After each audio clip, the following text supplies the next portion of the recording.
Okay, guys, good morning.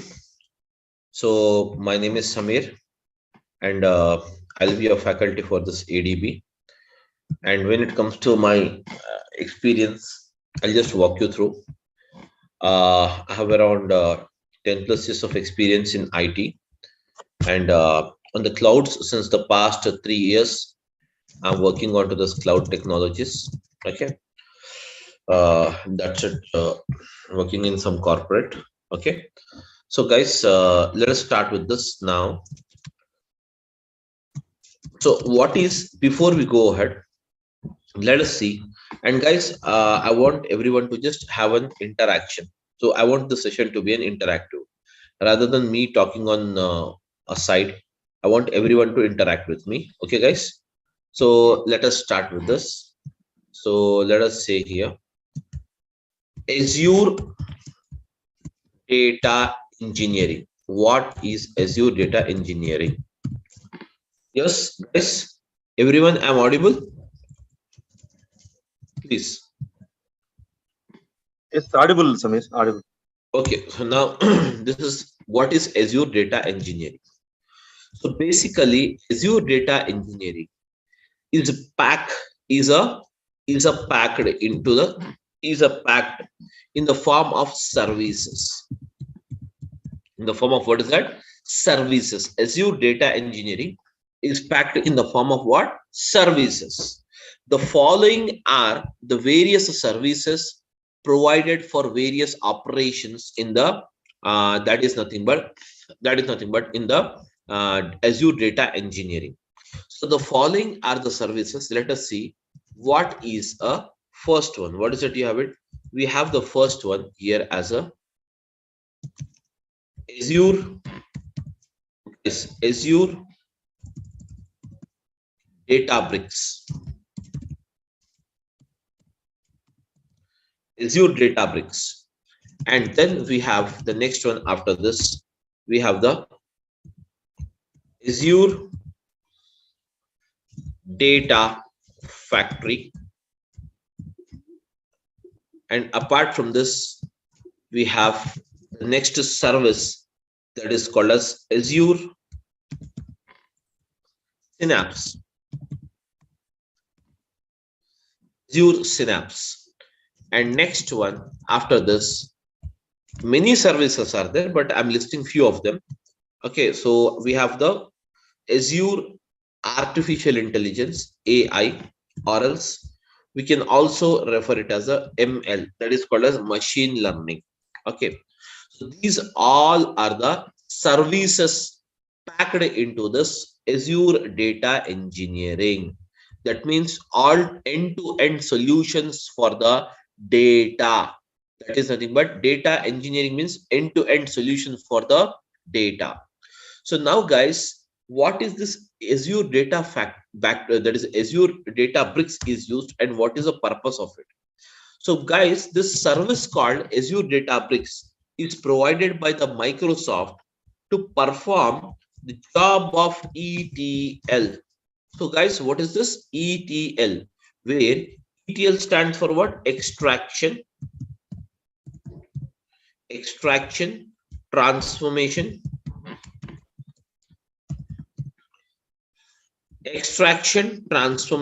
okay, guys, extraction, transformation, and loading.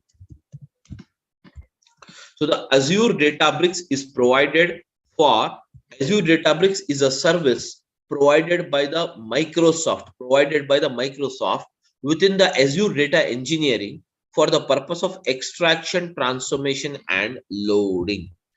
Guys, this extraction, transformation, and loading, what it is?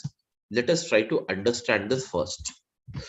So guys, this extraction, transformation, and loading is nothing but it is a process where, guys, data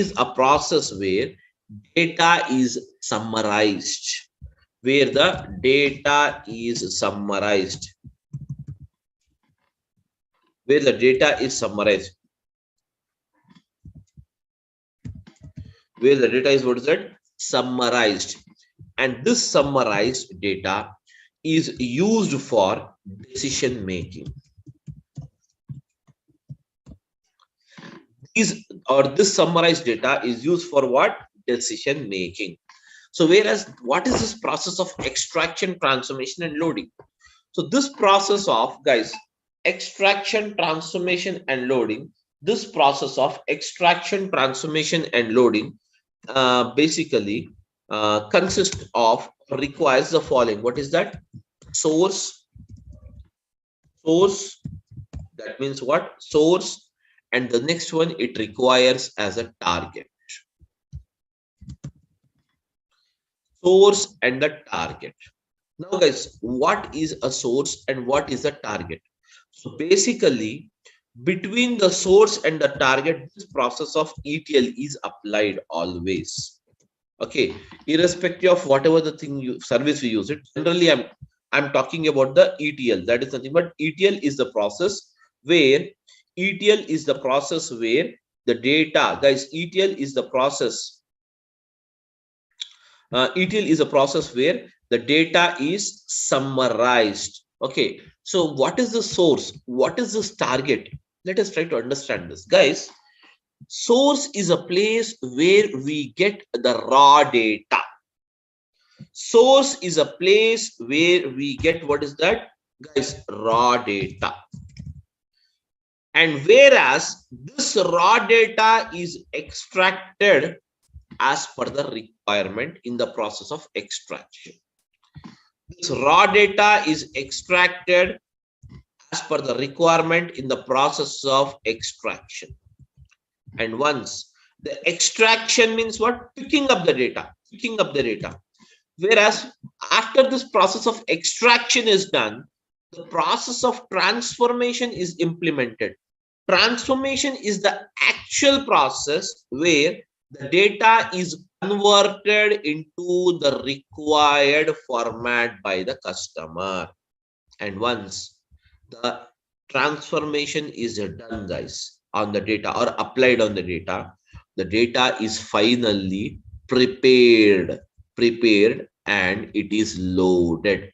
And it is what? Loaded. And where it is loaded? It is loaded into the target, that is called as a destination. Getting my point? Now guys, this is a bit technical. I want to simplify it and explain it to you. Okay, what exactly? Now guys, all of you are you able to hear my voice? Everyone, please come out. Yeah. So now guys, suppose you go to a supermarket to buy a vegetables. Tell me now, what are the different, that is, how many vegetables will be there in a supermarket? Let us say Reliance Fresh. You have been to the Reliance Fresh to buy the fresh vegetables.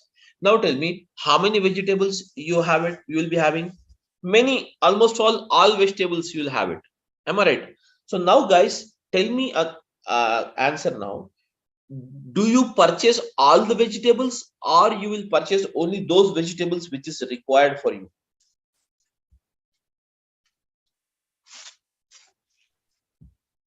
Yes, my question is that you have been to a supermarket. Yes, guys, you have been to supermarket and that is more supermarket, or you have been to a that is Reliance Fresh, where you can find many vegetables. Are you going to purchase all the vegetables or some of the vegetables? Only required vegetables will purchase. Required. That means before leaving, you will decide what curry has to be cooked. Based on that curry, you're going to buy the vegetables. Am I right? Some 2-3 vegetables. So now what you're doing is, suppose you have been to a supermarket and picked up some 5 vegetables out of some 100 vegetables are there. Different varieties of 100 vegetables are there. Out of those 100 vegetables, you are purchasing only 5 vegetables. Why those 5? Because that is required for the cooking process. You want to cook only those 5. Am I right? You're picked up. What you will do, once you pick up, you'll put it into your basket, bill it off, everything is done. Now you will come home. Now tell me, what is the form of vegetables now? It's raw form. Yes, exactly. Very good. So the vegetables in the raw form. So now guys, what you will do, you have to eat those vegetables. as we are human, so we require to eat those vegetables, but we need to cook it. Am I right? Cook it. So what you will do, you will cut the vegetables, chop the vegetables, everything you will do it, and then you will put it on a, that is nothing but they will put it on a stove, and ultimately from the raw farm, all the 5 vegetables you will pour it in one that is nothing but bowl, and you will cook it. That means you're converting this raw form of vegetables into cooked format. Am I right or not? Are you changing the form of vegetables or not for eating purpose? Yes, guys? Yes.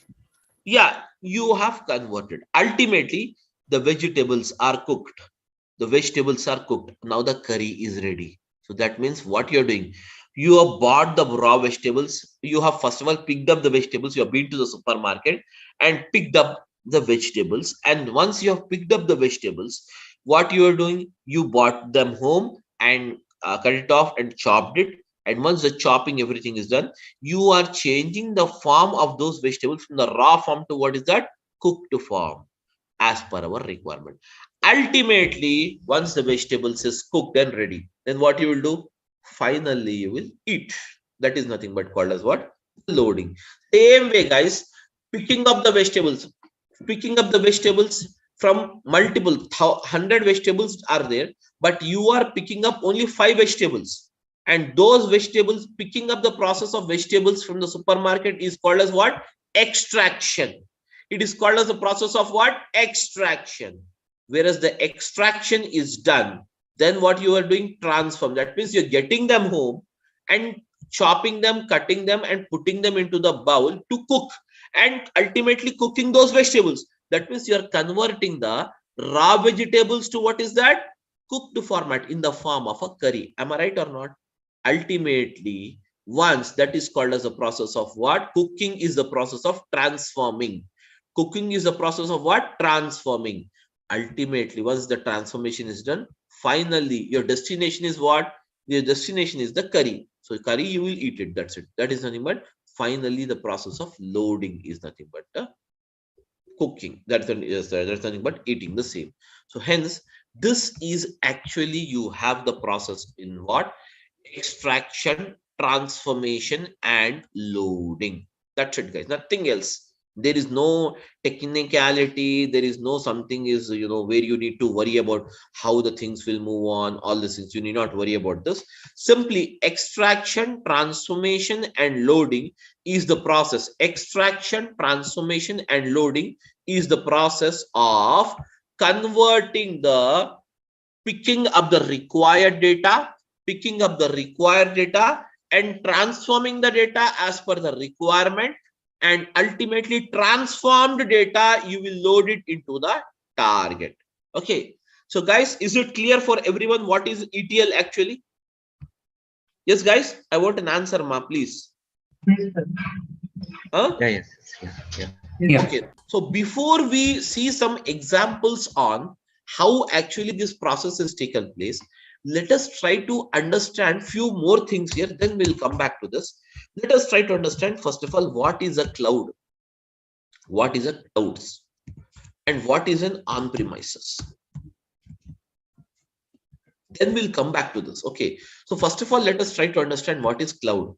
So now, guys, because what is it you have it? Azure data engineering is a cloud-based engineering, cloud-based data engineering. Am I right? So now, guys, I wanted to explain you, or let us try to understand first of all, guys, what is a clouds and what is an on-premises. Let us try to understand first of all what is a cloud basically. Okay, so guys, when it comes to this cloud, okay, just forget about this cloud. I'll just give you an example for this. Now, guys, all of you are using the mobile phones. Am I right? All of you are using the mobile phones or not, guys? Yes. Yeah, I want to reply from every one of you. Please, guys, try to respond. Yes, are you using the mobile phone or not? Yes, we are. So now every one of us is using the mobile phone. Now guys, when it comes to this mobile phone, you in the mobile phone, we have some memory. Will it be there memory or not? Yes. Every mobile has some memory or not? Yeah. So now, what are the types of memories you will have in your mobile phone? Can you tell me? Yes, guys. Mobile SD memory. Yes, mobile internal memory and scan disk memory. That means you will have the memories in a mobile phone. You will have the memory in the mobile phone, such as what is that? SD card memory. So I'm writing it here. In mobile, you will have the memory. So that memory is called as mobile inbuilt memory. Am I right? With every default you purchase a mobile phone, you will get mobile memory as a free. Am I right? Mobile memory as free. Apart from the mobile memory, guys, you will also have you will also have a memory that is called as SD card memory. What is my SD card memory, guys? SD card memory is nothing but scan disk card memory. That means suppose every mobile you are getting it with a 16 GB internal storage memory. That means this 16 GB, guys, this 16 GB is a default memory. That means in your mobile phone, you can store up to 16 GB memory. Whereas if you require to store more memory rather than thus, you want to store one more, that is nothing but 32 GB of memory you wanted to store it. For that, what we do, we buy an external SD card and we will just put it in your mobile phone. Okay, put it in your mobile phone, and from that point onwards, you can use this memory of 32. So now tell me, totally what is the amount of memory you have it in your mobile phone now? 32 plus 16. Guys, tell me now. 32 plus 16 means what? Guys, 48 32. GB. 48 GB. Very good. So 48 GB memory. Totally, you can store up to 48 GB memory now in your mobile phone along with SD card. Now, the question is that now the further I have some more videos and photos, etc., which is amounting to around 100 GB. 100 GB. Let us assume amounting to around 500 GB. Now tell me, how do you store this 500 GB memory? You already utilize the 32 GB, you already utilize the 16 GB memory. You have to store more 500 GB memory is required now. So now tell me, guys, what is the way you adopt it? Just think generally, because we do it in the daily basis, this kind of job. Tell me now. OneDrive or Google Drive will push. Very good, very good. So that means you will take the support of a Google Drive. Am I right? Google Drive. But the problem is that Google is also providing you by default 15 GB as a memory. Am I right? 15 GB of the memory by default Google is providing to you. But now you have to store 15 GB or 500 GB, guys? 500 GB. So now what you have to do, tell me now. Tell me, guys. Yeah, please. Guys, please tell me, ma. Did you get my question? What I mean to tell you?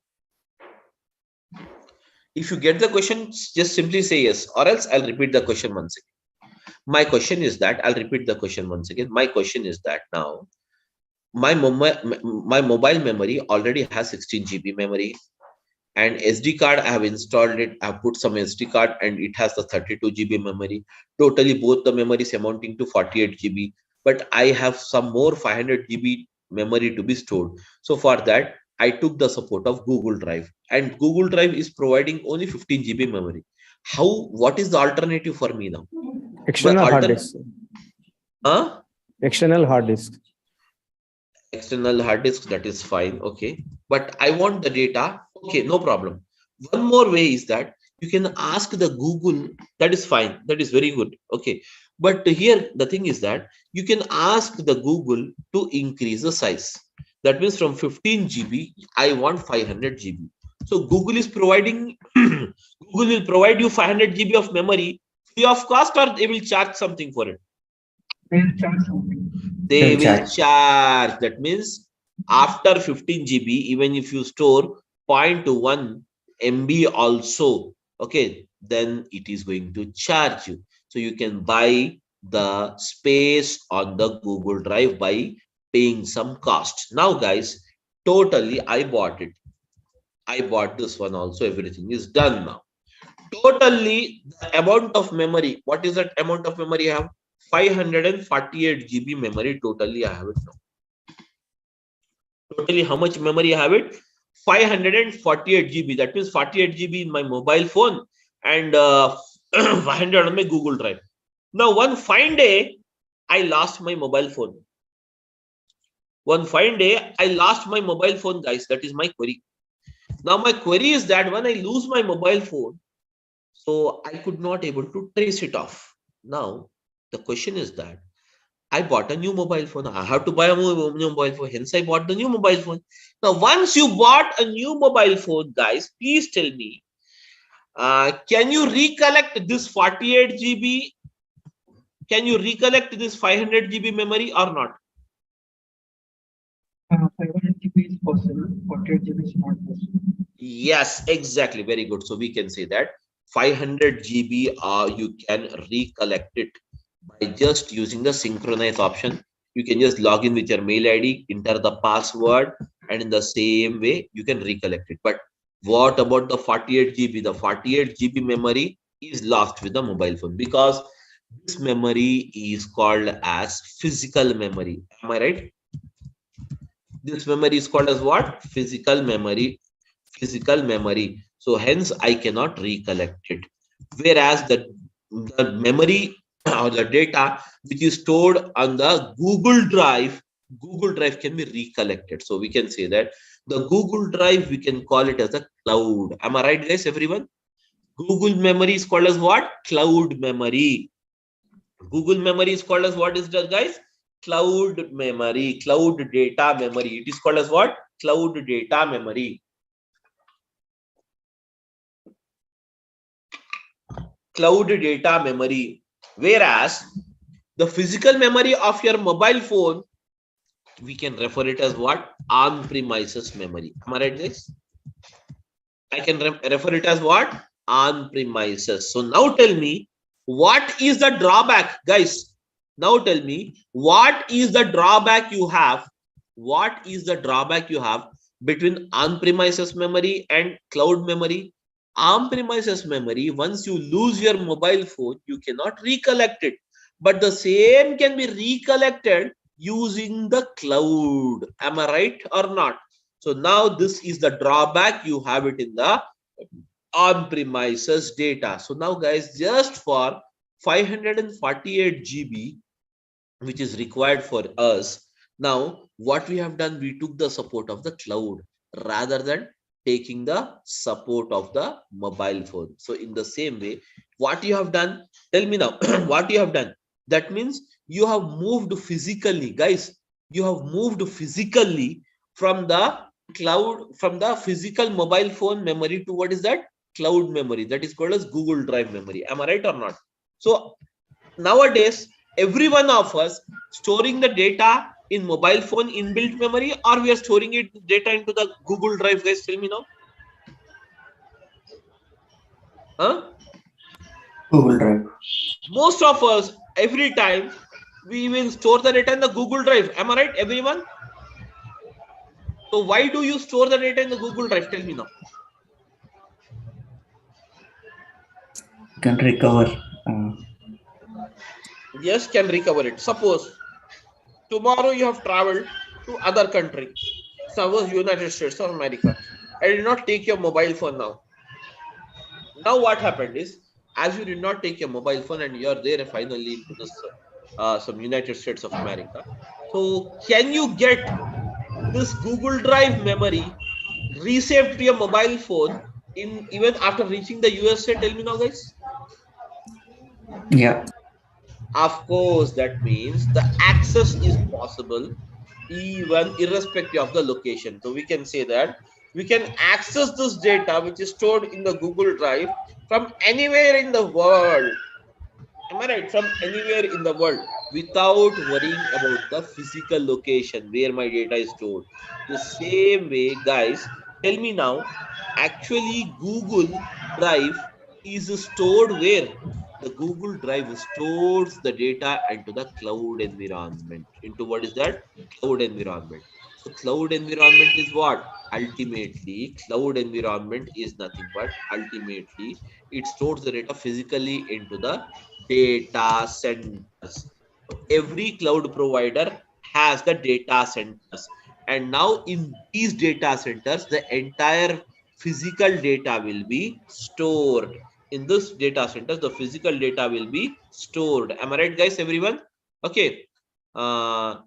Somebody just put it yourself in mute mode.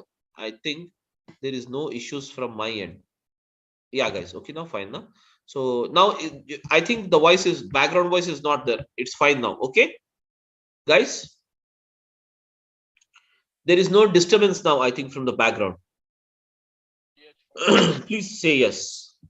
Yeah, it's fine now. So now, guys, now in the same way, guys, here you have a cloud and on-premises. Cloud means what?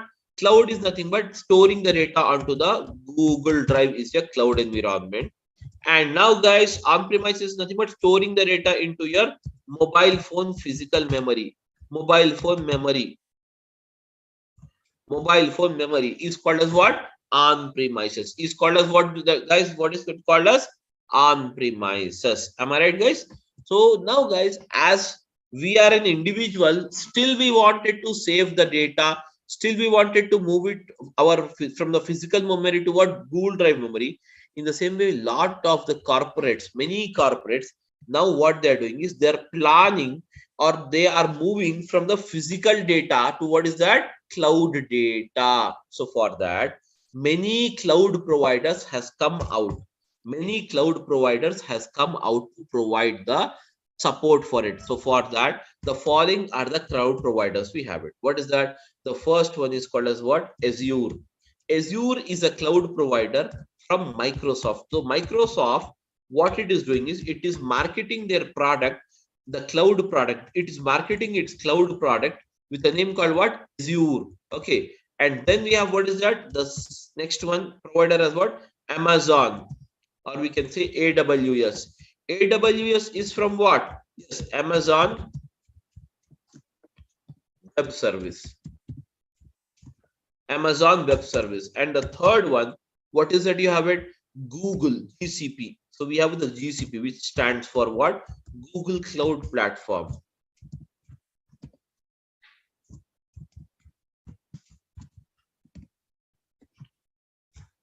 Google Cloud Platform. Okay, guys, Google Cloud Platform. Then afterwards, then we have what is that? Alibaba. This is a China-based, okay, that is cloud provider. And now then we have what is that? We have the SAP Cloud. SAP Cloud. Likewise, then you have even the SAP Cloud is there, Oracle Cloud is there, etc., etc., etc. These are all the cloud providers. But whereas the market leader is the two or three, first three are the market leaders. And number one is the Azure. Number one is the Azure in providing the cloud services. So now, guys, these cloud services are basically classified or divided into three categories. These cloud services are basically classified or divided into three categories. What is that? First one is called as what? IaaS. IaaS means what, guys? IaaS stands for what? Infrastructure.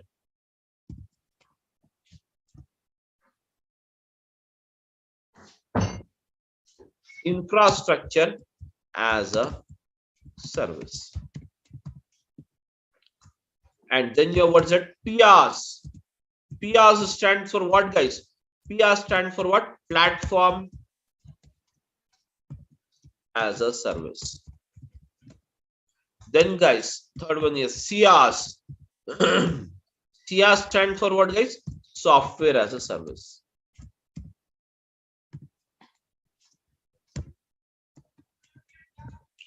Software as a service. Guys, these are the three different services provided by the cloud providers. That means IaaS as a service, PaaS as a service, and SaaS as a service.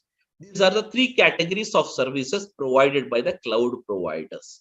Getting my point? So now entire cloud service is classified or built according to these categories: IaaS, PaaS, and SaaS. Infrastructure as a service means what, guys? Suppose just now we have discussed that you require 500 GB of data to be stored. That means you require what? Space on the cloud. Space on the cloud to store the 500 GB data. Am I right? So whereas this all storages, suppose you require, what is it? All the storages, how much storage you require it?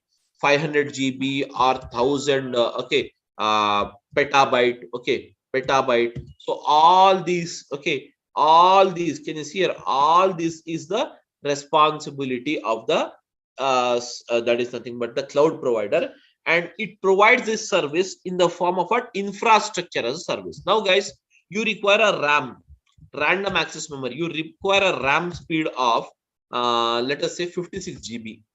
So now guys, you need not buy an external RAM, anything. Simply you need to inform your cloud provider that this is the RAM speed you require it. So he will set it for you. So you need not worry about the physical components or the physical parts now. Getting my point? Next, after this, platform as a service. Suppose guys, suppose. What is platform, guys? What is platform? Platform is generally a type of an operating system. Now guys, we are using Android as an operating system, and can you see here? That is nothing but Apple is using some operating system. Okay, so hence these are the various operating system. Okay, these are the various operating system used by the various that is nothing but various mobiles, we can say. In the same way, if at all you have a computer, so generally in the computer, what is the operating system we use it, guys? Can you tell me what is the operating system we use it in a PC, guys? Tell me now. Generally we use the Windows as operating system. But now my question is that I have a very massive amount of data, and this massive amount of data is not supported on the Windows operating system most of the time. Let us assume banking data. Banking data is very huge, massive amount of data. So now it is not supported on the Windows operating system. Hence, we require some other operating system that is called as what? Mainframes. Mainframes is an operating system. Mainframes is an operating system from what? IBM. So you need not buy the license of this. You need not worry about the operating system. Simply you need to inform your cloud provider Azure that you require the mainframes operating system. He will take care. And now guys, suppose you require some softwares.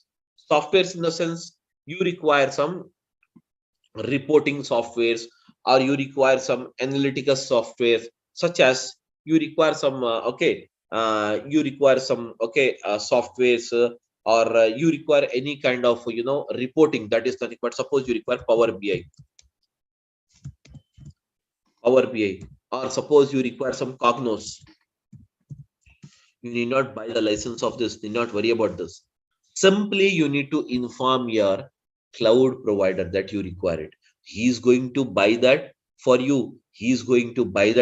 Everything is taken care by the, that is nothing but by the cloud provider in the service called what? Software as a service.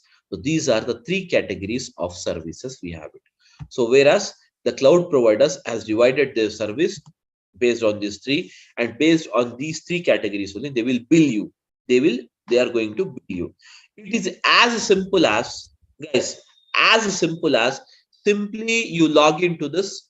You have the OTT platforms is there, Amazon Prime, Netflix, etc. What you will do, you will enter your mobile number and a password. That's it. You will enter it into the application, and once you enter into the application, if you want to watch a new movie, then you have to subscribe that particular premium subscription or not. Tell me now, guys. You need to buy a subscription or not, premium subscription, to watch a latest movie. Yes, tell me. Do we require to buy it or not? Yes, sir. Yes, required. So in the same way here also, whichever the service is required, in the same way, simply we need to buy it from the Azure. Buy means what? Here we are just that means utilizing it, paying it. That's it. Utilizing and paying the cost. It is just like renting off. Okay, without having an ownership, without claiming an ownership, you can do your task just by paying them. Okay, just by paying them the cost of the same. So where these are the three categories of service provided by the cloud. Now guys, the cloud is clear for me, and on premises is also clear for me. Everything is clear.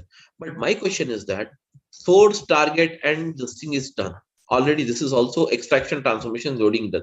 But my question is that what is exactly the use of the ADB, that is called as Azure Databricks? What it does, we have to understand this.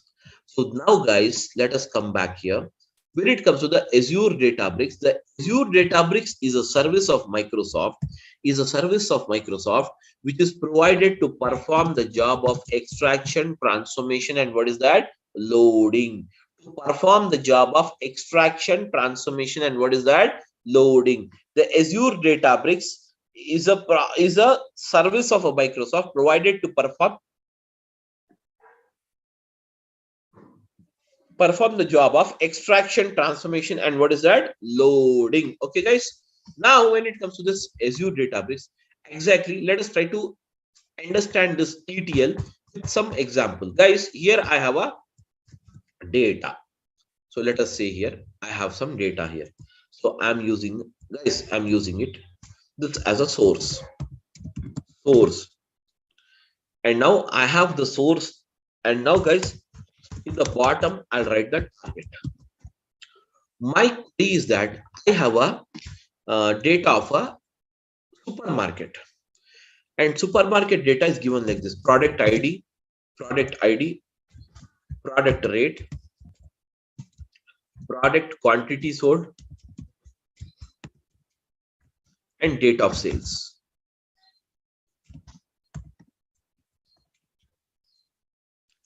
Now guys, some this you can see here. Now my query is that, guys, and here is the customer. The customer is here. The customer wanted to know, guys, this is a customer. That customer means what? The owner of the supermarket is a customer for us.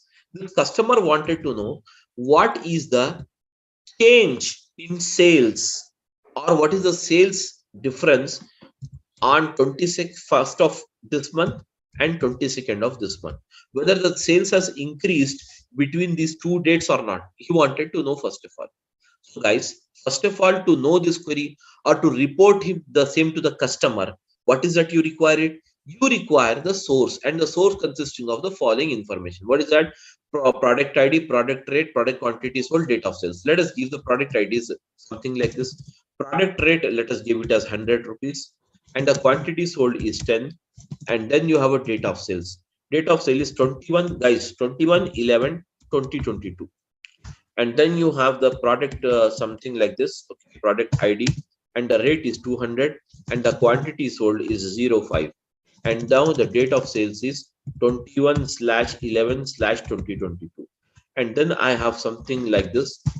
So I have 500/02, and now guys I have 21/11/2022. Now guys, this is the thing we have it. First day, that means what? 21st data is already recorded. Do we have 22nd data? No, we will write the 22nd data. So as you wanted to write the 22nd data, simply what I will do is I'll copy this information and I'll paste it here. Okay, that's it guys. Let us see it here how to make it. So simply copy this information and I'm pasting it the same information. But now what I will do is, instead of this, I will make it as 200, rate is 200, and here I'll make it as rate as 300, and here I'll make the rate as 1000. That's it. Okay, just now guys, product quantity sold as it is, but I'm changing the date here. What's the date? 22, and now guys 22. Now guys, here you have it. Now just tell me now, as you have this 2 days data, tell me now, the 2 days data is here or not, guys? Now tell me, is there any difference in the sales? Is there any difference in the sales from 21st to 22nd? Can you tell me, guys? Yes, different is there, sir. Different is there. Difference is there. How can you say? How can you say? Just by looking into the data. Am I right or not? Just by looking into the data, yeah, just by looking into the data, you can say there is a difference. Why you are able to say? Because you have only how many records are there, guys? Totally 6 records. Very simple, small data. You can look it here and decide it. Am I right or not, everyone? Yes, sir. Yes. Yeah. Yes. If you have massive amount of data, can you look onto the data and decide it or not? Suppose each table having some 1 lakh records. Can you decide it by looking into the records? No, not possible. Not possible. So for that, here we use the technique. What is that? ETL. Let us see how the ETL is applied here. Extraction. ETL stands for what? Extraction. Extraction. Extraction. Let us see how the extraction is done here.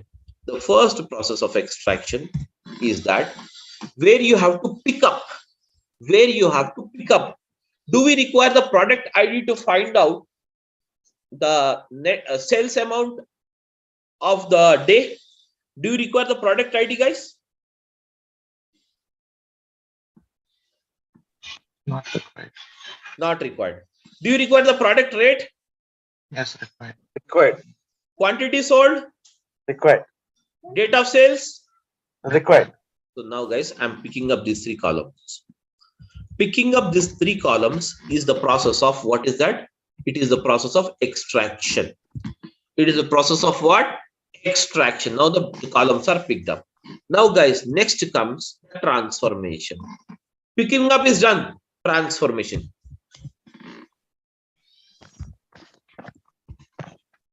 Now in the transformation, how can you find out the net? You want to find out the net sales amount each day. So to find out the net sales amount, do we need to perform some arithmetic operations on the data or not?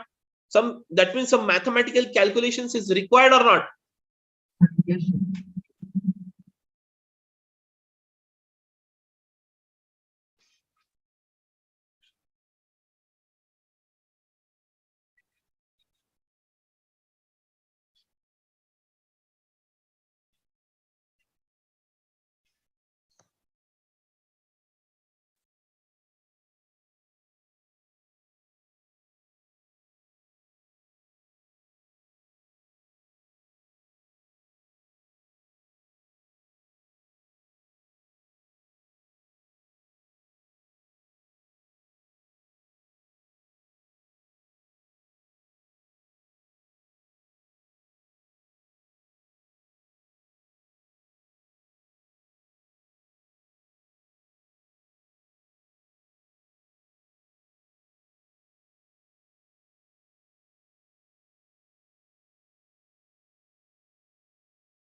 Hello, can anyone hear the voice?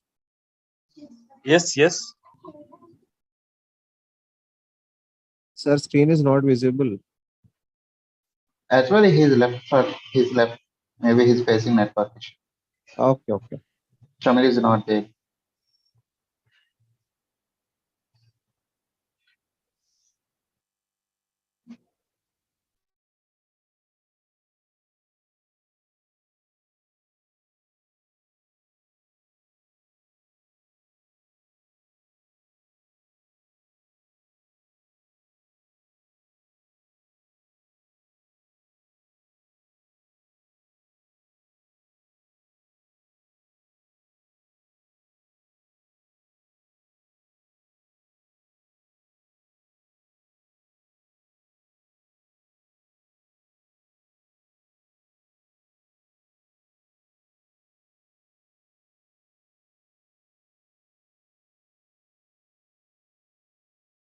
Sorry, guys, got disconnected due to some network issue. Sorry. Okay.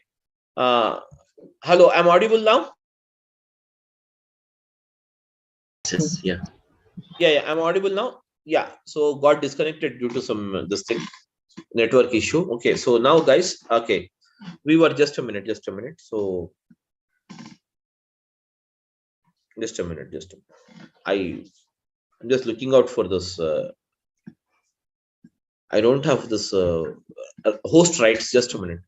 Let me call the people to provide me the host right, because once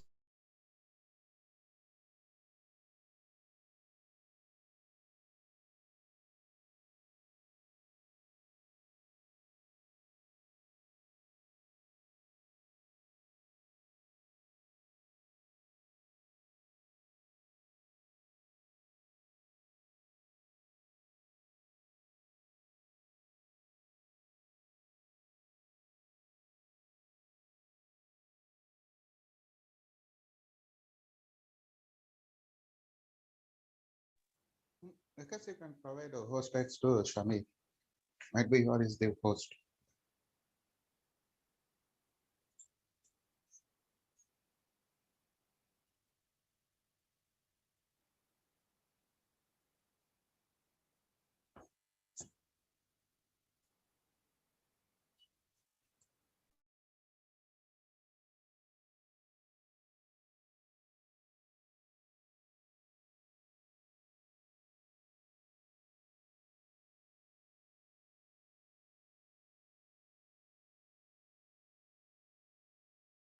I'm audible, guys. Please tell me, I'm audible. Yes. Now guys, see here. So we have, what is that? We were discussing about the calculations. 100 into 10 is what is 1000. 200 into 5 is what? 1000. 500 into 2 what? Again, tell me now, guys. 1000. Now tell me, guys. You have one totally. Calculate the sum here. What is the sum? Can you tell me the sum, guys? The sum of these three is what? Yes, guys, the sum of these three is what? It is 3000. So I can say that. Can I say that here? Can you see? 3000 is the net sales amount. Am I right, guys? Am I right, everyone? So this you are doing it under the process of transformation. Now, it is done for the 21st day. What about the 22nd day? Guys, can you tell me? Please come out, all of you. Help me out in this. Yes, guys. Tell me now, for the 22nd day, 200 into 10 means what? 200 into 10 means what, guys? Tell me now. 2000. 300 into 5 means what, guys? Tell me now. 1500. Yes? 1500. Very good. 1000 into 2 means what? 2000. Very good. So now calculate the sum now. 5500. Very good. So now, guys, 5500.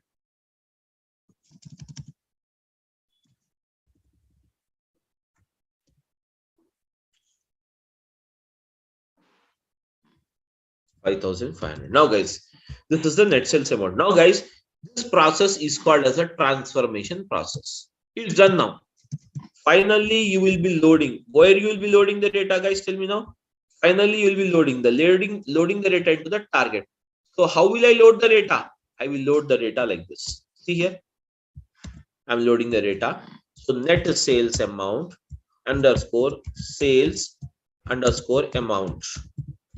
Net sales amount is what, guys? Tell me now. Net sales amount is what? 3000. And now for which date it is? So I'm declaring one more column here. Oh yes, that is date of sales. Date of sales is, I'm using it as 21/11/2022. And then we have, what is that, guys? Tell me now. 5500, and it is on 22nd/11/2022. Now, guys, this particular thing, that is nothing but called as output. Now, can you see here? This entire thing, what you have done, guys? Can you see this entire thing? What we have done? We have transformed this much data. Can you see here? This much data of two tables I have transformed into one table and in the summarized manner. So this data, you can report it to the customer, stating that this is the difference of sales between 21st and 22nd day of November 2022. Am I right, guys? Everyone? Huh? This process is called as the process of what? Extraction, transformation, and loading. And this is done by using the Azure Databricks here. By using what is that? Azure Databricks. It is done by the process called what? Using the service called what? Azure Databricks, where extraction, transformation, and loading of data is done by the Azure Databricks. Clear, all of you now? Now, as a part of this course, guys, we are going to see this Azure Databricks. Okay, Azure Databricks, and the total duration of this course will be 60 hours. Okay, 60 hours, but it will be, we are quoting it as 60, but it will go beyond the 60 hours because we have many live scenarios we are going to look into. Okay, and that's the thing we have it. And we are going to start the classes from tomorrow, the same 10 o'clock in the morning. Okay, guys, 10:15 in the morning. That's the timings we have it. 10:15 to around 11:30. Every day you will have 1 hour 15 minutes class, 1 hour to 1 hour 15 minutes class. And next, after this, guys, when it comes to this, the classes after this, even the resume planning and everything will be given to you as a support. Okay, and contents brochure, you can check it. Okay, Azure Data Factory and Azure Databricks both are used for the same process,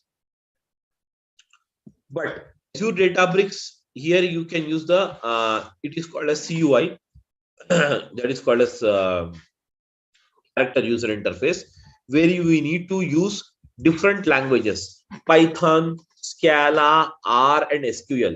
These are the 4 languages used in the bricks, Azure Databricks. Whereas in the Azure Data Factory, it is totally a menu driven. It is totally a menu driven. Both performs the same job. Both performs the same job, but this is a menu driven, and this is a that is nothing but the code based. You have it. Okay, so that's it about this thing. And every day we will have the class 1 hour to 1 hour 15 minutes, and Saturday, Monday to Saturday, Friday you will have the classes. So generally Saturdays and Sundays I don't take the classes. If it is required to cover up the portion, then we will continue on Saturdays, guys. That's the only thing we have. Okay.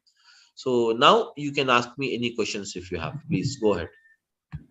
Sir, like I just wanted to know, there is coding part is there in the curriculum, so we need to learn coding as well.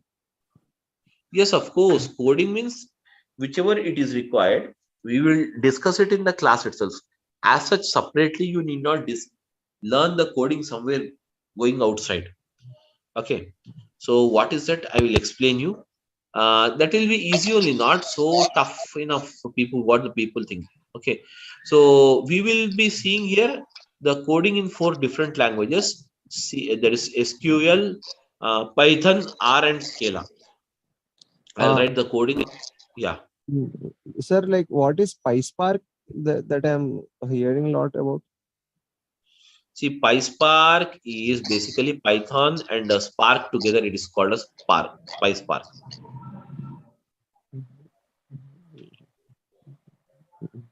PySpark. Okay. Okay. Do we need to learn that also for ADB? Yes, of course. I will teach you that PySpark also. I'll teach. Okay. Okay. Okay. Thanks, sir. Okay, that's thank you. Any other questions, guys? Sir, this is a duration, sir. Duration will be 60 hours. Okay. Okay. 60 hours. Azure Data Factory. Huh? Is it required to learn both Azure Data Factory and Azure Databricks It basically for industries? See guys, there is no connection between Azure Data Factory and Databricks.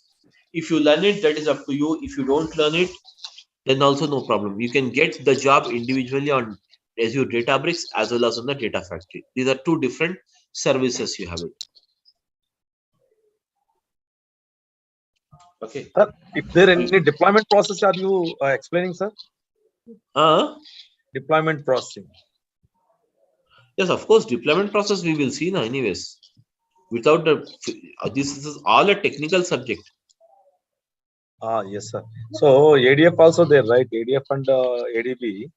Okay, deployment process is required. But finally, classes over, right? Yes, yes, yes, Sir, yes. is We there will any see that combined difference. batch for both Databricks and Data Factory? Uh, Is there any combined batch? I mean, See, you will have data factory batch is morning 7 a.m. started today itself along with you, and Databricks is this time. Combined batches means these are two different services, so I teach them differently. Yes, yes, sir. Yes. Combinedly, we'll see a type of a project, anyways. A case study, you can say, not exactly the project case study. I can see.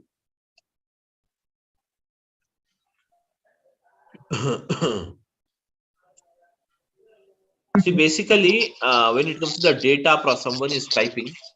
So, what is that? Monitor, optimize data storage, data processing. All this is covered, guys.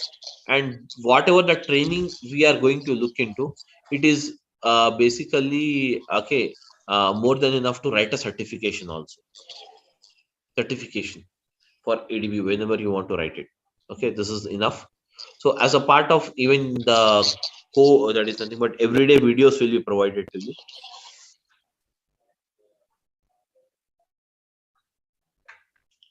That's it. sir, Any other questions if you have? You can. any batch for the evening? Huh? Any batch for the evening? Right now, no, there is no batch in the evening. So morning batches only we have it.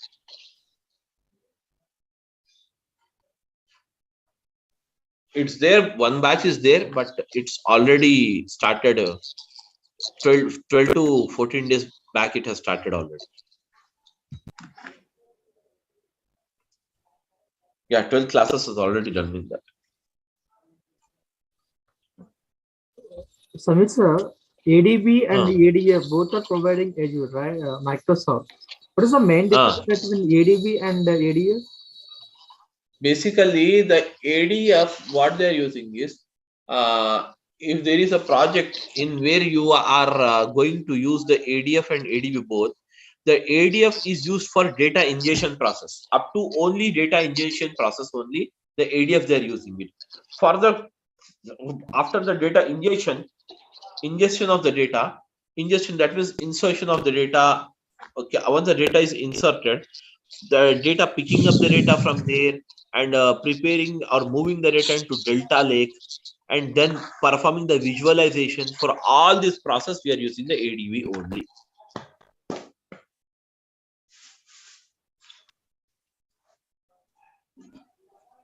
Okay, got it. Yes, any other questions, guys?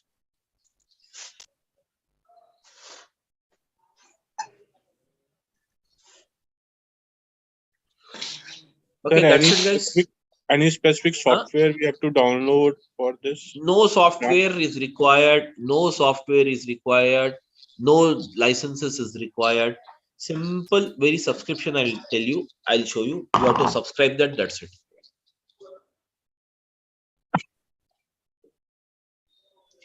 No software, no piracy, nothing is there. No piracy, Yeah, no but it is asking some card, yeah, credit card number asking. Yeah, credit card, obviously. That is for free subscription. It will take you. It will charge some 2 rupees from a credit card, and the free subscription will be valid for 30 days. Okay, and after that you have to go for pay as you go model. That pay as you go model will not cost you if you based on your usage only. It is just like pay as you go, means it will not charge you more than 700 to 800 for an individual. So okay, because we are working on, because we are working on an type of an organization. Then even I'm taking multiple batches. Even then I'm not getting the bill more than 2,000 rupees per month, 2,000 to 2,500. But there is a technique for saving this. That is nothing but how to save the cost and all. I will that is anyways tell you those techniques. So if you follow that, that's not a problem for you to make out. That's it. Yeah, can you providing that license account in for practice purpose? Yeah, can you provide license account? Sorry, can you providing account so but for a practice purpose?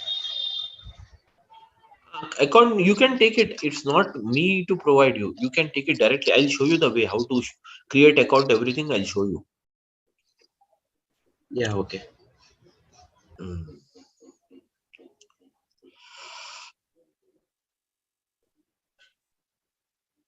Okay, guys, any other questions? Okay, guys, thank you. Then we'll meet tomorrow morning at the same time. Yeah, please go ahead. Any questions?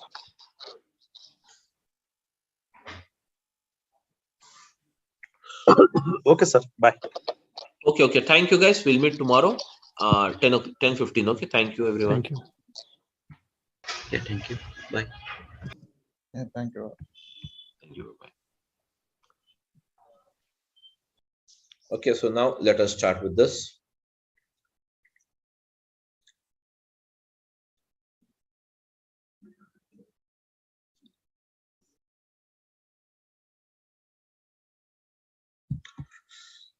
Okay, guys, so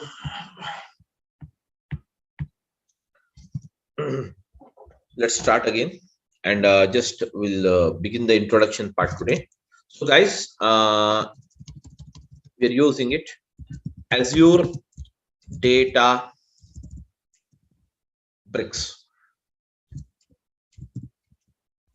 Okay, we're using the Azure Databricks.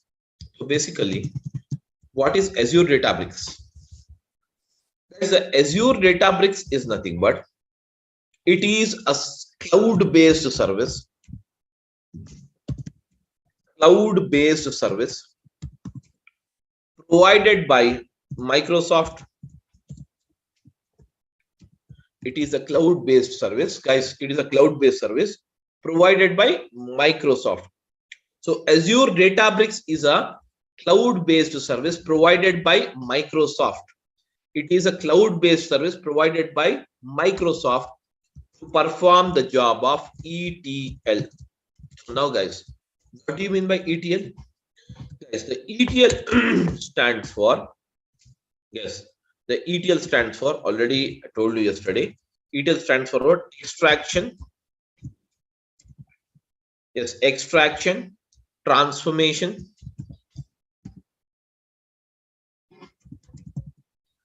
and loading. Extraction, transformation, and loading. Whereas this process of extraction, transformation, and loading is a process of, yes, is a process of what? Data summarization. Is a process of what? Data summarization. It is a process of what, guys? Data summarization. So extraction, transformation, and loading. This is a process of what is that? Data summarization. It is a process of what? Data summarization. Wherein for the process of ETL, that is called as extraction, transformation, and loading, guys, we require the following. What is that? We require the source. First of all, source means what? The source of data. Source, guys, source. And then we require, what is it? The another one as a target. We require the first thing as a source and the second thing as a target. So now, guys, when it comes to the source, what do you mean by source? Okay, guys, what is the source of income? The place from where we get the money is called a source of income. In the same way, a place where that is nothing but the source from where you get the data is called as what? Source of data. Source is nothing but actually it is, guys. Source is nothing but what? Actually it is. Yes, guys. Source is nothing but actually it is. Okay. Actually, it is the source of data. That is a place from where we get the data is called as what? Source of data. Okay, guys. A place from where we get the data is called as what? Source of data. So I'm using source of data. Yes, guys, source of data. So now, guys, tell me now the source of data. So according to you, what are the sources which are available from where we get the data, guys? Tell me now. What might be the sources from where you get the data? Now, guys, for example, now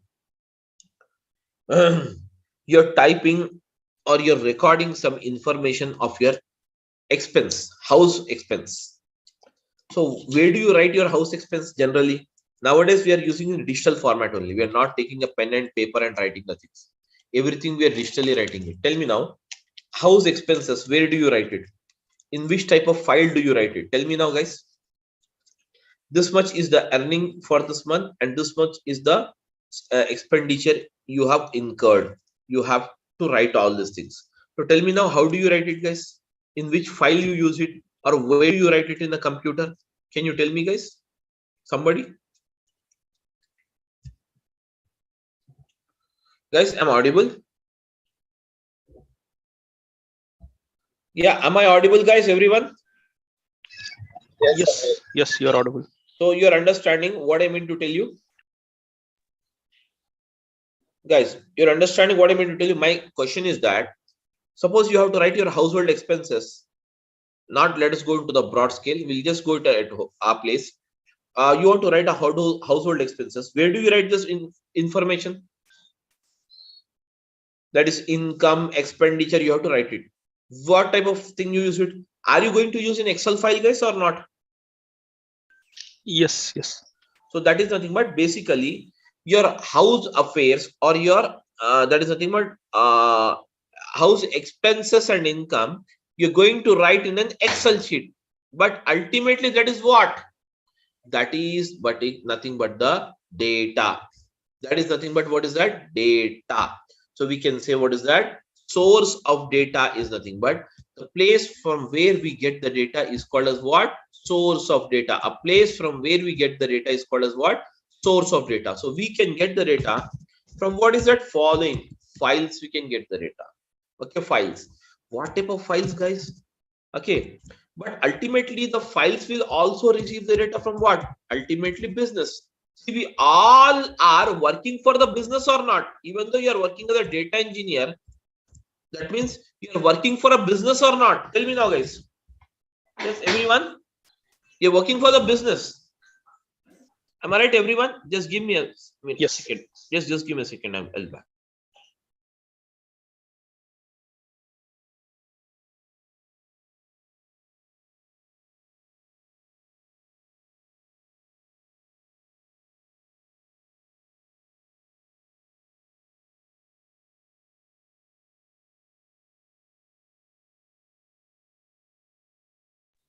Okay, sorry. So guys, we all get the data. We all work for the business only. Though we are working here, suppose you're working as a data engineer in an IT sector, that means, are you working it for a business or not? In fact, that means you will get the data from the business. From the business entities only we get the data. Am I right, guys? From the business entities only we get the data. Whereas this data is recorded in the form of what is that? Files. In the form of what is that? Files. So what are the type of files you have it? Guys, what are the type of files you have it? The files are the following. So we can have what is that? Yes, guys. We can have what are Excel files. Excel files, and we can have what is it? CSV files, which stands for what? Comma separated value files. Okay, comma separated value files, and Excel files, comma separated value files, and you have what is that? JSON files. JSON stands for what? JavaScript object notation files. Okay, and then afterwards, what is it? You have it? Excel file, CSV file, comma separated value files, JSON files, and you have the Parquet files. Parquet files.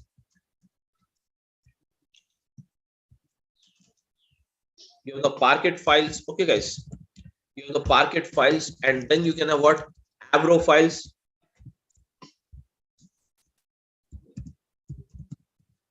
And then we can also have what's that ORC files, various type of files. That means we get the data ultimately from the business, and this business will be recorded in the type in the form of what? Files, Excel files, comma separated value files, JSON files, Parquet file, Avro files, ORC files.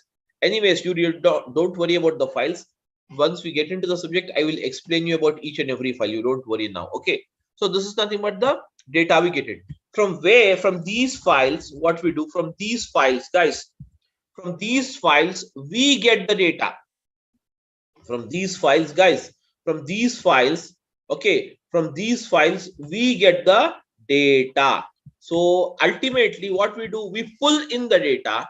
We pull in the data by using the process called what? Extraction.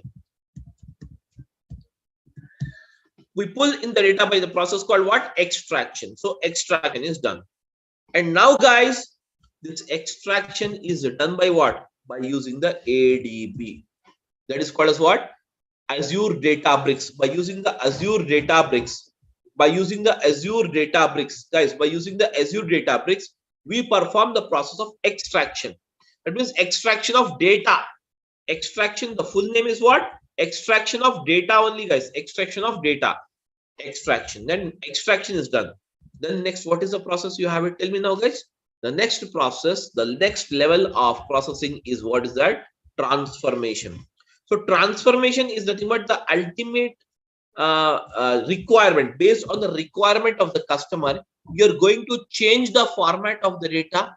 You're going to change the structure of the data. You're going to design a new structure of the data. Am I right? This is called as what? Transformation. And once the transformation is done on this data, ultimately the process of loading will be taken place.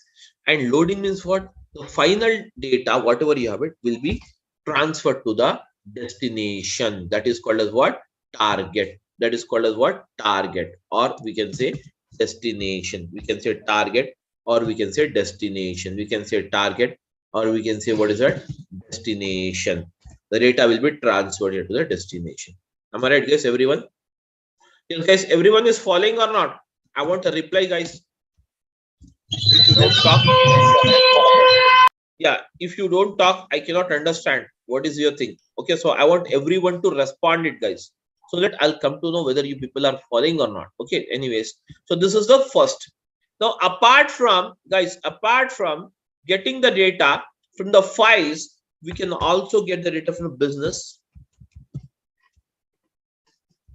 We can also get the data from the business in the form of what? Database. And database can be what again? The database can be what? It can be Oracle database. It can be the SQL Server database. Okay, it can be any type of database you have. Whereas this kind of database, can you see here? This kind of database, when you receive the data, we can say that we have received the data from OLTP system. We have received the data from what is that? OLTP system. What do you mean OLTP? OLTP stands for online transaction process. Online transaction process. That is called as what? OLTP system. Okay, OLTP system. You will receive the data. Getting my point? You will receive the data from what? OLTP system. So now, guys, ultimately from this database, what we do, we pull in again the same process. We pull in the data by using the process of what, guys? Same process we perform it. Extraction will be done. That means using the ADB, we extract the data. We extract the data. And once the data is extracted, then what we do, guys? We perform the transformation on the data. We perform what is that? Transformation. Transformation is the actual process of data summarization or loading the data as per the requirement of the client. So now, guys, loading will be done. And finally, once the loading is done, guys, once the loading is done, the loading will be done. Okay, the loading will be done into the destination. That means this is the destination.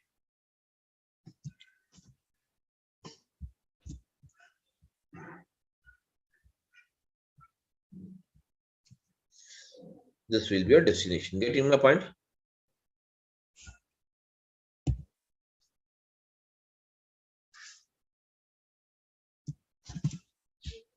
Now guys, destination.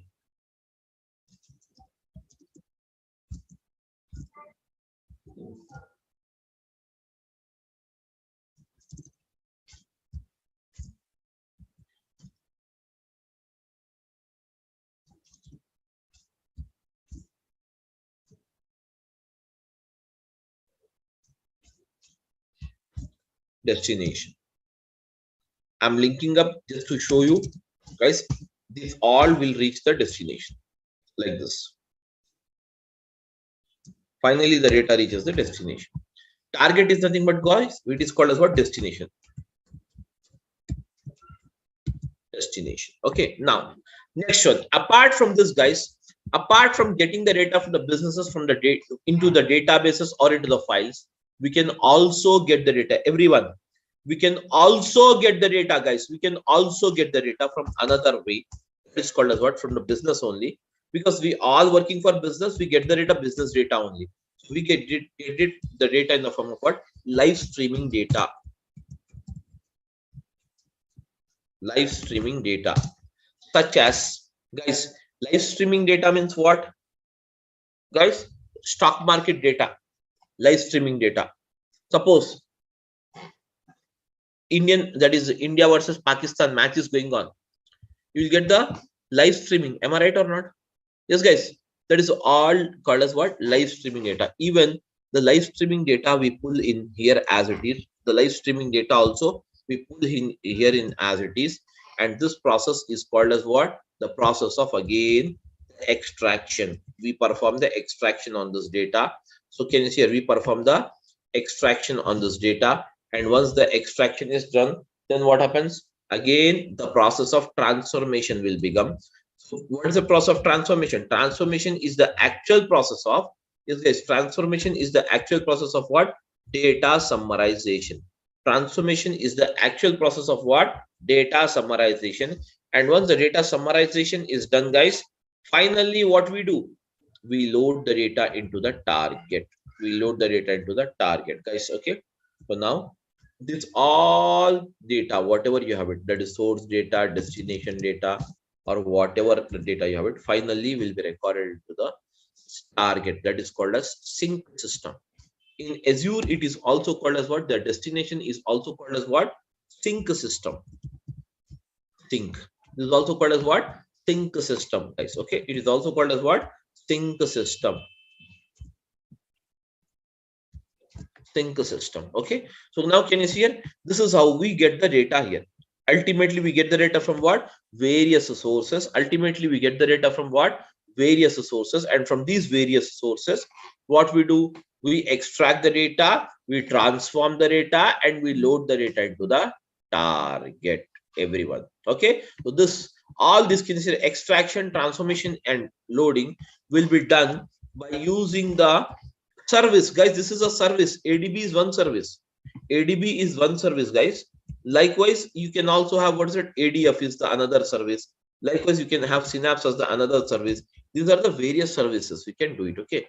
Whereas, can you see here, guys? This is how exactly things works off. Okay. Here, everyone is following or not, guys? Yeah, I want a reply from all of you guys. Yes, sir. Yes. Now, next after this. Now, guys, next one. Let us see exactly what exactly the big data is. Big data. Now, guys, what is a big data? Big data is nothing but whatever the data you're getting, this data, this is called as big data only. The data from the business, whatever you're getting, is called as big data. So just understand, big data means not a very great concept, something, you know, where you need to get confused. It's not like that. Big data, just split it, guys. Split it. Big means what? Huge, na? Huge or massive, you can say. Data means what? Information. So we can say that huge information. You can say, what is that? Huge information, massive information, huge information, or massive information. Huge information or massive information is called as what? Big data. Big data. okay, where you have a massive amount of information, is called as what? Big data. Ultimately, we get the big data from what is it? All these businesses only. But what is that business? What are the sources you can see? Let us see for that. Actually, types of source of big data.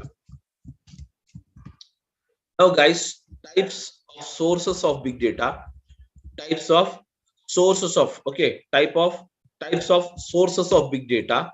Okay, sources of big data. The first one from where you can get the big data, that is called as what? Social networking sites. Social networking sites. So what is the social networking sites, guys? Social networking sites are nothing but you have the WhatsApp, you have the Facebook, you have the Twitter,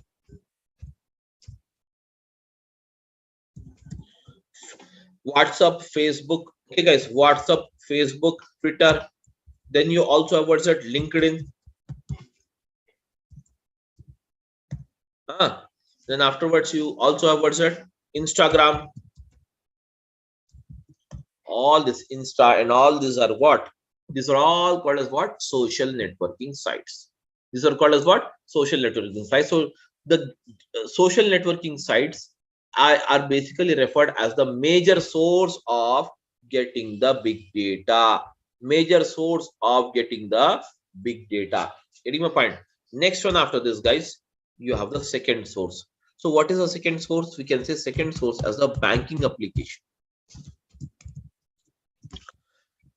So across the globe, the banking application is the major source, considered as the major source, guys. Banking applications are considered as the major source of getting the big data.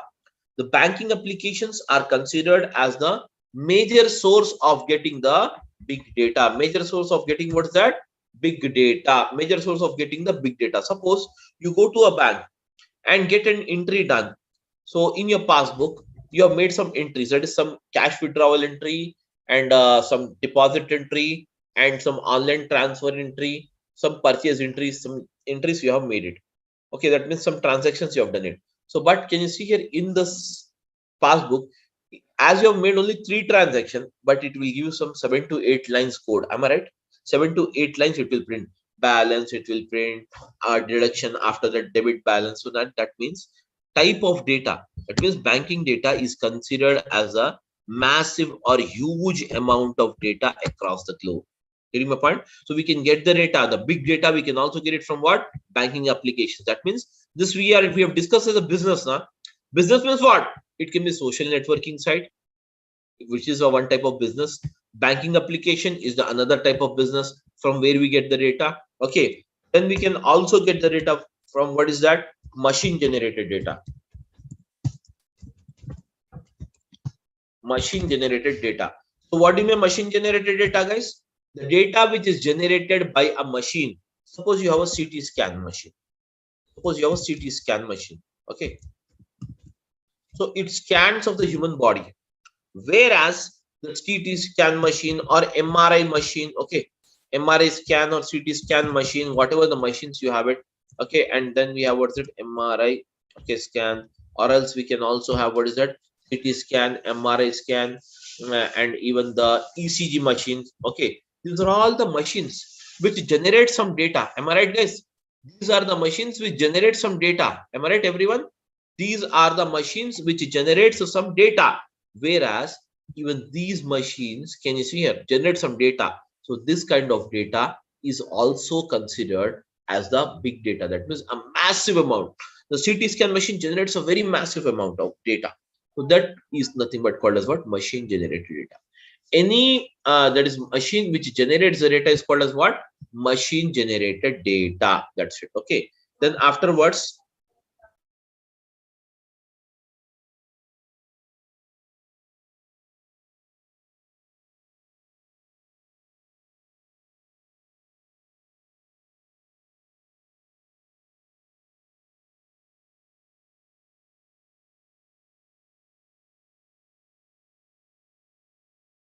guys, just a minute, 1 minute.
Okay, guys, sorry. So now, guys, okay. So now, guys, after this, okay. So now, can you see here? This is nothing but the can you see here some that is machine generated data. After that, the fourth one, what we can consider here is okay. That is called as what? IoT sensors, Internet of Things. Okay, IoT sensors. We get the data from what? Sensors. We get the data from what? Sensors.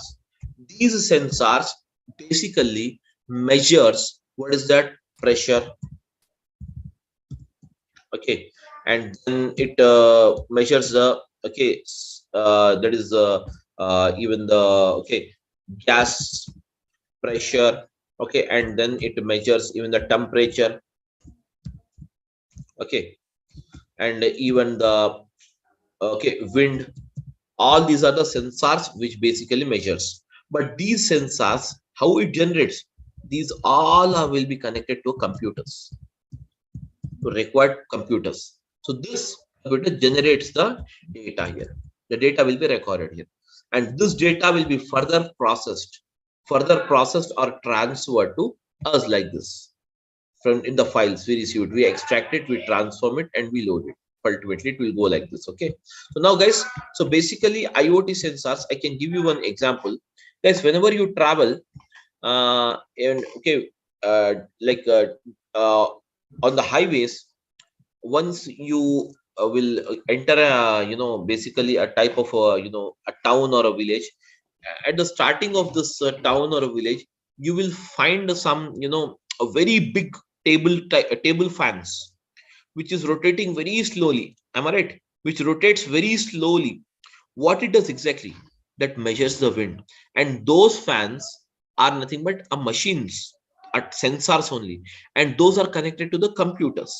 And whatever the thing is recorded, the data will be transferred to the computer, and from the computer again the data will be that is kept into the files, and again it is transformed further for this analysis. So basically this is how exactly the process moves on here.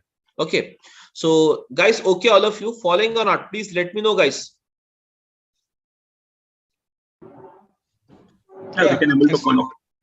Now next, after this, again you have what is that, guys? The fifth one is human generated data.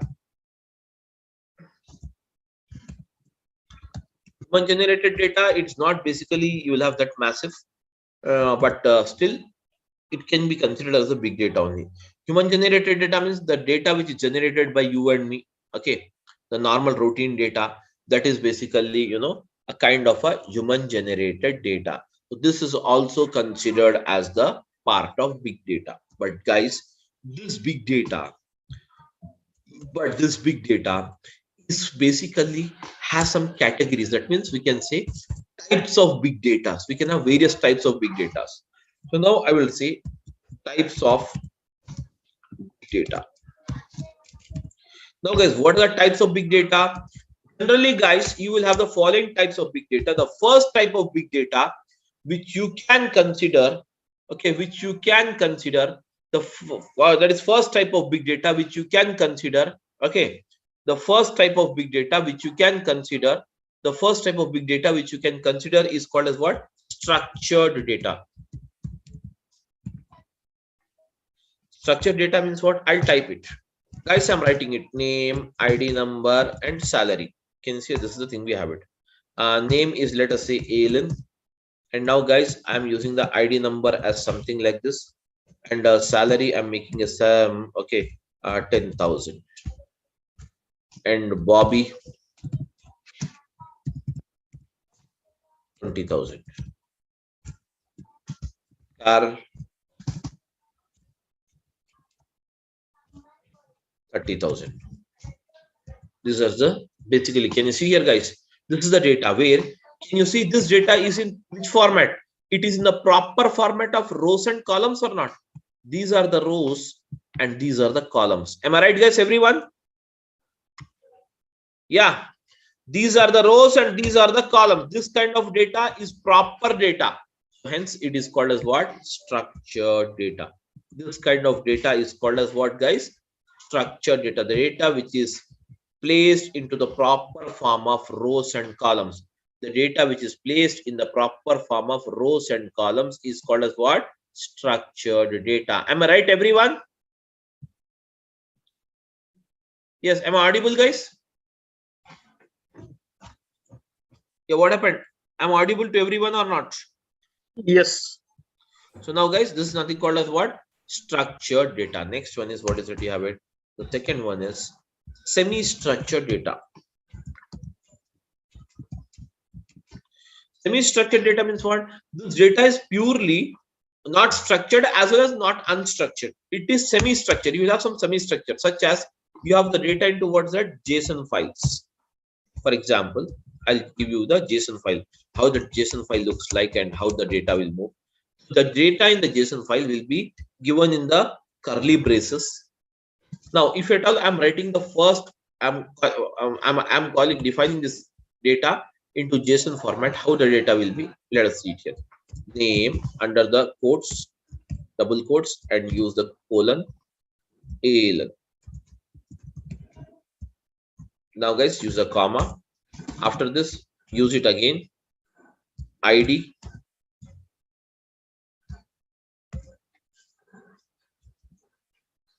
ID. Then use it as it's a numeric data. Now you can place it normally. Again, we have what is that, guys? Under this, again you have what is that? Car. That is salary. This is also numeric data, so hence you can leave it as it is. Do not place under this. And finally, after this is done, the data is closed, the braces. Can you see this kind of data is called as what? Semi-structured data. It is called as what, guys? Yeah, it is called as what, guys? Semi-structured data. This kind of data is called as what? Semi-structured data. And now finally, the third one is called as what? Unstructured data.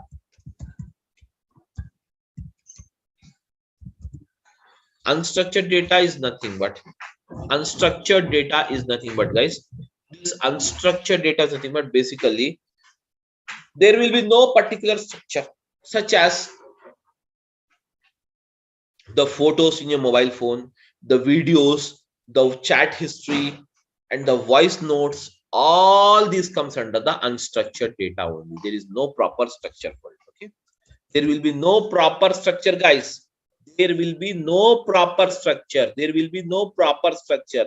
Okay, there will be no proper structure. All the that is nothing but data is called as what? Unstructured. 80% of the globe, 80% of the data from the globe, we'll get it in what? Unstructured format only. 80% of the data across the globe, we'll get it in what? Unstructured format only. So guys, these are the types of big data we can have: structured, semi-structured, and unstructured. And this structured, semi-structured, and unstructured can be placed onto what is that? Into this type of files, or into this databases, or we can extract it from the live streaming. Further, the as it is process. So this is how the entire structure works. So is everyone clear with this, guys, or you have any doubt? You can ask me now.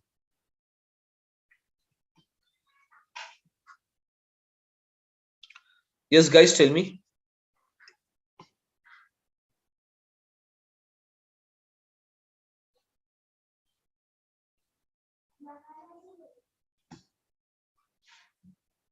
Guys, tell me now.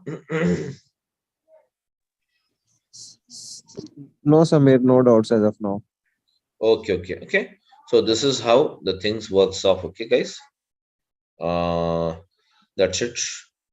So for the day, guys, that's it for the day. And so with Azure Databricks, what kind of data we usually handles, like structured or non-structured? Unstructured only. Unstructured only. Okay. Unstructured, semi-structured, and structure. 3 of them will handle it basically. Not mostly you will have semi-structured data. Okay, thank you. That's it, guys. So this is the thing we have it. Please go ahead now. So to learn Databricks, do we need any predefined technical background? Hello, Do you? am I audible? Yeah, tell me. Yeah. No, I'm just asking, what are the prerequisites to learn this Azure database? See, I don't have any basically, background in the field. yeah, prerequisites is that if you know the Python, or if you know the R, or if you know the SQL, that is very well. You can just understand the code what you can do. If not, also I will explain you, and you have to put your efforts much on that, because this is basically a purely type of a technical job where you have it. What we are doing in Databricks. If you don't want the amount of coding, you don't need actually the coding. Simply you can go with the ADF rather than going with the ADB. Okay, so I'm basically ETL background. Okay. Yeah. So what do you suggest? Should I go for ADF or ADB? I'm not really sure. And I would like to You're basically you're from technical background or non-technical, or I am basically an ETL developer, Informatica developer. Then you can go with the ADB. Why not? Definitely ADB will work for you. Okay. And to be Azure data engineer, what are the services we need to know? Like to be an Azure data engineer, if you know ADF, then also you'll call as a Azure data engineer. If you know ADB, then also it is called as you are called as a Azure data engineer. If you know the Synapse, then also you will call as a Azure data engineer only.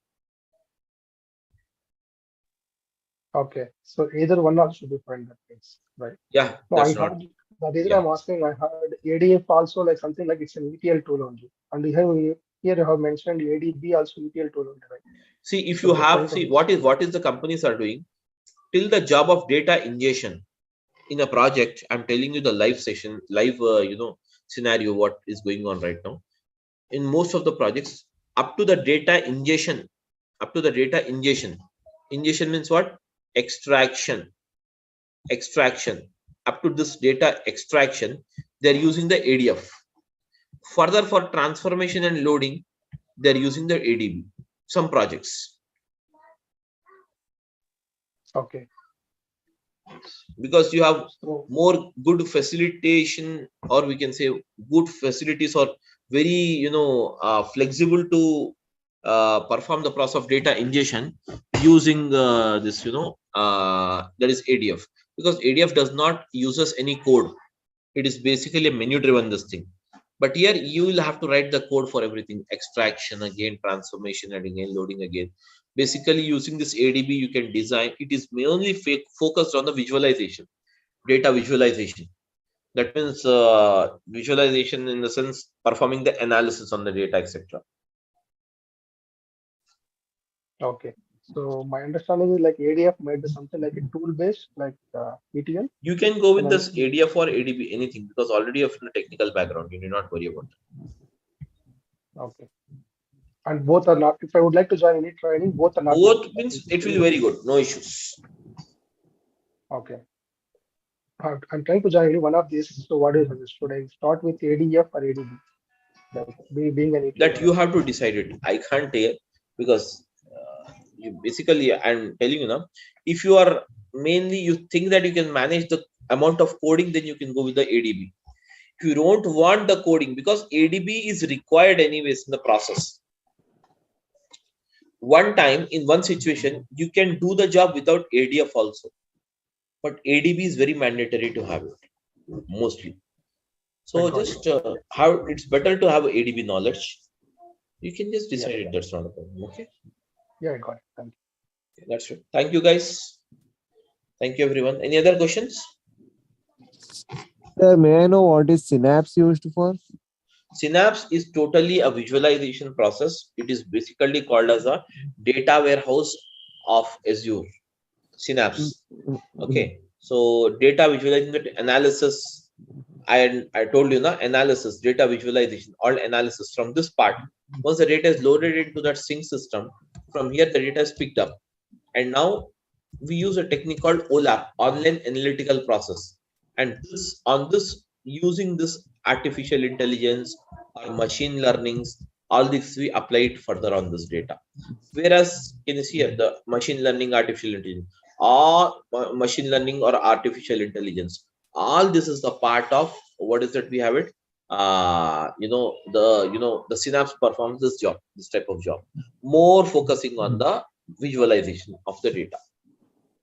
So, sir, like I just wanted to know, ADF and ADB are enough to crack a job in the current market scenario? More than enough, more than enough. Synapse, see, in this particular course, we are covering Synapse. We are covering integration with even the Snowflake. I'm covering integration with even the Amazon Web Services. Integration with all various things I'm using up here. So, anyways, you will not have anything where you need not do that. So you can do it very well. That's not a problem. Okay, so sir, ADF and ADB are enough, right? Yeah, that's more than ADF is enough. ADB individually is also enough. ADF and ADB combination, okay, if you have that, it's very good. If not, it's not like that. If you know ADF, you don't get a job. Definitely will get the job, even if you know the ADF or not, or the ADB. That's not a thing. There is a misconception in the market that if you know the ADF, you should also know this ADB, then only you'll get a job. It's not like that. These are two different services you have it. ADF has its own functionality and ADB has its own functionality. Okay. The only thing is just the market is a bit low, so worried, that's all. Market is obviously in this November and December, the market will be low. Okay. Always, again, it will pick up after January 15th. Okay. That is the every year issue you will have it in the IT sector. Okay. Whether you go with the training or whether you go for real-time jobs searching, everything, but the slang will be like that. See, every batch I'll be having 50 to 60 students, but this November and December I have a less amount of students. That obvious. That it does not mean that the market is drawn out. Of course, the flow will move. It will slow down automatically. It will pick up, because right now most of the times even in the US, this is the ending of the year, so everyone will be prepared for Easter and everything, Christmas.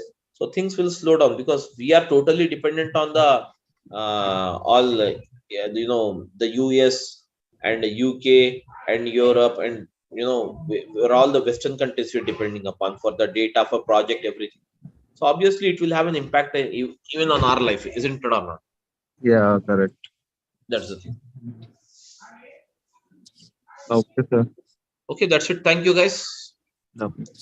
Thank you.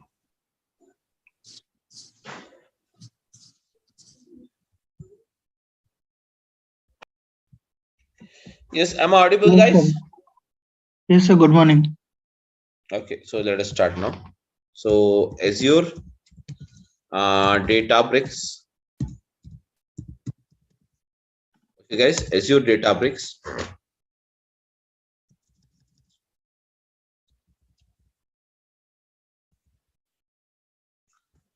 Guys, when it comes to this Azure Databricks, okay. So as already you know that what is Azure Databricks? Azure Databricks is Azure Databricks is a service. It is a service, guys. Everyone, Azure Databricks is a service which is used to perform the job of, guys. What is that? Azure Databricks is a service. Okay, Azure Databricks is a service which is used to perform. Azure Databricks is a service which is used to perform the job of what? ETL, that is extraction, transformation, and what is that? Loading. Extraction, transformation, and loading. Okay. Between what is that? Clouds. Between the clouds and on-premises. Clouds and what is it? On-premises. Between the clouds and what is that? On-premises. Okay, guys. So now between the clouds and on-premises. So here, okay, guys. So when it comes to this ETL, so now, guys, ETL is what? Basically, it is a service provided. Can you say Azure Databricks is a service provided by Microsoft, and to perform the job of ETL between the clouds and what is that? On-premises. Between the clouds and what is that? On-premises. So now, guys, let us try to see this. Okay. So what is basically an ETL? So ETL, as we know that it stands for what? Extraction. It stands for what? Extraction, transformation. Extraction, transformation, and what's that? Loading. Extraction, transformation, and what is that? Loading. extraction, transformation, and loading. Now, guys, when it comes to this extraction, transformation, and loading, this is a process. This is a process, all of you. This is a process of, is what is that? Data summarization. This is a process of what, guys? Data summarization. This is the process of what? Data summarization. This is the process of what? Data summarization. Okay. It is the process of what? Data summarization.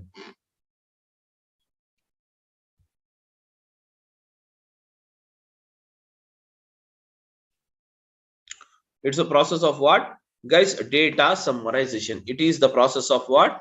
Data summarization, wherein you have, what is that? Source. You have, what is it? Source data. Source, what is the data storage? What's that? You have it? Source data storage. So now, guys, source data storage or source is a place where actually we can find the data. And from the source, ultimately, we pass on the data to what is that, guys? Target. Target. We pass on the data to what is that, guys? Target. We pass on the data to what? Target. We pass on the data to what is it? Target. So, can you see here? We have, what is it? Source. Source means what? A place where we can find actual data. The place where we can find, what is that, guys? Actual data. All of you following, please. Yes, guys.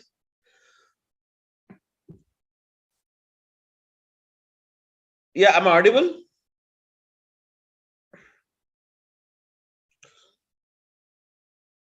Yes, sir. Yes, sir. Okay, okay. So now, so we have, what's it? Source. And source is nothing but what? A place where you can find the data. So now, in the source, we can get the data of type of what? Files. Or else we can get the data in the form of what is it? Databases. Or else we can get the data in the form of what is it? Live stream. We can also get the data from what? Live streaming data. Live streaming data. Okay. We can get the data from what? Files. We can get the data from what is that? Files.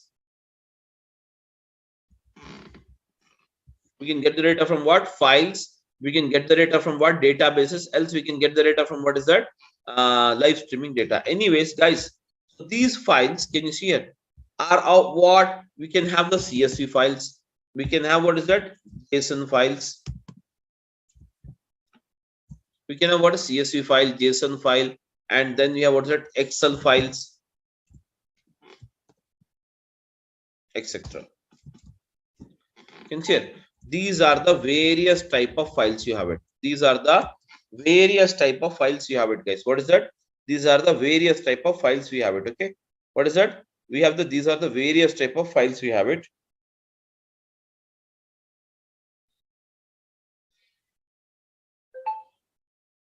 Okay, guys. So these are the various type of files you have it. So what we do is, ultimately we pull in the data. We pull in the data into this ADB, that is called as Azure Databricks. This is called as what, guys? This is called as what? The process of data ingestion. It is called as what? The process of what? Data ingestion. Okay. So then once we pull in the data, what we do? We perform the process of, so pulling in the data is a process of what? Extraction. Extraction. And once the extraction is done, guys, and once the extraction is done, then you will have, what is it? Transformation. Then you will have what? Transformation. Transformation is what? Transformation is the process of, actual process of data summarization. And once the transformation is done, finally what we do, guys? Finally what we do? We perform the loading. We perform, what is that? Loading. So now, all together, loading where? Loading the data into the, yes, guys, loading data into what is it? Target. That is called as destination. Destination or target. Getting my point? So this is how we can make out using this. Or in the same process, even if you have, can you see the data access to be accessed from the database? So what we do? We using this ADB, that is Azure Databricks. We pull in the data. And now again the same process, that is called as E. Again, then you have what is it? T. What did you have it? T stands for transformation. Again, finally we put the data into what is that? Loading. Okay, what is that? Loading is a final process. And loading the data into what is that? Destination. So destination is what? Destination is the actual target. Destination. Guys, destination is nothing but the actual target you have it. Getting my point, all of you? So these are the, and now even from the live streaming, if at all you want to pull in the data the same way, what is it you have it? We use the ADB. We use the ADB, okay, Azure Databricks. And then what we do? We use the, again, what is it? Extraction. And then we perform what is that? Transformation, guys. What is that? Transformation. And then finally we use what is that? Loading. We perform the loading. And now, guys, this loading will be done ultimately into what is that? Destination. What is that? Destination. Getting my point? This is how the entire process works on. Okay, extraction, transformation, and finally loading the data into this. Now, guys, even we have discussed it in the last class, but just I wanted to brush it up before we move ahead. Guys, use what is that? Let us see first of all what is a big data. Guys, you already know what is big data now. Yes, guys, what is big data?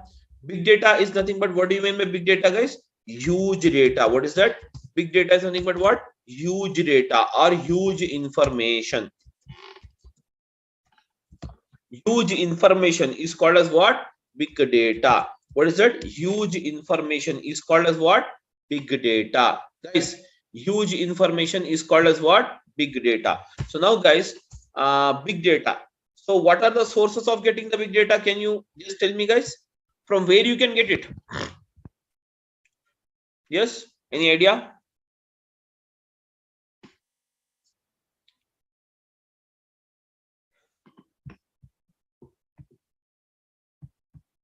Yes, guys, I'm audible. Maybe event hubs, storage account. Okay, anyways, anyways, guys, we get the big data from various sources. So such as what? Social networking sites. Social networking sites. Okay, guys, we get the data from what? Social networking sites. That is big data. Such as, what do you mean by social networking sites? WhatsApp, Facebook. Okay, Facebook, WhatsApp. Then you have Twitter, Facebook, WhatsApp, Twitter. Then you have Insta, etc. These are all the, can you see here? These are all the social networking sites from where we get the data. So, guys, data. So basically, what you can say, this is a business now. This is a business, and from the business we get the data. And data, what we do? Data, we put it in the form of what? Files or whatever the type you have it. And these files, we get it into ADB, that is Azure Databricks. And from here, we get the data into Azure Databricks, perform the job of what? Extraction. And then we do what? Transformation. And then we do what? Loading. And loading into what is that, guys? Finally, destination. Loading into what? Destination. Destination. Getting my point? Loading the data into what is that? Destination. Okay. Loading the data into what is that? Destination. Finally, the data will be loaded into what? Destination. Okay, guys, everyone.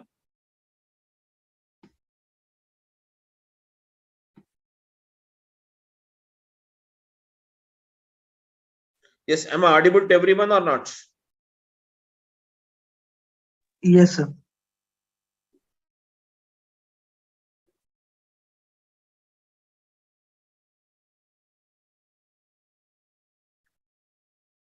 Okay, guys, that's it. So now, next, apart from this, we can also get the data. Yes, we can also get the data from what? Social networking sites. We can also get the data from what? Banking applications.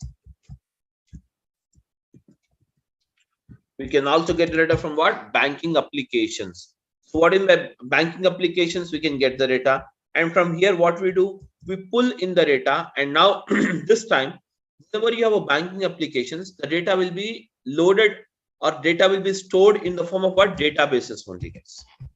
From the databases, what we do, we pull in the data, guys. We pull in the data, again the same process. What is that? Using the ADB, Azure Databricks, we perform the job of what? Extraction, transformation, and loading. And now finally, once we load it, guys, finally once we load it, ultimately it will be sent towards destination. Now, likewise, you can also get the data from what is it? Human generated data. That means human generated data is very rare. Okay, human generated means the data which is generated by you and me. Okay, human generated data. And apart from this, we can also have, okay, same process. Human generated data will be again accessed into the ADB. And from the using the ADB, we perform the job of what? Extraction, transformation, and what's it? Loading. And ultimately, finally we load the data towards a destination. Finally, we load the data towards a destination. This is the destination you load it. Okay, guys. So yeah, what is that? Human generated data. What is it? Social networking sites. We can get the data from what? Social networking sites, banking applications, human generated data. Okay, guys, human generated data. These are the various things you have it. Getting my point, everyone? Now, apart from this, we can also get the big data in the form of what? Machine generated.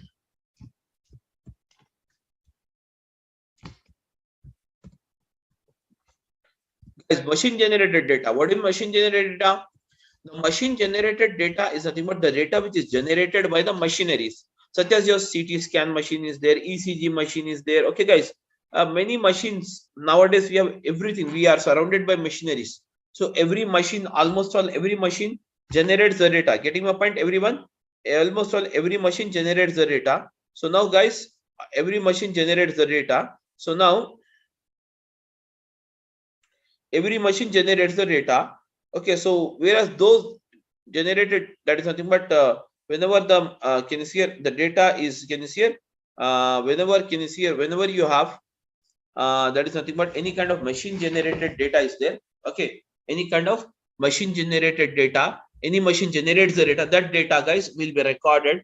The data will be recorded into what is that? The following. What is that? It can be in the form of what? Live streaming, databases, or files. That means live streaming is a process where you get the live data. So such as, what is that you have it now? ADB. Again, the same process, ETL.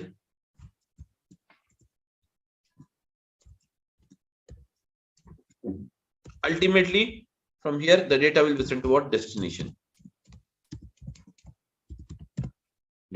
Now, guys, okay, these are the various, that is nothing but sources of getting the big data. That is social networking sites, banking applications, human generated data, machine generated data.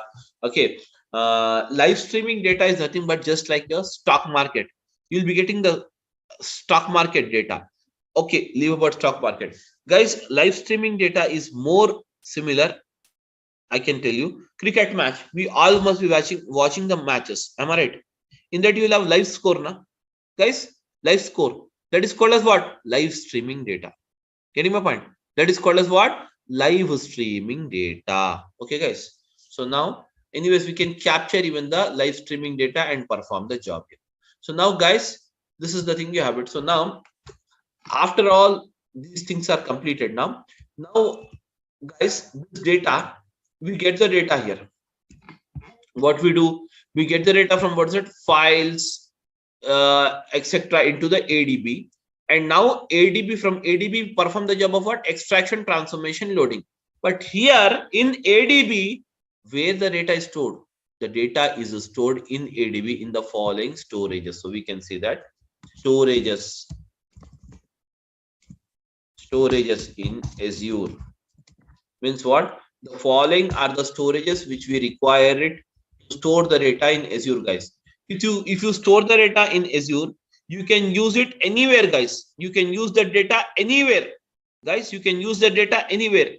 That means you can use the data in that means you can use it by using the ADB. You can using the data by whenever we use the Synapse. Even if you're using the ADF, Azure Data Factory, also if you're using it, we can use the storages as it is. Okay, it is just like common storages. What we can say is commonly used storages, guys. Okay. Commonly used storages. Okay. Yeah, guys, I'm audible. Yes, guys, I'm audible. Yes, sir. So now, Yes, okay. yes. So now, commonly used storage. What are those storages? Let us try to see this now. The storages. So first storage, I'm writing it here. Azure blob storage. Second one is Azure Data Lake Gen 1. Third one, Azure Data Lake Gen 2.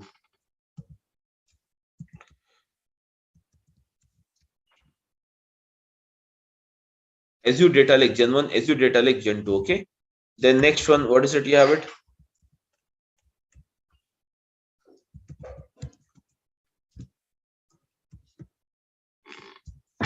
Azure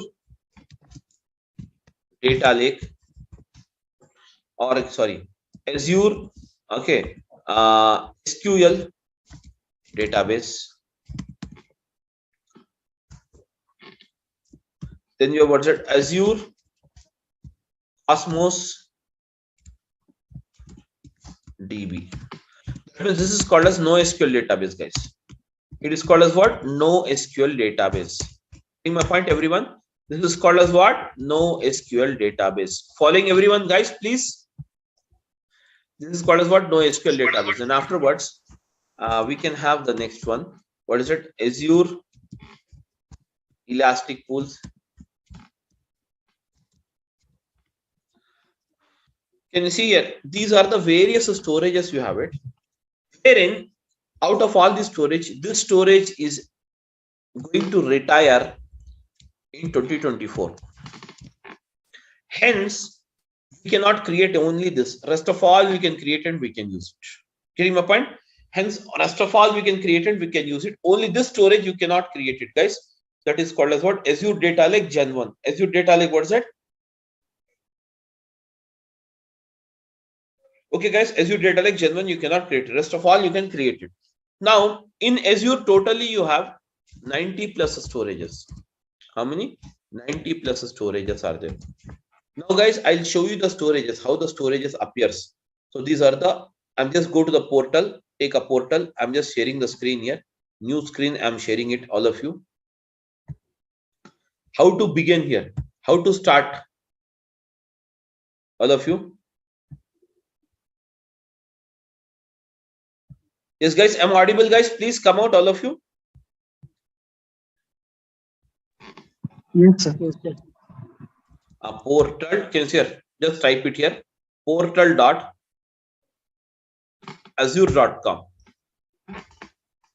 Portal.azure.com. Use a web page directly called portal.azure.com.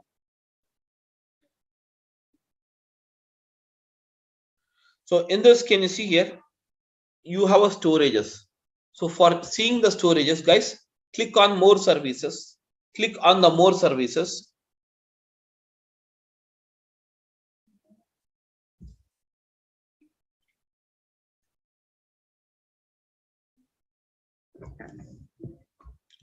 Click on the more services, guys. Can you see it? These are all the storages you can say. I'll show you the storages.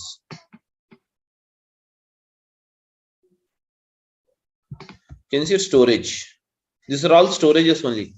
Storage accounts, recovery service vaults, data lake Gen 1, storage, okay, sync service, Azure Stack Edge, Azure Data Box, okay. Then you have that data shares, HPC caches. All these are the storages you can use it, okay. That means you have 90 plus storages are there which you can use it.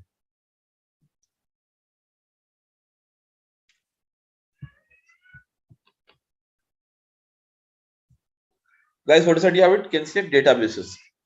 Can see all of you? Yes, everyone? Yes, sir. Yes. These are all the storages you can have it.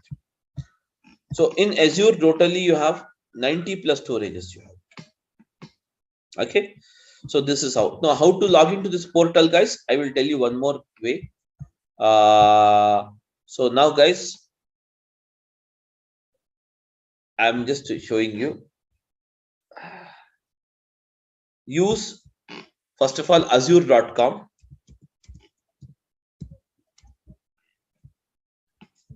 First of all, use the azure.com.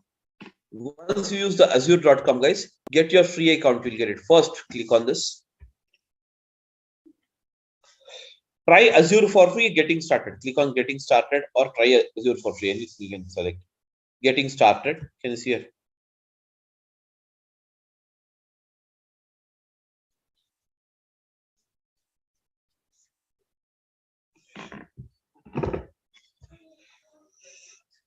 Anyways, it's taking me directly because I'm already logged in, so hence it's taking me. So guys, here what we can do is, if you just click on this get started, it will ask you some of your details. That is your the mail ID, etc. Once you enter your mail ID, everything, guys, then finally it will ask you for the credit card. If you provide the credit card, it will deduct 2 rupees from your credit card, guys. Okay, guys. So yes, guys, tell me. Okay, sir. So now this is how. So finally, what we can do is finally what we can do is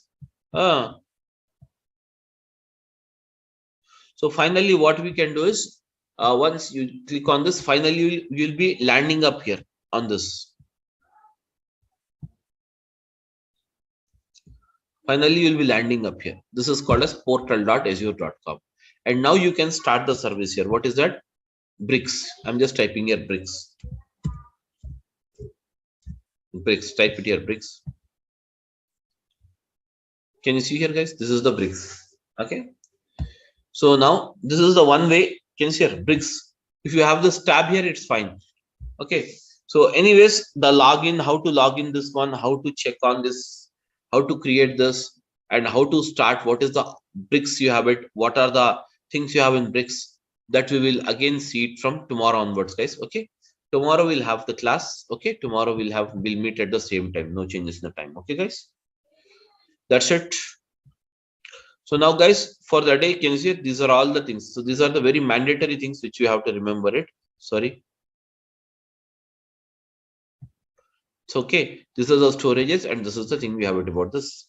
Okay, guys. So we'll just stop the class here and we'll continue tomorrow. Okay, ma? Hi, sir. Yeah, please. Sir, is there any chance to modify the timings? Modifying in the sense? Like it will start at 10:15, right, sir? So, like we can shift it to maximum 10 o'clock, not beyond that, because already I have one batch at 9 o'clock.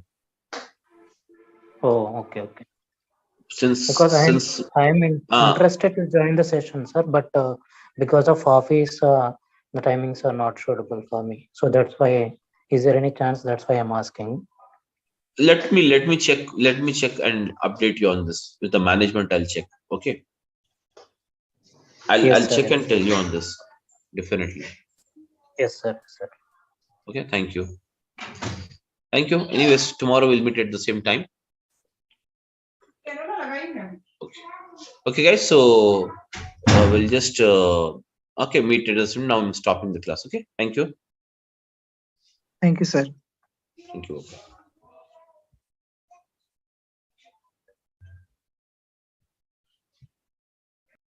See, guys, my name is Samir, and I would be your faculty for this Azure Databricks. And when it comes to this, my experience, I have around 10 plus years of experience in IT industry. And since the past 3 years, I'm onto the clouds. I'm supporting for the clouds and various clouds technologies. Okay. So now, guys, let us go ahead and see first of all, okay, what are the things you have it in this? See, what is Azure data engineering? Okay, Azure is nothing but it is a name for the cloud services. Azure is nothing but it is the name for the cloud services given by the Microsoft. That means Microsoft is marketing their cloud products or their cloud services with a name called what is it? Azure.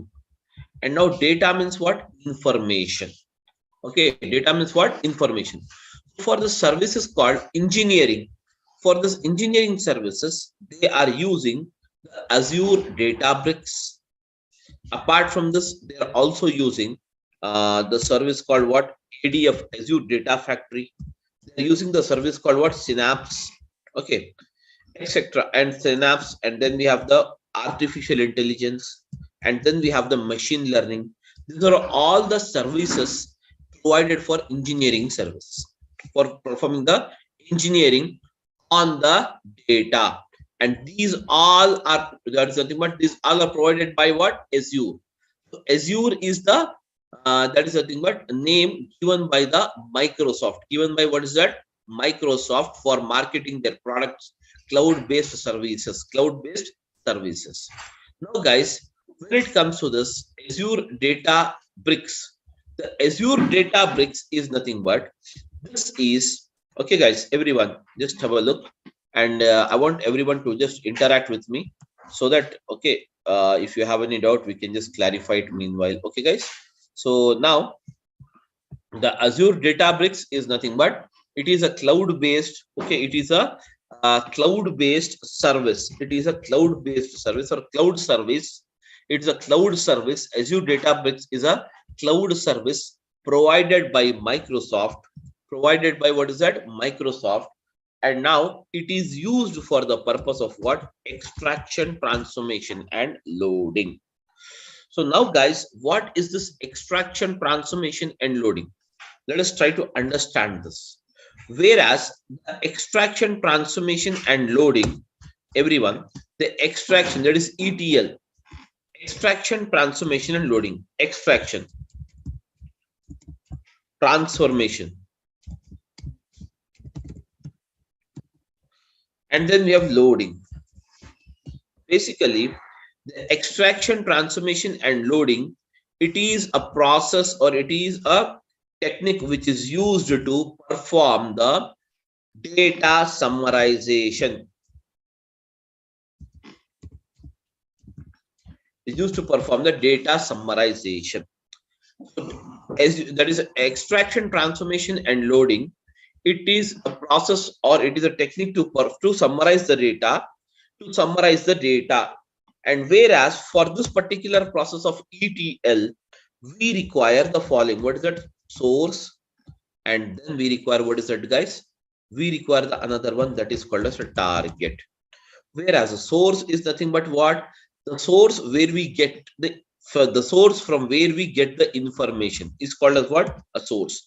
And target is nothing but what? Target is a place or destination. Target is nothing but place or destination. It's called as what? Destination. Target or destination. We can say it here. Okay. Now, guys, between the source and the target, we perform the process of what is that? ETL. What is that? Extraction, transformation, and loading. Is the process which is performed between two. What is that?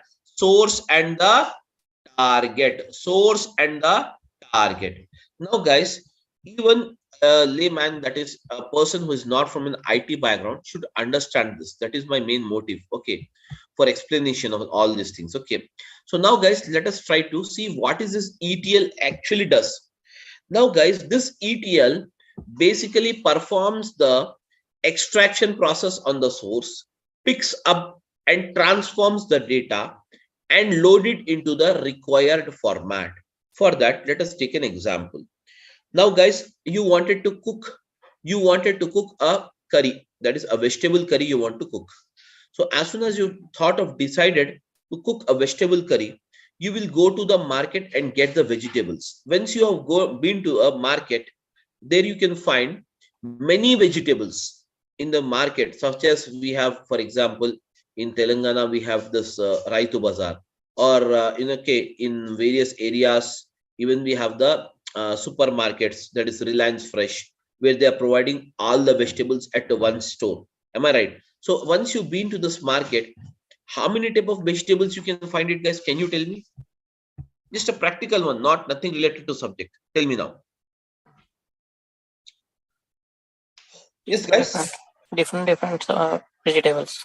Yeah, many types of vegetables, many types of vegetables. So are you going to buy all those vegetables, or some of it which is required for your to cook your curry? Require for cook the curry. That is there. So you are going to pick up only those vegetables which is required to cook the curry. Now you have picked up. Okay, now you have picked up. Okay, guys, just a minute. Just give me a second. I've got some important call note.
Sorry, guys. Actually, I got some important call to attend from my office. Okay.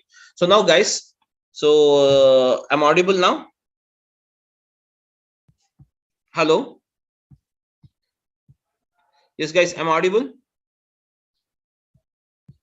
Yes, you can continue. Okay. So now, guys, you have, what is this? We have this ETL. So now, guys, Azure Databricks is nothing but this is a service provided by the Microsoft to perform the job of ETL, that is extraction, transformation, and loading. Whereas this process of extraction, transformation, and loading requires a source and a target. So once you have a source and a target, between the source and the target, we perform the job of ETL. Now, to understand this ETL in a better way, I'll just give you an example. We were discussing an example of a vegetable supermarket. So now once you've been to the vegetable supermarket, so you will find various kind of multiple vegetables. But are you going to purchase all of them or few of it? Few of it. Am I right? Very few of it you will purchase it as per your requirement, what you want to cook today. So what you will do, you will pick those vegetables and put it in a basket. Now, tell me now, what is the form of vegetables now currently when you're picked up? Yes, guys. What is the form of the vegetables right now when you picked up? It is in a raw form. Am I right? Yes, guys. It is in a raw form. So now what we have done, we have picked up those vegetables and put it in a basket and build it. We bought it at a home. Now tell me, so in order to cook the vegetable curry, what is it you have to do? Tell me now. Cutting and chopping. That means you have to change the format. You have to change the, that is nothing but format. That means by cutting and chopping vegetables, you have to do it. And now once the vegetables are cut and chopped, okay, that is nothing but again what you will do, you'll put it in a bowl and start cooking. So once the cooking is done, so what you are doing, you have converted here, just listen it, you have done a process that is nothing but from you bought a vegetables, you cut them off, and now you have cooked it. That means you have changed the format. So now, guys, in this, can you see what is that? Picking up from vegetables, from all a list of vegetables, you're picking up only restricted vegetables, which is required for you. That is called as what? The process of what? Guys, that is called as the process of what? Extraction. Am I right, everyone? It is called as the process of what? Extraction. And now once the vegetables is bought, and what you will do, cutting, chopping, and cooking them. So are you changing the form of vegetables from the raw form to the cooked form or not, guys? Yes. So that is called as a process of what? Transformation. And ultimately the loading. Loading means what? Whatever you have it, you'll put it in the target. Your target is eating. So that's called as loading process.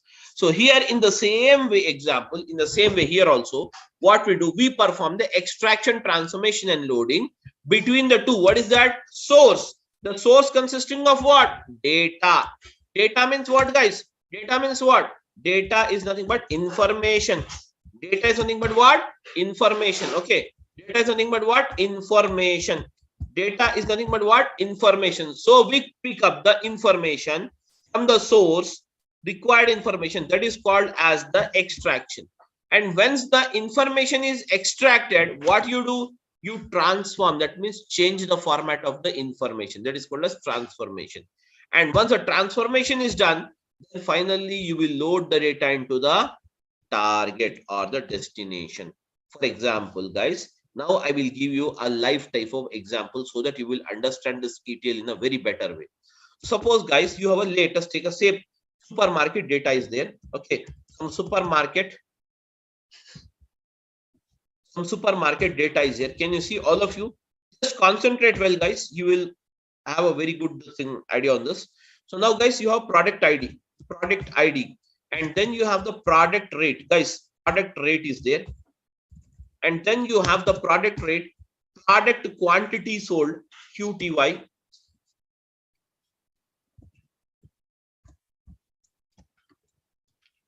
And next is what? Date of sales. That's it. These are the columns we have it. Product ID, product rate, product quantity sold, and date of sales. Am I right, everyone? Yes. You are able to hear me, guys? Please. Guys, please, you should respond it.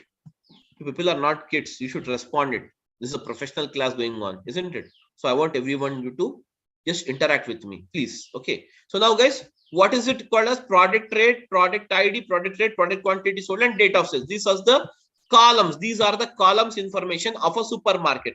Let us make it here as a more supermarket, guys. More supermarket, you have it. And this is the information of the more supermarket. Day-wise sales is recorded. Can you see here, all of you? Guys, can you see here, all of you?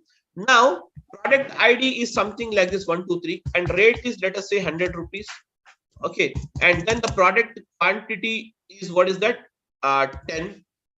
Quantity sold is 10 pieces, or 10 in the quantity, and date of sales is, let us make it here as 28.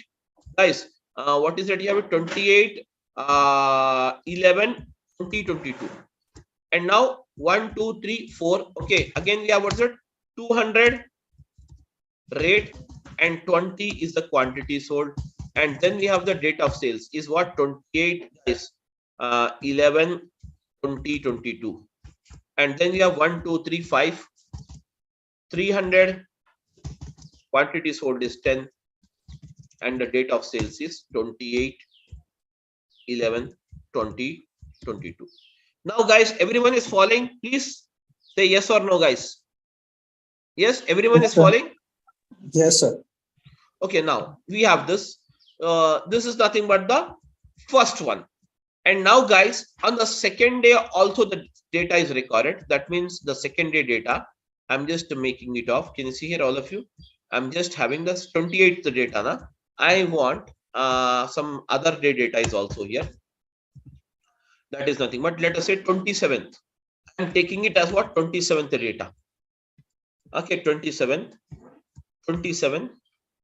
and now 27.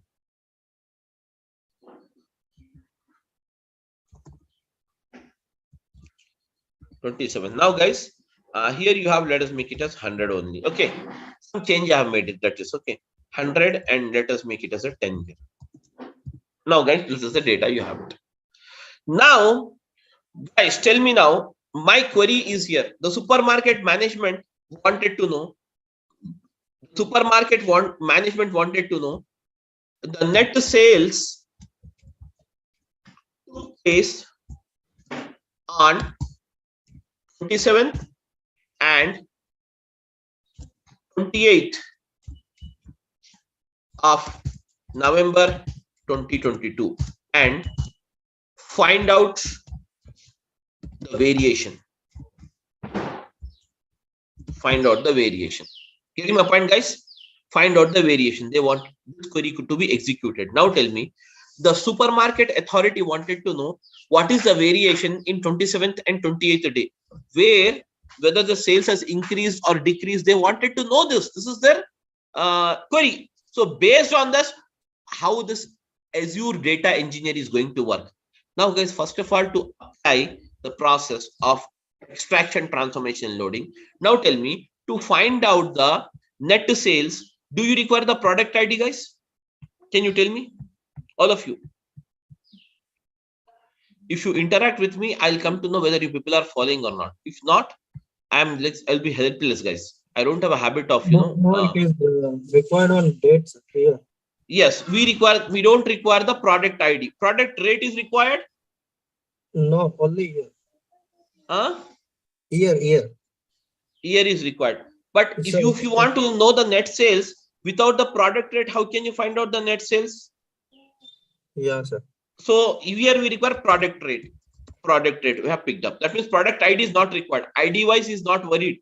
He wants the net sales amount. So product rate is taken here. Product rate. Then now product quantity sold is required. Yes, of course we require to find out the net sales amount. We require the product quantity sold also.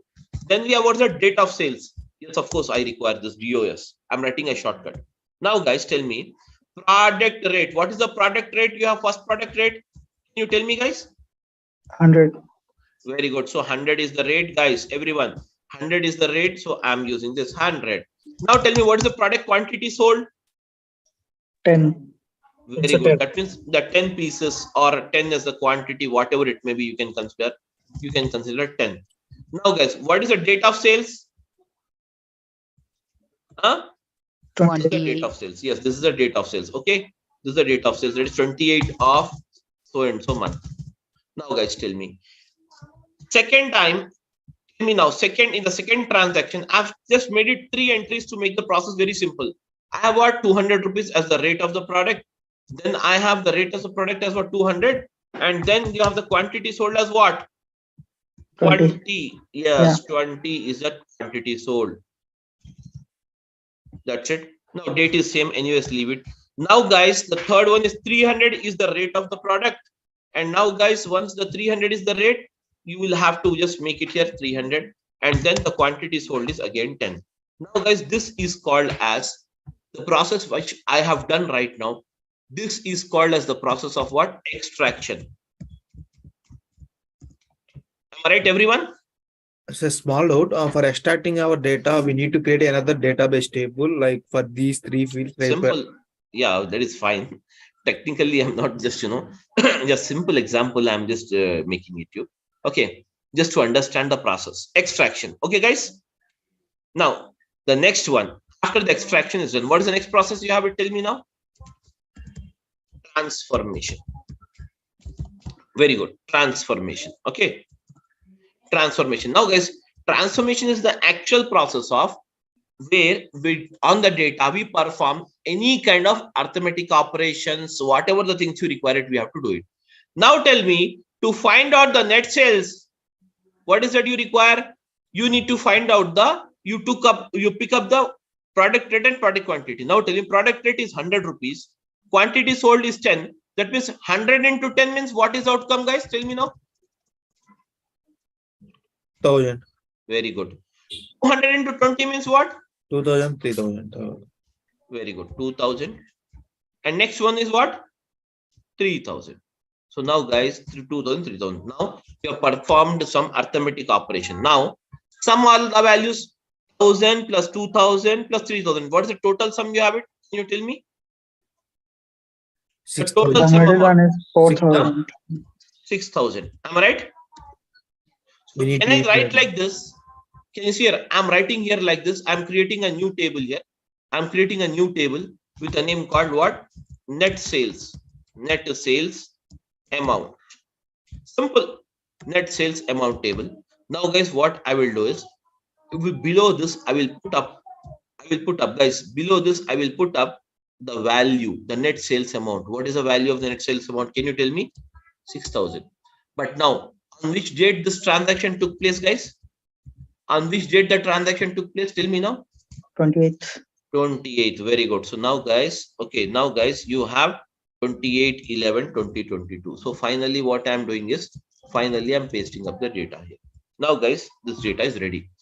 But I wanted to know the variation of 27th and 28th. Now, again, repeat the process for the same. Now, tell me, instead of pasting all these things repeatedly, I'll directly calculate 10 into 100 into 10 what? 1000. Very good. So I'll write it here 1000. Yes. 100 into 10. Yes. 100 into what is that? 10. Then I have the value as what is that? Tell me now. 1000. Now tell me. Next one, what is the calculation you have it? 200 into 10 means what? 2000. Very good. 2000. So use it as 200. Then into 10 is equal to 2000. Very good. Then 110, 1000. 110, what is that? 1000. Very good. 1000.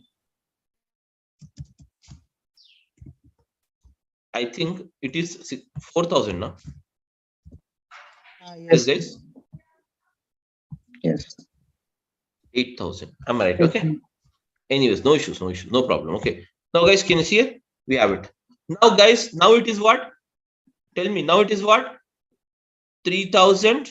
Sorry, 2000 plus 4000. 2000 means what? Totally, what's the amount now? Now the net sales amount here is what? I'm directly writing it here. What is that? 4000. Am I right, everyone? And the date of sales is what? 27/2022. Now this is the final data I will. What I will do is, this is called as a transformation.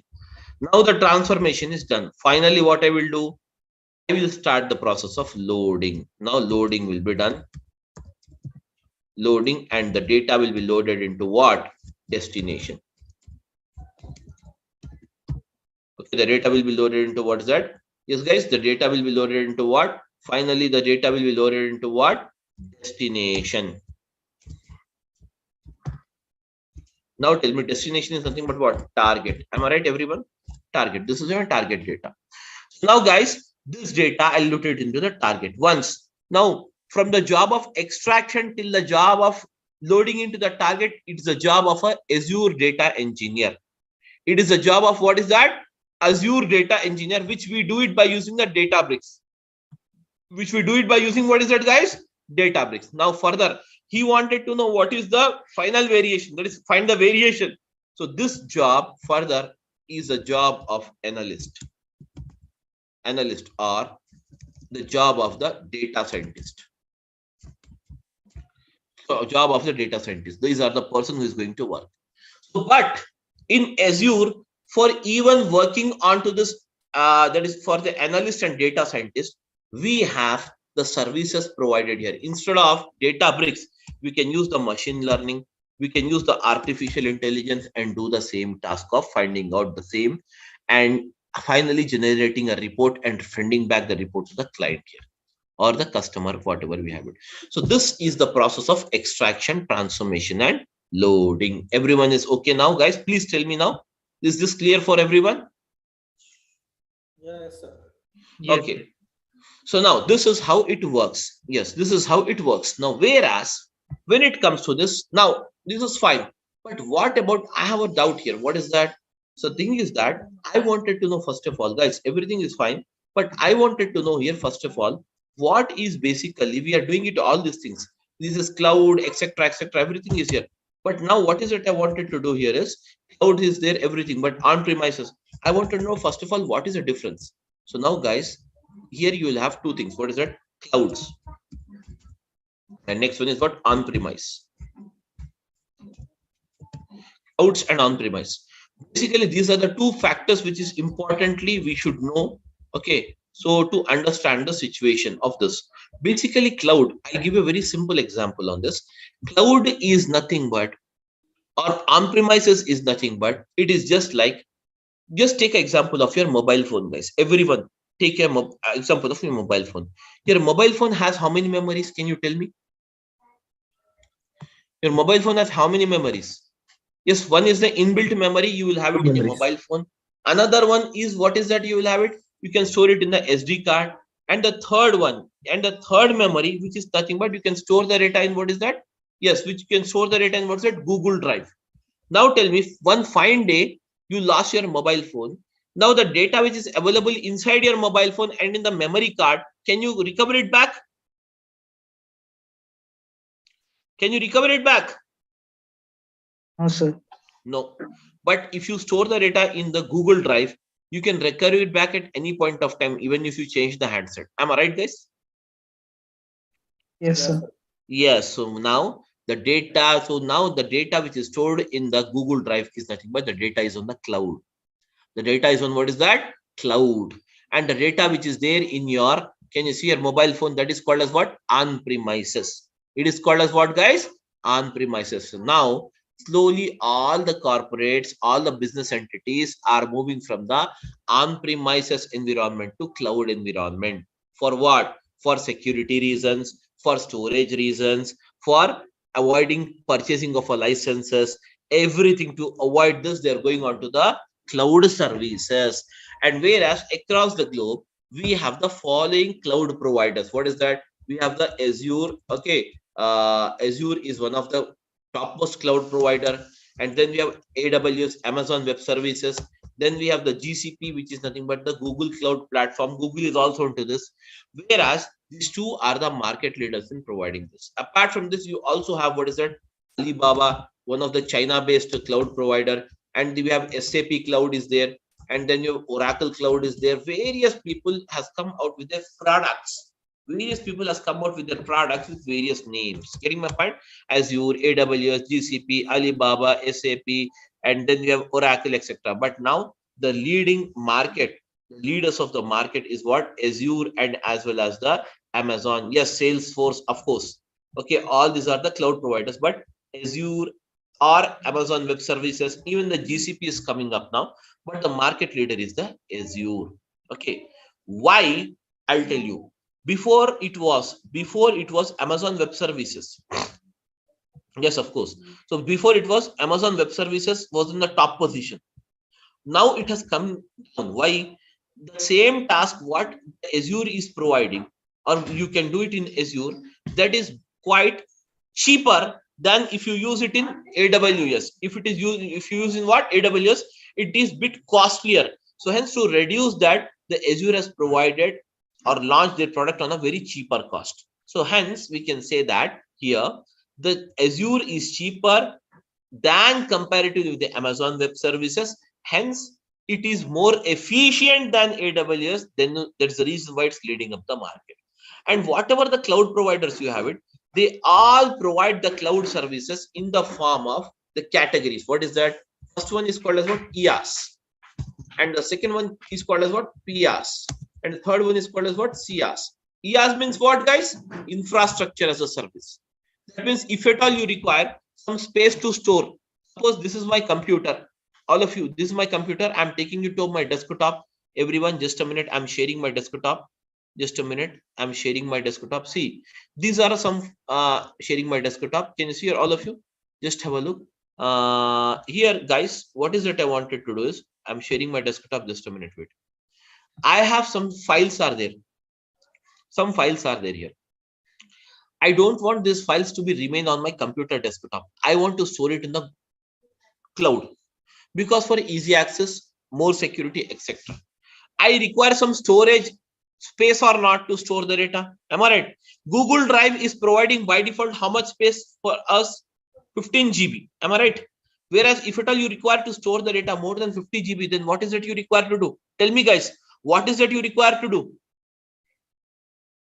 We need to purchase. You need to purchase. Am I right?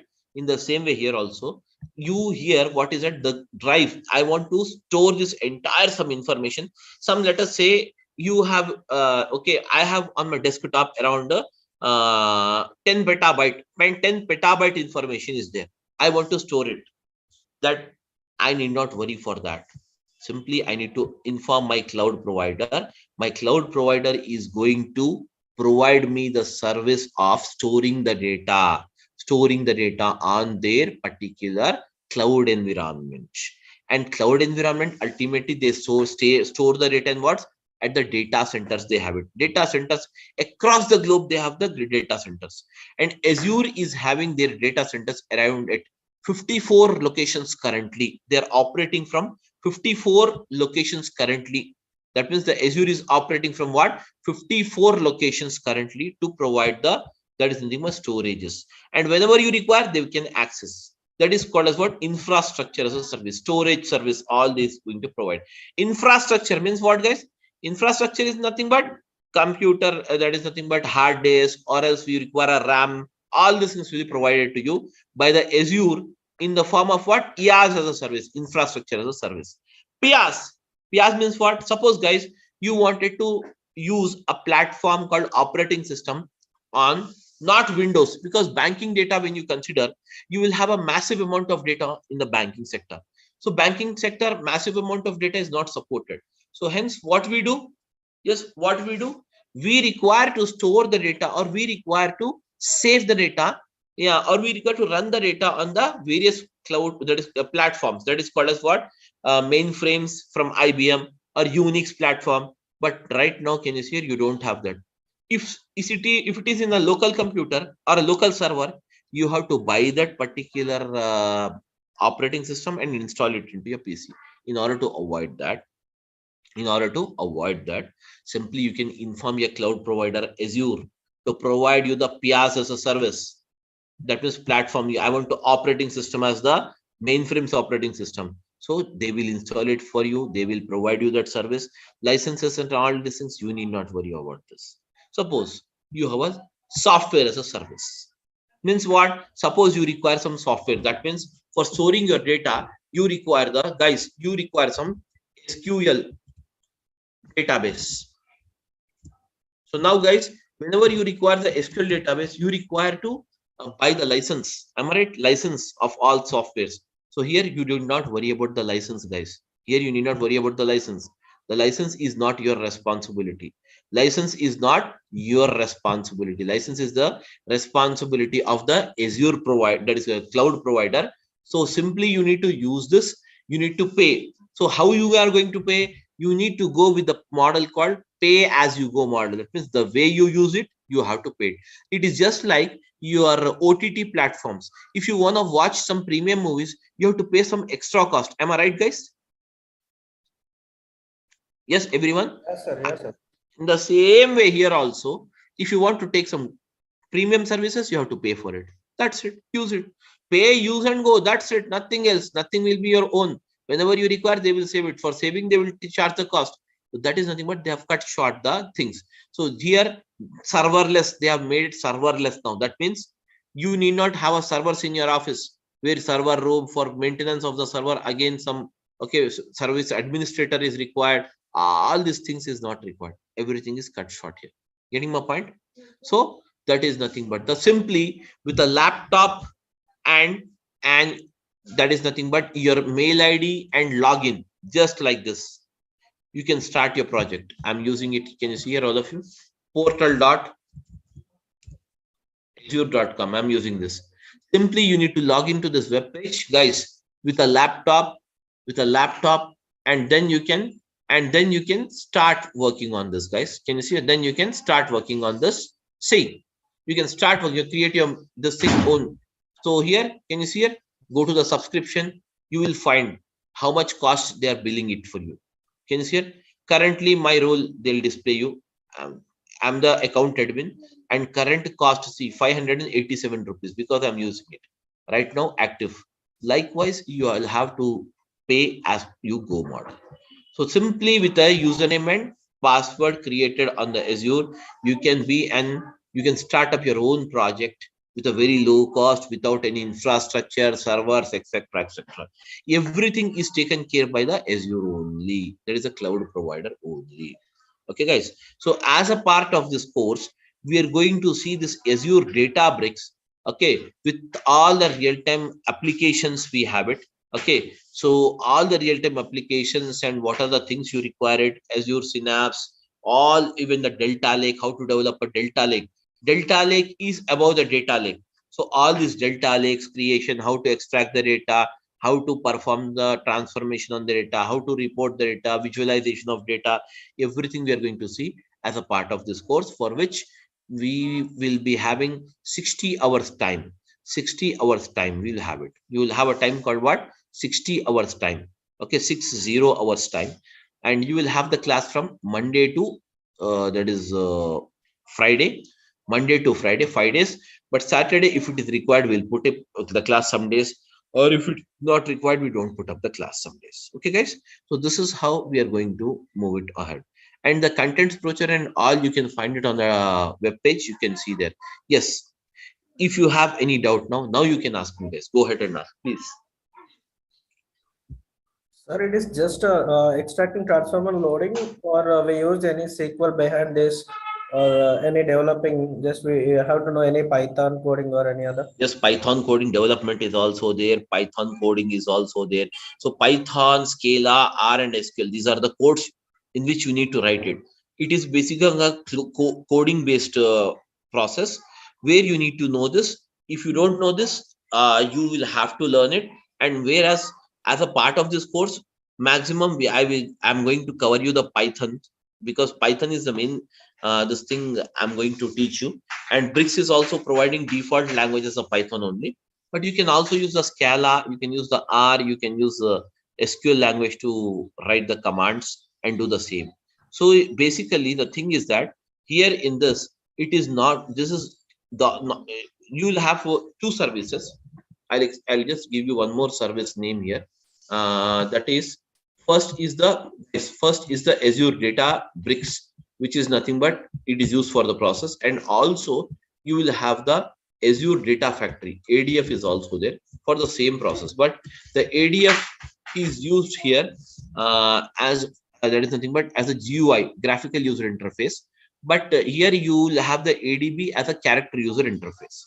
Both of them performs the same job, but why ADF and why ADB? That means basically in the real time for data ingestion. That means for data ingestion means what? Extraction. Here, can you see? Pulling in the data, pulling in the data, pulling in the data, extracting all these things. Till here only they are using ADF. Further to this ADB job, because ADB has a more feature of visualization, more flexibly visualize it, and ADB provides a user, multiple users to work onto the same environment.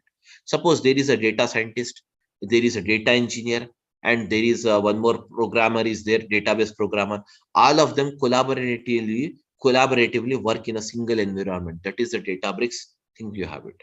Okay. So now guys, so this is the thing you have it in Databricks.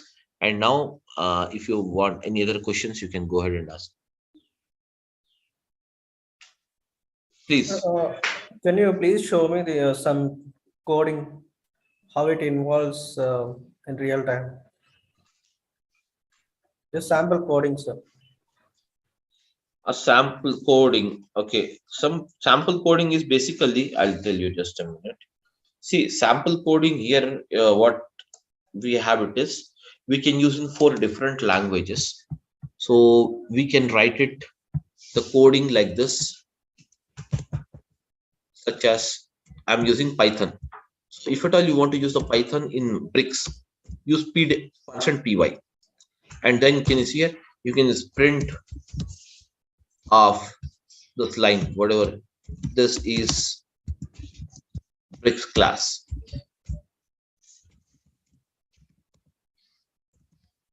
Likewise, you can write it here. Okay. You can write like this. Okay. Or else, if at all you are using the same thing, can you see here in Scala, you have to use %Scala, and you can use it print ln, print line. The same thing you can use it there in Scala. Okay. These are the type of codings you can write it here. Okay, guys. So these are the things you have it. So, anyways, we will see this. Sir. Yeah. Sir, in the course content, I have seen some Spark syllabus. Spark, PySpark also will tell you. Okay, sir. Sir, Samir sir. Sir, if I learn this Databricks, how many years of show the experience, sir? See, guys, Databricks, if you learn any cloud technology, not only Databricks, whether it is Data Factory or it is Azure, Amazon Web Services, whatever the thing you have it, you can start, or especially Azure, don't put it before 2018 because this version has not been launched. So hence, it was there, but it not launched basically. So you can put it after 2019-20, you can put up 2 years experience maximum.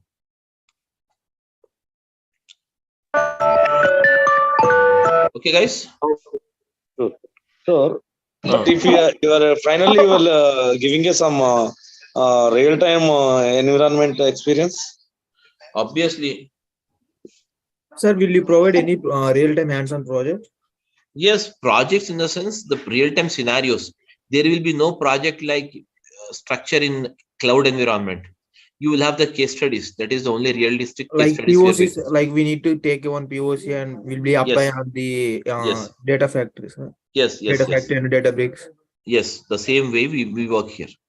It is a combination of the ADF and Azure Databricks, sir, or also this one is only ADB, not the ADF. This particular class, what you people are attending, it is only ADB. It has to do nothing with the ADF. ADF one class integration I will show you. That's it. But ADF is totally different course. That is at morning 7 a.m. we have a new batch started the same day. But the same functionality will be the same for the functionality will be changed. Functionality will be, that is ultimately doing it for ETL only. But I am telling you now, this is a bit different concept. Ultimately, it achieves the same task, but the concept is variation. Obviously, you will have some variation on this.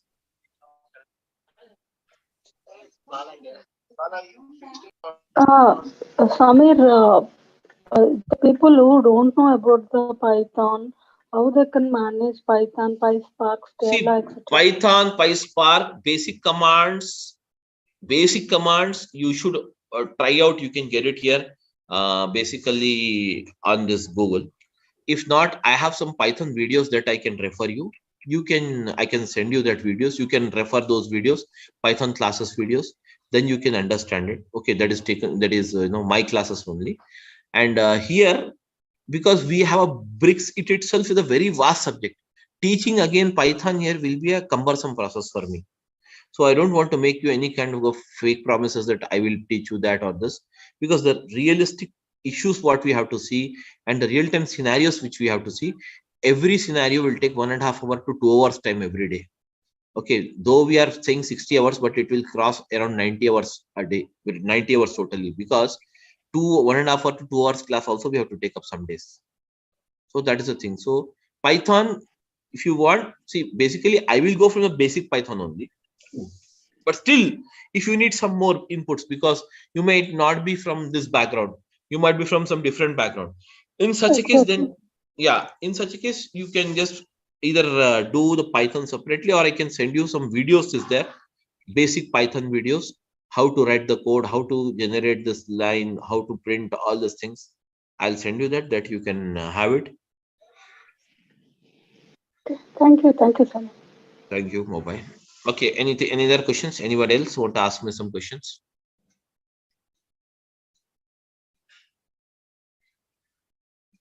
Okay, guys, that's it. So we'll meet tomorrow at same time, 10:15. We'll join the class. Okay.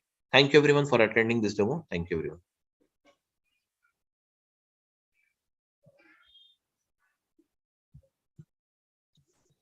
Okay, guys. Good morning. Good morning, sir. Okay, so now let us start with the this Azure Databricks.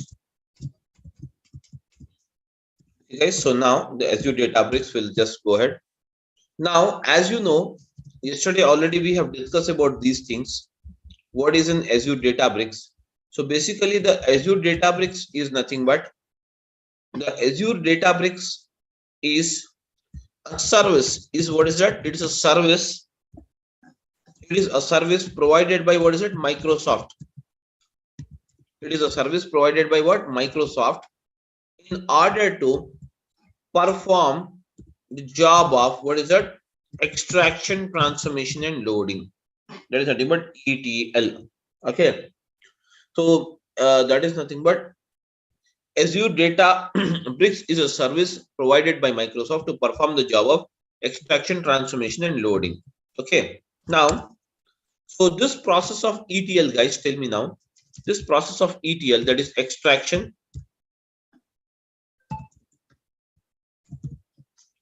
transformation,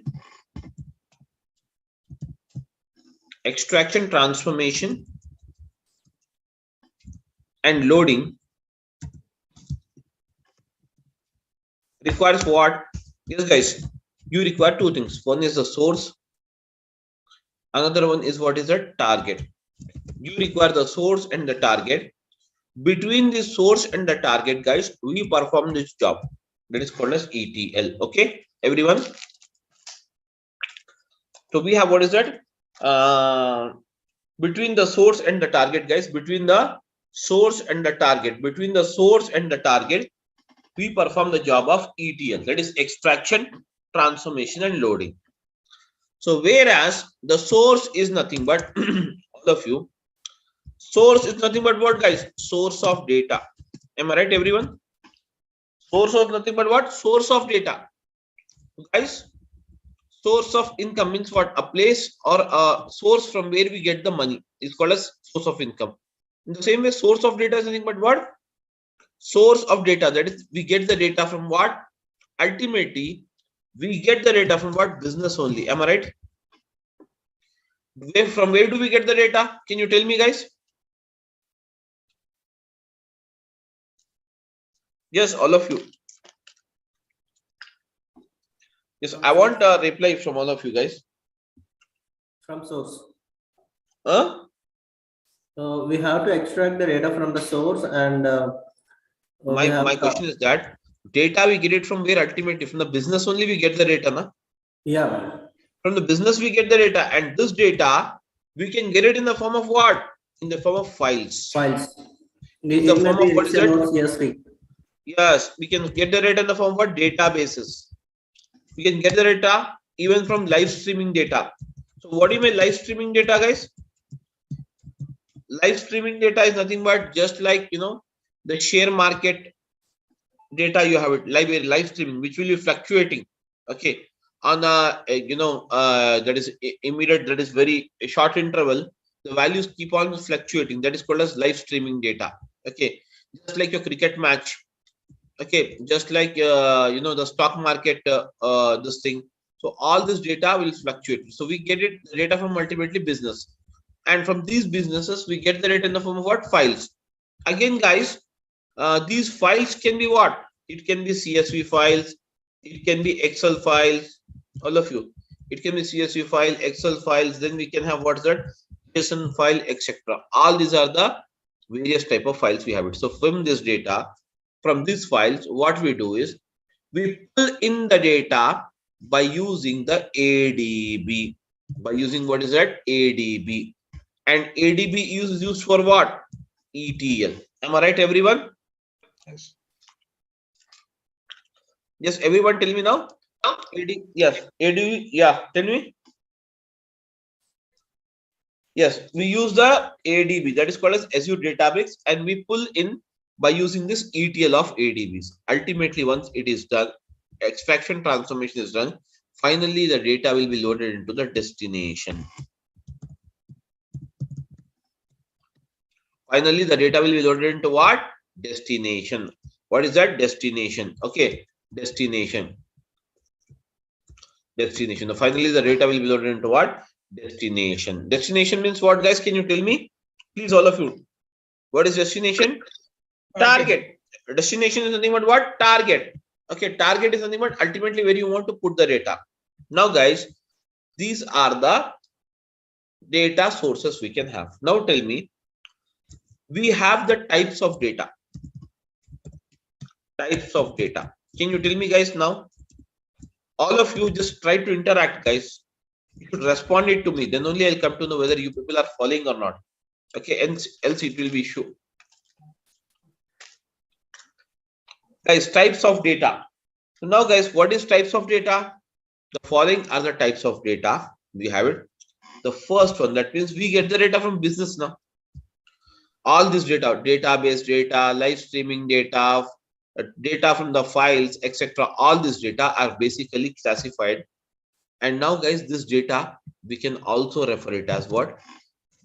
Big data. Am I right, everyone? Can we call it the big data, guys? Yes, everyone tell me now. Yes, sir. So hence we can call it as a big data. Now, guys, let us do one thing now. Now, here, let us see the types of data. So generally, we have the following types of data. That means this big data, can you see here? Or we can say types of big data. For your more clarity, I can say types of big data. So the types of big data are following. The following are the types of big data we can have. The first and foremost type of big data which we can have, guys, the first and foremost type of big data which we can have is what is that? Structured data. Second one is what? Semi-structured data.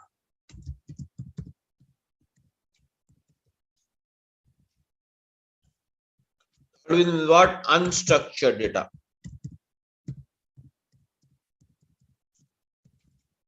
Getting my point? Structured data, semi-structured data, and unstructured data. Getting my point? Structured data, semi-structured data, and unstructured data. These are the three type of data we have it.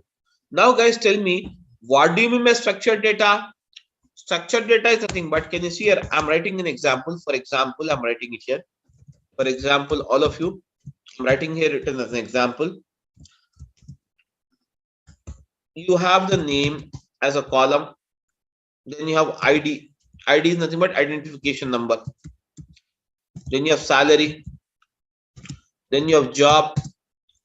Something like this. Name is, let us give Alan. and ID number is something 21. Salary is 1,000 or 10,000. Let us make it as. And the job is the clerk. All of you following me or not? Bobby, 12,000. Senior clerk. Yes, guys, are you following it or not? Please convey it, guys. Okay. Yes, sir. Yes. So now next again, what is it? Carl, we have it. Can you see it? 32, and the salary is 15,000. Accountant. That's it. Okay. Now, guys, can you see it? This is the data we have it. Now tell me, this data is in which format? Can you tell me, guys? This data is in which format? Rows and columns. Am I right, guys? Yeah. It is in the proper form of rows and columns. Hence, this kind of data is called as what, guys? Tell me now. Hence, this kind of data is called as what? Very good. Structured data. This kind of data is called as what? Structured data. Now the turn comes for the semi-structured data. How the semi-structured data? I'll show you guys. Semi-structured data, guys. Semi-structured data is nothing but, okay, whereas the data which is recorded in the following type of files is called a semi-structured. JSON file, then we have XML file, etc. Suppose the same data, above data, I'll use it and I'll write the JSON file. How will I write it? JSON file, always the data will be recorded in the curly braces. These are the curly braces. Suppose I am writing the column called name here. Name. Under the double quotes, use ALN as a name. Okay, guys? Comma. Everyone. Use it here. What is the next one? You have it. Column. Tell me now. Guys, what is the next column? I have it.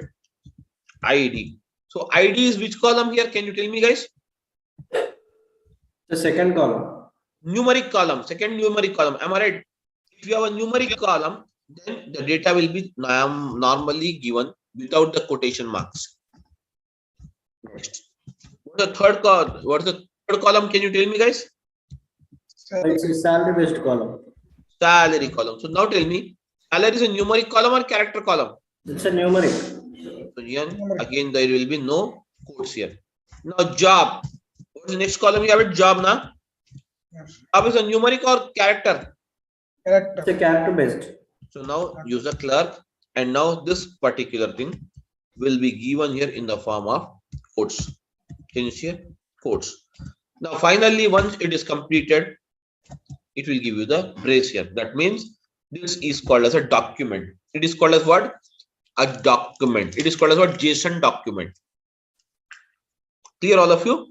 And this kind of data is called as semi-structured. This is not a fully structured, but at the same time, it is not unstructured also. It has some structure which the user can understand it. That is called as what? Semi-structured data. And guys, most of the times you will get the data in the semi-structured format only in the real time. Get my point?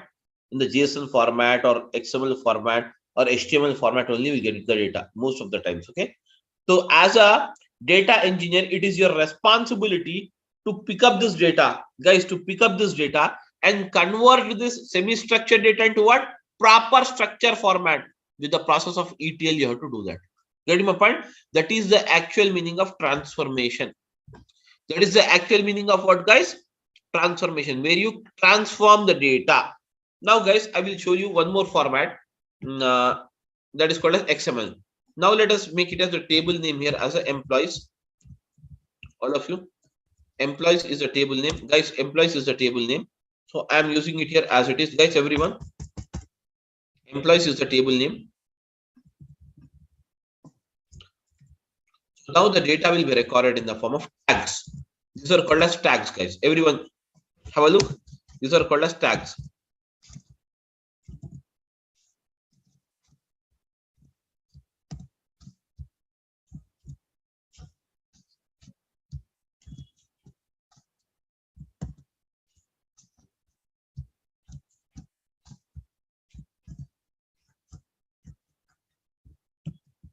The tag. If the same data I write it here in the tags format. Now tell me what is the name of your table? Can you tell me, guys? What is the name of this table I have given? XML. Name of the table. I'm writing the same data here. Employees.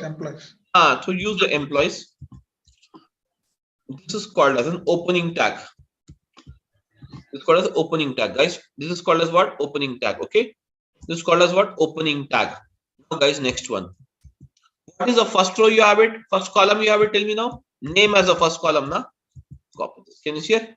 The first column will be like this. And now, guys, what is the value in the name? Tell me now. What is the name of the employee in the first row? What is the name of the employee in the first row, guys? Alan. Use Alan. That's it. Now, this job is done now. Is there any more data right now in the first row for this Alan? No. So close the tag now. This is called as closing the tag. Now, what is the second column you have to tell me now? ID. ID. Value is what? 21. And now close the tag. So is done now. So let's close the tag here. That's it. Next. What's the next one you have to tell me now? Sal. What's the salary you have value? 10,000. Now close the tag. This is what type of format, sir? XML. Okay. Now again you have what's it? Job. And now job, what is the job value you have it? Clerk. Just the first row. I'm writing only first row here, nothing else. Close the job. That's it. Now the first row is completed. Finally, you have to close the tag here. So I'm closing the tag here. Can you see? This is called as the opening tag, row tag. This is called as the closing row tag. That's it. Okay. This kind of format is called as XML format. That is called as what? Exponential markup language, or we can also say extendable markup language. Okay. This is called as what? XML format. This is called as what? XML format. Okay. This is called as what? XML format. And this is called as a JSON format. These are, but you can understand the data with this, but this kind of data is called as what, guys? Semi-structured data. This kind of data is called as what, guys? Semi-structured data. Getting my point, all of you? Yes, guys, I want an answer, ma. Yes, sir. Yes, sir.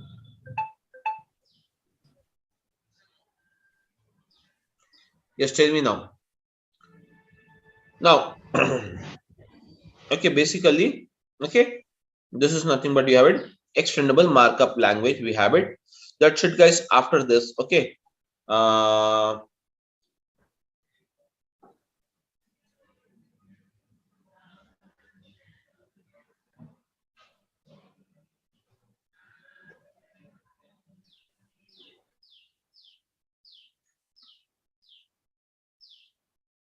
Okay, guys.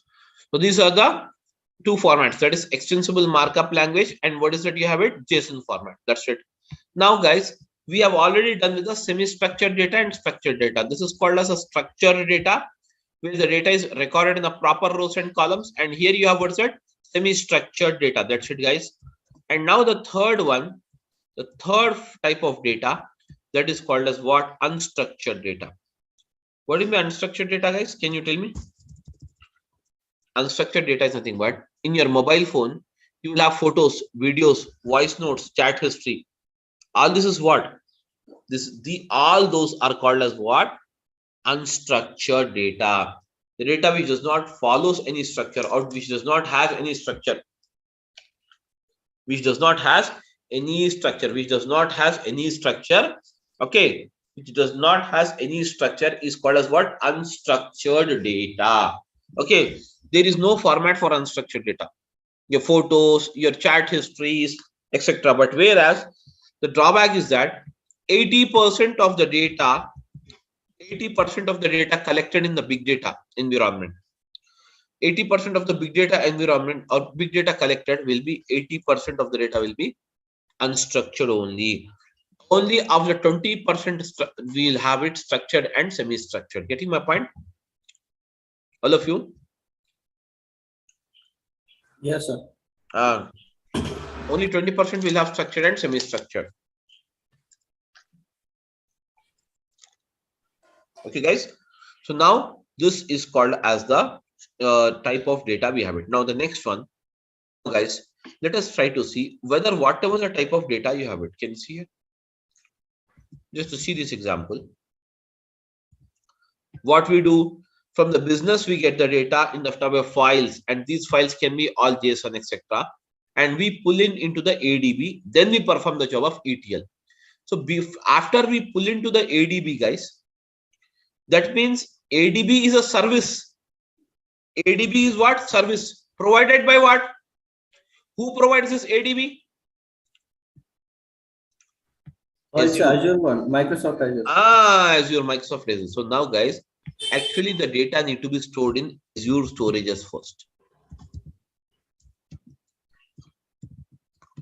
From the Azure storages, the data can be pulled in. From the, can you share? We extract the data from external sources, and these external sources, guys, these external sources, whatever you're getting the data or whatever the external sources we are having, that we will access the data and store into the Azure storages. Into what is that? Azure storages. And then we use the ADB on this Azure storages and perform the job of extraction, transformation, and loading. Then we perform the job of what? Extraction, transformation, and what? Loading ultimately. Clear now, guys, everyone? Now let us see. See, these storages are common for all. Whether you use the ADB or you use the ADF or you use the data factory, Azure Databricks or Synapse, machine learning, artificial intelligence, you use anything.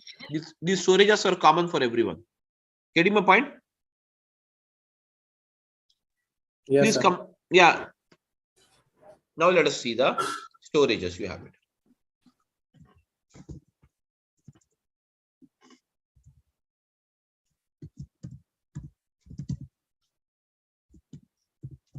Storages in Azure. Okay, guys. Storages in Azure. So now, guys, the following are the storages in Azure. The following are the storages in Azure.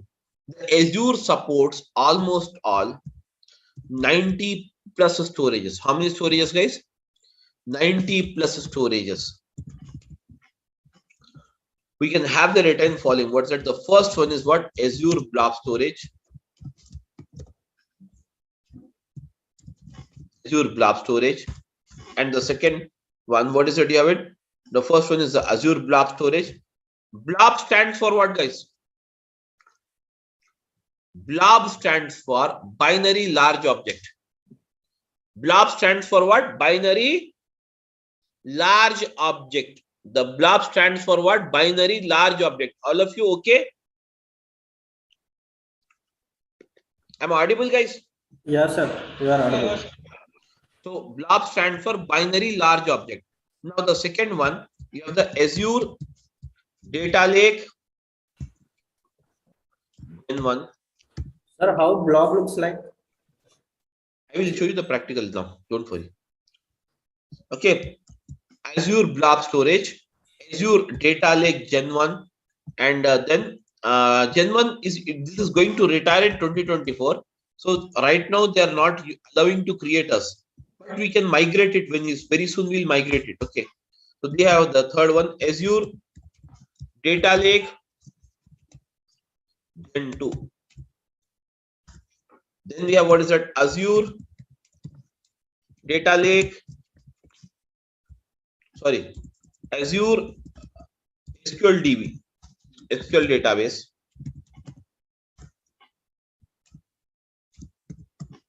Azure Cosmos DB means what? This is called as what? No SQL database.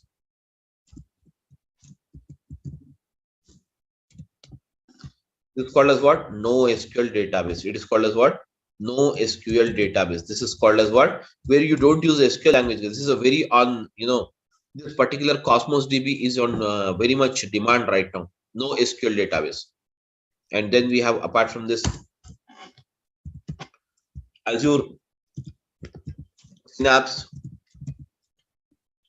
analytics.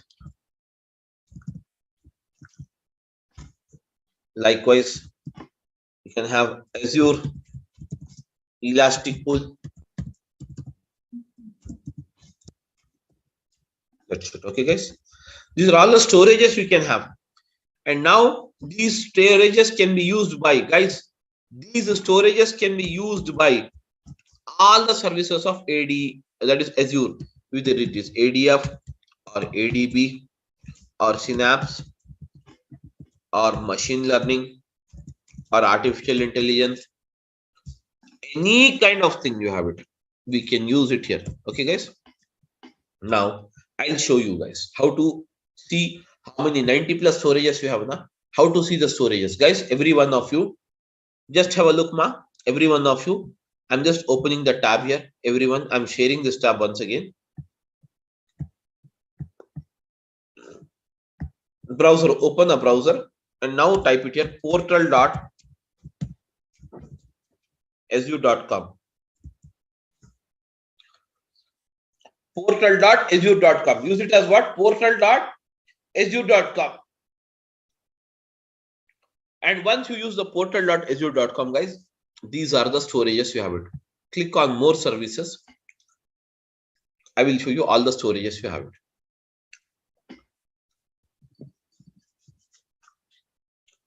Can you see here? All these are the storages. These are the services you can say. And these are the storages. Can you see here? Container storages. These are called as container storages. These are called as what? Database storages. Can you see container storages are 7, database storages are 20. Then we can have, what is that? These are some analytical services you have it. Artificial, can you see? Artificial machine learning plus machine learning. AI plus machine learning. AI means what? Artificial intelligence plus machine learning.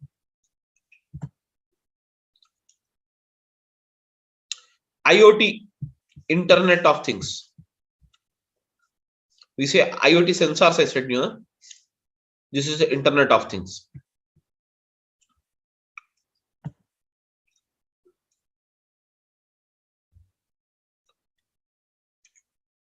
These are all the services we have. But it has, what is it? How many storages? 90 plus storages it supports. Clear, all of you? Yes, guys, this is the storages. Storage account, can say Azure Data Lake Gen 1, Azure Stack Edge, Azure Data Box, data shares, okay, HPC caches, okay, various services we have it. Then you have what's it? Azure Data Box Gateway, Azure NetApp files. These are the various storages. So first of all, you have to create the storages. That's it. So these are the storages you have it, guys. Okay.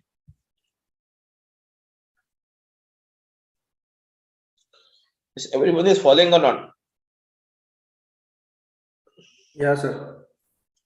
So okay. Sir, by using Now, Databricks, what we use here? I mean, stories. What are the stories we use in Databricks? All 90 storages we use it. I mean, in real time, we go with any AI and data synopsis. Synapse we use it, but artificial intelligence is not our job. Okay. It is a job of a data scientist or data analyst. We are data engineers. Okay. For the data engineers, what are the requirements, sir? We need only ADF and Databricks, or we want to learn any other also? No, that is enough. Can you see here? The data engineer job will start here. The data engineer job will start here. Extraction, from the part of extraction. And it will end at the part of loading. You will have many more things to do in this itself. Yes. Further, after this extraction and loading, transformation loading, then further you will have, what is it? Artificial intelligence to be applied. So here, the artificial intelligence or analytics, everything will be applied here. So on by what's it? Data analyst.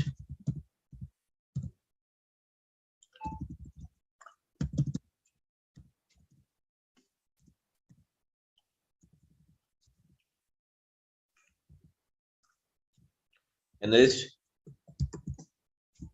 and now by the data scientist.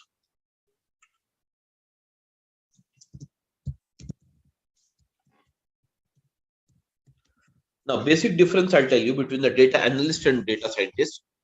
Suppose you have the data like this, all of you. We have a data like this. What is that? Let us say here example. You have a sales of 28/11/2022, and you have a sales of 29/11/2022.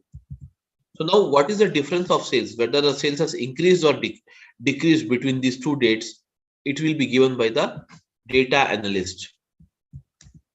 Suppose now tell me, you have the 30th/11/2022 and 01/12/2022. Now tell me, these dates are available right now? No, or not? Yes, guys. These dates are available or not? Tell me, guys. Dates are available, but the data is not available, sir. Nah, that means dates are available, but data is not available. That means this is future prediction. So all the predictive analysis will be done by the data scientist. Getting my point? The predictive analysis, that is future, is going to be forecasted by the data scientist, and data analyst will make out the difference here. Okay, that is a job. So that is, anyways, this is not our cup of tea. If you have a knowledge, then it's fine, but we are going to work from this part and end at this part, as I showed you, where actual project technicality will be involved here in this. Okay, so that's it, guys. So I showed you this one, and now how to start up this section here.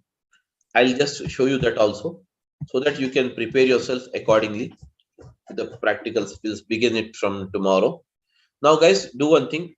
Open a tab and now type it here, azure.com.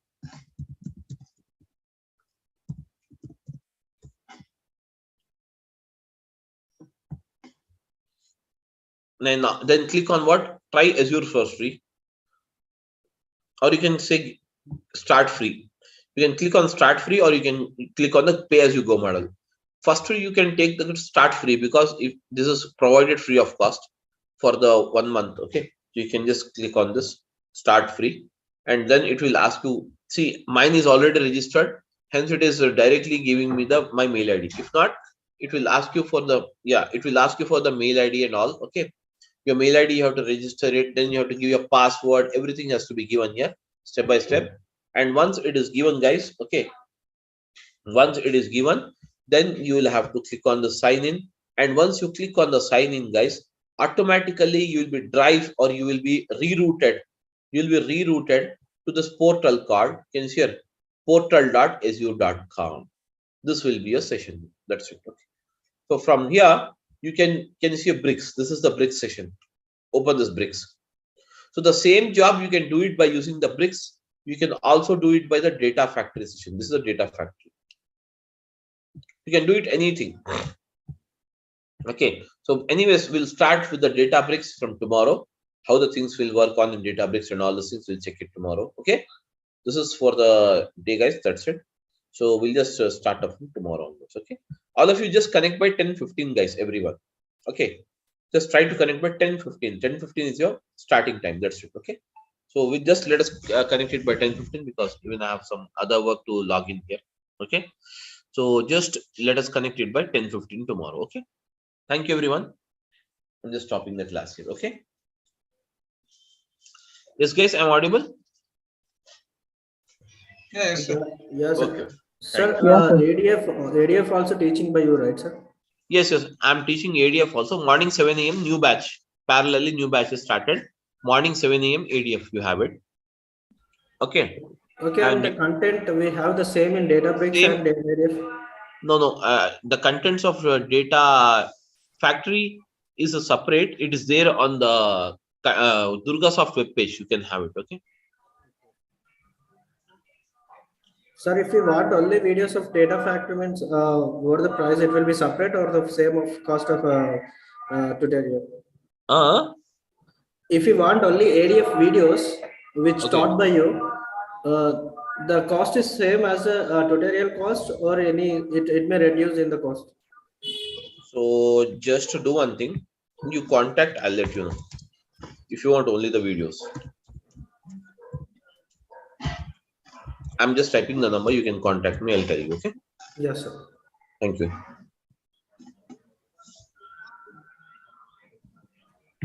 That's it, guys. Okay. Okay, sir. Sir, 1 minute. Okay, right. Okay, we'll just meet tomorrow. Thank you very much. Yes, sir.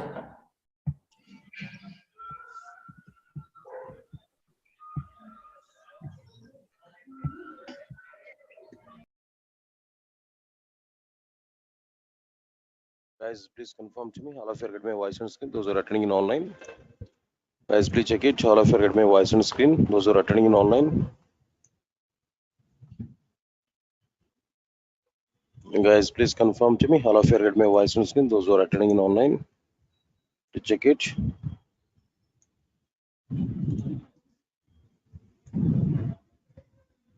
Guys, please confirm to me. All of you get my voice on screen. Those who are attending in online.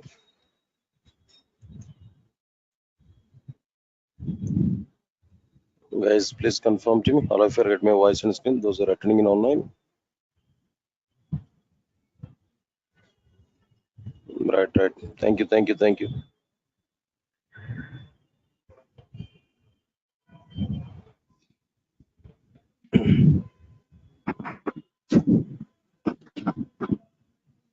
Right. Good evening, guys.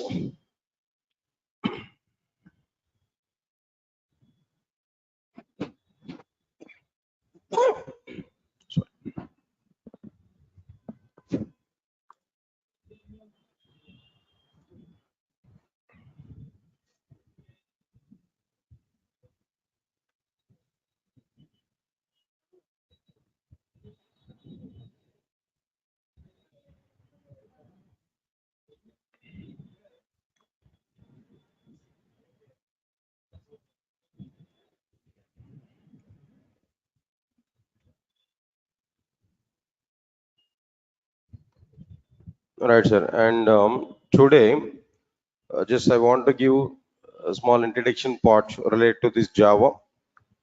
Just brief overview of Java programming language I'm going to give. All right. All of you are coming for a demo class only, right? Right. Thank you. And after that, I want to give some clarity about our like process, how I'm going to complete these classes, what is my plan of conducting these classes, all the things we are going to understand there. Right, now let's see this point here. First of all, I'm asking one direct question to all of you guys. Now today you're coming for Java demo class, right? Core Java or whatever it may be, full stack Java or something else. Simple question, straight question. Why you are selecting Java now? We have so many technologies, so many programming languages, but still why we are selecting Java today? What is the need? Because of your parents' force, no? No, sir. My brother is working with IBM. He earned per month 60,000 or 70,000. No. So my parents are saying to us, so your brother is already earning 60,000 while you are vacant after completion of the BTech. So go and join with the classes at Amirpet, then try to get job. Because of this, you are coming, right? No, sir. I completed my BTech few years back, 4 years back. Before this, maybe after completion of my BTech, I joined with some college there as a lab in church. So now I want to go for marriage. Opposite side people are asking to me, if you are the lab coordinator, we don't want to give my girl to you. So try to get software job, then only come here. Yeah, is this the reason? Any other reason? No. So then simple question, why you are selecting Java? Any reason, Kerno? Definitely, I can give some reasons. All these reasons are funny reasons only, but I think so these reasons may not be available for you. Only one simple, straightforward answer. For the sake of getting job. For the sake of getting good job. Why is there? Why job is required? Common sense only. I'm asking that. I'm not thinking about too much technical questions now. Why we need this job now? Because of two reasons. Because of very good identity. As I completed my academics, definitely I have to get some identity. I need some background. So one company background I require. So job is mandatory. That's one point. Why job is mandatory? Why identity is mandatory? Sorry. We are able to get job at any field. That is not at all the deal. But with very good identity, getting job is important. So identity, recognition, that's one reason. Any other reason here? Second reason, ultimate reason we have. What is the second reason? No. What is the second? Identity is okay. Respect and identity both are at the same side. Second reason is there. What is the second reason? No. Money. Am I right or not? Good amount of money. Every month, survival, right? Definitely we need some money. See, if we are giving answers like, sir, I'm very much crazy on programming, that's why I'm coming to this Java. No, I don't want to go believe all these kind of statements. No, they are overaction statements only. Yes, sir. Am I right or not? Identity with a good respect, and next one is what? Their money. They are the two important factors in our life. Without money, will you work for the 1 year of time? With any company, will you work for 1 year of time with any company without money? No. So definitely money is required or not? That is your fundamental right. We are working with a company for the sake of money only. At the same time, money with respect, money with identity, that both are required. Fine, whatever it may be, leave this one. Why I'm giving this kind of discussion here? The point is what? If you want to get very good job, in order to get money and respect and identity, Java is a right platform. Java is a right platform at present as per the outside market situation. Market is not much good. Somewhat dryness is going on there. Understand it what I'm telling there. So even though this much of dryness is going on, but still we can trust Java programming language when compared with other programming languages. Understand it? Still some companies are taking Java developers. Some companies are taking Java developers. As per my awareness, I'm telling to you, as per my analysis, as I am observing that the outside market with very much close, maybe next June or July month onwards, again, recruitments are going to be start. Actually, I have 50 companies in my hand at present. Regularly, I'm in touch with that companies there. Then every 3 days once or 4 days once, I used to send mails to them. Why? Because Durgasoft is providing campus drives also. In Durgasoft, companies are coming, they are going to conduct some recruitment drives on all. Understand it now? So I'm in touch with almost 50 number of companies. Every 3 days once or 4 days once, I'm in touch with them. I used to talk with them. Then what is the status now? What is the status at present? What we have to do like this? I used to communicate with them. So they are giving reply to me. 2 companies, they are giving reply to me on June or July. They want to come here. They are giving confirmation even for me. So I'm expecting in a June or July month onwards, again, recruitments are going to be start. Meanwhile, you should be ready to attend for recruitment drives in June or July. That is the status, what I'm telling here. Okay, leave it. So even though the market is not much good, but still we can trust Java. In Java domain, more and more number of recruitments are going to be happen in the companies. Definitely. I'm sure about it. I'm giving one statement to you. I'm sure about it. If you learn Java at present, next 20 to 25 years of time, you will not get any problem. Java is a straight line. Always, it is in upward direction only, not in up and downs. Everybody understand my point here? Other technologies are in up and downs, but Java will not have any such kind of scenarios. Always, Java is in upwards arrow only, not in downwards.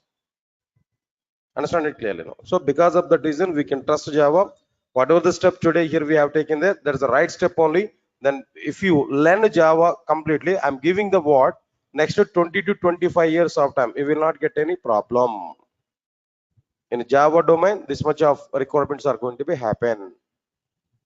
As long as all banks are not using, as long as all banks are using Java applications, As long as all insurance domain is using Java, as long as that entire software industry is using Java, you will not get any problem. How long the software industry is available, up to the time Java is getting demand. Simple comparison I'm telling that. 5 years back, if we take now, everybody they are giving hype like what there. Python is getting very good demand, no Java, nothing is there inside the Java. Java is totally down. Python is getting very good market. Now see what is the status now? What is the status now? Python is not much in high position now. Python already down, but Java is in still the same situation. Java is still in the same straight line.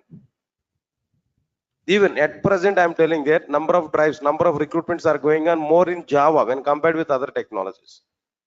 Java and it's related. Not only, I'm not talking about only core Java. Java and it's related. There only the majority of the recruitments are going to be happen. Because of that reason, we are going to have chances to work with what there to have some opportunities on what there Java domain. So we can trust it. That's the first statement here, what I'm telling you. Okay, fine. Anyway, leave it. So for what purpose you are trying to learn Java, that's okay, leave it now. But once you have taken the step to learn Java, then you must bond with that. Then we need to have some, like what I'm telling there, patience level, and we need to complete it. After that, if you try for Java, definitely we'll have very good future in Java. There's a confirmation here, what I'm telling there as a first statement. All right, sir, before all these things, as you are going to learn Java, first of all, tell me what we have inside the Java.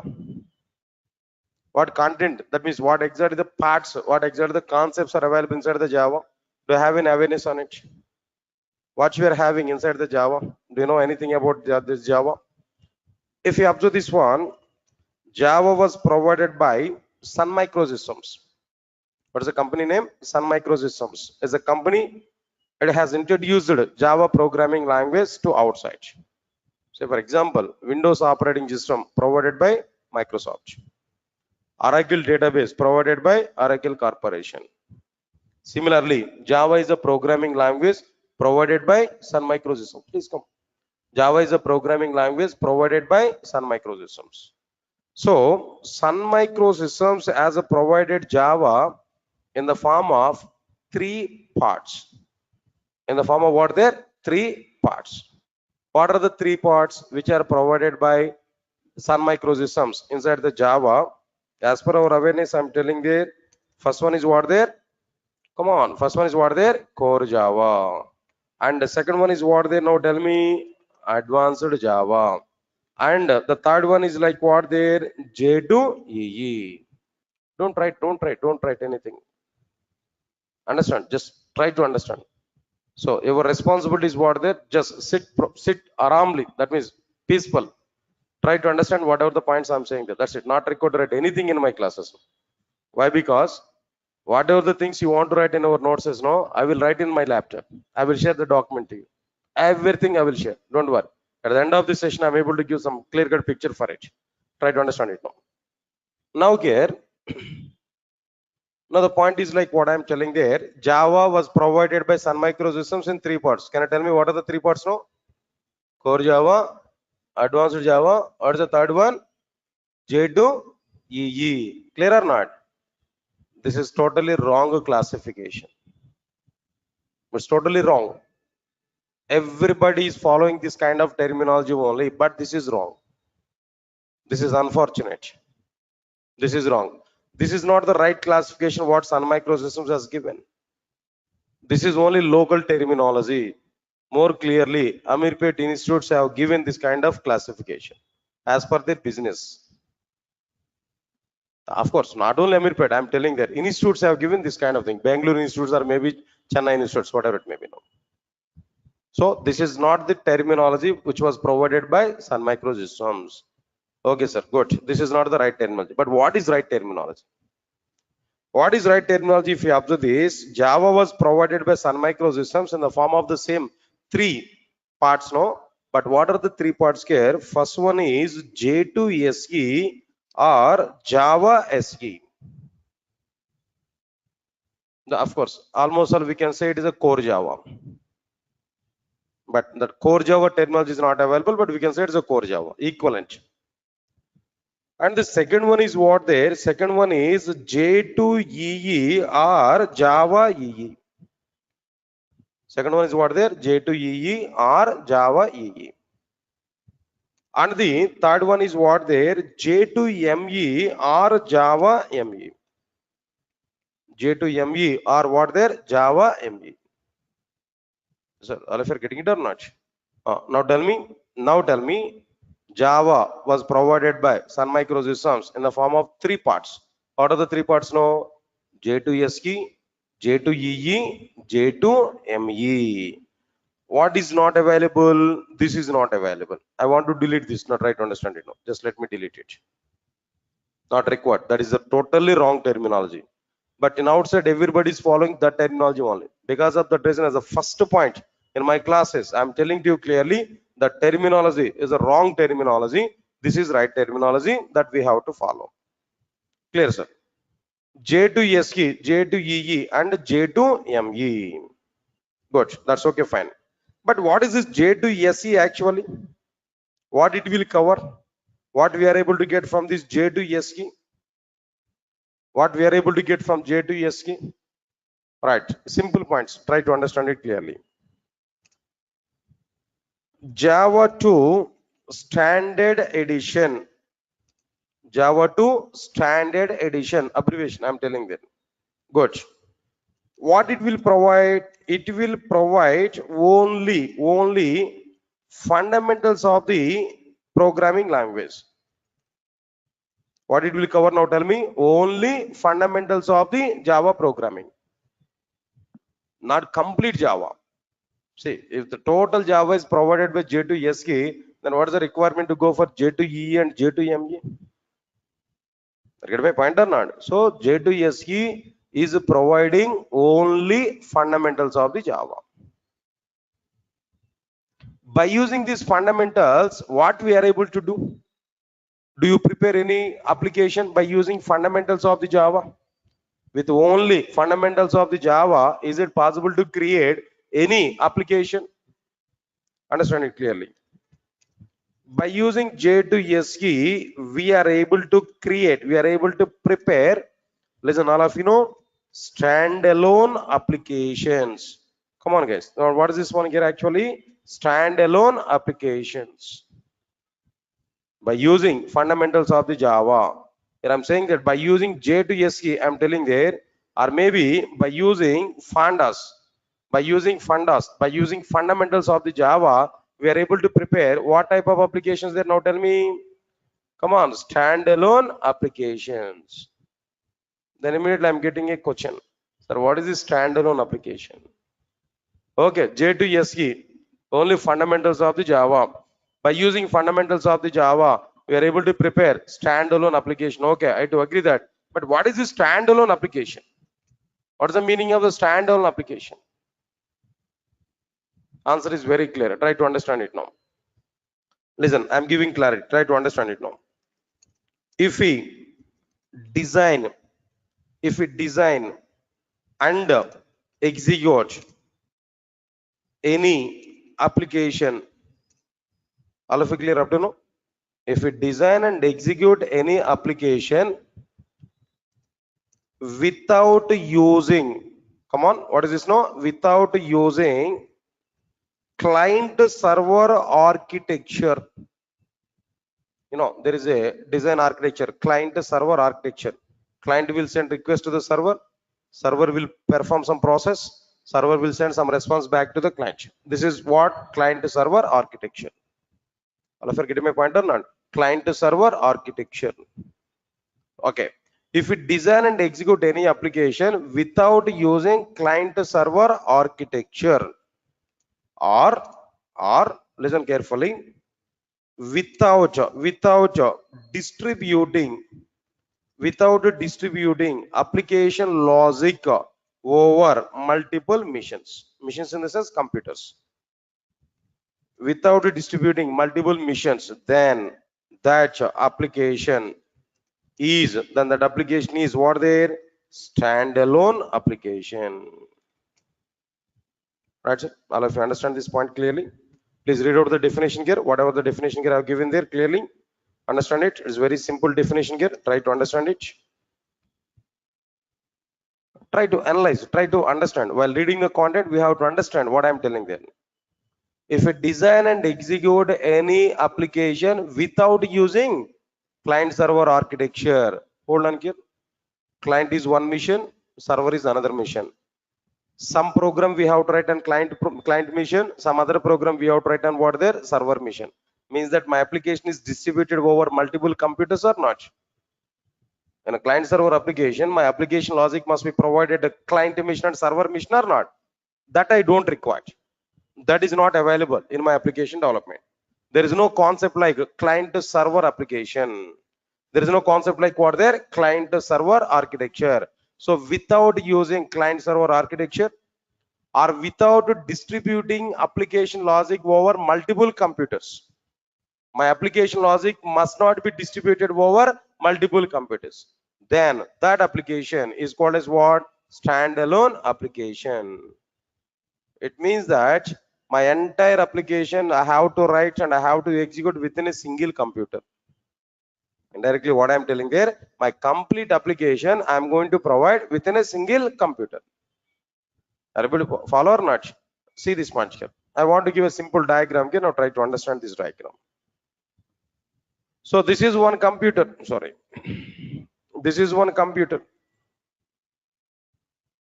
Now inside this computer only, I'm going to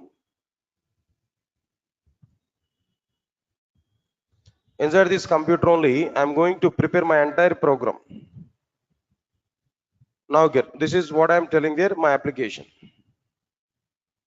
Everybody understand this clearly. Now here, I'm going to prepare what there, some application logic. My complete application is available inside this particular mission only. My total program is available inside my computer only.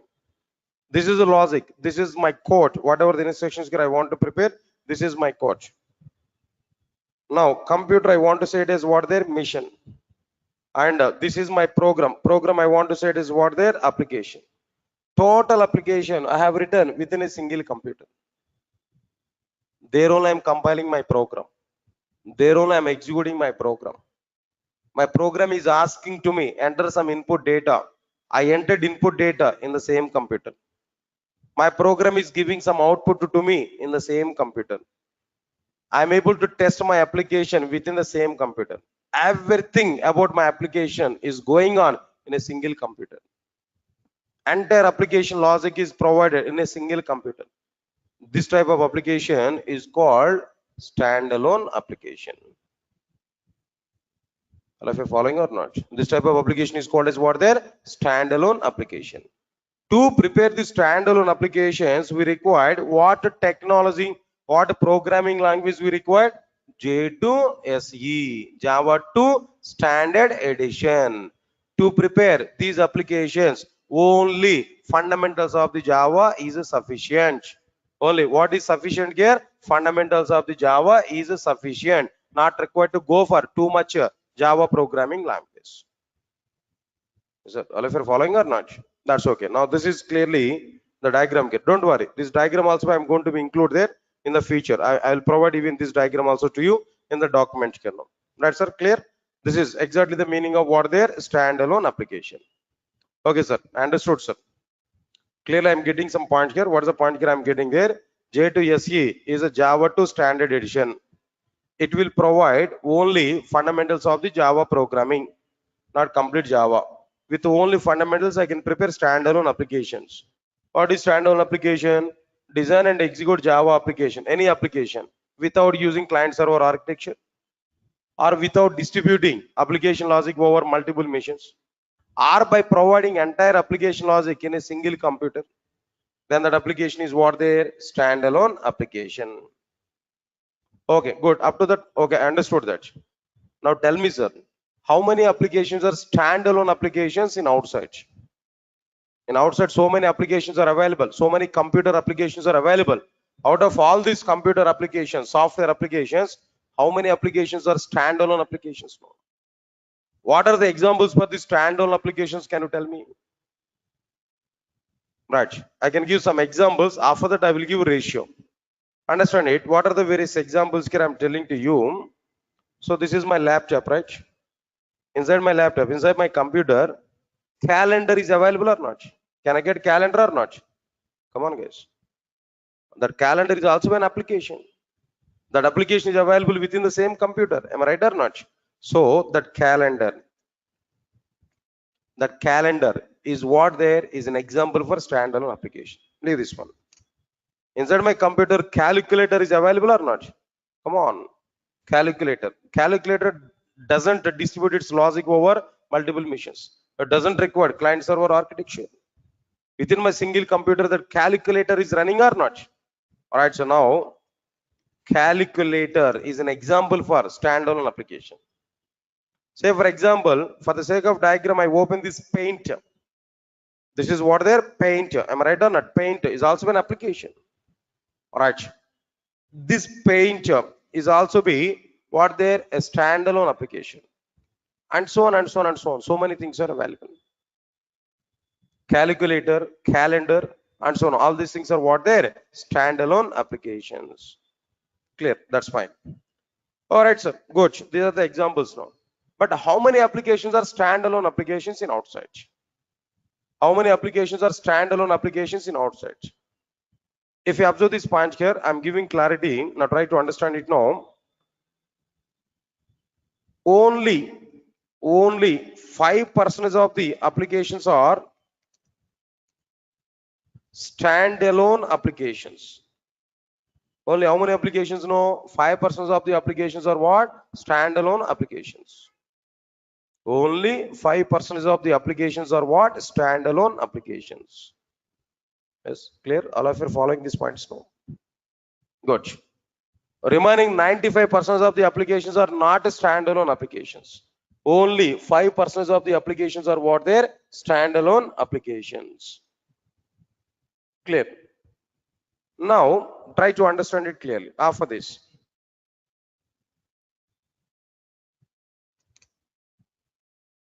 Application development is only 5% about the standalone applications, about J2SE, but it is it's a direct utilization.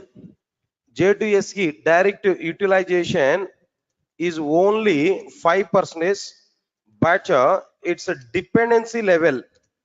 But its dependency level is 1000%. That is this point. Its direct utilization is what there only 5%, but its dependency level is what there 1000%. Sir, what is this mathematics today? 5% and 1000%. I'm not getting clarity. What is this actually? I'll give some clarity. Understand it now. Understand it now. It is a dependent programming language for, it's a dependent programming languages for number one, to learn J2EE, instead of saying that learn, to work with J2EE technologies. If you want to learn advanced level, we must require core level or not? If you want to construct a building, foundation is required or not? That foundation is what there J2SE. That remaining part of the building is what there J2EE. If you want to work with J2EE technologies, what is required? J2SE is required. That's why I'm saying that it is 1000% dependency level. It is required 1000% for other technologies. Observe carefully. And other one is like what I'm telling there. Apart from that, to work with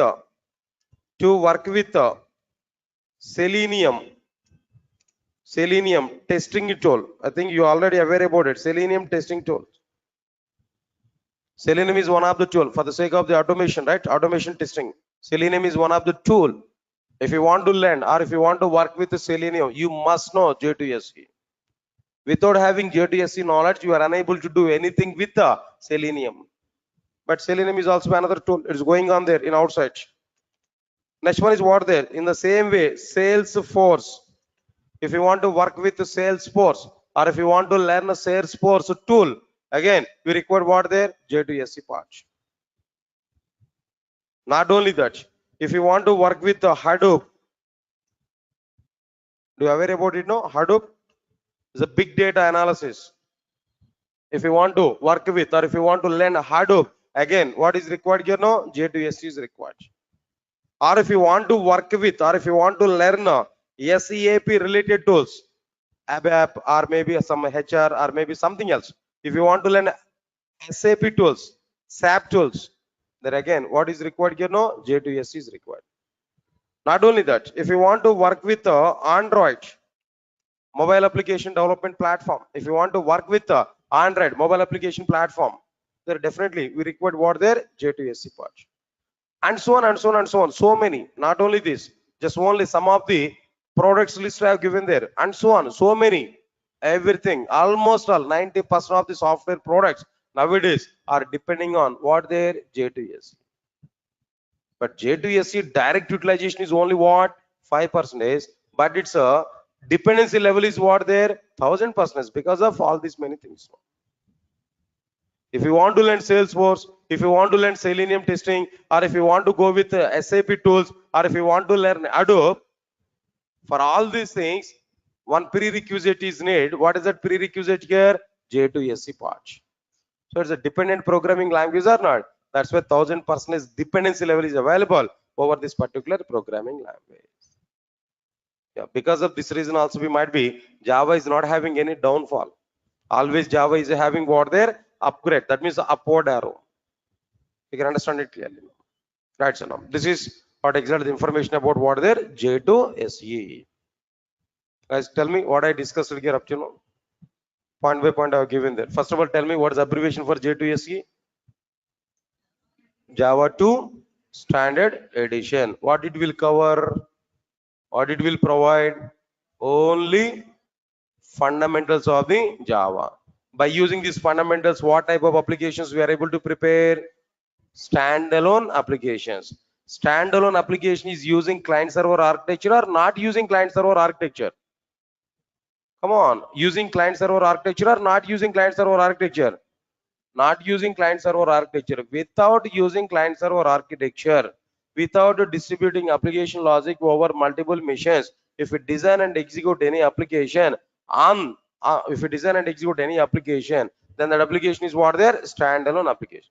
Can you tell me some examples for standalone applications? No, calculator, calendar, paint, and so on. How many applications are standalone applications in outside? No, 5%. So J2SE direct utilization is what 5%, but its dependency level is what 1000%. How can you say it's a 1000% dependent programming language? How can you say it's a 1000% dependent programming language? Why? Because it is required for working with the Salesforce, for working with the Selenium testing, for working with the SAP tools, for working with the J2EE applications, for almost 95% of the software products required what there J2SE. Because of that reason, its dependency level is what there 1000%, but its direct utilization is what there 5% only. All of you are clear or not? Can I move forward? Can I go for the next one here? No. All right. What about this next one here? Observe carefully. J2EE. The next one is what there? J2EE. All right, sir. What is this J2EE actually? Everybody, put more concentration here. J2EE is what? Observe carefully. First of all, abbreviation. What is this J2EE? Java 2 Enterprise Edition. Yes, sir. What is the abbreviation? J2SE is what? Java 2 Standard Edition. J2EE is what? Java 2 Enterprise Edition. Clear? J2SE has provided fundamentals of the Java. J2SE has provided what? Fundamentals of the Java. But J2EE will provide server-side programming. Come on.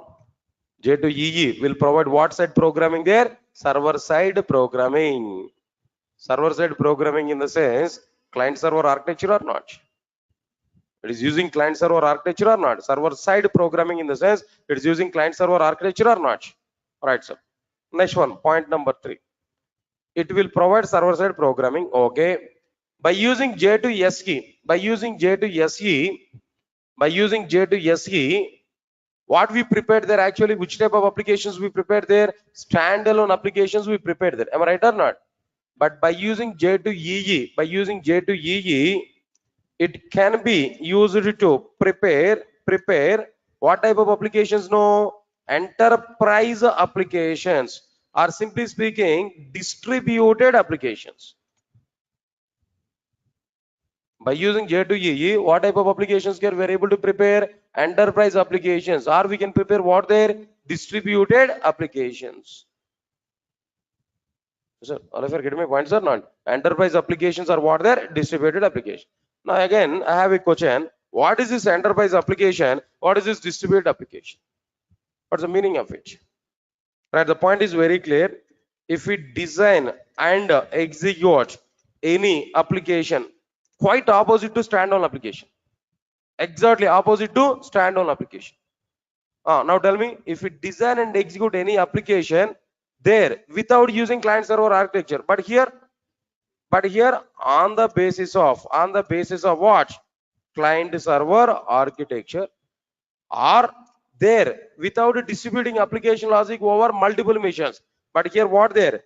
By distributing application logic over multiple machines, then that application is called distributed application, or what next one here? Or enterprise applications. Right, don't worry, I'll share this document to you. Just rough information, just roughly I'm giving all the points here, but try to understand it now. If we design and execute any application on the basis of client server architecture, or by distributing application logic over multiple machines, then that application is called distributed application or enterprise application. That's it. This is what exactly the meaning of like what the distributed application or an enterprise application. Yes, all of you are getting clarity on these points now. That's okay, fine. But I have a question. How many applications are distributed applications? Right, if you want to see the diagrammatic representation here now, easily we can understand. Observe carefully. Now this is one computer and this is another computer. All right, this is one computer.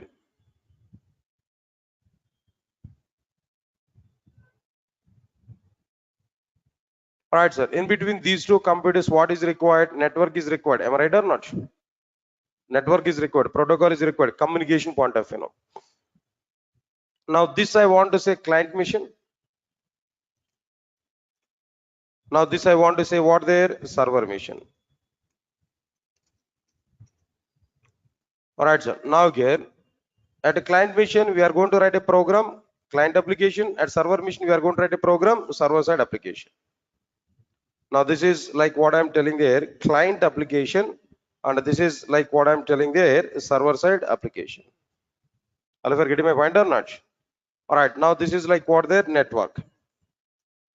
So here we have some coding part. At client program, we have some coding part. Here these are the number of intersections. Similarly, here also we are having what there, number of intersections. All right, then first of all, what we have to understand here now. First of all, client will send request to the server, that is to the network. Then network will submit that request to what there, the respective server mission.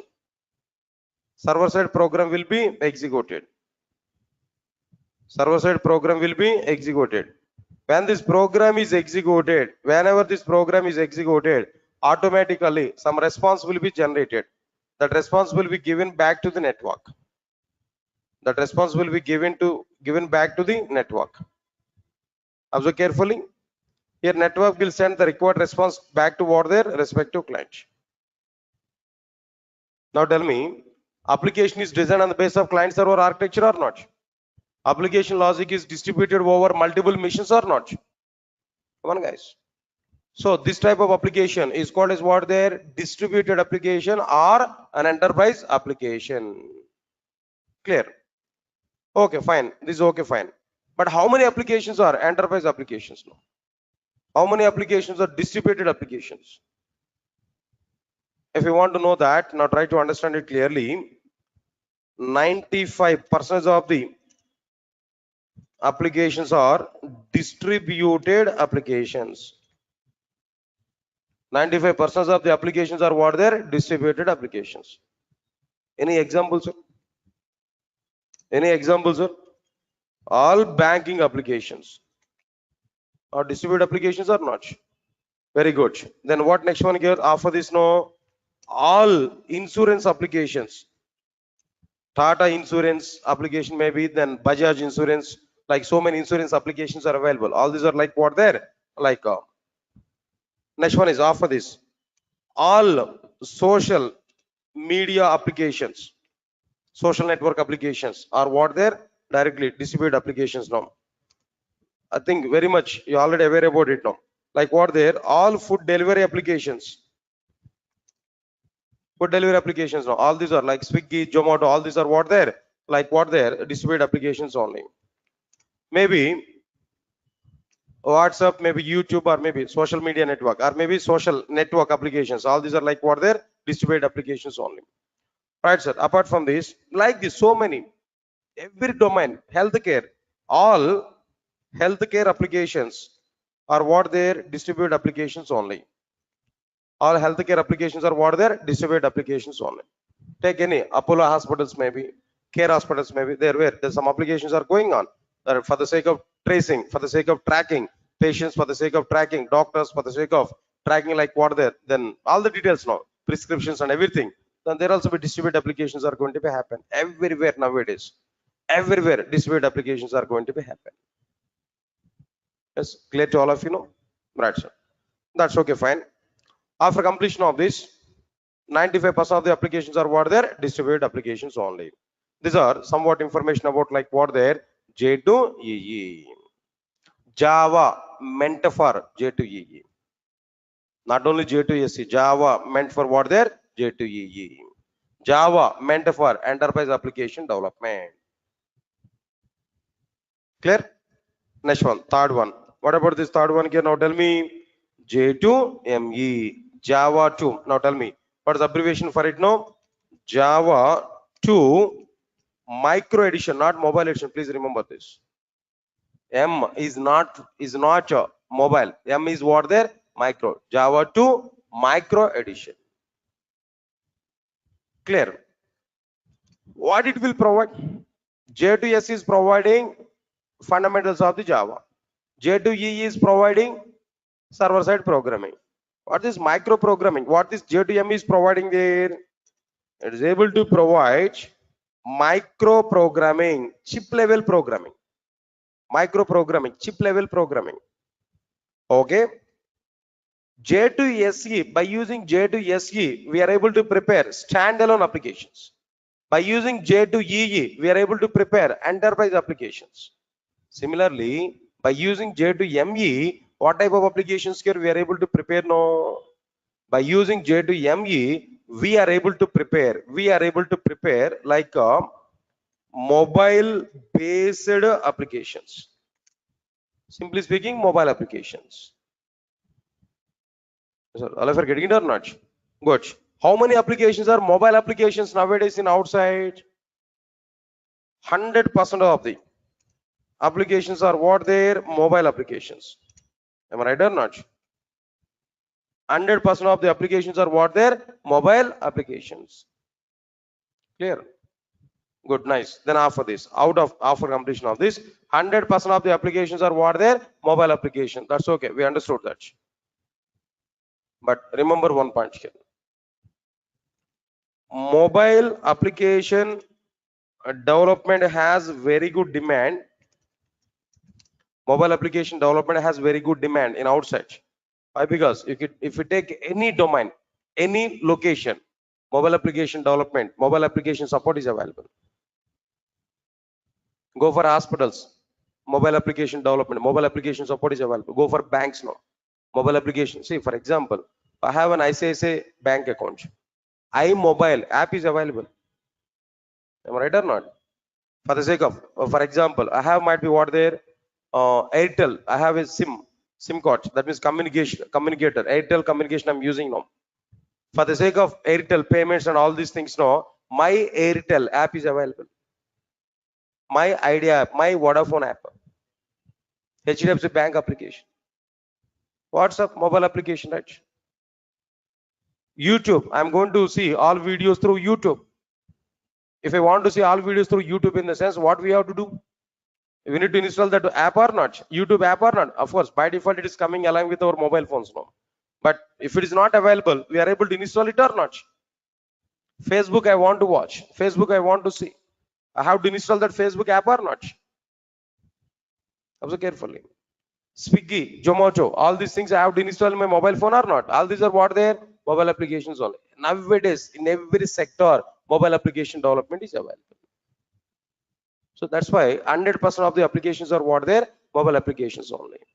But understand my point here. Fifth point is important. Now try to understand it. No, mobile application development has very good demand, but no demand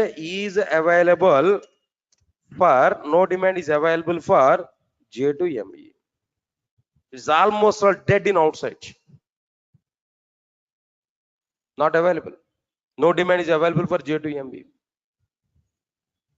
When the alternatives are coming into the picture, when Android application development, when Android is available in outside of the market, when Android was introduced, when iPhone technologies are introduced, automatically demand was reduced, demand was fall down for what there? J2ME. No demand is available for J2ME nowadays.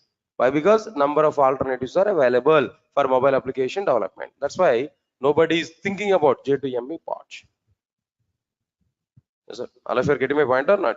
So this is a clear-cut information here I'm telling there about all the content here. We have to understand now. Right, sir. Finally, now tell me, all of you now tell me, Java is available in how many parts now? 3 parts. What are the 3 parts now? J2 SE. Then what next one here after this no? J2 EE. Third one is what there? J2ME. Out of all the 3 things now, which one is very good? J2 SE and J2 EE. If you want to learn J2 EE, we require what? J2 SE. So we have to understand both. Nobody is thinking about what? J2ME. Being the Java developer, if you want to become as a Java developer, our target is very clear. J2 SE and J2 EE. That we have to learn. Yes, sir. All of you are getting it or not? Okay, leave this one. Right. Now just a few minutes of time. Just I want to discuss about like what there. What exactly the content here I'm going to discuss with you. What exactly my plan of discussing all the content here. Just 2 minutes of time. I want to give some clarity. Of course, already the document I created here. What are the content I discussed it today also. I'll share this document to you. Okay, but not immediately. Right. I need to take one more class there. In that one more class there, I'm going to share all the resources and on what exactly the content I want to provide there. Everything I'm going to provide to you. But before that, now let us have some clarity. All right, sir. Mainly I'm going to provide this clarity. If you join with my classes, if you want to join with my classes, what advantages we are able to get? Everybody understand it clearly now. All my classes are might be being recorded here every class now. Recorded videos will be provided for everybody up to 1 year of time. After completion of the course, 1 year of time. Not right from today. That means what is the meaning of it now? Every class recording will be shared to you. Even today's class is also shared to you. Within 1 hour after completion of the class, that recording will be shared to everybody. So it's going to be available up to 1 year of time to you. That 1 year of time we can calculate after completion of the course. But right from today onwards, videos are going to be available for everybody. Observe carefully. This is very good support what DurgaSoft is providing at present. Other institutes are not providing this much of support here, but DurgaSoft is giving this much of support. Why? Because multiple advantages are available by sharing these recorded videos. Yes, sir. All of you are getting it what I'm telling you. It's a backup, completely backup. If you want to watch again the same class, no need to wait for other batch now. Directly on the same day, open that video and try to watch the content. Understand my point here? If you are unable to stay at Hyderabad, if you want to go outside there, yes, videos are available. Within 1 hour, we are able to see that video support. We are able to get it. All of you are getting it or not? Okay, fine. All my classes materials are available in the form of soft copy.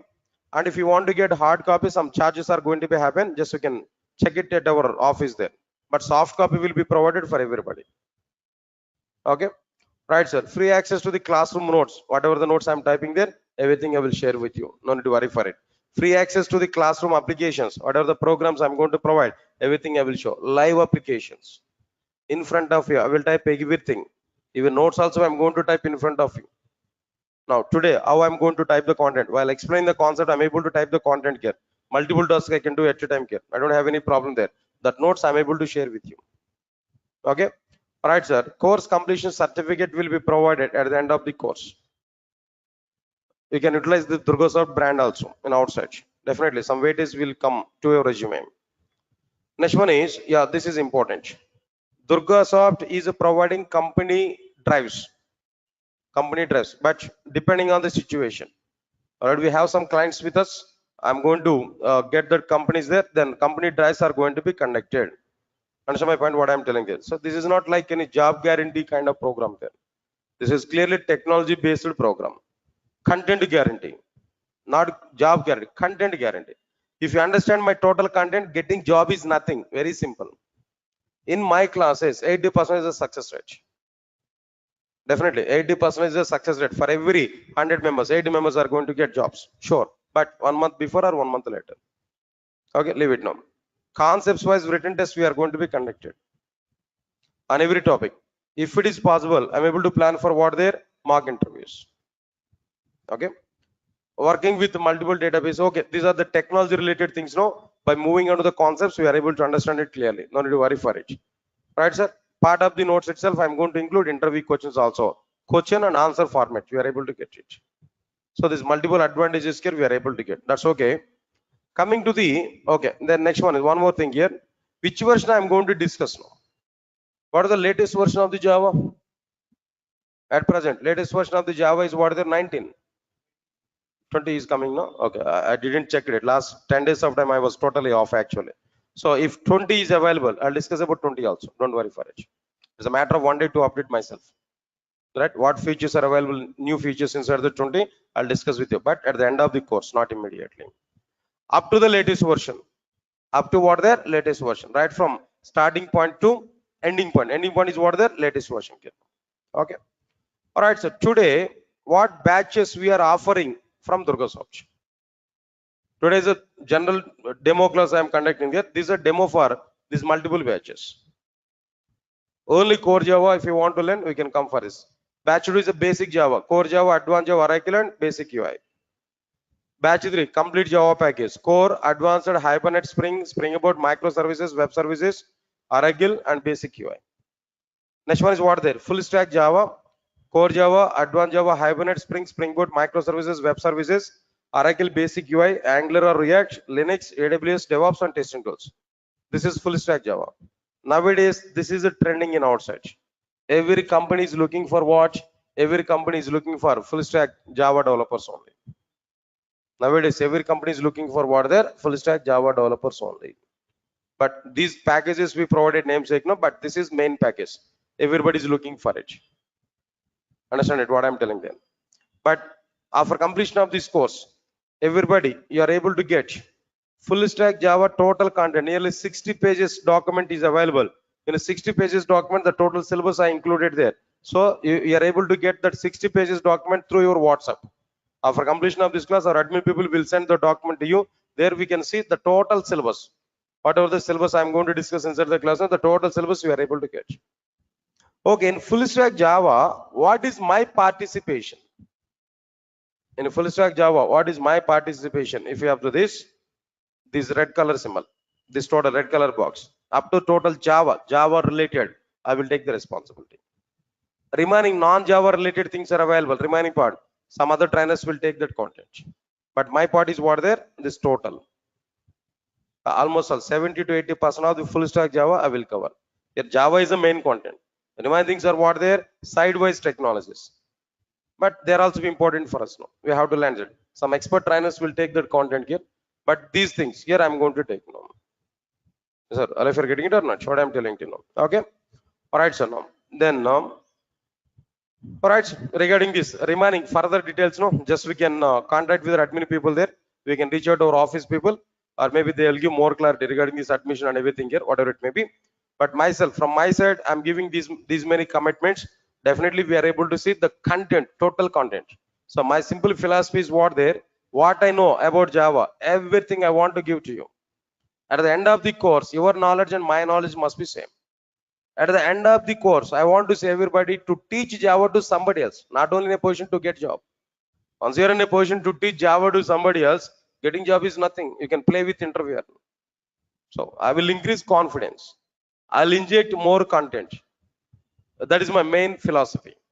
See, the shortcut way to get job in the sense everywhere it is available. Just we can go for it. If you want to get job in a shortcut way, no need to come to Durga Soft. Really, if you want to learn subject, then come to me. Then come to my classes. It's totally subject based, totally content based. I'm going to improve your subject level. That's my actual target. If you are subjectful, if you are contentful, getting job is nothing. At any location you can survive. That is a simple philosophy here, what I'm telling you know. Okay, right, sir. This is one thing. And lastly, one simple point here I'm telling to you. Observe carefully. All of you guys understand it now. Today is one demo class I discussed it here, but tomorrow actually I need to take this session now. But tomorrow is a festival, I think so, right? Even myself also, I'm not going to be available there. Then tomorrow I'm not going to take the class there. Sunday anyway half. Sunday is also not available. Next class will be on Monday. Next class will be on Monday. At what time we have to come there? Next class, no? On Monday, 5:30 we have to come there. Please remember this. At 5:30 we have to come next class. Please remember this. After few days of time, I want to take your classes right from 4:30, not only 5:30. Please remember this. After a few days of time, I'm going to conduct your classes right from what? 4:30. Understand, guys? What I'm telling you. Few days of time, I'm going to take your class at 5:30. Why? Because that schedule is not available. Actually, I need to start your class at 4:30, but schedule is not available. After a few days of time, I will start your classes from what there? 4:30. 4:30 to 6. I'm going to take it. Remaining classes, full stack Java, if you take now, evening starts you can assign to me regarding this Java, total Java. Remaining time we can attend for other courses. In full stack Java, up to 7 courses I'm going to take. Remaining courses you have to take now. In the remaining time we can take that courses now, but up to full stack Java, up to Java stream, I'm going to take at evening time only. I'll give the time to time schedules to you. No need to worry for it. Sir, all of you are getting clarity or not? Okay, almost all now. The time is 6:41. At 6:30 I have to start other class there. Students are waiting in outside now. So on Monday I'm going to take your class there. Few days of time, 5:30 to 6:30 only. But after that I'm going to take your classes from what time there now? 4:30. 4:30 to 6 o'clock. I'm going to take your classes here. Here itself I'm giving confirmation for it. Okay. Shall we meet on Monday? Right, sir. Thank you. Thanks a lot for attending this demo. We'll meet on Monday. Monday at 5:30 only. Monday at 5:30 only. After that, I'll give intimation to you on which date onwards you have to come at 4:30. Monday at 5:30 only we have to come. Thank you. Thanks a lot. We'll meet on Monday. Guys, those who are attending in online there, then already time is completed. Don't worry. Then on Monday I will put some time for you for the sake of your doubts clarification. If you have any doubt, then definitely I'll clarify it on Monday. Okay. Thank you. Thanks a lot.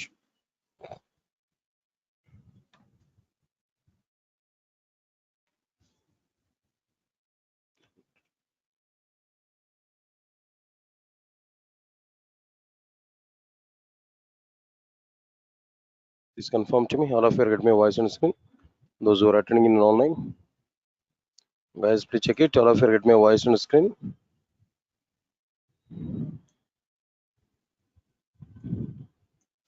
Guys, please confirm to me. All of you get my voice on screen. Those who are attending in online.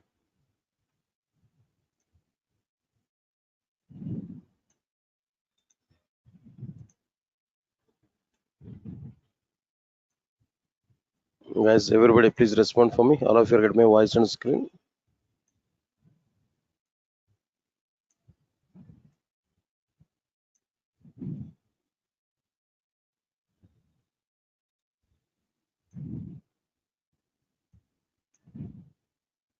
Right. Thank you. Thank you. Thank you.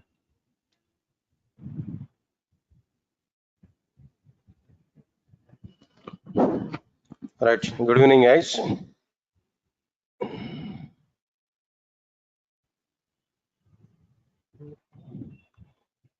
And just on Friday, I think so, I have taken one demo class. The continuation part here we have to discuss there anyway. So let us check the content what I discussed there on the Friday class. See this, Java is available in how many parts there? Come on. Java is available in how many parts? 3 parts. What are the 3 parts there? J2SE, J2EE and J2ME. J2SE is providing only fundamentals of the Java. By using fundamentals, we are able to prepare standalone applications. Standalone application are like what? Calendar in our computer, calculator in our computer, like this. How many applications are standalone applications there? Only 5% of the applications are what there? Standalone application. What is standalone application? If you have to this, if we prepare and execute any Java application without using client server architecture or without distributing application logic over multiple machines, then that application is what? Standalone application. All right, sir. Its direct utilization is only 5%, but its dependency level is what? There 1000%. To learn J2EE, to work with J2EE applications, to work with the Selenium testing, to work with the Salesforce, and to work with the Hadoop, and so on and so on and so on. 95% of the situations we have to use what there? J2SE. So it's a dependent technology. Okay, clear. After that, next one is like what there? J2EE, Java 2 Enterprise Edition. It will provide server-side programming. It can be used to prepare enterprise applications or distributed applications. If we design and execute any application on the basis of client-server architecture or by distributing application logic over multiple machines, then that application is called as distributed application or enterprise applications. 95% of the applications are what there? Distributed applications only. Examples are given: all banking applications, all insurance applications, all social media applications, all food delivery applications, or healthcare applications, and so on and so on and so on. All these things are like what there? Like enterprise applications only. Last one is what there? J2ME. Java 2 Micro Edition. It's able to provide what programming here? No, micro programming. By using this micro programming, what type of applications here we are able to prepare there? Mobile based applications. How many applications are mobile based applications nowadays? No, 100% of the applications are what there? Mobile based applications. All right, next point is what we are given there. This is important. Mobile application development has very good demand in outside, but J2ME is not having any demand. It's almost all dead in outside. Okay, right, so these are the things here we have to understand clearly about this J2ME part. Right, out of all these things, J2SE and J2EE are live at present in Java. J2ME is not required. No need to learn J2ME. We can leave this one. Okay, leave this content here. All right, after this, after completion of this particular one, understand the next one here. Today, I think all of you are having syllabus sheets, right? I think all of you are having syllabus, right? Or else, even after completion of the class, you are able to get a WhatsApp message about this syllabus now, content, what I'm going to discuss with you. All right, if you want to observe this, or else maybe just 2 minutes of time, if you want to see the syllabus content here, I can give a list of content here now. So many content concepts are available. I'll give that list of content here. Let me give some list now. After that, I'll start our introduction content clearly. All right, sir. First one is like what there? Introduction. And second one is like what there? Steps to prepare first Java application. Then after this, steps to prepare first Java application. Third one is what there? Language fundamentals. After this, language fundamentals, object orientation. Oops, this is very, very important. This is the heart of the Java, object orientation. Everybody must understand this. Oops. Without knowing that oops, we are unable to understand anything in Java. All right, next one is after completion of this object orientation, the next topic will be like what there? Some wrapper classes. And the next one is like what there? Some inner classes.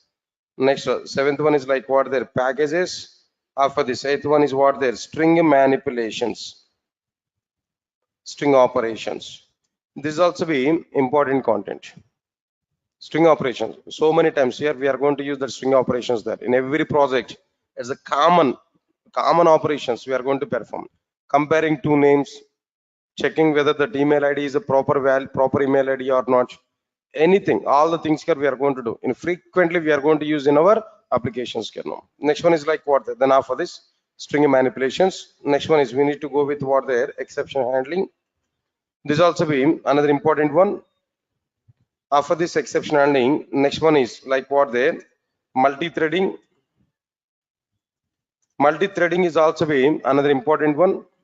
After this multi-threading, next one is what there, IO streams. IO streams is okay, little bit, not completely. Then little bit important one here. Few topics are important.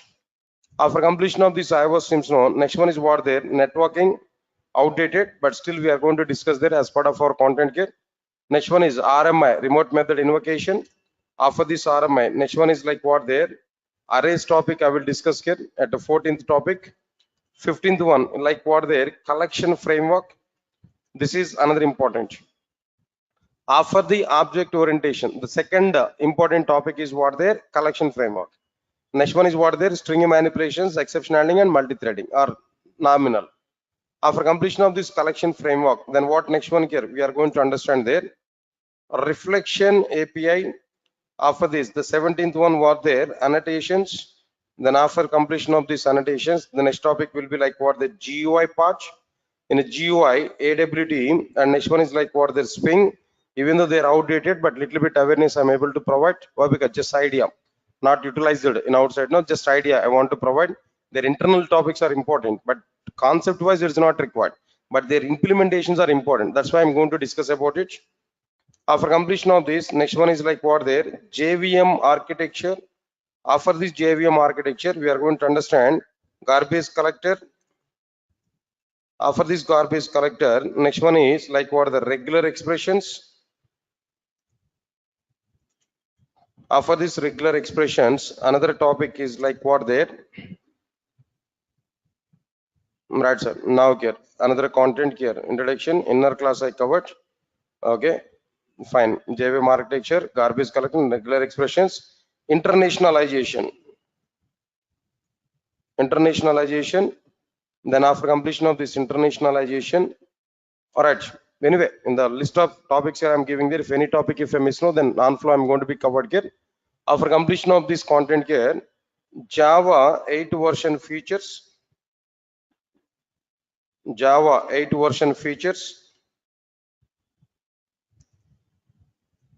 All right, from Java 8. Next one is like what there, Java 9 features, and so on and so on and so on, like this. Maybe almost 35 to 36 now here. At present, I think so. As per your say, Java 20th version, I think so it's available, right? You said to me, yeah, Java 20th features also I'm going to prepare. I'm going to explain to you. But as of now, I'm not having awareness on Java 20th. Up to Java 19th, okay. But I can discuss that. But I'll update it. It's a matter of one day. I'll discuss even up to Java 20th version there now. So these are overall the topics here what we are having there clearly. If any one or two topics might be missing here, but overall content here I'm going to discuss with you. Huge content, heavy content. Why? Because it's a core Java, fundamental. If you know fundamentals, no, then only we are able to understand what their remaining content effectively. Without having these fundamentals, we are unable to understand the Java in the future. That's why I'm going to discuss more and more about this particular content. Got it or not? Just only headlines, only titles I have given. If I take each and every title, where internally more content is going on, so that I have to discuss there clearly. Fine. All right, so after that, after understanding this, now let's come for the introduction part today.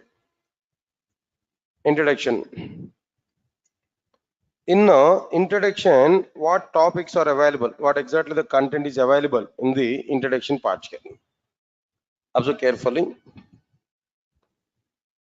What exactly the content is existed here? Observe carefully inside the introduction topic. First one is Java history. Why Java is coming into the picture? Who has provided this Java? What exactly the work that Java people have done to prepare the Java programming language? All these points. The content here we are going to understand Java history. After this, differences between Java and others. Here others in the sense like what there, C and C++. why Java is coming. What differences you identified between Java and other programming languages like C and C++? What differences you identified there? Why Java is the best when compared with the C and the C++? And moreover, some people are having awareness and like what there. To learn Java, first we need to learn C++. To learn C++, first we need to learn C. People are having this kind of awareness. But straightly I'm telling them, Java, core Java is a foundation language, fundamental programming language. No need to learn any other prerequisite. Core Java is a prerequisite. Core Java is a fundamental topic. For this fundamental, no other prerequisite is available. Directly we can start with Java. So to specify this particular point only, I'm giving some comparison like what there, Java with the C, C++. What exactly the differences are available, what differences you understood. We are going to say clearly why Java is good when compared with the C and C++. All the things you are going to be covered there. That's one thing now. After that, after completion of this, after understanding the differences, no, next one is like what there, Java features. In a 5 minutes of time, what is Java? If you want to know what exactly the behavior of the Java, what is the nature of the Java, if you want to know within 5 minutes of time, there we have to go with what there, Java features topic. Java features, the topic here we have to understand if you want to know what exactly the meaning of Java. Leave this one. After completion of this, next one is Java programming format. Java programming format, like what there, if you want to write a program, what exactly the format here we have to follow, what is the structure we have to follow to write Java program, that we are going to understand inside this Java programming format. After the Java programming format, no, the next one is like what there, Java naming conventions, or else maybe I'll make it is the fourth one.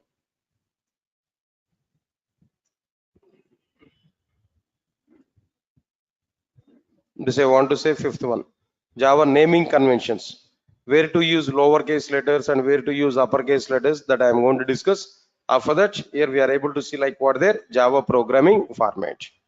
That's overall, these are the topics which are available inside like what there, introduction part. Sir, all of you are following or not? There's only titles one I have given up to now, nothing I started here. Okay.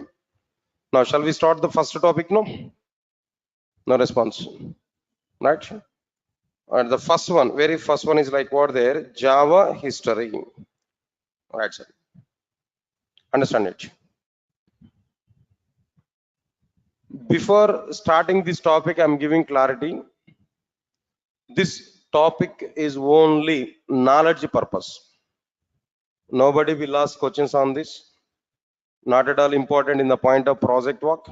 Not at all important in the point of interview. But every Java developer should know what exactly the reason why Java is coming into the picture.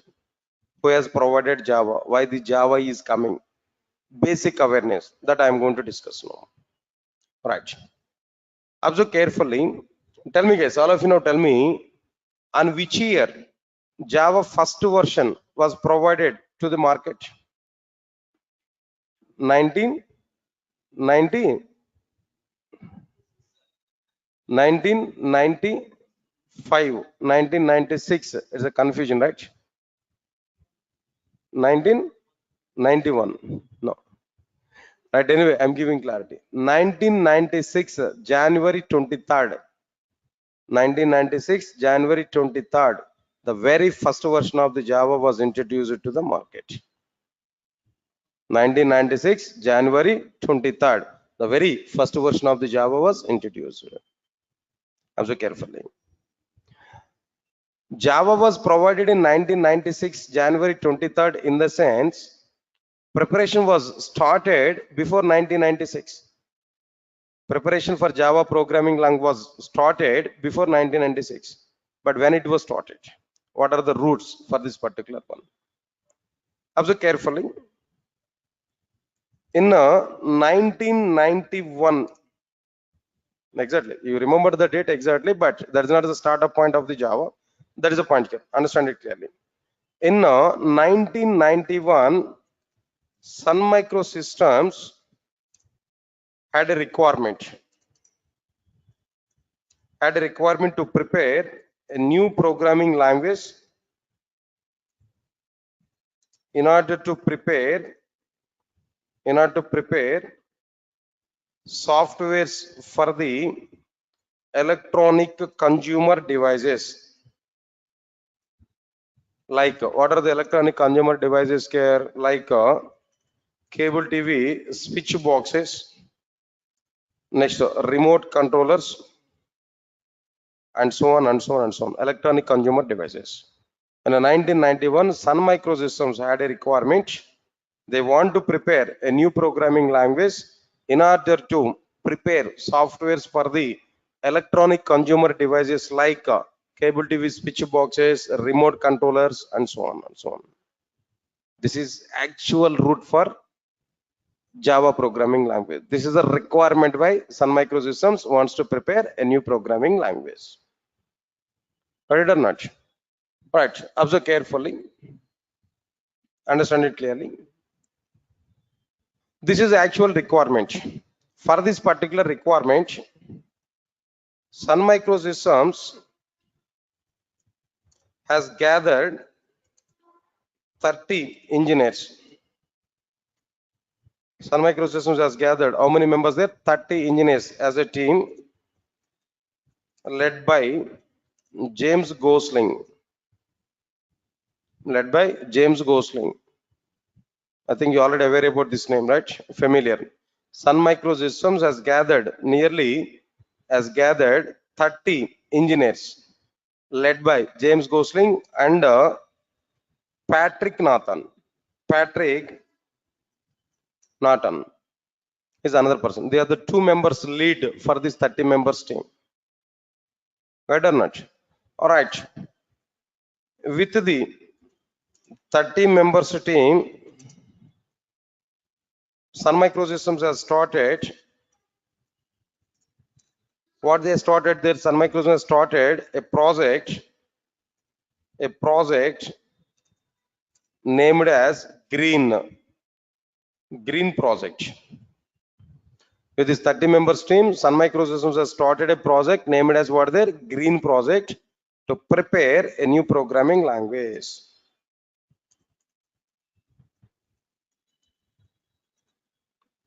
Yes, sir. Come again. What exactly the requirement of the Sun Microsystems?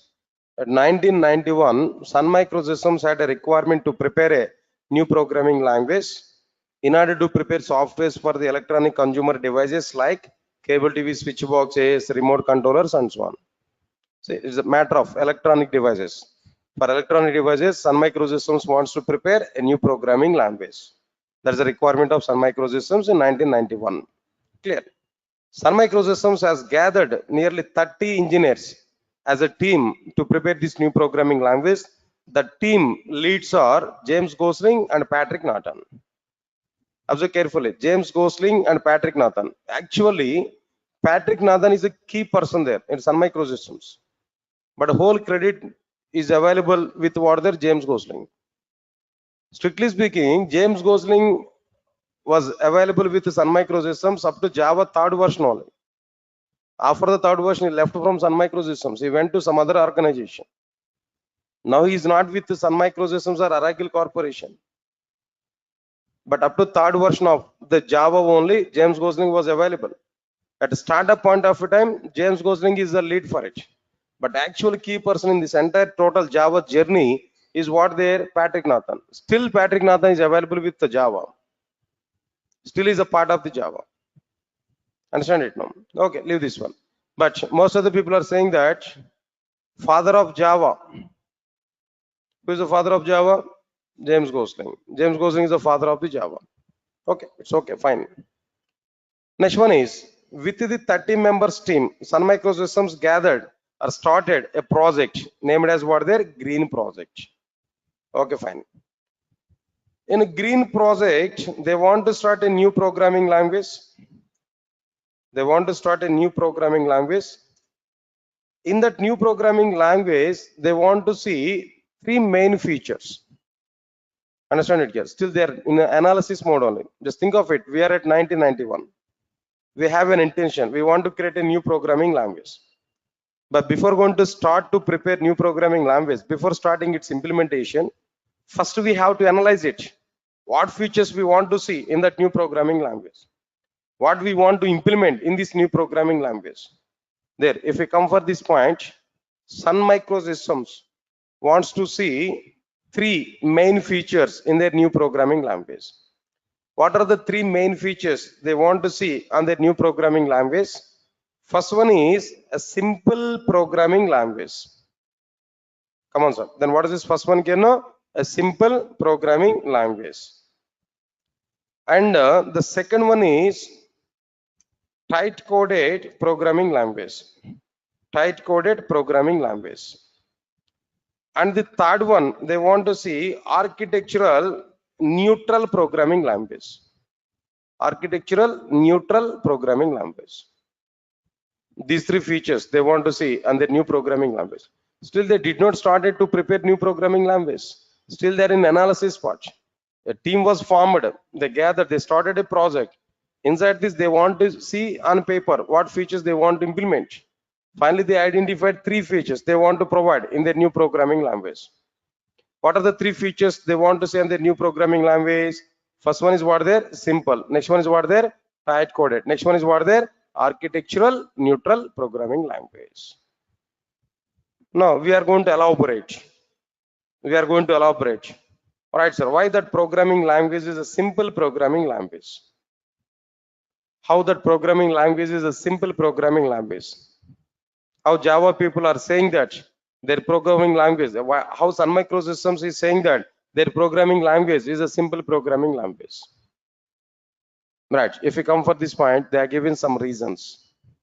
What are the reasons here they have given there? First one is the programming language must take less execution time. The programming language must take what there? Less execution time. Within less execution time, that entire program has to be executed.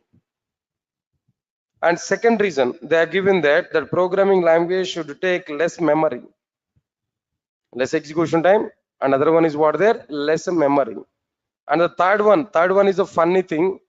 Even myself also initially I didn't believe that, but after getting information from Sun Microsystems documentation, I came to know that okay, this is also a valid reason.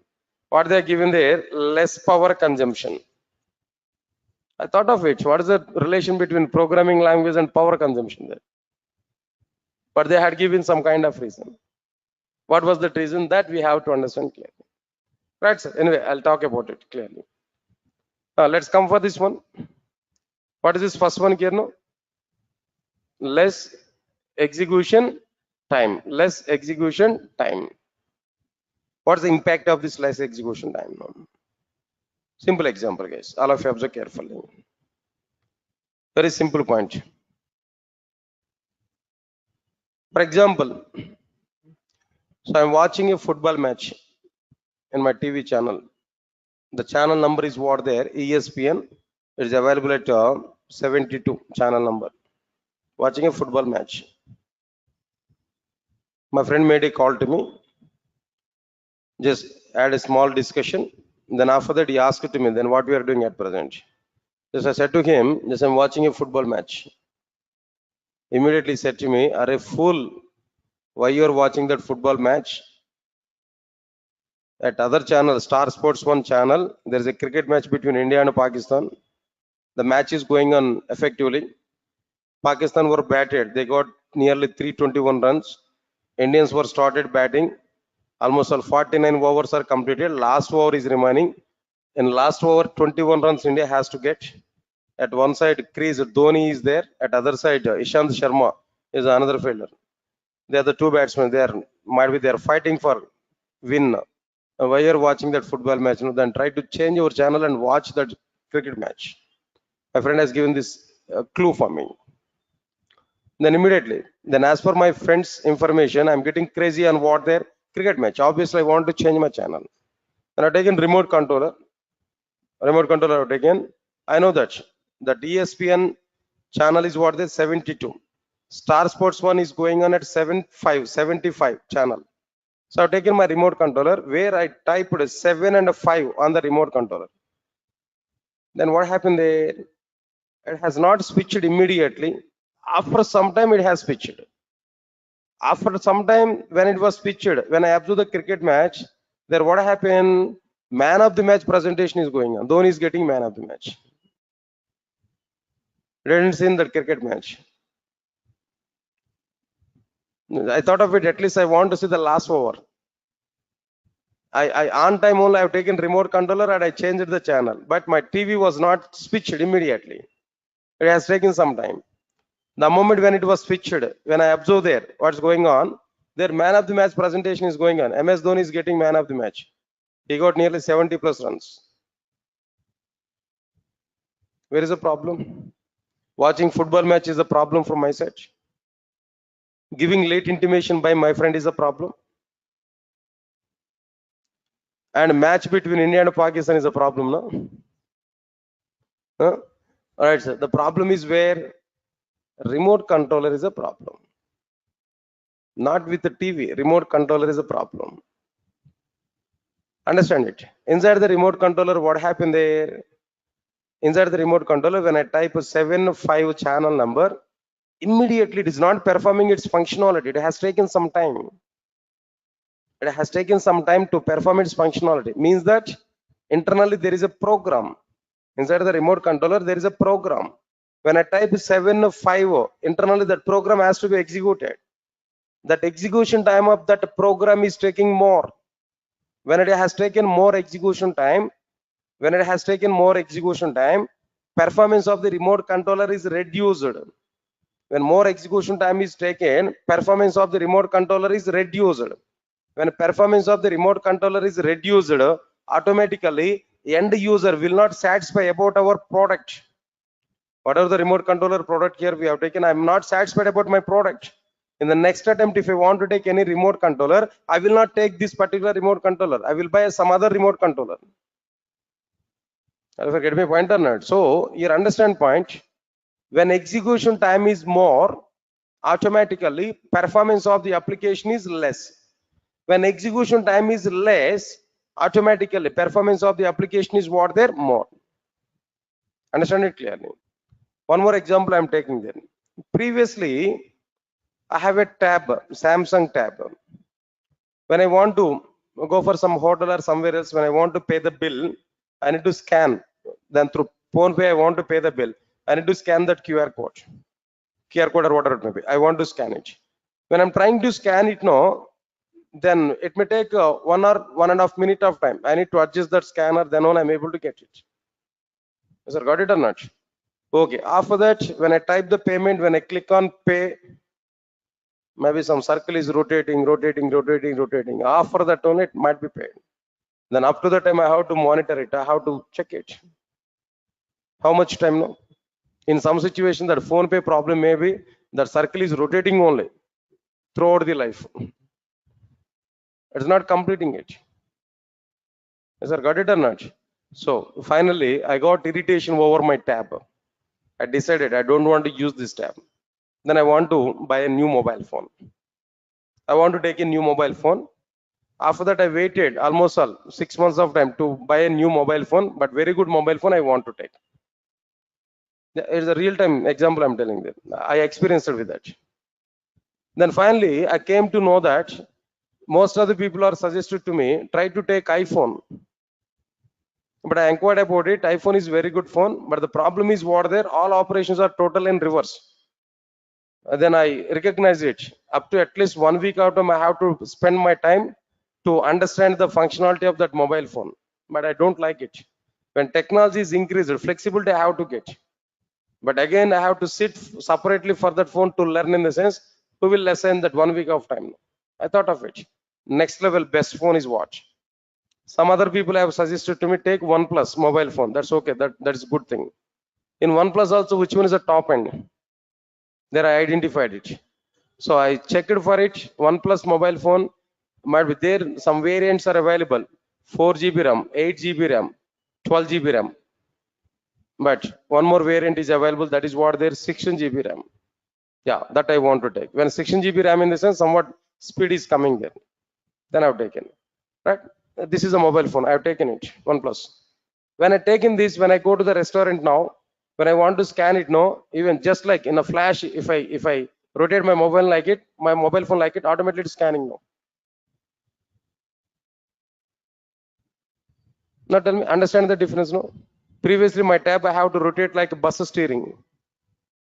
Now it's a fraction of a second. Just if I show like this, automated scanning. No, which one is better? No, forget about money. Which one is better? No, mobile phone. This OnePlus mobile phone is better or not? Or maybe Apple phone, iPhone is better or not? See, that is the end user feeling. End user is satisfying now. End user must be satisfied.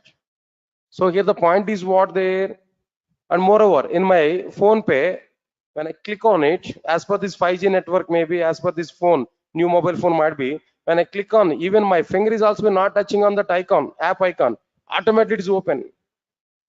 Automatically it's asking about the money. When I type it now, within fraction of seconds, the payment is going on.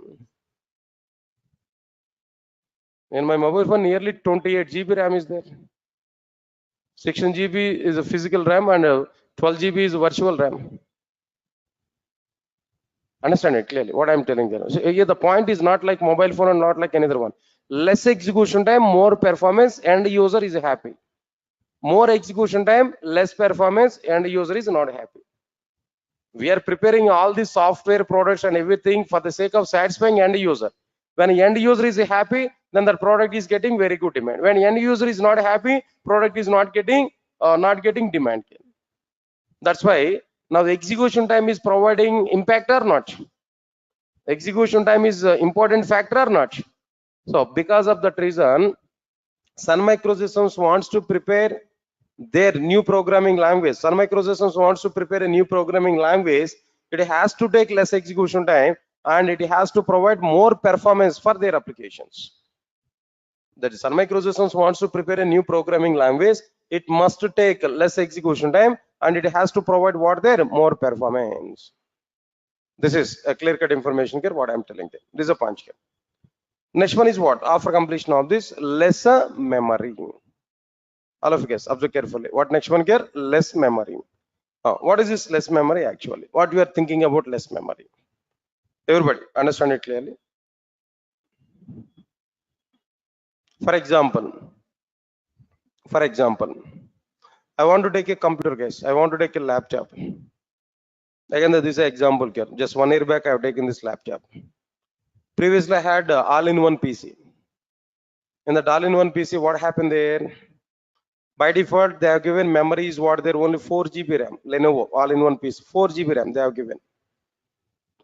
When I'm trying to open my enterprise applications now, then myself is a person, I used to take the classes for entire Java, maybe advanced Java, like what their frameworks, like different things.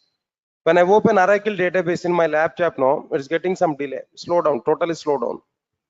When I open my server, WebLogic server and Oracle database there, it's totally slow down. When I click on this execute button there, it is taking some time here. Even the Eclipse side is not responding in some situation. So I faced a lot of problems there now. Then after that, I decided I want to take a new laptop. I went to the computer shop. In the computer shop, might be there is a representative. I asked him, I want to take a laptop. Can you give some like quotation for my laptop? Fine, he has given a quotation. What was that quotation he has given there? Total, all the motherboard and RAM, like ROM, all peripherals and everything he has given there. Then finally he said to me, the cost of the laptop is 48,000 Lenovo. Where I seen that 48,000 they have given, then I observed it, what components they have included. A motherboard and operating system, everything is okay. But where I identified the RAM size is only 8 GB RAM. What's that GB there? 8 GB RAM. I identified it. And then immediately I thought of it. Actually, previously 4 GB RAM. It was totally slowed down. Again, if I take 8 GB RAM, if I open 2 to 3 other softwares, no, again it's getting slow or not? Again, it is slow down or not? So now with 8 GB RAM, I'm not satisfying with that. Just I requested him, can you make it is 12 GB RAM or 16 GB RAM like this? Yes. Okay, no problem. I can take this. You can take directly this one. Later I have a service center. In my service center, I'm going to make it is 16 GB RAM like this. Okay, then okay, I accepted it. Then immediately I was taking that quotation paper where he changed the cost of the laptop is what there now this time 55,000. Previously 48,000. Now it is what there 58,000, 55,000. What happened? When memory is increased, automatically cost of the product is increased or not? Memory is a costful. When memory is increased, automatically cost of the end product is increased or not? No, my laptop previously 48,000.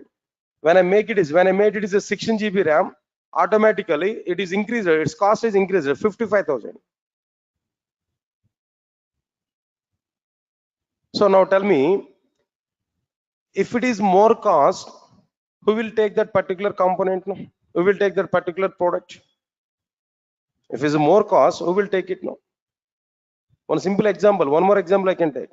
The same OnePlus phone, originally it has number of variants, 16 GB RAM, 256 memory. At the same time, 16 GB RAM and 512 memory is also available. But that OnePlus providers have not released 512 memory variant inside in India.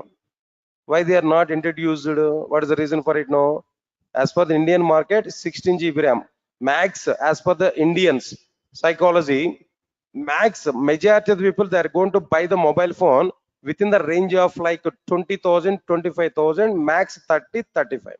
Less number of people are going to take the mobile phones up to 50,000 or maybe 70,000. Market is not going to be high for the 70,000 like this. 512 variant is having the cost is nearly 59,000, 60 plus, 60,000 plus. They understood that people are not going to take that mobile phone. They stopped it. That variant they stopped it. Lower variants they released it. But in China they are released it. In US it was released there. But in India only they are not released. Why? They understood the business of Indian people, the psychology of Indian people. So which is not going to be taken more. Because of that reason they stopped that variant here. No? Memory is the point is what their memory. Understand my point, Ken? If the cost is more, people are not ready to take that. Reasonable cost is required or not? Okay, when cost will be increased, when memory is increased. When memory is reduced, cost of the product is reduced. Am I right or not? When memory is increased, cost of the end product will be increased. When memory is lesser, cost of the end product will be lesser. Because of that reason, Sun Microsystems wants to prepare a new programming language. It must take less memory for executing its applications. Sun Microsystems wants to prepare a new programming language. It must take less memory, not more memory. Within less memory, that programs have to be executed. In that way, Sun Microsystems wants to prepare a new programming language. Sir, all of you get my point or not? That's okay, fine. Let's come to the third point here. What about this third point here? Understand it clearly. Less power consumption. Now, this is a point here. Now, coming for this point. What I identified the content here. Now, try to understand it clearly. For example, if we take remote controller, for example, understand it. Remote controller. Remote controller is working on the base of the batteries or not? Inside the remote controller, some energy is required or not? Some power is required or not? That is through batteries that energy will be provided or not? Okay. Listen carefully. At present, my remote controller must require 2 batteries. Their lifetime is 6 months of time. For every 6 months of time, I have to change the batteries. The cost of the battery is 100 rupees. So for every 6 months of time, 100 rupees I have to spend for what there? My remote controller. That means maintenance cost of my remote controller for every 6 months of time is what there? 100 rupees. Listen, clear cut information. Okay, fine, leave it. After that, if we observe inside the remote controller, 2 things are available. One is a software, another one is a hardware.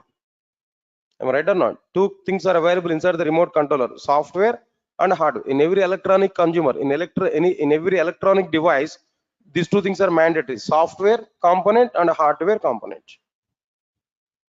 When I type some number 72, previous example, when I type one number on remote controller, software will listen our user action. then software will give directions to the hardware components to perform this particular action. Say for example, power button if I type. When I click on power button, software will listen it. Okay, user wants to switch off this. Then immediately that software will give instructions to the hardware component. Hardware component will do the action physically. Hardware component will do the action physically. Hardware component will switch off the device. Software component will not switch off the device. Only hardware component will switch off the device, but software component will give information to the hardware component. Yes, sir. Got it or not? What I am telling them. So when I type some number on my remote controller, software will listen user action. Software will pass that instructions to the hardware component. Hardware component will do the real action. So finally, what I required now, some interaction is required between software and hardware or not? Some interaction is required between software component and hardware component or not? All right, sir. Listen carefully. If that interaction is less energy consumption is going on. If the software component is interacting with the hardware component more interaction is available between software component and hardware component, automatically energy consumption will be more. Please recognize my point, Ken. Automatically energy consumption will be more. Am I right or not? When energy consumption is more between software component and hardware component, automatically the battery's lifetime will be reduced or not? Batteries are drained up or not? Battery's lifetime will be reduced or not? Previously, for every 6 months of time, we have to change the batteries now. But now, because of this more hardware interaction, for every 3 months of time, we have to change the batteries now. That means for every 3 months of time, we have to put 100 rupees now. Now, maintenance cost of the end product is increased or not? Maintenance cost of the end product is increased or not? Because of this reason, Sun Microsystems wants to prepare their new programming language.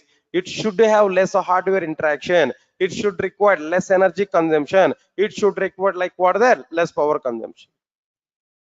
When it is less power consumption, automatically maintenance cost of the end product will be reduced. Maintenance cost of the end product will be reduced. Sir, all of you get my point or not? Maintenance cost is also be very, very important. As per the survey, if you observe this, in Indian market, 2 types of cars are available. What are the 2 types of cars now? Like diesel cars and petrol cars. Which one is getting more now? Tell me in outside market, no? Petrol cars or diesel cars now? Diesel cars are selling more. Why? Cost of the diesel is somewhat less when compared with what there? Petrol. Am I right or not? No, but nowadays the trending is what there? Electric cars. Electric cars. One time is a payment now, but every time we have to recharge it. No petrol, nothing else.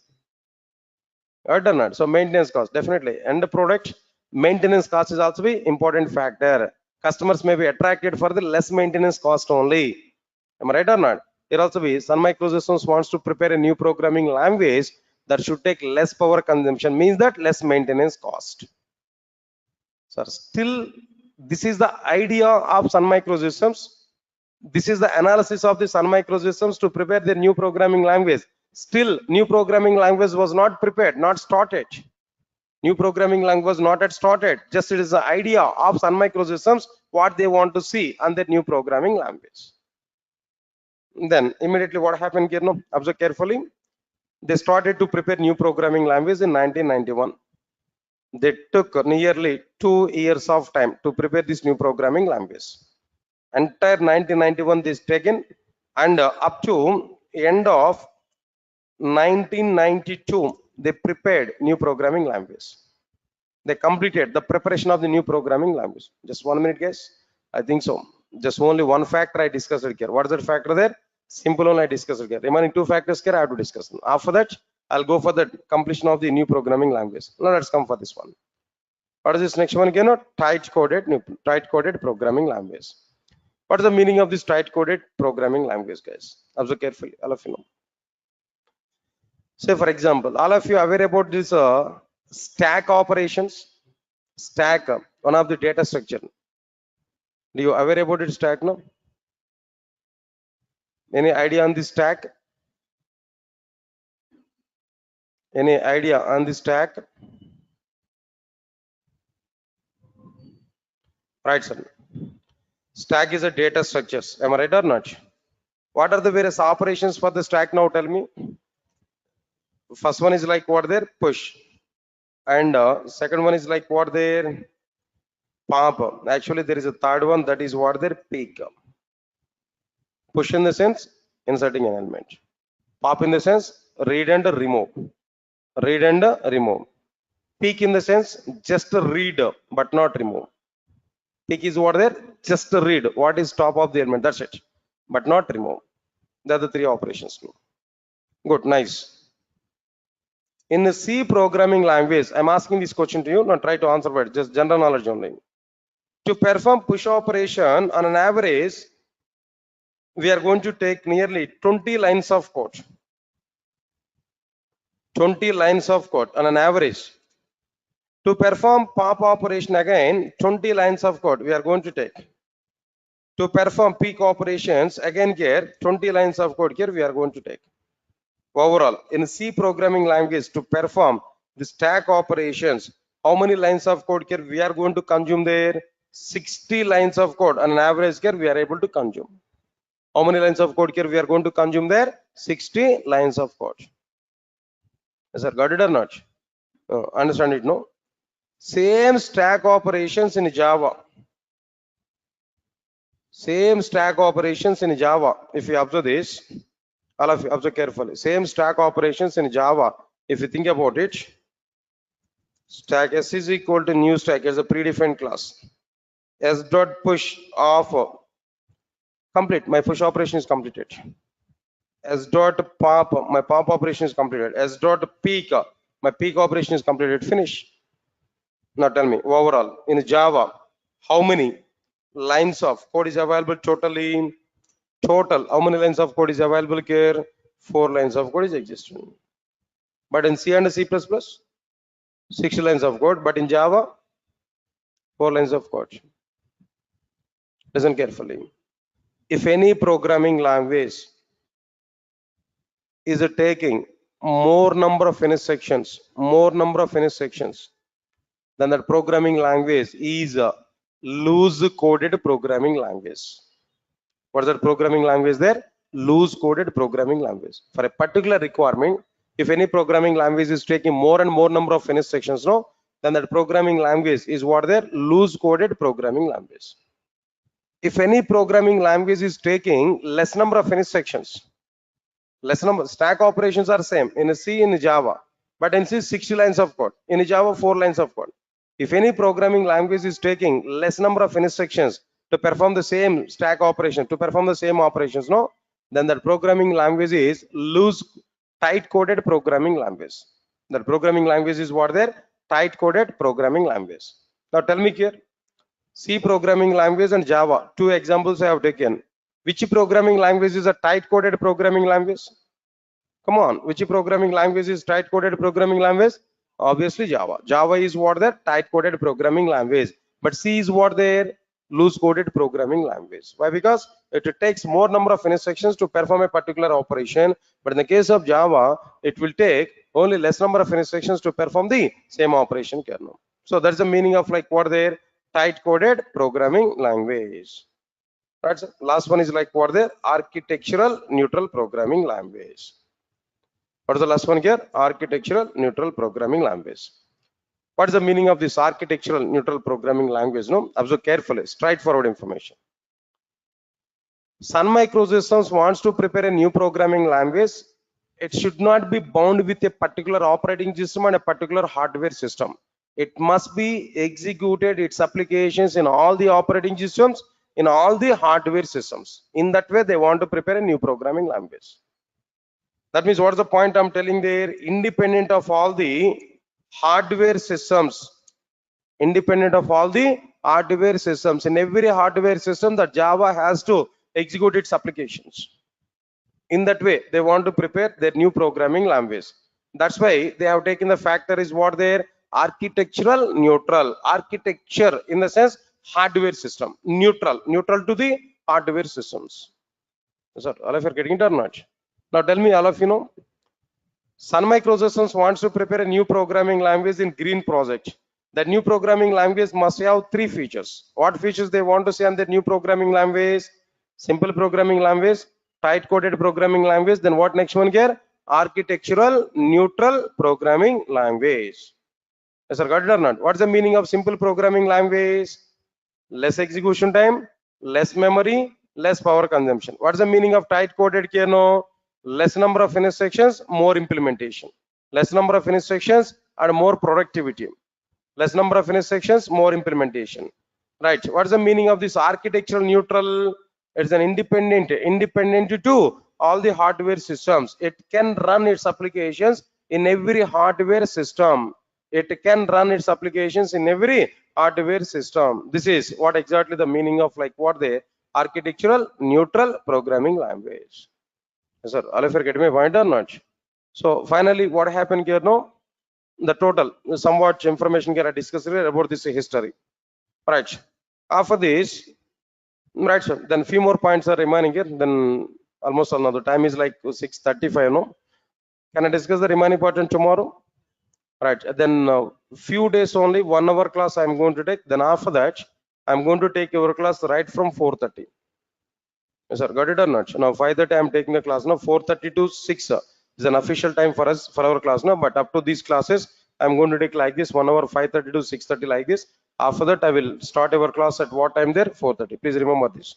Okay. But when onwards I'm going to take this, I'll give intimation to you clearly in our classes. Okay. Then tomorrow I'll continue the remaining part here. Tomorrow we are going to see the content. Thank you. Thanks a lot.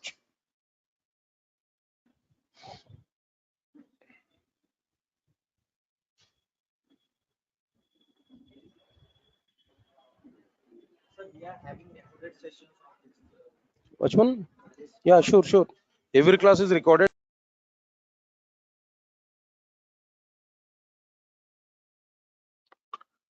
Introduction to SQL Server. Right.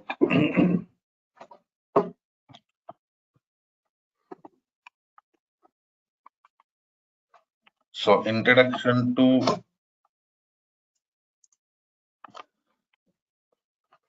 DBMS, RDBMS. Right.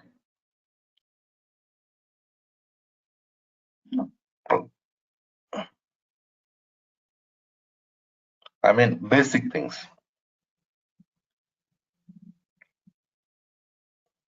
Those things we already discussed.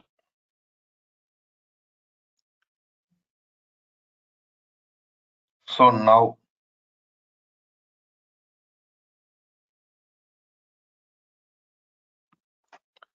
today I'm going to start working with our actual scenario, that is SQL development. Right.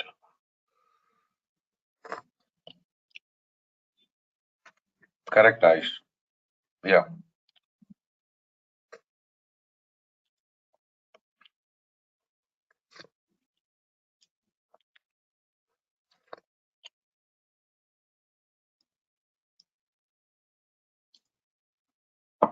Coming to next scenario. Today I'm going to work with SQL Server related scenarios.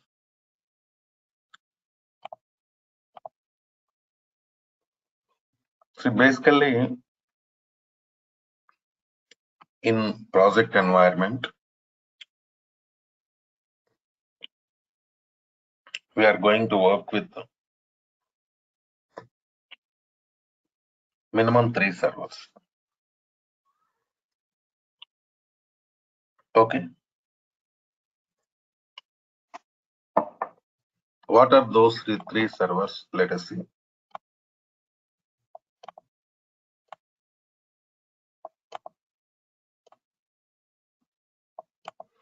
See, this is development server. Who is going to work with development server?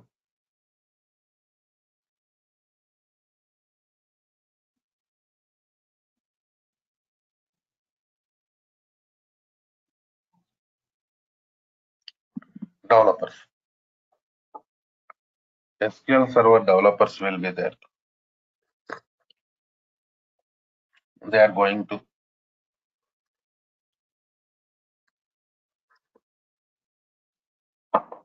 work with the development server and they're going to develop the database.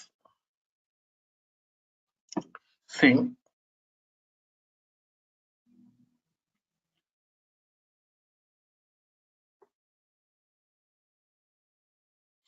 what is the meaning of development?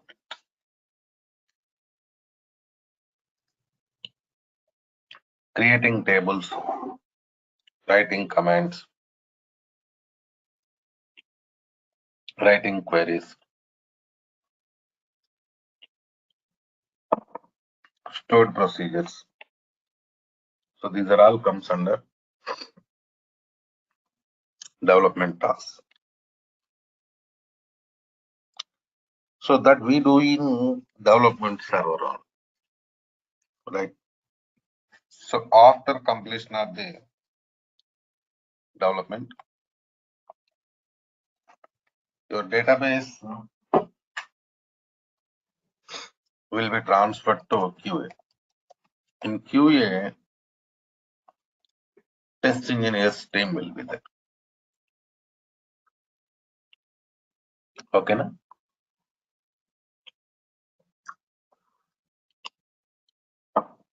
Here they are going to test the database developed by development team. After that, database will be transferred to production server. In production server, DBA team will be there. Database administration team.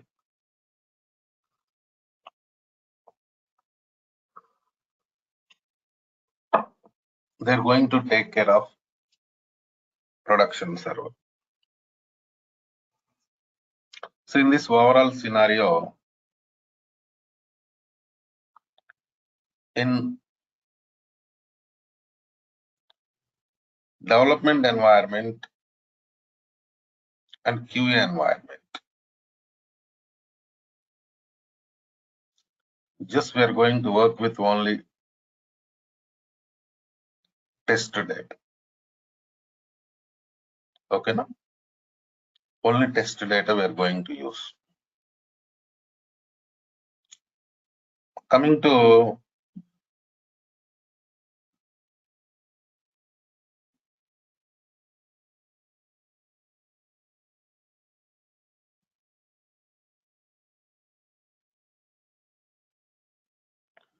next scenario.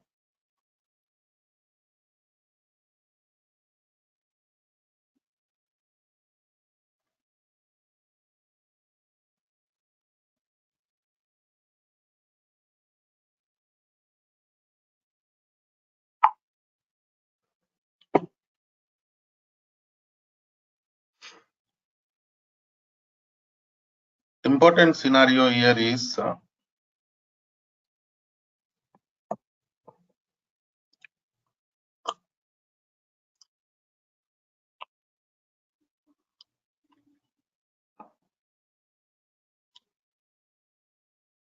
based on data uses. We are going to work with different types of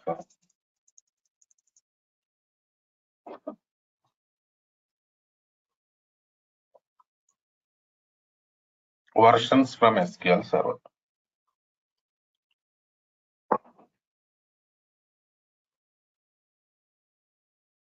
Right.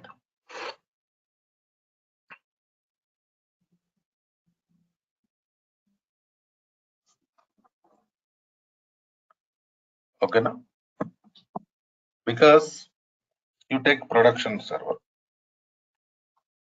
In production server,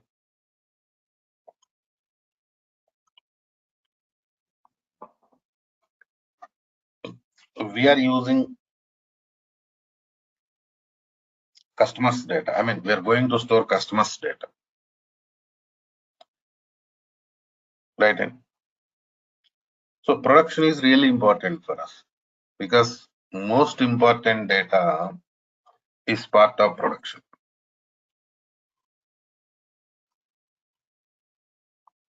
Right?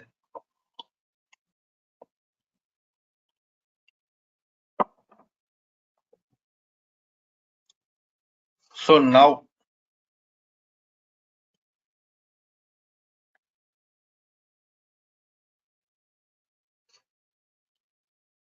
you go to development environment and QA environment. There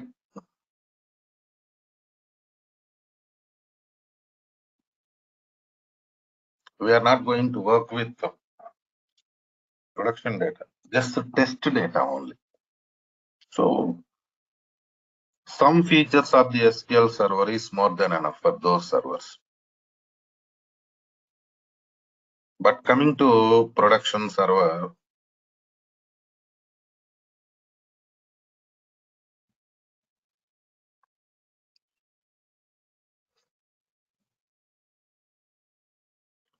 we need all features of the SQL. That's why based on type of server, we are going to work with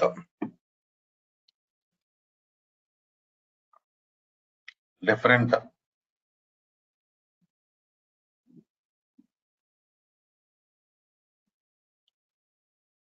versions of the SQL, different editions of the SQL. Right. Now let's go to next scenario.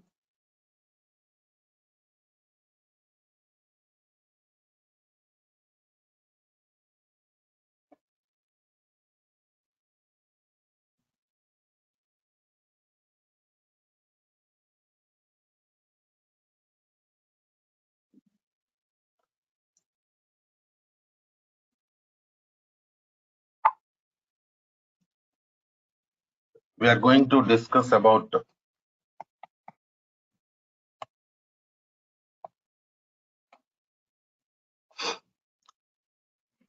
different versions available in SQL Server.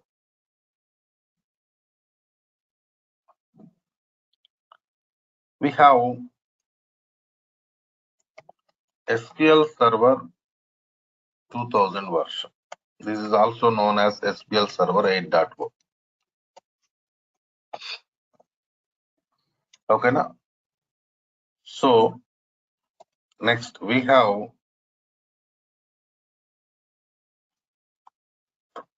SQL Server 2005, which is also known as 9.0. Then 2008 version 10.0. After that 2012 11.0, 2014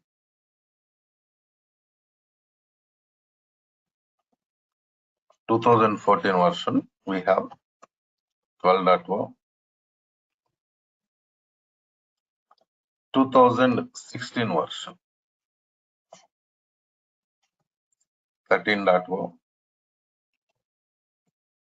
2017 version 14.0, 2019 version 15.0. So these are the different versions we have in SQL Server to perform different types of tasks. So generally, if you have Windows 10 operating system, go for SQL Server 2019 only. Right. Because compatibility is also really important for us. Compatible operating systems is required for us. In the same way, if you have SQL Server, Windows 11 operating system, nowadays Windows 11 coming, right? with laptops. If you have Windows 11 operating system, latest version is going to release. Of course, already available from SQL Server, that is 2022. Go for SQL Server 2022. So these are all you can directly download from Microsoft, just for practice purpose only. Trial versions available. You can download them and you can install them. So coming to next scenario, I told you based on edition, based on server type,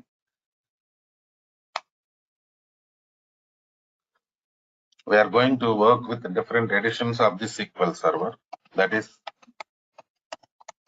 Enterprise Edition.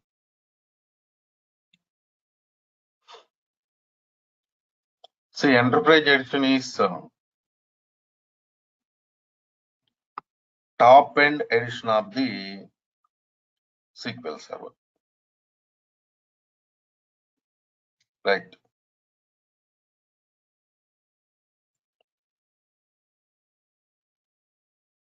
So top-end edition means it contains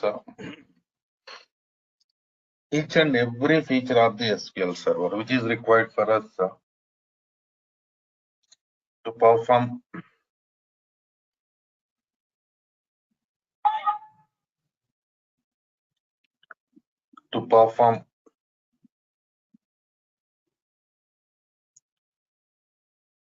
database production storage related scenarios. That means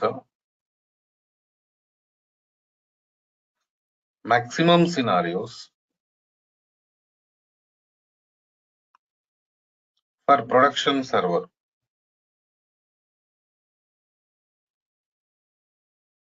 right? And maximum scenarios for production server, we are going to use Enterprise Edition. Coming to next scenario, we have Developer Edition.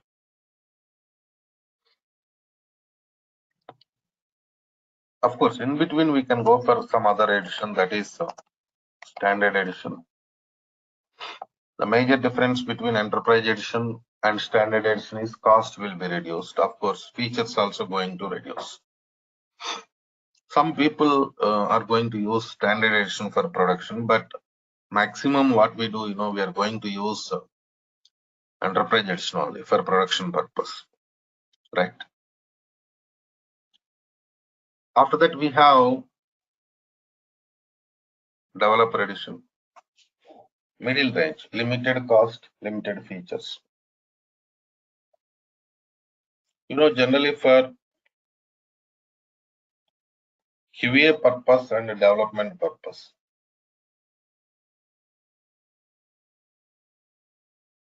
we use Developer Edition of the SQL Server. After that, we have Express Edition. See, Express means, it is completely free edition. You can directly download it from official website of the Microsoft Corporation. But Express Edition can be used for only practice purpose. Real-time purpose, we cannot use Express Edition. Okay. Now,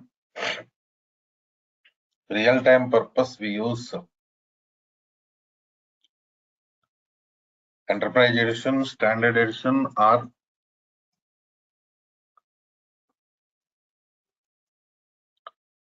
Developer Edition, but not Express Edition. Remember, please. Right. In the same way,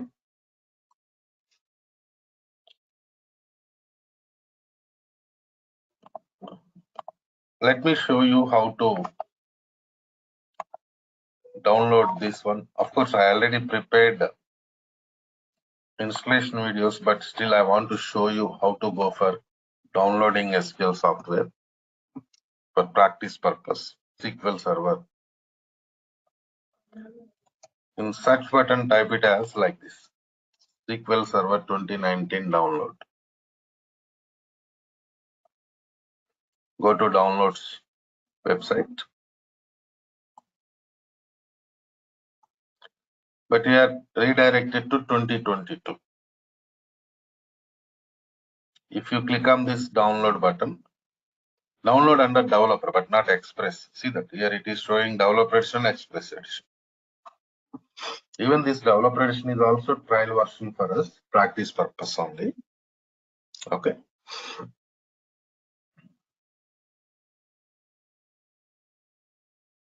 So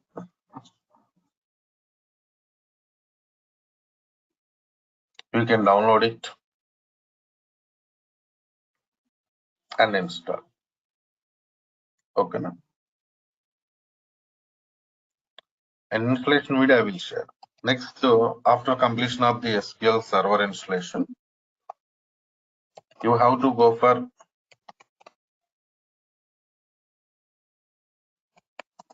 Management Studio download.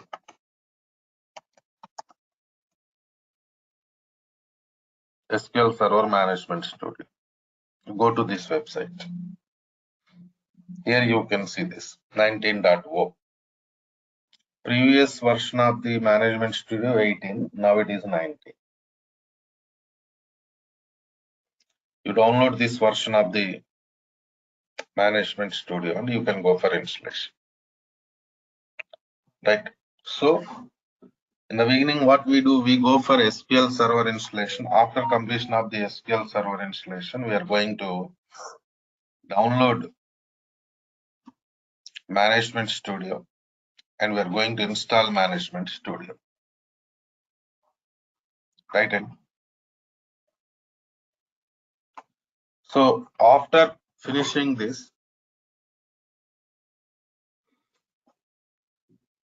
Management Studio installation,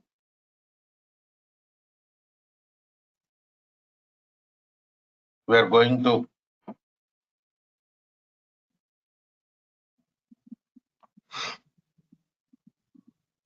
install, we are going to create database for practice purpose.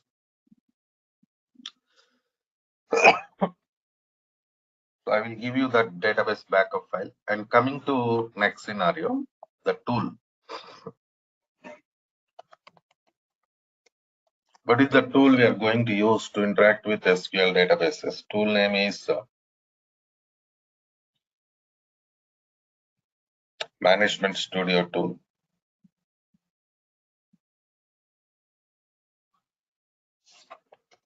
In shortcut, it is also known as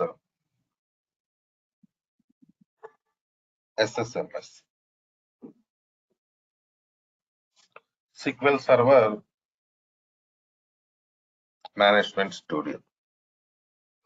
So this is the tool we are using to interact with SQL databases and perform different types of operations. Now here we have Management Studio environment. Just click on Management Studio.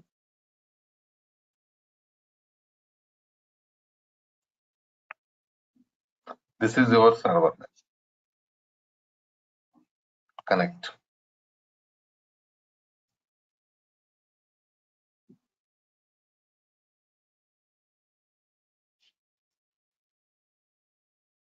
So this is Management Studio environment.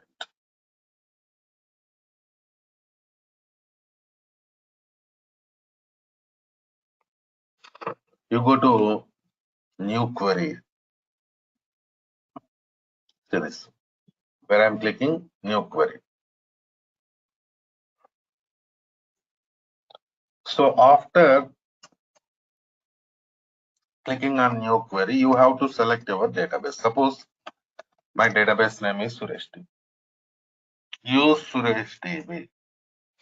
That means I'm going to connect it to SureshDB database. Use SureshDB means what? I'm going to connect it to SureshDB database. See, we have written some command here. How to execute this command? See here, you can go for execute button. See, like this. So even this tool is also we install after completion of the SQL installation, right? So in this way, we can connect it to databases in Management Studio, and we can perform different types of operations in Management Studio, right?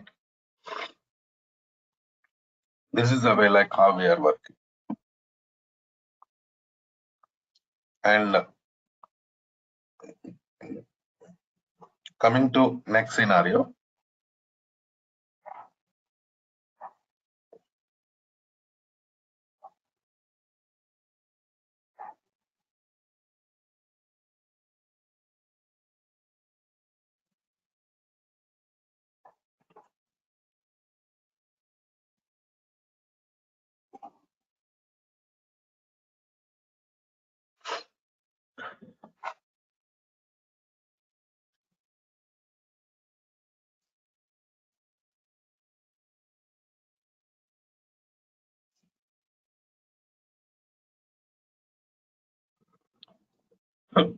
Now you have to go for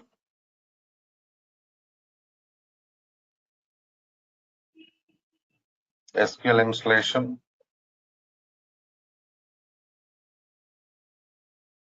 And you have to perform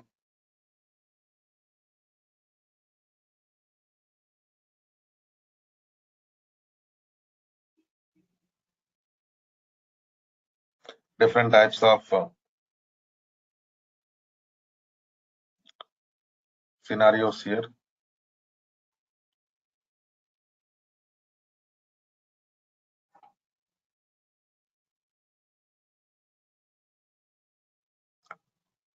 So now tell me, how many of you done with SQL installation, please?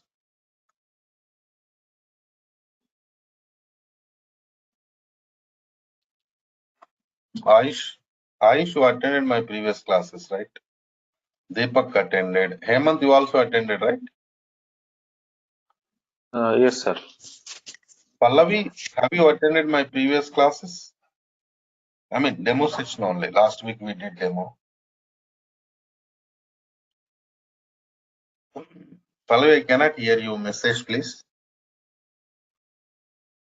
Rajalakshmi, I think you attended demo, right? No, sir. No, okay. this is my first class. Yeah. So, Saurabh,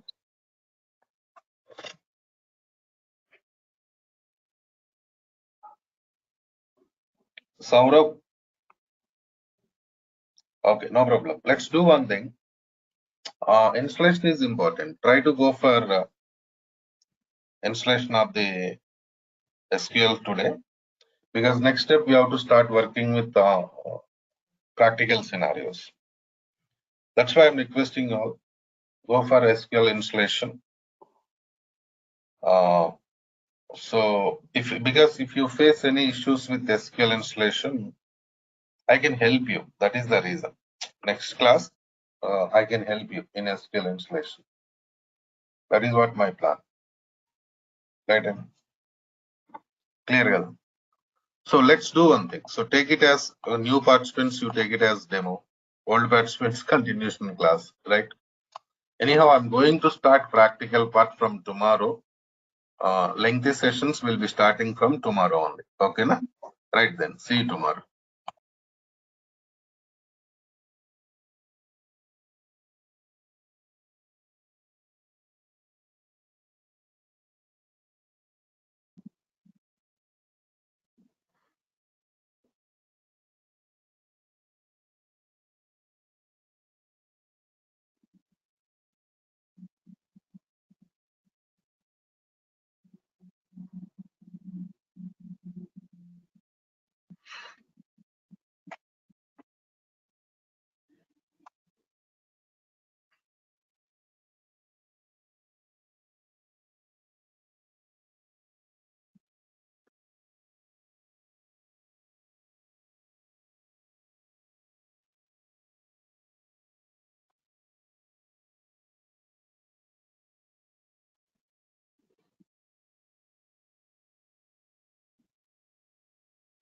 Right. What we discussed in the last session, any idea, please?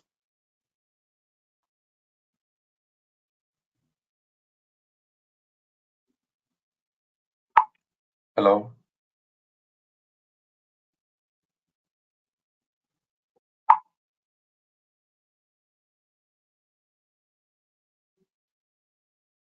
Yes, sir. Good morning, sir. We discussed about the SQL version, Enterprise Edition, Standard Edition, SQL versions, SQL editions, and how to download the SQL and setup. I mean, not setup, just download SQL Server and SQL Server Management Studio. Okay, right, no problem. So let's go to next scenario.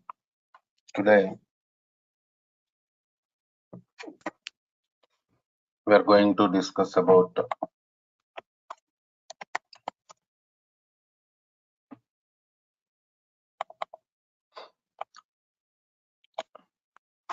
data types concept.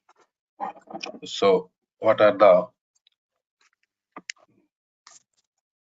different data types available in SQL and how they're going to work? That and all I'm going to. So coming to next scenario.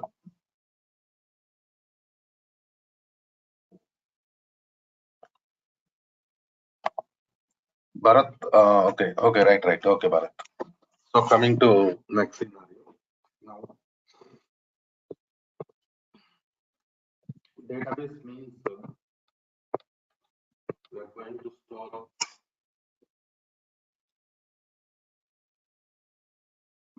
different types of data. For example, numbers, characters, date time data, currency values. Okay.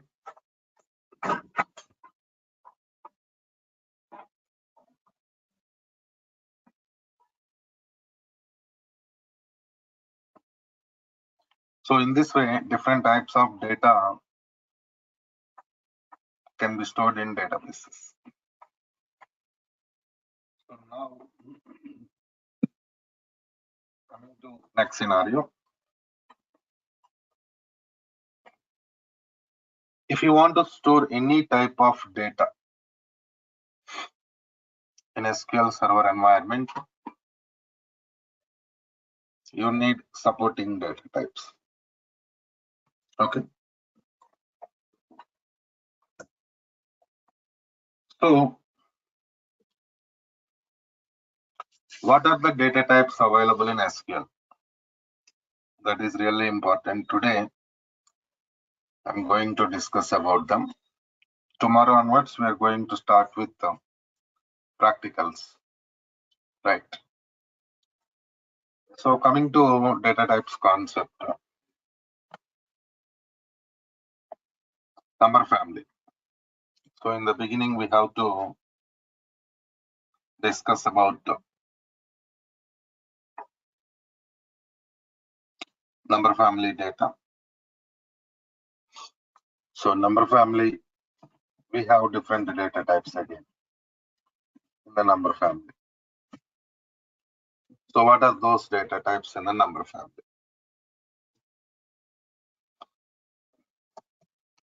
Integer. So integer means it is perfect number. It will not accept any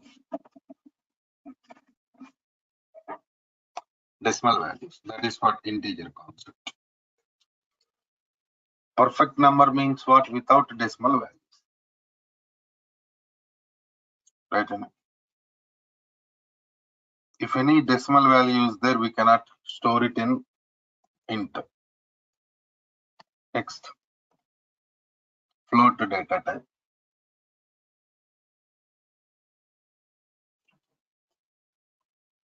See, in float data type,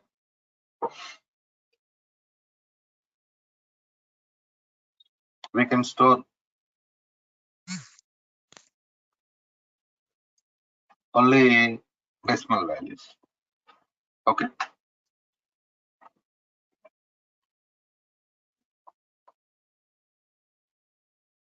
So we have different data types to store different types of data. Right, and so now here integer for perfect numbers, float for decimal values. Hello. Sir, you are not audible clear. So here we have some other data type also. Right, now I think it's okay. Yes, okay. Sir, Numeric data type. This also comes under number only. Numeric of P comma S. See,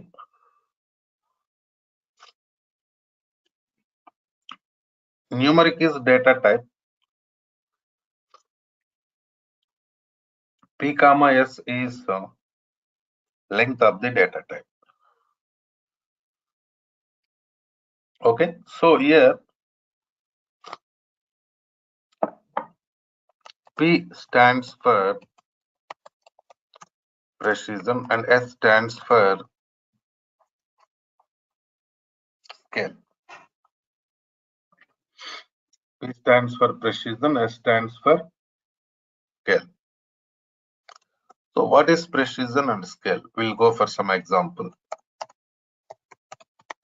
Suppose I'm giving it as numeric of 5 comma 2.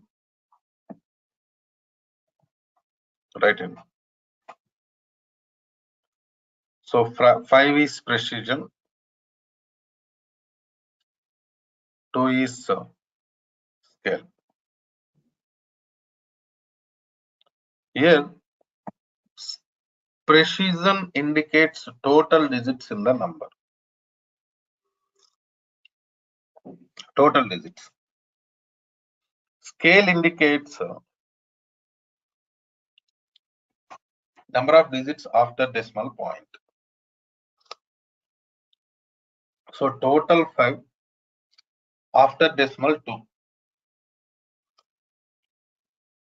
That means we can go for 3 before decimal, right? Suppose this is decimal point. What is the scale value? 2. Scale is 2. That means you can go for 2 digits after decimal point. Right? So total 5 we have given 2 after decimal, so we can go for 3 before decimal. So this value is scale and the overall value is precision. This is numeric data type. Is it clear or any questions, please? Numeric data type is clear.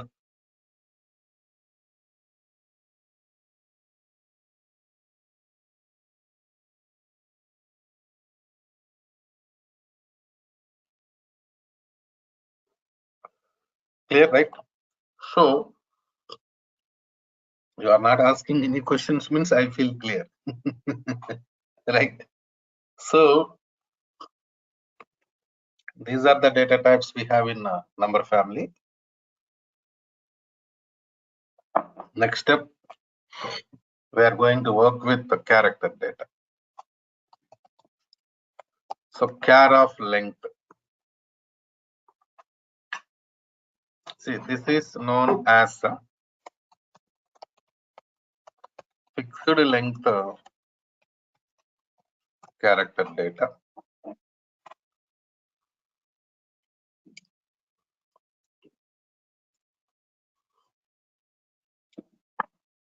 In the same way, it accepts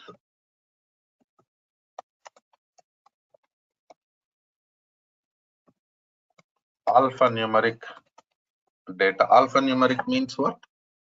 Mixing of character and number. Mixing of character and number comes under alphanumeric. It accepts it. Then It provides a good performance also. Performance means what? Speed.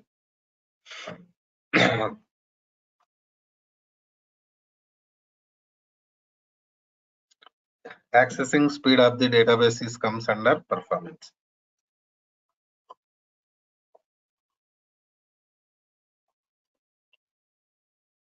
Next, there is some issue with this data type only. Memory wastage.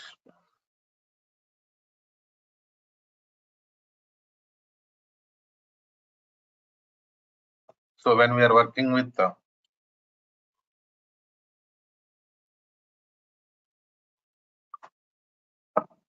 this data type, some memory wastage will be there, space wastage. But now the question is how this space wastage occurs. That is a question. I'll give you an example. See, we already discussed in SQL we can store data only in the form of tables, right? And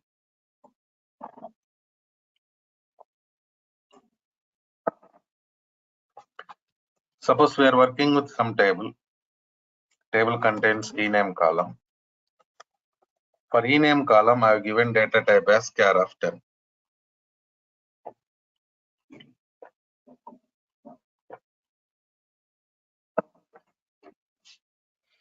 That means maximum of 10 characters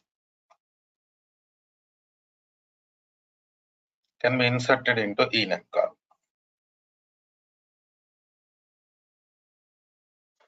Suppose I'm inserting my name Suresh. How many characters there in this name? 6. So we are inserting 6, so it has to occupy 6 byte space in the database. But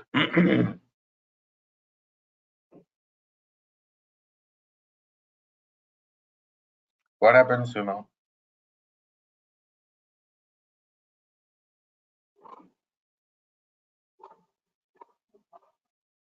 Only 6 character take. More than 6 not 6 allowed. bytes it occupies. 6 bytes it occupies for the data, whatever we inserted into table. But extra 4 bytes it will go for blank padding. Blank padding means what happens? Null value is going to store. So unnecessarily we are going to lose data.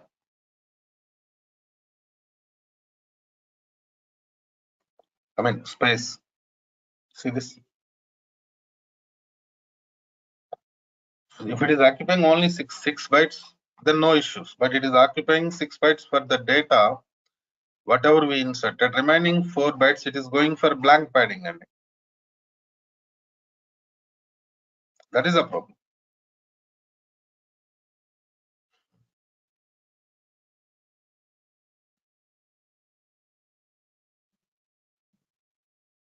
So because of that reason only, some data loss will be there when working with this data type. But still, why it is there in SQL? Common question, right? Because we are going to work with some fixed length columns in the databases. Fixed length means every time we are going to insert the same data. That is the meaning of fixed length.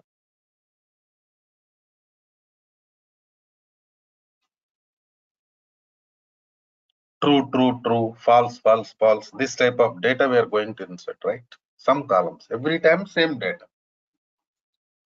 So those columns we are going to use this data type. Otherwise, what happens, we are going to work with the var char of length. This is known as variable length character data. It also accepts alphanumeric data. Alphanumeric means mixing of character and number. Max size 8000 bytes. Previous scenario we discussed about pixel length character data. Even in that also we can store maximum 8000 bytes. That is the max limit.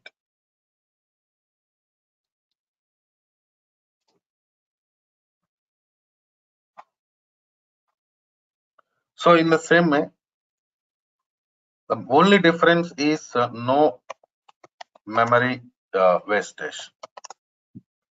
In this data type, what happens, whatever the data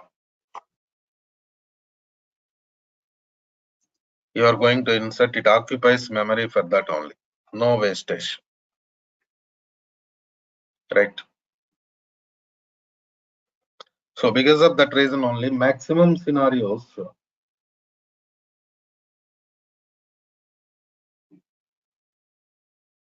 when we are working with this data type, no memory wastage will be there.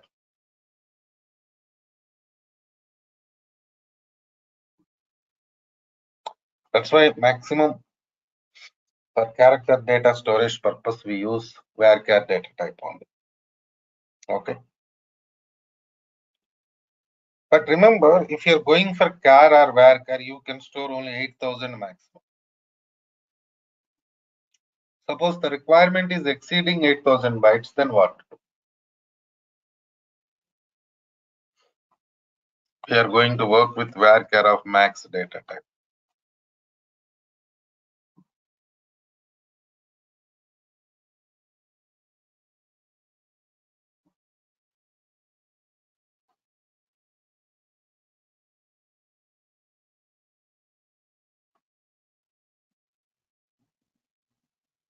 So varchar of max,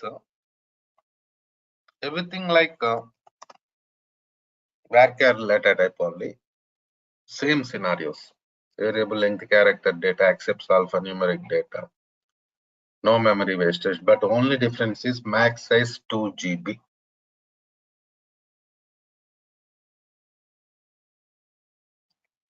That is the only difference.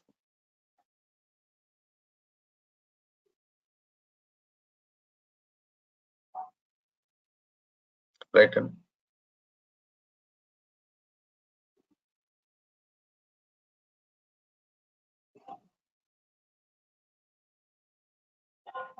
That is the only difference.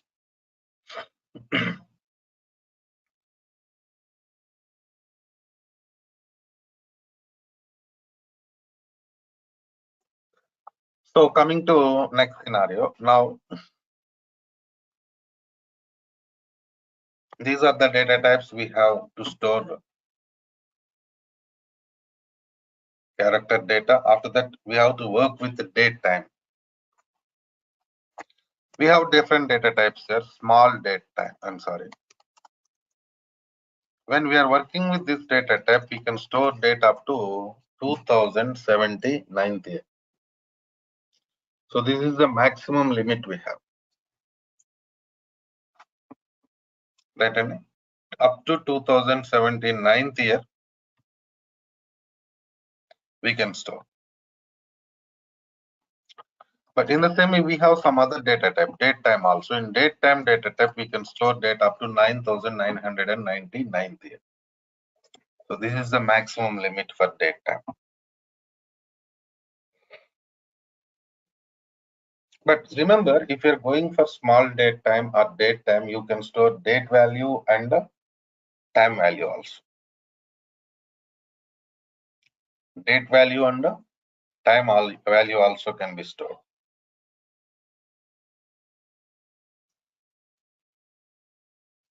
So if you want to store only date, only time, even for that also we have data types like this. Because sometimes we are going to store only date values, only time values, right? So for that, we can use these data types. So these are the data types we have in number family to store different types of data.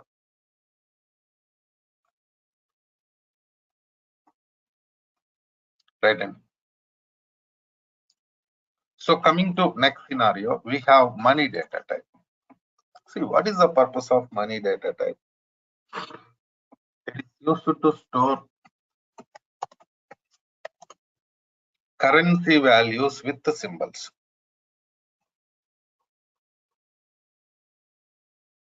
Here you can ask some question. So why you are going for separate data type? We have number family, right? We have different data types in number family, right? In number family,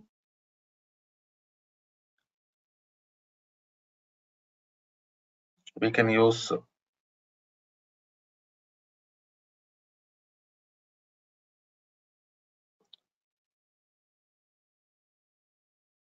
we can store this type of data, right?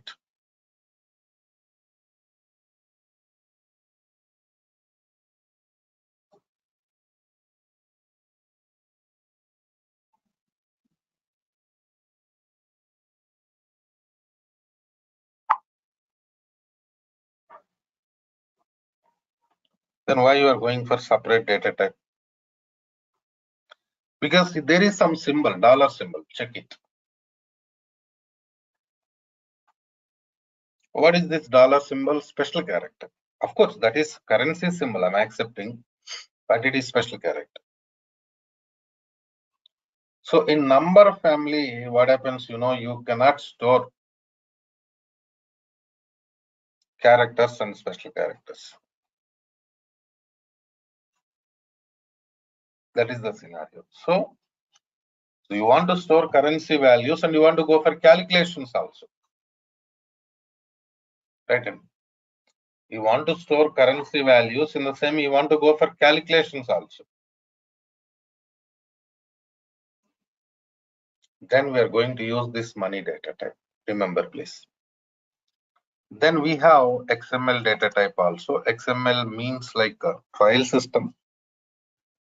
So XML storage we are going to do in SQL. There we are going to use this data type. Okay. So these are the major data types we have in SQL environment.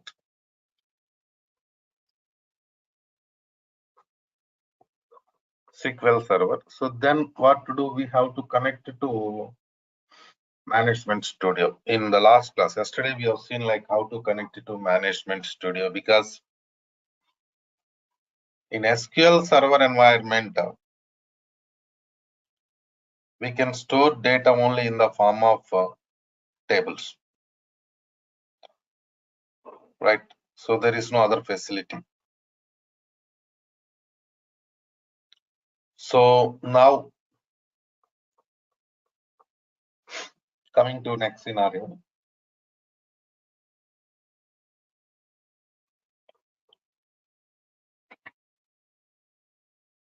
To create tables, to develop all scenarios, we need some tool. The tool name is Management Studio only. So here we have Management Studio. I already installed SQL. Enrolled participants, you can talk to training team. They will give you access to SQL installation videos so that you can complete SQL Server installation. See this. This is Management Studio environment. This is your server. So now just click on connect to button. So we connected to Management Studio.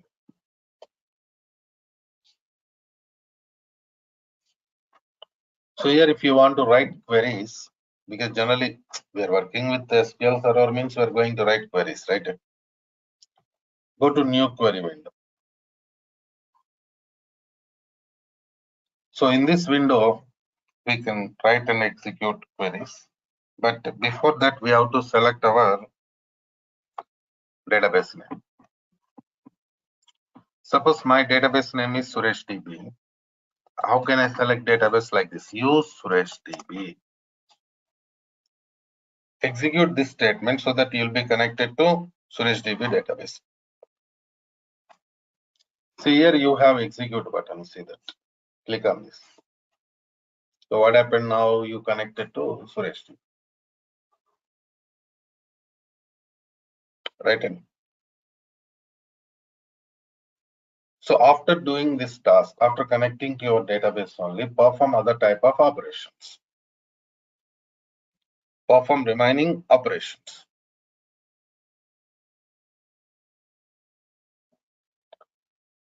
So coming to next scenario, installation related scenarios I discussed previously.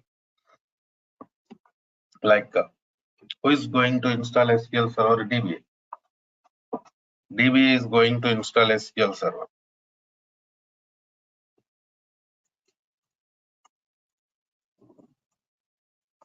After completion of the SQL Server installation only, we create database. They only create database, right? And they only. Then we are going to work with that database.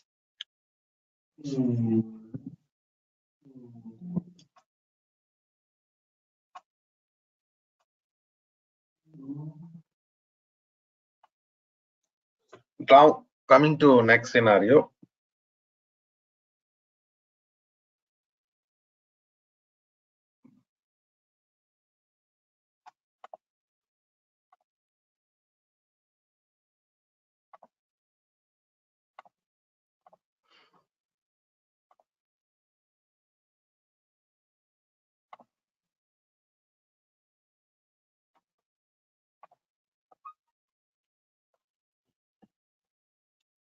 What are the different types of databases there?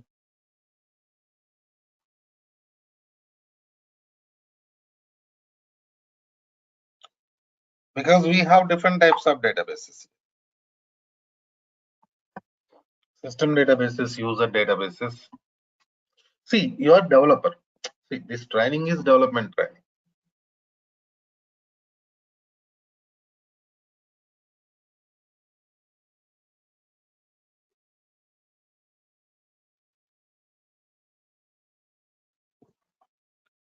So developer cannot create new database, but at least you know like what is database, what database contains. These things better to learn, right? Am I right or not? In the same way, while connecting to management studio, we provide some security scenarios like the login name, password, different authentications we have. So better to learn about those things also. So system databases, user databases. What is the difference? What is the purpose of system databases?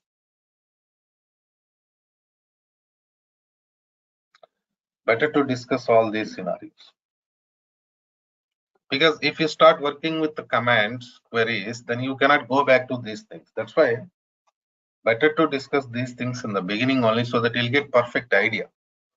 Okay, fine. So from where we are going to start? What database contains? How data stores in the database? You'll get overall idea in the beginning only, so that the things becomes easy for you to understand, to work. Right? In the same way, the language we are going to use is SQL language. SQL stands for what? Structured Query Language. So this is common language for database development. By using SQL language only, we are going to develop different databases. I mean SQL environment. In the same way, we have SQL also. SQL stands for Structured English Query Language.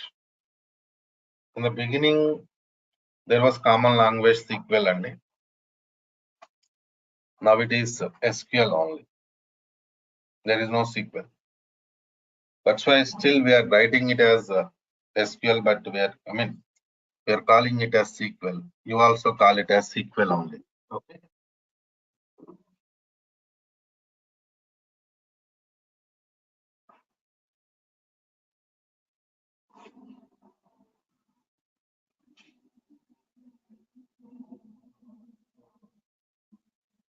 So in the same way, this language, SQL contains some sublanguages, DDL, data definition language, DML, data manipulation language, DRL, data retrieval language, TCL, transaction control language, and DCL, data control language. So your important thing is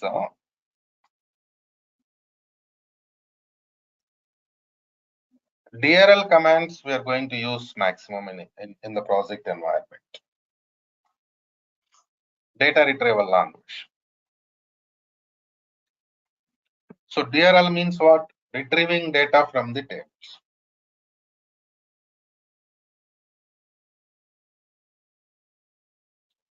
Data retrieval language command, select command is used to retrieve data from the table. So that is regular operation. Because of that reason only, even in this training also, lot of topics there related to DRL. 7 to 8 topics there related to DRL.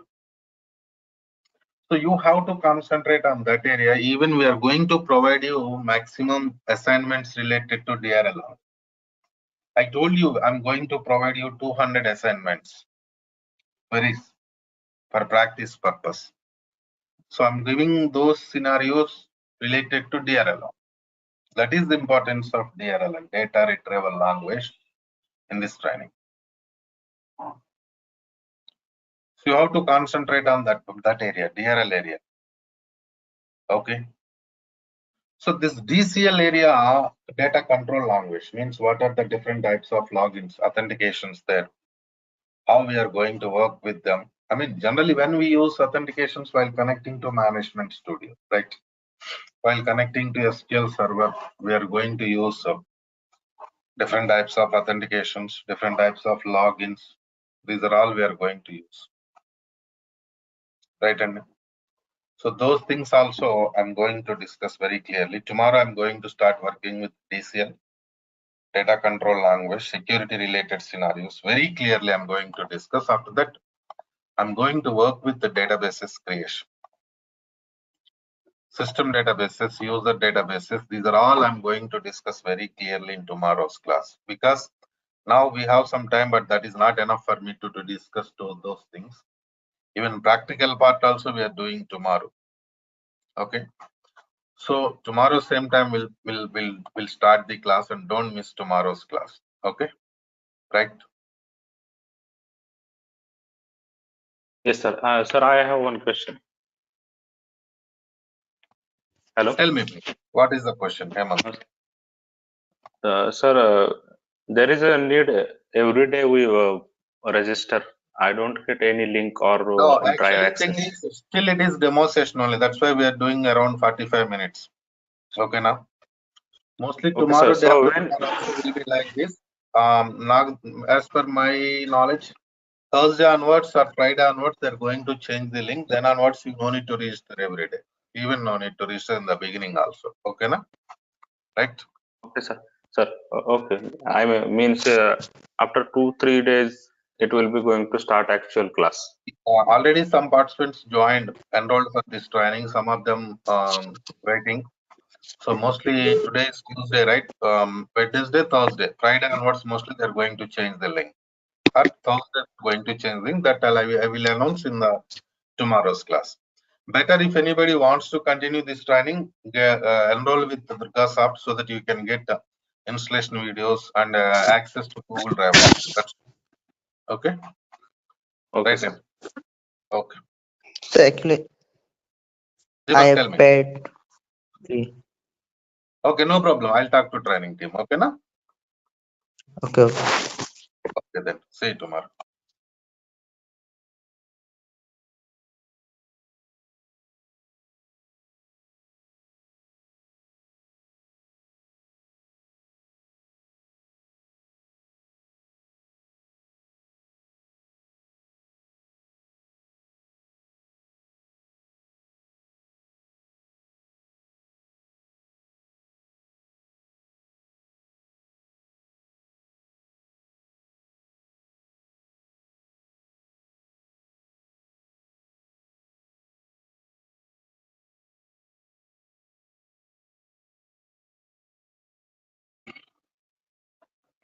Right, all of you. So let's connect it to Management Studio.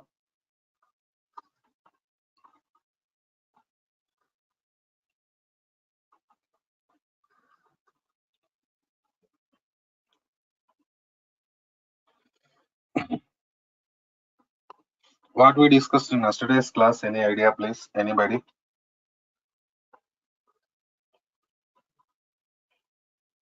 Any idea?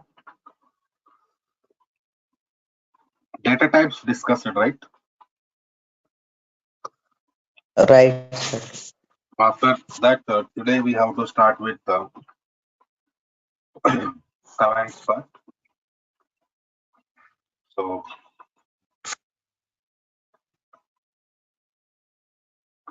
let us see that how to work with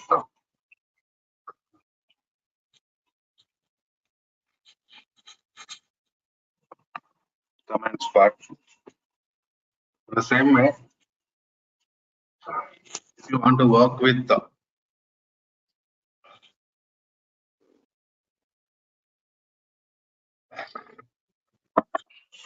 command part, you should know how to connect it to Management Studio. This is Management Studio. Here we have, and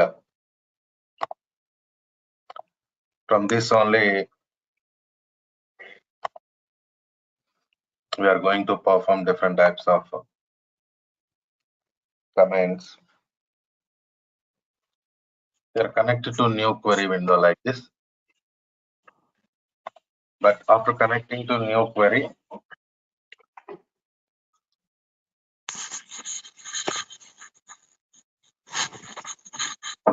you have to select our database.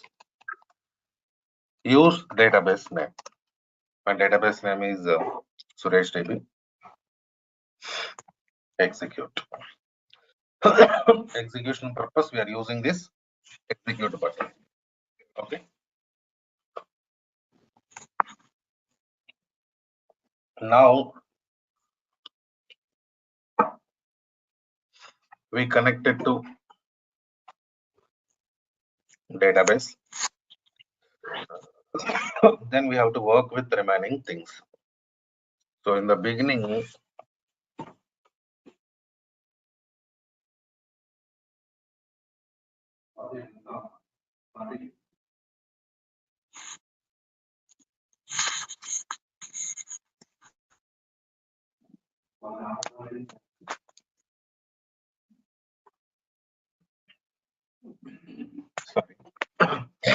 we are working with the DDL commands, data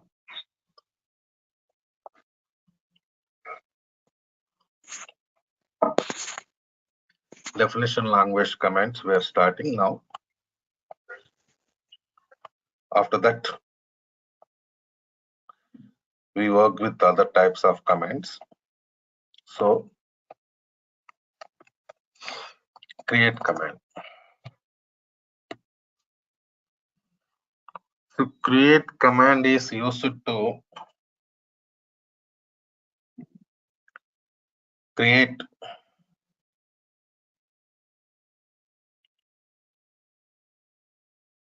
tables in SQL Server environment. Because see,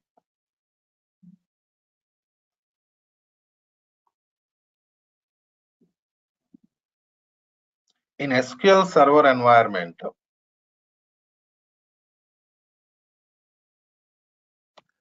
Data can be stored in the form of tables only.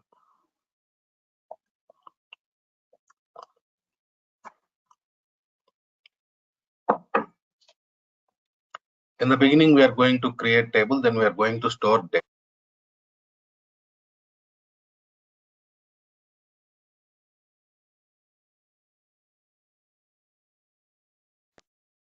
So let us see that. Create table.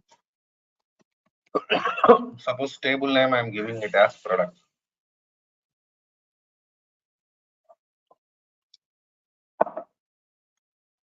What is the table name we are giving? Products.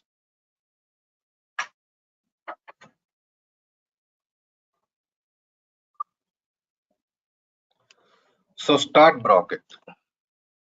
Inside bracket,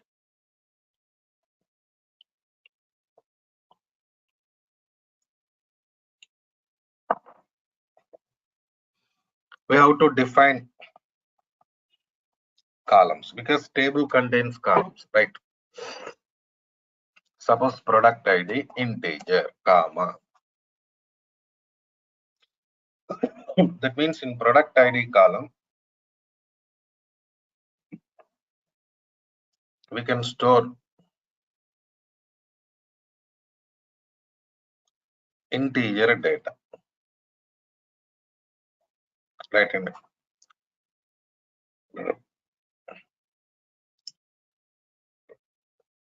Next, product name column. Suppose varchar of 20 character data, maximum 20 characters. Next, order date time.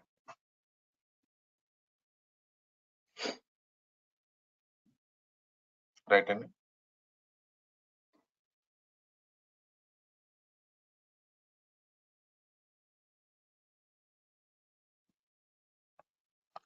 After that, we have color of the product, that is varchar of 20. Close bracket. Execution done. Okay, now see here, important thing is we created this table with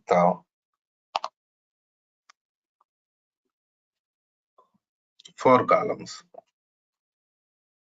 right? But we can create table with maximum of 1024 columns. That is the limitation. Okay. Coming to next scenario. Now, table created means we just created only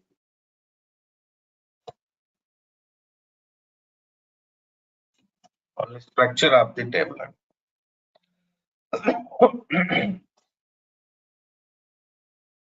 Okay.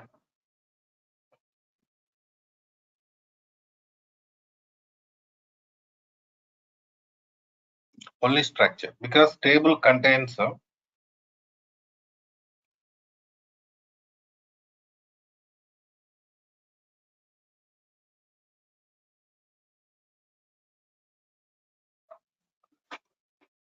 columns and rows, right?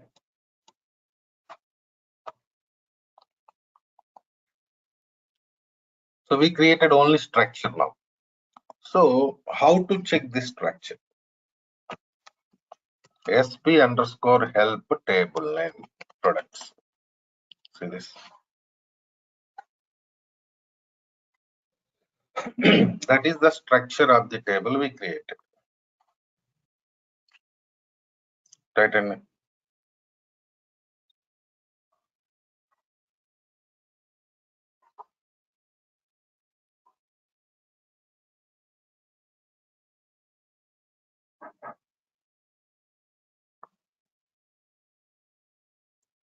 So next,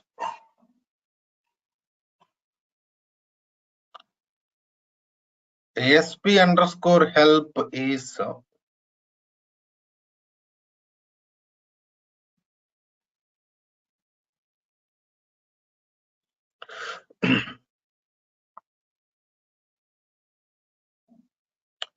System stored procedure. It is not a DDL command, because today now we are working with the DDL command. So we feel SP_help is also DDL command. That's not correct. It's not DDL command only.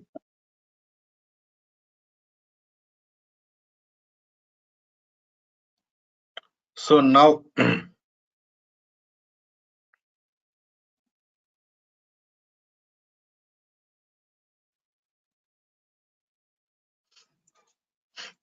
next step,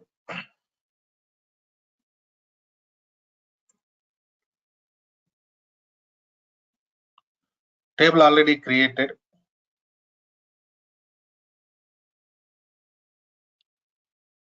And I want to add new columns to the table, alter table.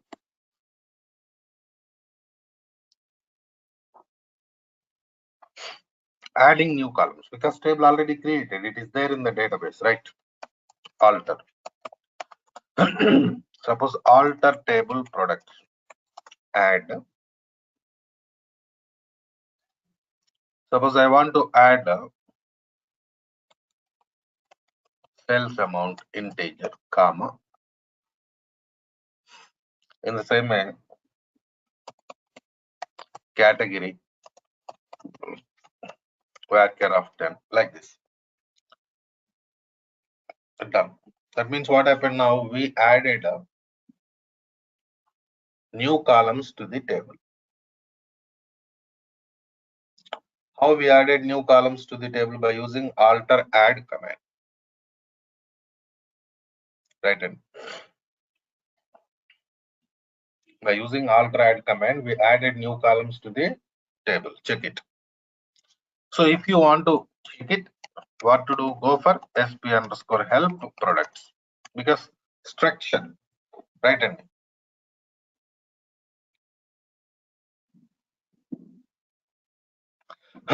if you want to check this structure, what to do? You should go for SP_help only. See this now.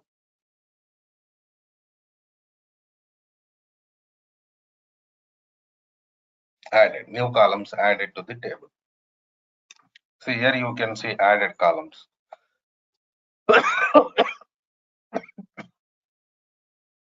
In the same way, next scenario, I want to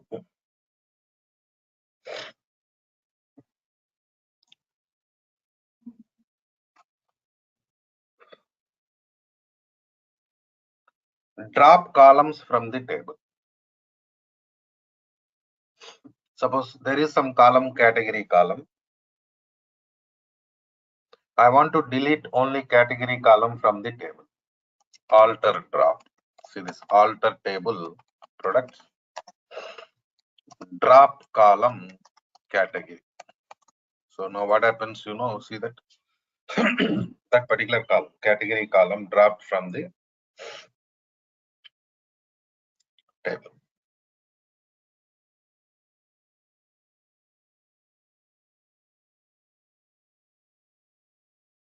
Right. So alter drop, by using alter drop command, we dropped column from the table. If you have any doubts, SP_help products.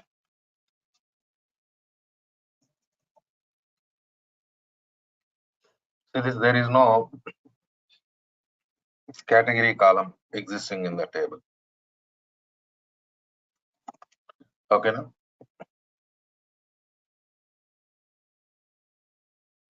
next we have product ID column. What is the data type of product ID column? Integer. So at the time of table creation, we have given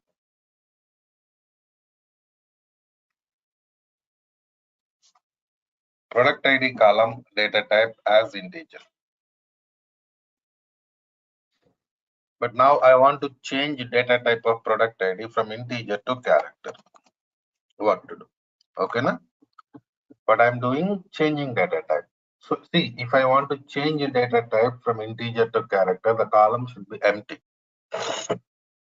If data is existing in the column, we cannot change data type. Okay, now alter table products, alter column ID, product ID, right? So just provide new data type. Suppose varchar after. See this.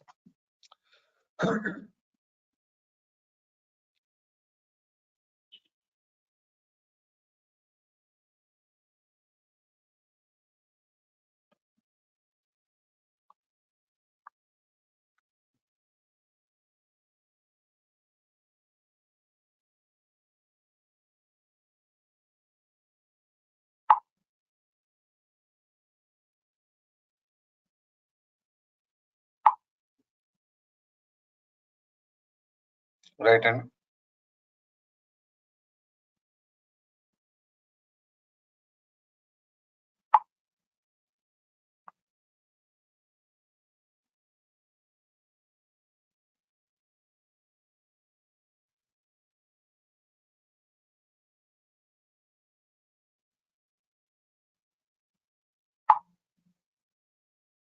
So this is the point.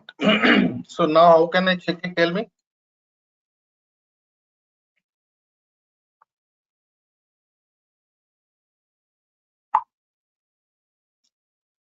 So I can check it by using sp underscore help table name products.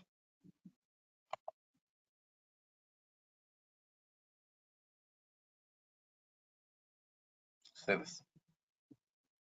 What is the new data type of product ID? Character.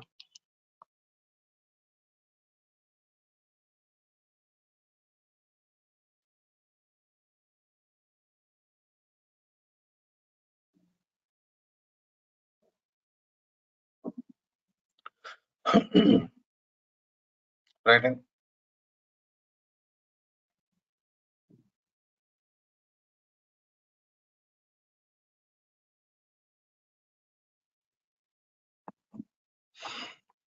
So this is the way, like how we are going to alter table. So you create a table in the beginning. After that, you are going to, you just added new columns to the table and dropped column, change data type of the column. So different types of operations you performed. Right. And so now next command, truncate command. What is the purpose of truncate? Truncate command is used to delete data from the table. What it can do? Only deleting data from the table. Deleting data, not structure. Of course, there is no data right now in the table, but still concept is it is used to delete data from the table. So truncate table products. Done. Execution done successfully. Now only thing is we have to check whether table structure deleted or not. See this. Table structure not deleted. It is there only structure. Please check it.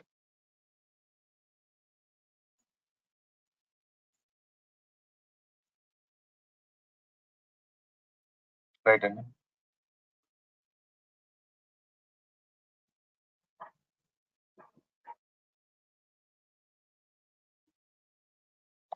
So next command, drop command. So drop command is used to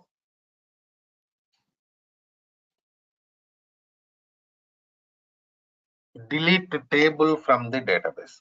Suppose drop table products. See this, what happened? Table dropped.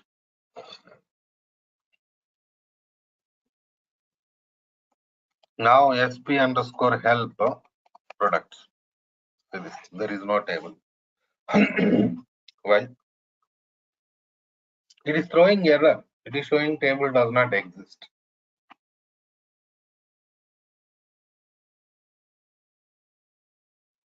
Why it is showing like that? Because table deleted. Because we dropped the table by using drop command, right? So if you want to work with the same table, what to do? You have to create it again. See this. How I'm going back like this, Control Z. By using Control Z, we can go to previous commands in Management Studio, new query. Okay, new query window.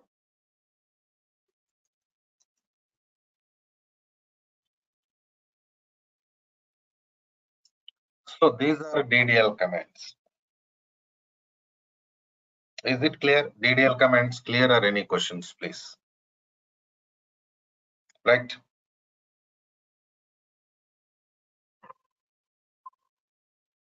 Okay, now.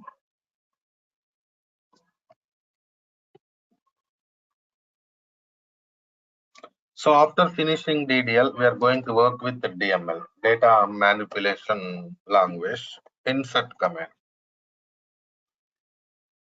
Insert command is used to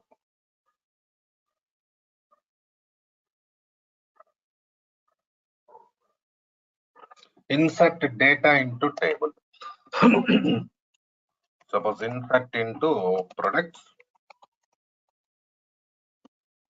values, keywords, syntax, ID, product ID, suppose P1, product name, suppose car, next order date, something date here, comma, color of the product, white color, comma, sales amount, something like this.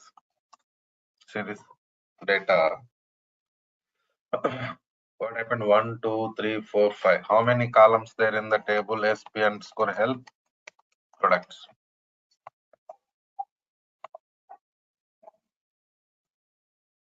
Oh, only 4 columns available.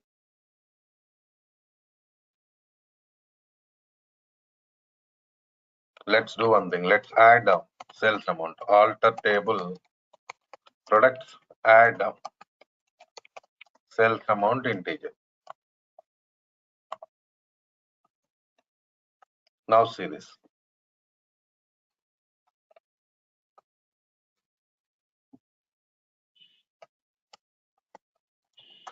Oh shit. We created table again, right? Wait. Alter table products. Alter column product ID varchar. So make it 20. Now it works. See this. Data inserted. But my question is, we used single quotes for some values, but for some values we have not used single quotes. Why? The reason, these are character data type columns, date time data, character data, number family. Not only insert command, anywhere in SQL Server, any command. While working with the character data, date time data, single quotes are mandatory. If you are working with the number family, no need to go for single quotes.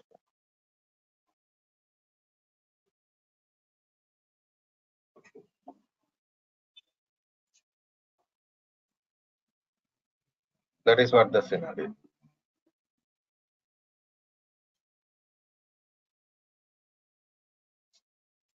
Okay. In the same way, how to insert multiple rows into table, that also we'll see.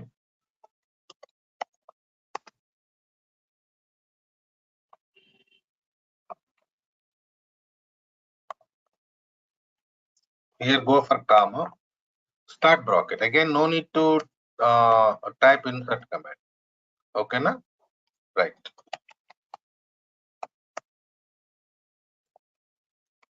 So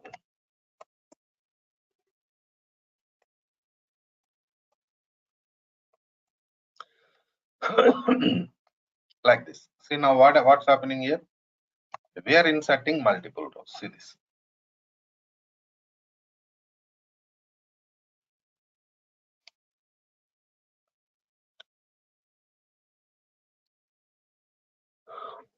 By using this scenario, we inserted multiple rows into this table.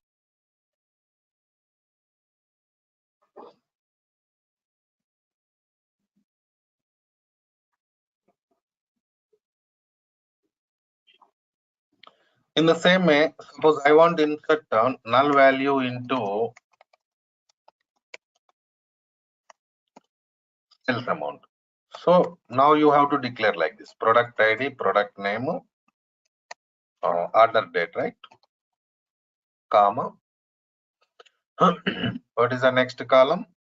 Color column, I think. So values. See this. So when you want to insert null value into some column, you do like this. You have to declare columns. Suppose product ID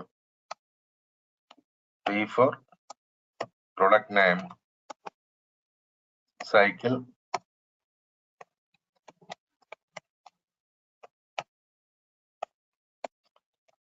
suppose like this.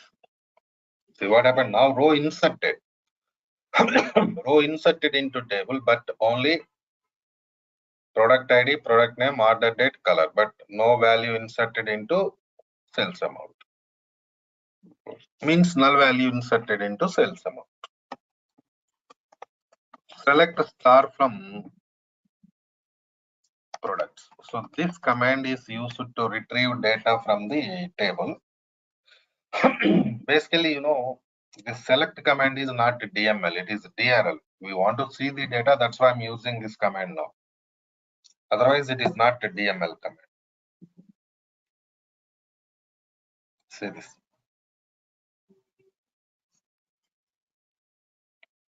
Next DML command is update.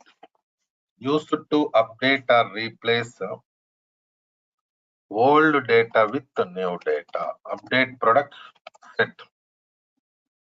For example, sales amount equal to 3000. But whose sales amount you want to update?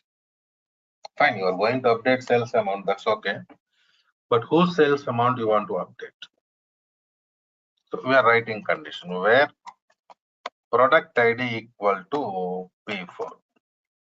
See this.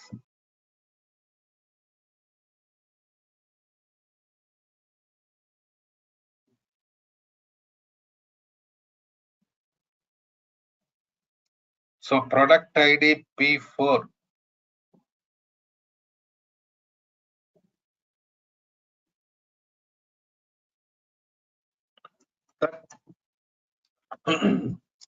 product sales amount updated. If you have any doubt, say this. Updated or not? Please check it and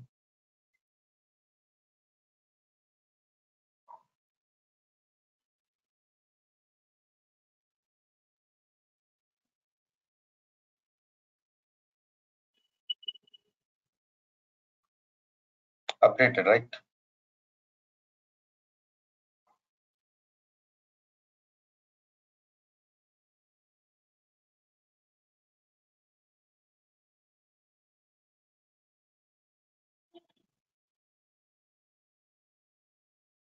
So next command is delete. Used to delete the data from the table. See, we already worked with the truncate, right? Then what is truncate command? DDL commands we worked with the truncate, right? Truncate also used to delete data from the table only. But the thing is, difference is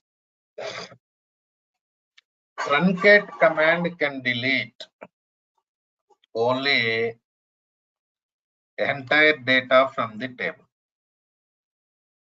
Only entire data from the table. Delete command can delete selected data from the table. Suppose where, I'm sorry, product ID equal to P4 I'm sorry, see this. So now what happened? This command deleted only P4 product ID row from the table. Okay, now, right?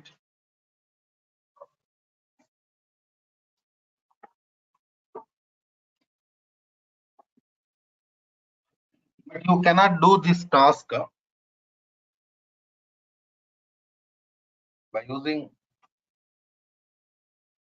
truncate. Truncate command can delete only entire data from the table. If you have any questions, select star from products. See, this last row is not there. Why last row is not there? Because we dropped it. We deleted it.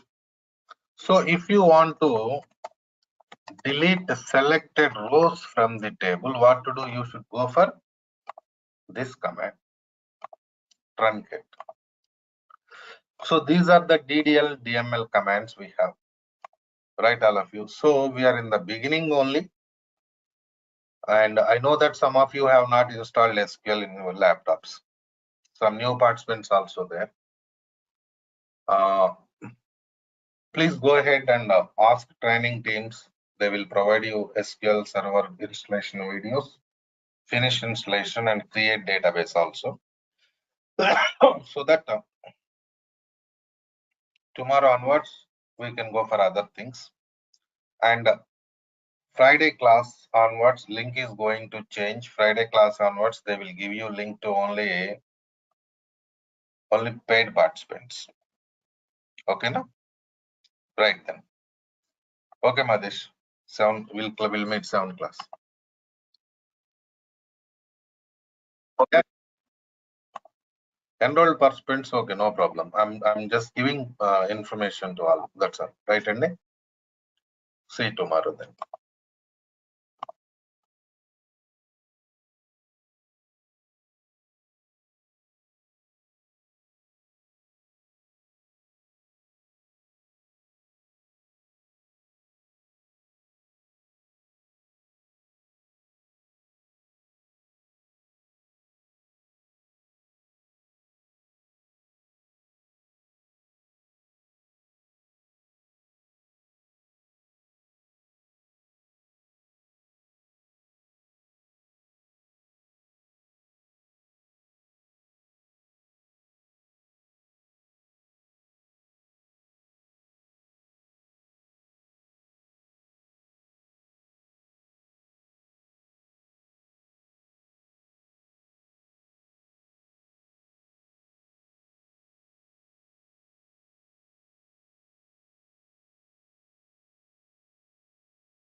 Okay.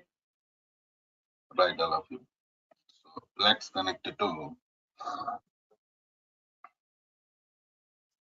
Management Studio. So what we discussed in yesterday's session, tell me please. What was the topic we discussed in the last session yesterday?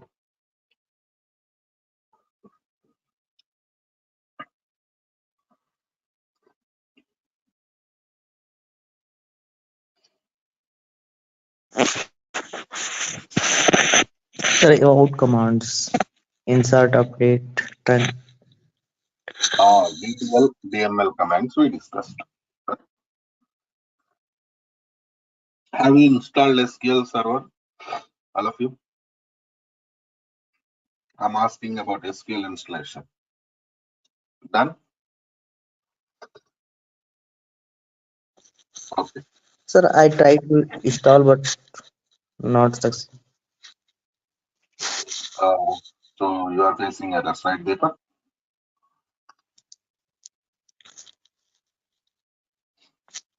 Okay. No Sir, I am trying to install Ubuntu. That's what, yeah.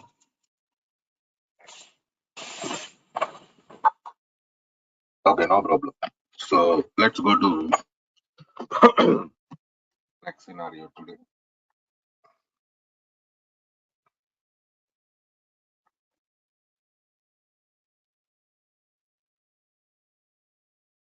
Right.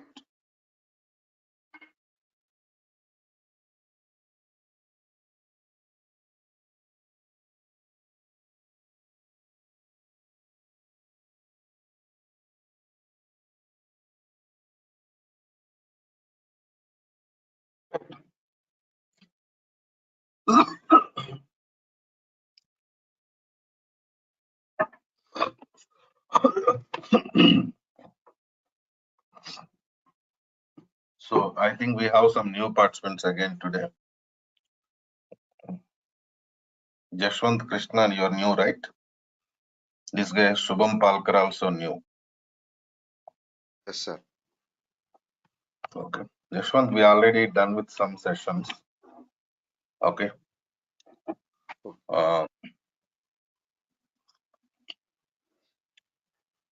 So if you are okay to continue the training, we can go for backup class. I'll give you backup of those classes. Okay. Yes, sir. Okay. So coming to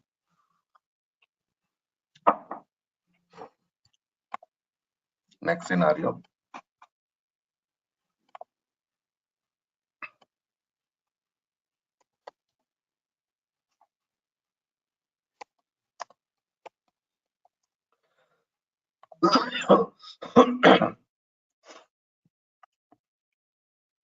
Today we are going to work with data retrieval language.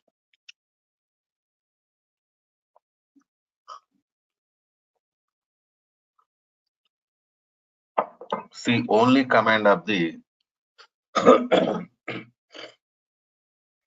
DRL is select statement. So basically, select statement is used to retrieve data from the tables. For example,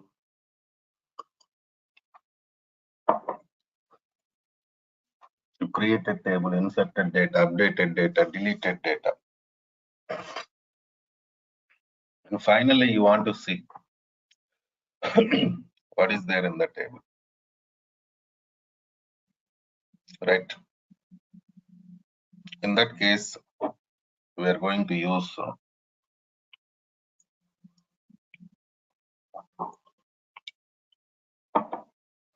select statement, query part, querying data. See, we have a lot of types of select statements available in SQL environment, but basically we have 4 types. So what are those basic types? Let us see.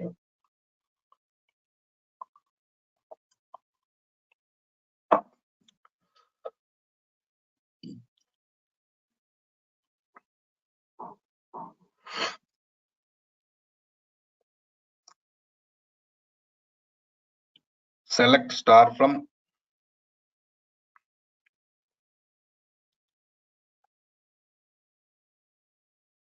EMB.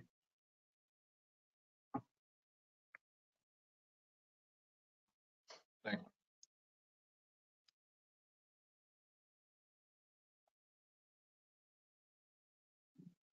Select star from EMB. See, query executed.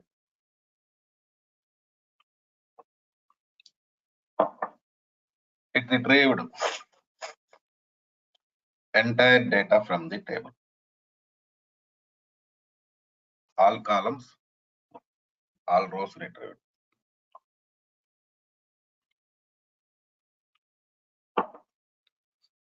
Right. All columns of the table, all rows. But here I'm using star operator.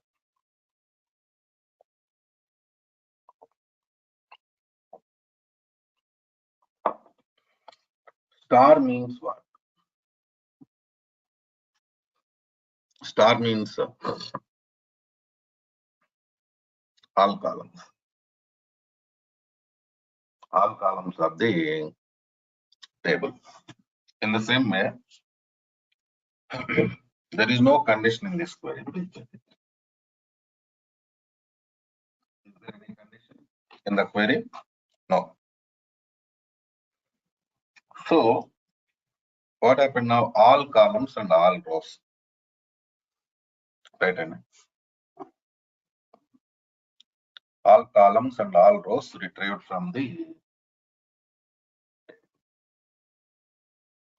So when you are using star operator in the select statement, it retrieves all columns. Okay. Because the better to maintain clarity in the table, we have columns and rows also.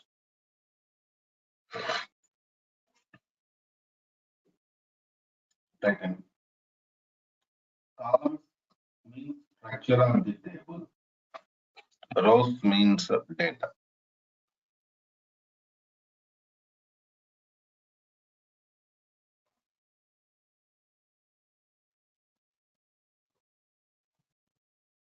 Right? So this is entire data. So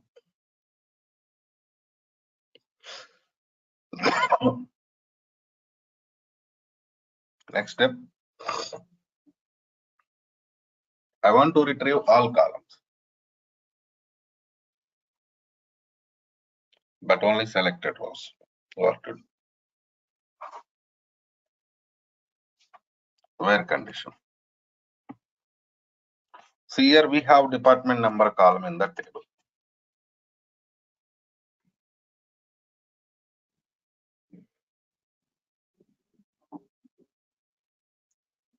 Select a star from EMP where department number equal to 10. Check it, what happened. All columns retrieved only. But coming to rows only. Selected rows retrieved. Please check it.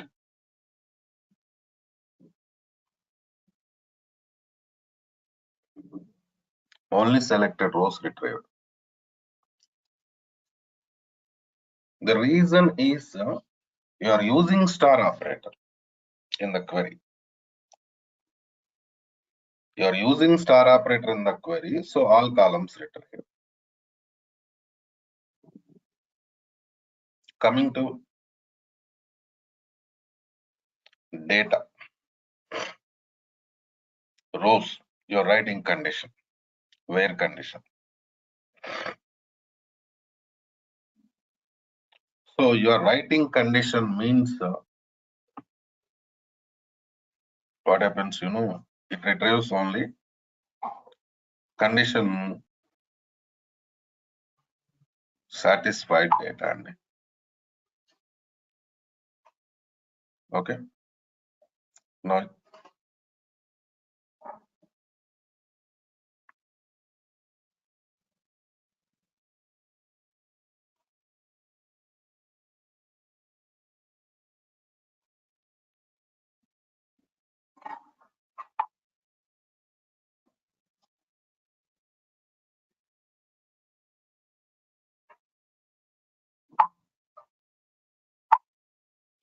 so next model,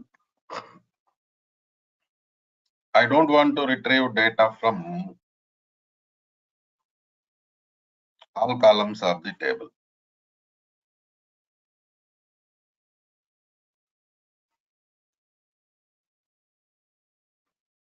Right hand. See, if I want to retrieve data from all columns of the table, then I have to write star operator. I have to use star operator. But here important thing is I'm not going to do like that. Suppose I want to retrieve only e-name and salary.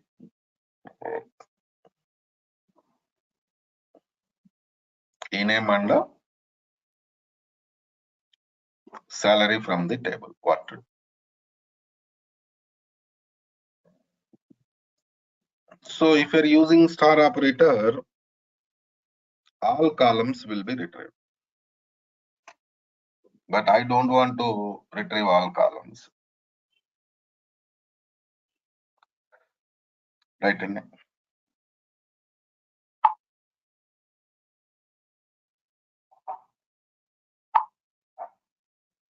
So let's go for statement here. Select e-name, comma, salary from employee. See this?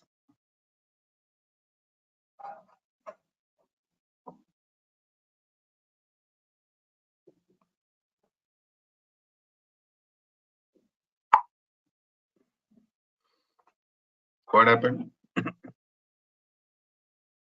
Only e-names and salaries retrieved.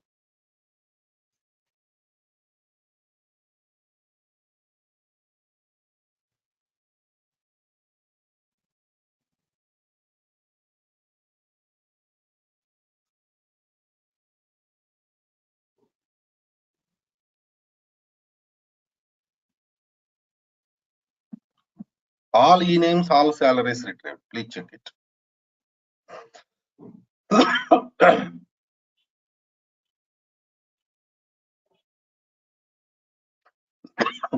Right in it.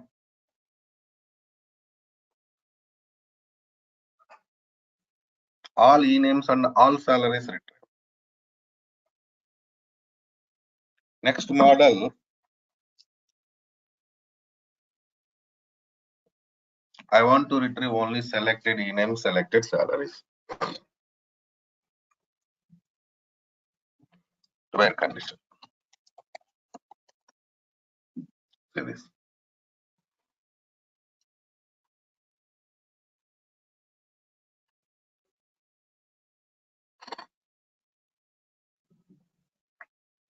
What happened now?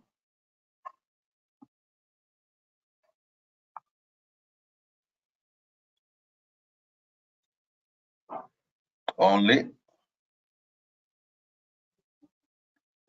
department number,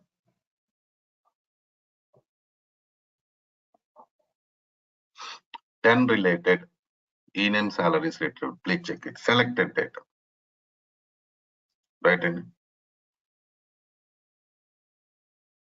That is the scenario.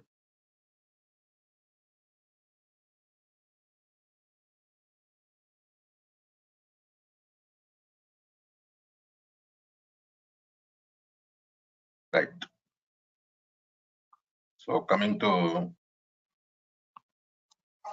next scenario.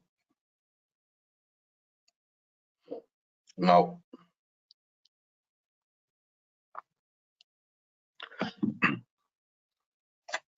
these are the basic types of select statements. Practice. Because if you are practicing these things, you'll get clarity. Okay. So coming to next scenario. Now,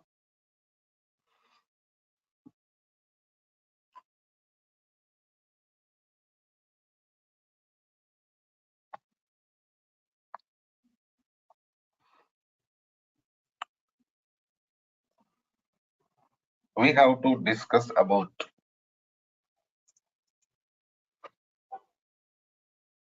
security part. See, while connecting to Management Studio,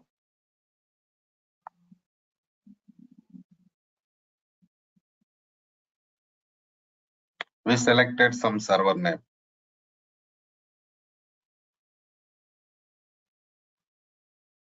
We did some other operations also.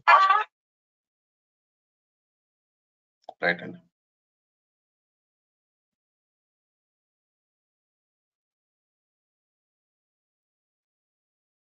So now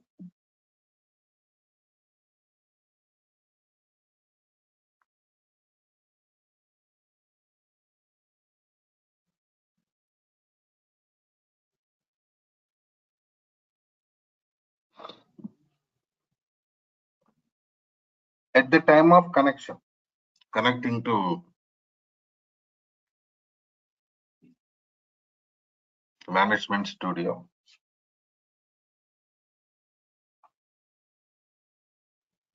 we have to provide some credentials also.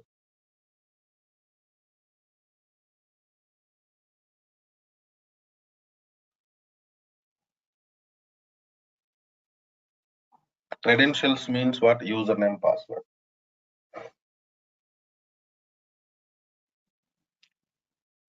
Login. So what are the different types of logins there in SQL and how we are going to work with them? I mean, how we are going to use. So these are all really important for us because we're in the beginning of so better to get some information about that knowledge. See, here we have Windows authentication login and SQL Server authentication login.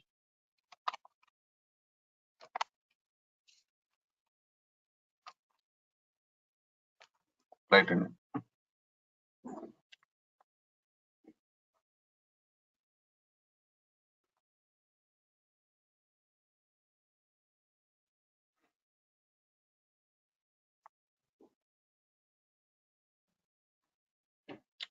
So now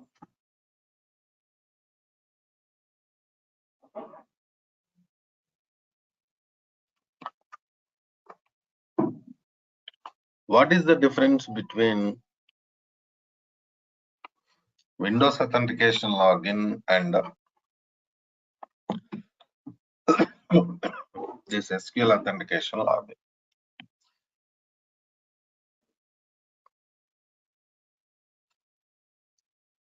See,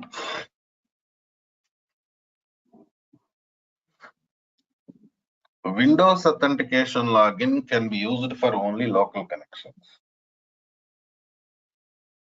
In the same way, while connecting to Management Studio, Windows authentication will not ask for credentials. Credentials means what? Username and password. Right. Coming to SQL Server authentication, it can be used for local connections and remote connections also. And while connecting to Management Studio, SQL Server authentication asks for login name and password. Right in. So now coming to next scenario.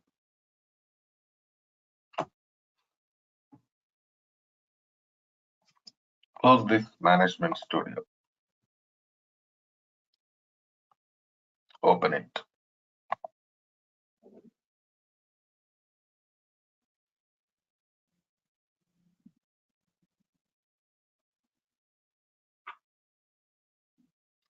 So now we are connecting to Management Studio. Right?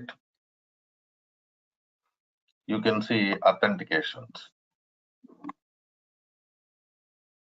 See, select SQL Server authentication. Okay.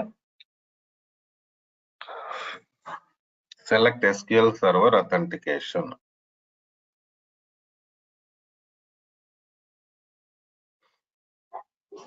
So it is asking for login name and password. See. connect.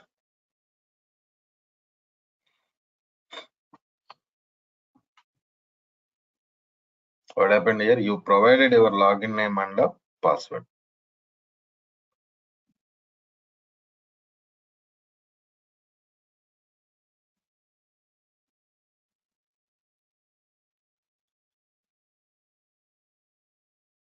Right in.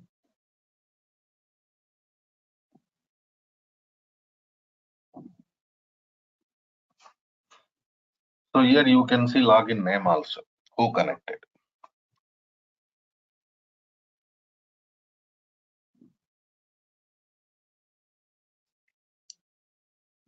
In the same way, close this window. Connect to Management Studio.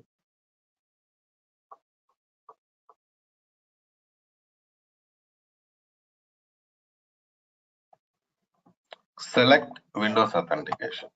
See, it is not asking for any credentials.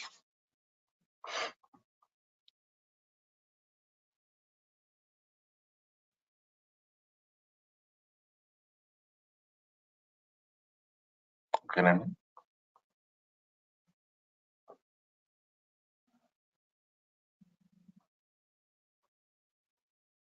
Why? Because Windows Authentication, it will not ask for any credentials. Connect. See.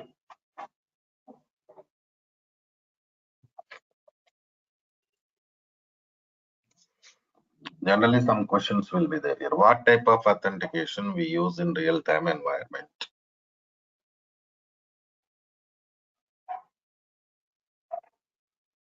That I cannot predict. Okay. That depends on your client, your organization. Right? And so different scenarios will be there. Based on different scenarios, they're going to give you Windows authentication, SQL authentication. Okay, no? Right. So this is the thing. This is enough for us from security. So what are the different authentications available? How we are going to work with them? Those things required for us. So let's connect it to Management Studio.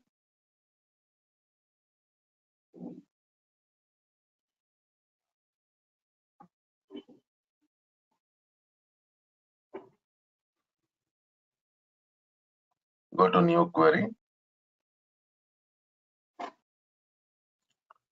So don't forget to select your database. Use SureshDB. That means what happened now? We connected to SureshDB.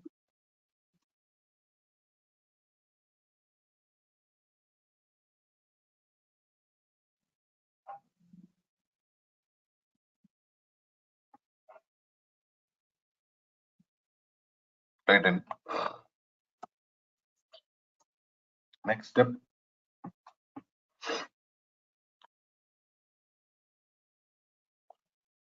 We'll continue with the select statements only now, because we already started working with select statements, right? So basic type of select statements we discussed.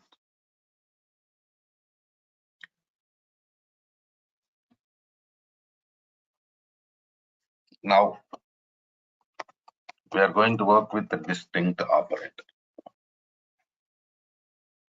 What is that? Distinct operator.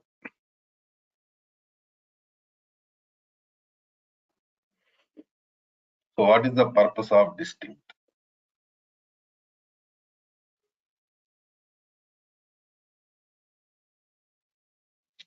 See, basically distinct operator is used to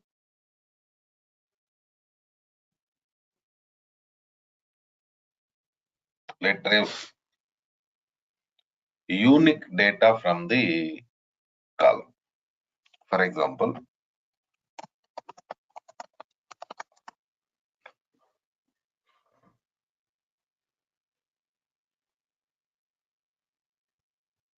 select salary from employee.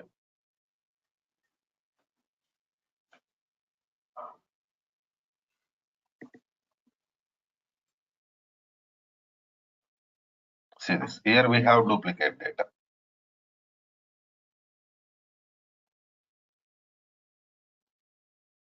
Right, Andy?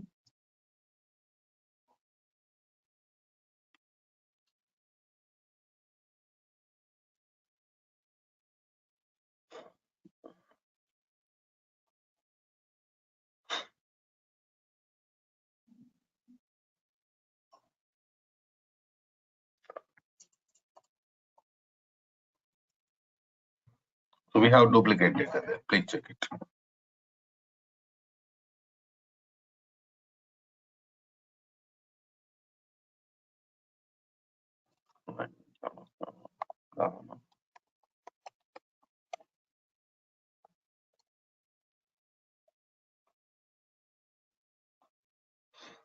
Distinct of salary I'm using now.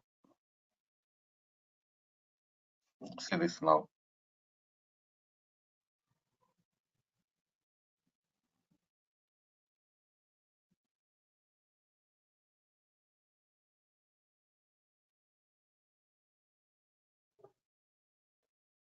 There is no duplicate data.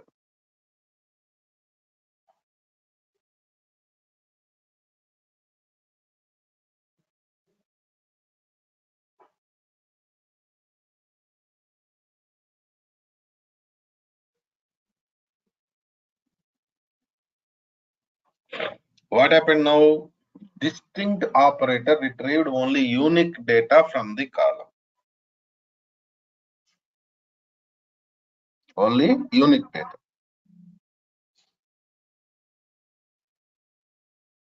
Generally, we feel like data deleted. Whatever the duplicate data is there in the column, that is deleted. That is what our feeling.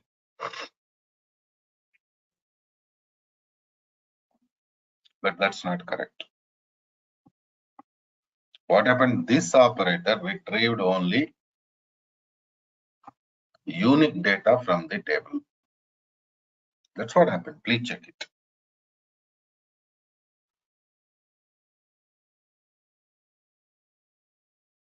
Is it clear? Sir, I have one doubt. Tell me, please. So you have used distinct data for salary. If there will be two data type like salary and employee name will be different, right? In that case. So you have to apply distinct operator on individual columns. Okay. Right. Okay, now. Any questions? Okay, thanks. Anybody, please? Sir, is it possible to take a second column as well? Salary No, and that's not employee. possible. No, not possible. Yeah. Tell me, Rajalakshmi. Sir, you have used before star operator, right? So Where? star operator will be like for whole table it will show, is it? Star means Yeah, okay. all columns. Okay, sir.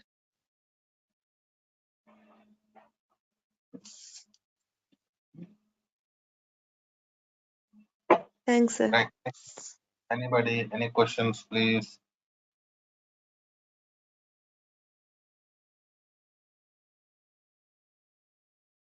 Okay. Let's do one thing. Some of you have not installed SQL Server. I know that. Even database also not created. Because if you want to create a database, you need backup.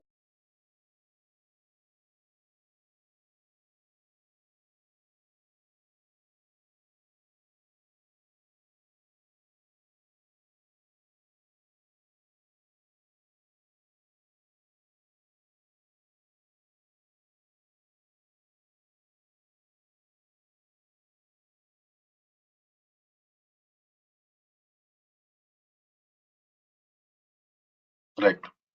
So a SQL Server developer. See,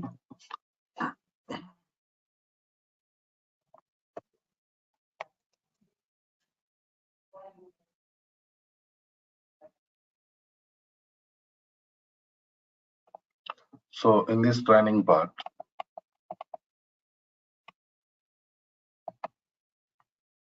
we are going to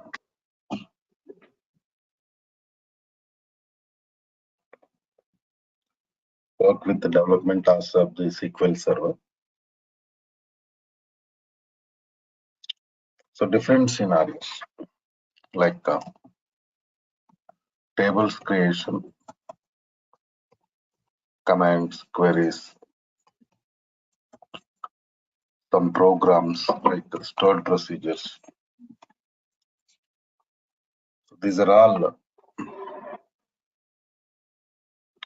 we are going to work in this training part. Okay. So I am talking about tables concept. See, in RDBMS databases,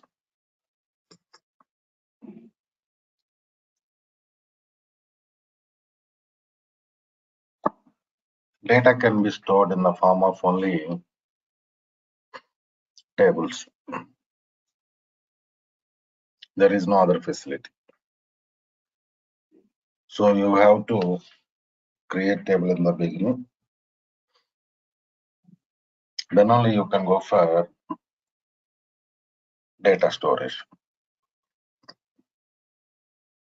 So now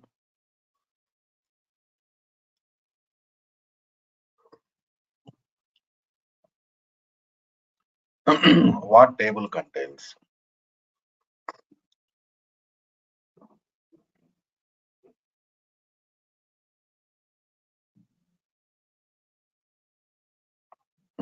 You are right.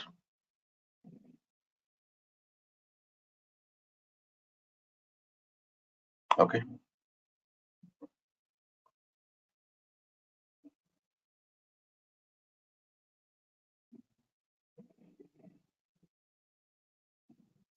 So what table contains? That is important.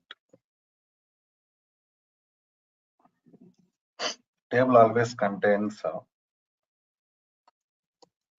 columns. Columns means structure.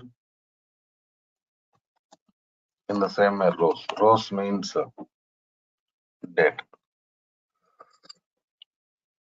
So what is column? What is row? General confusion. See,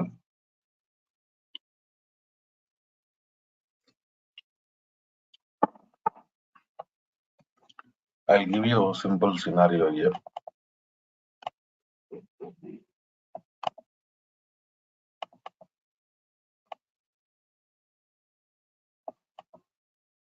Suppose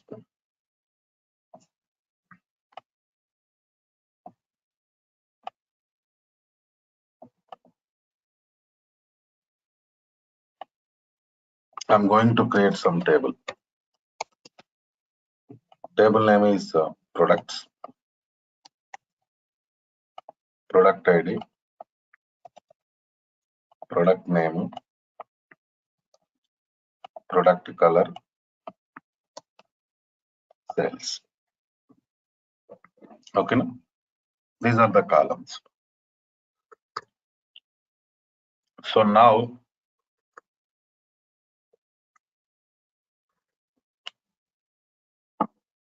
after creating this table, we are going to insert data into this table in the form of rows. So this area comes under structure, and this area, rows area, comes under data.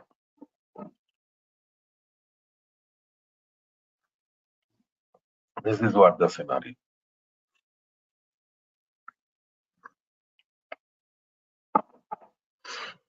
So in RDBMS databases, the only way you can store data is table. Table always contains structure and data. Structure means what? Columns are the table. Data means rows.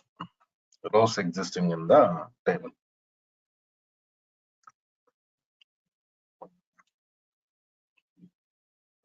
Coming to next scenario.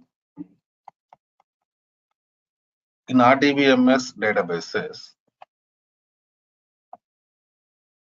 we have some language called as SQL language.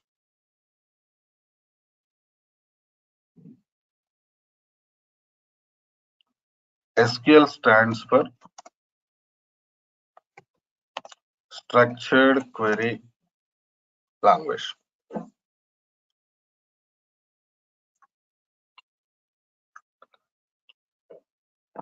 This is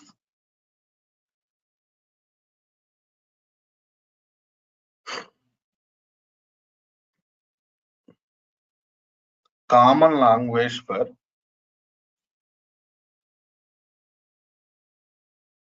database development, not only Microsoft SQL Server. You go to any RDBMS database,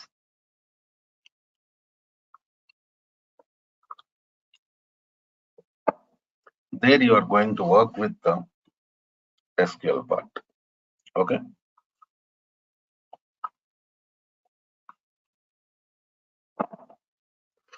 That is what the scenario. So in SQL,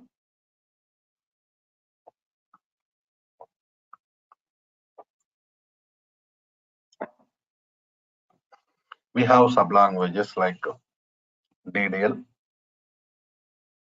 data definition language, DML, data manipulation language, DRL, data retrieval language, TCL, transaction control language, DCL, data control language. So these are the different sublanguages we have. And what we are going to do those with those sublanguages. Suppose DDL you take. Suppose we are working with DDL.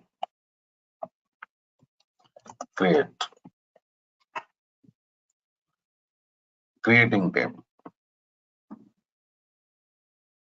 Right. So in the beginning, you started database development means you start with the table creation only. Right. After creating table, generally what happens, sometimes we go for modifications, alter table. So alter command. That means like, suppose table already created, that is existing in the database. Now you can alter it. For example, adding new columns to the table, dropping columns from the table. So change data type of the columns. So this type of changes we are going to perform. Okay. So that is alter statement. After that, truncate statement also. I mean, these are commands of DDL. So truncate command, it is used to delete data from the table. Then we have drop. So drop command is used to delete a table from the database. Okay, we have different scenarios. See that in the beginning you are going to create table, right? So as per your requirement, you can add new columns to the table. I mean altering table structure Previously, we discussed what is structure and the same way, what is data, those things we discussed previously, right? So coming to next scenario, deleting data. In the same, finally, deleting complete table. Deleting complete table from the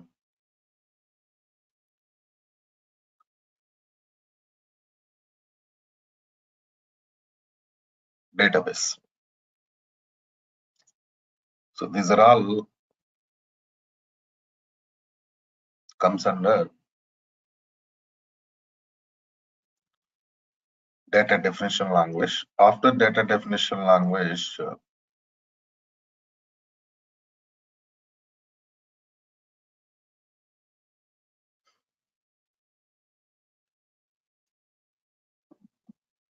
we are going to work with the DML, because after finishing data definition language, what happens? You'll get structure, proper structure, right? Because that structure is required for us. Without that structure, we cannot store data in the database. That's why in the beginning, what we are doing, we are going to work with the structure of the table. We are going to create structure of the table. Then we are going to work with the DML. Insert, update, delete. These are DML commands. Inserting table already created, right? So now table structure is ready. So you can insert the data, storage, right? In after that, you can go for update. You can update data. Update means what? Replacement. Suppose you are working with some database. So if you want to replace it with some other data, then you can go for it, right? So that is update command. Then we have delete operation. That is deleting data from the table.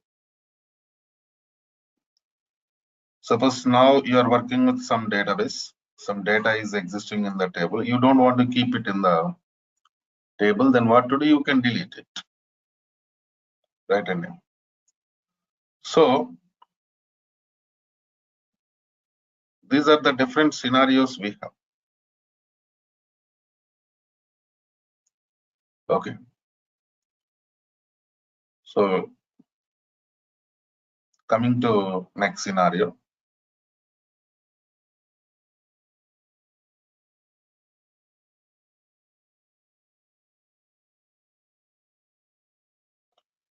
So these are all completely, data related operations. After that, we are going to work with very important part of the training, that is DRL part, data retrieval language. The only command of the DRL is select statement. So this is for retrieving data from the table.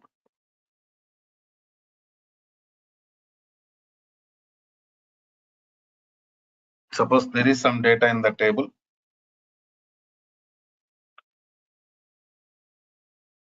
You want to see the data. In that case, you are going to use this select statement.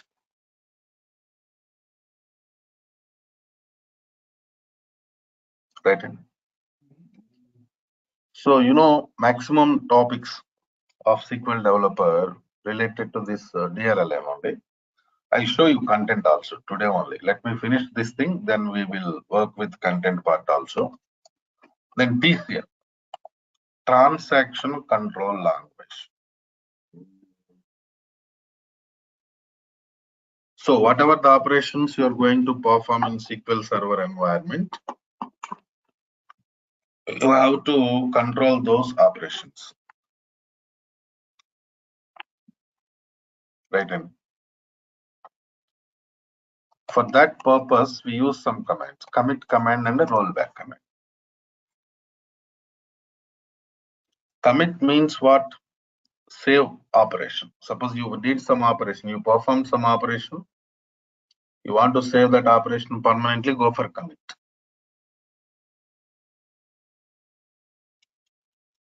In the same way, we have rollback operation. Rollback means suppose you performed some operation, you don't want to save it, you want to cancel that operation, then you are going to use rollback.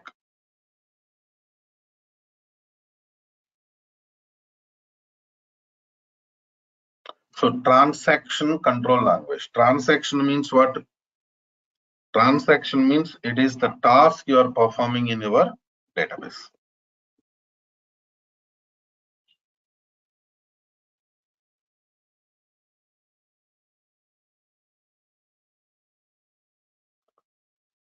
So in the same way, finally, we are going to work with the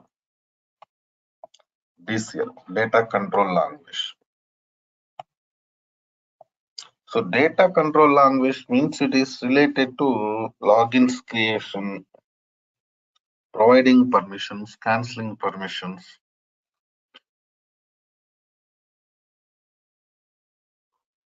So these are all comes under DCL, data control language. Here we have grant, with the grant and a revoke. These are the commands we have in this. So grant means providing permissions. Revoke means canceling permission. Even with grant also providing permissions, but we'll discuss more on with grant when we are discussing DCL commands practically. Okay, right. So now coming to next scenario.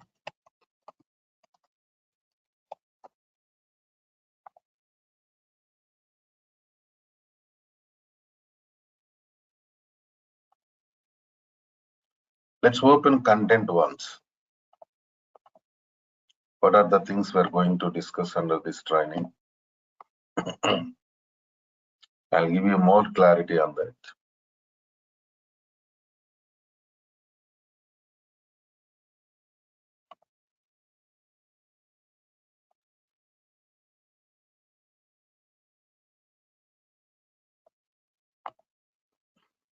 See this is the content we are going to discuss. So these are all, of course, basic scenarios. Introduction part. See, an important thing is SQL installation. You can install SQL Server in your laptop only.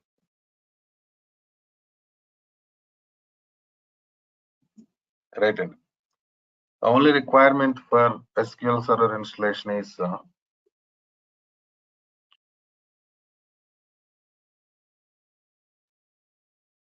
Windows laptop. Suppose you have Windows 10 or Windows 11, directly you can go for SQL Server installation, no problem at all. Right. So coming to next scenario. I already prepared videos for SQL installation. You just please ask training team, they will give you. Then here we are going to start our commands. See this. So data definition, data manipulation, data retrieval. Commit, rollback, and buffer management means that is DCL. See that.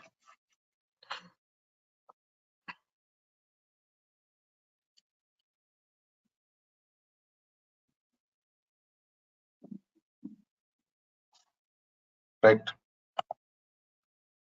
So copy table concept. So from here again select statements only.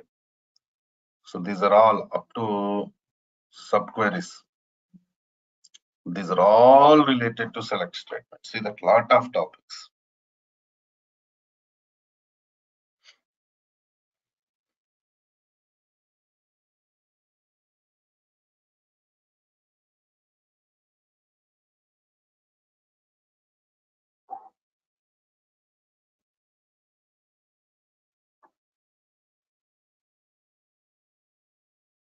right? So this is the scenario. So that is the importance of select statements in this training. And then we're going to work with constraints, normalization, indexes, temp table, CT, profiler. So up to this level, completely commands queries part. Completely. It's completely related to commands and queries. From here up to this level, programming part completely. See that.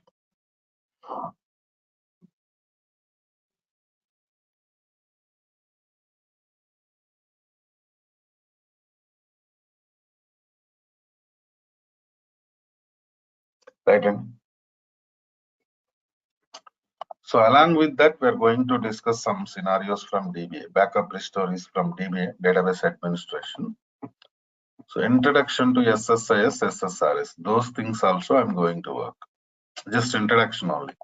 Don't feel again we are going to discuss complete SSIS in just introduction of the SSIS and SSR. Like what is SSIS, what is SSRS, those things, basic things we are going to discuss. Okay, now. Generally what happens, confusion will be there. So SSIS, SSRS, sometimes we will not read completely.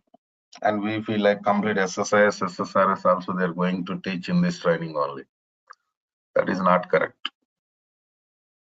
Because SSIS, SSRS is separate course, MSBA, Microsoft Business Intelligence course. Okay, na? Right. So,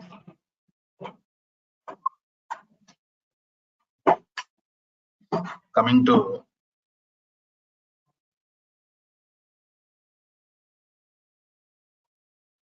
next scenario. In SQL Server environment,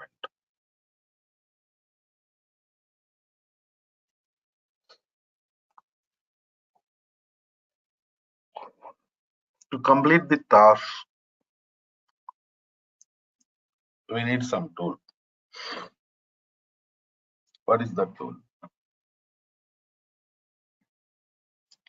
So the tool name is Management Studio. We also call it as SSMS, SQL Server Management Studio. Right.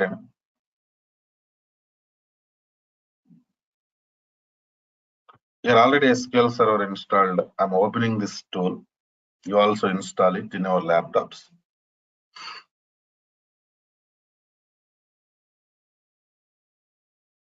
So while connecting to Management Studio, here you can see server name. Right. So this is our server name. We are connecting to this server only. Now connect.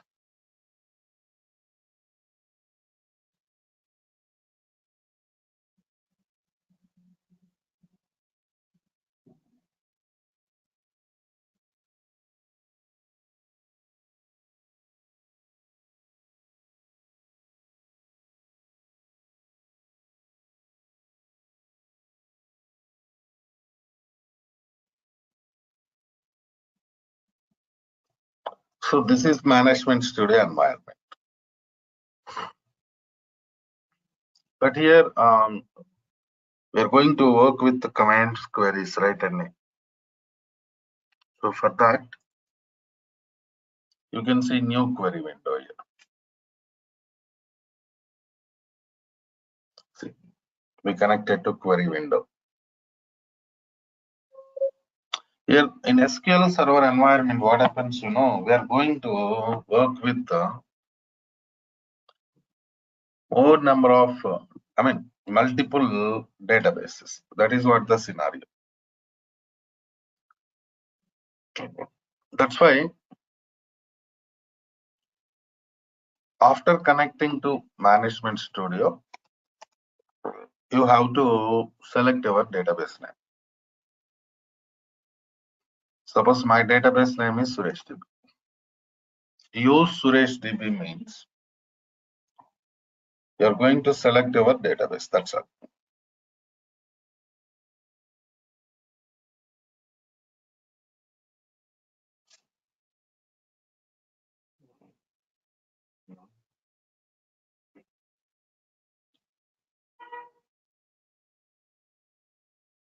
So just execution purpose, you can use this execute button.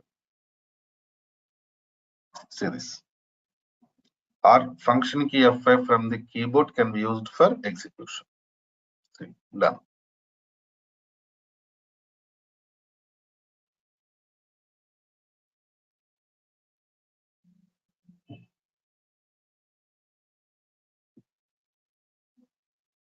Right, and now only you go and perform other operations. Right.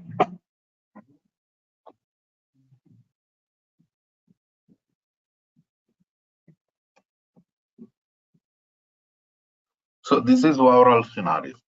So now what to do? You have to call training team. They will give you access on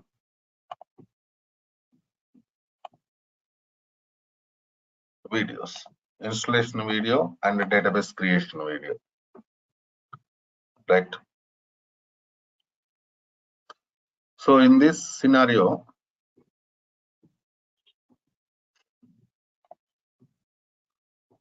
any new participants there today?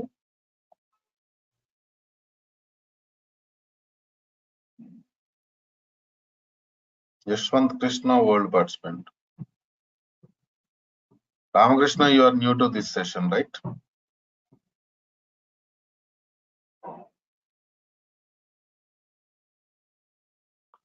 Only Ramakrishna is the new participant. All are old participants only. I think we already discussed these points, right? Everything discussed.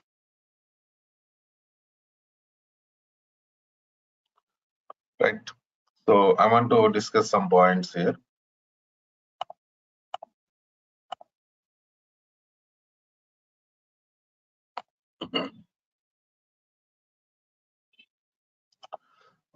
Bhargav, you are DBA, right?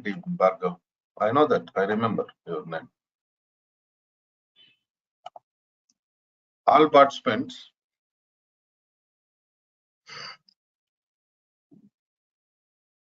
Wait.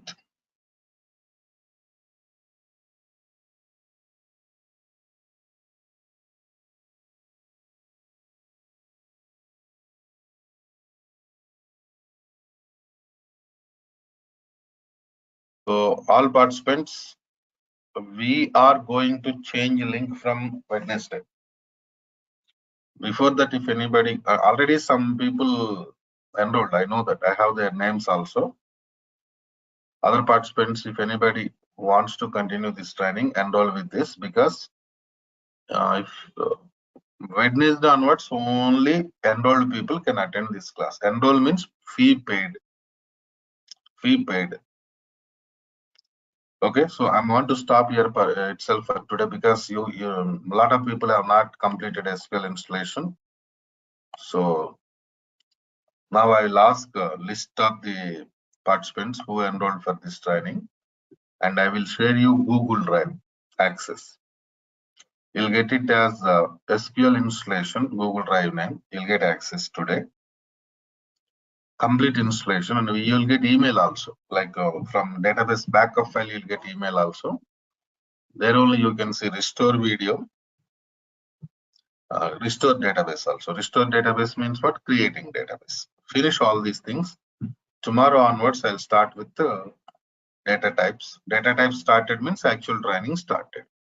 Okay, that is the plan. Right then, see you tomorrow.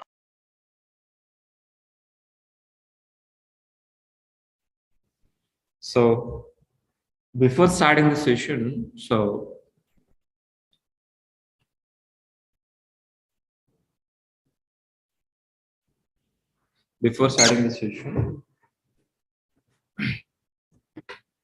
let me decide what is the plan for today.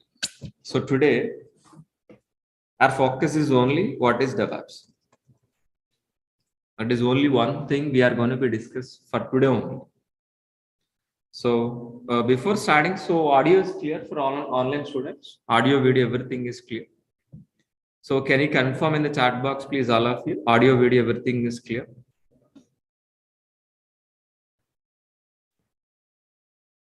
So please, can anybody reply in the chat box? Just say hi, something. Thank you. Thanks for replying, all of you. Thanks for replying, all of you.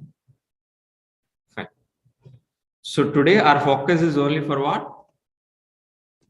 DevOps. What is DevOps? We are going to be discussed for today. In tomorrow, we are going to be discussing about what is AWS. What is AWS and DevOps versus AWS. So today we're focused DevOps, tomorrow AWS and AWS versus DevOps. That is in exactly tomorrow DevOps. So before starting this session, and let us course overview. What is this course? What exactly we are going to do? Let us course overview.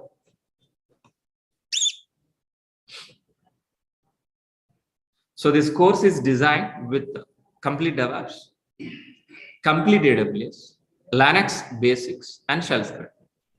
So these 4 will be covered in this course. The total duration of this course is 4.5 months plus, not as minus, it is plus 1 week or 2 weeks plus or minus. Okay, it will take total duration of this course is what exactly 4.5 months. In that 45 days, more than 45 days, we are going to be discussing AWS. More than 75 days, we're going to be discussing DevOps. It is a combo, we can't separate. So if you want to join in this course, which are all the prerequisites? So Linux basics is required. If you want to join in this course, Linux basics is required. That I will be covered, don't worry. Linux basics I'm going to be covered, don't worry. And shell script also I'm going to be covered, don't worry. No programming like Java, .NET, Python, no programming is required. If you understand my language, English, it is more than enough. It is more than enough, please.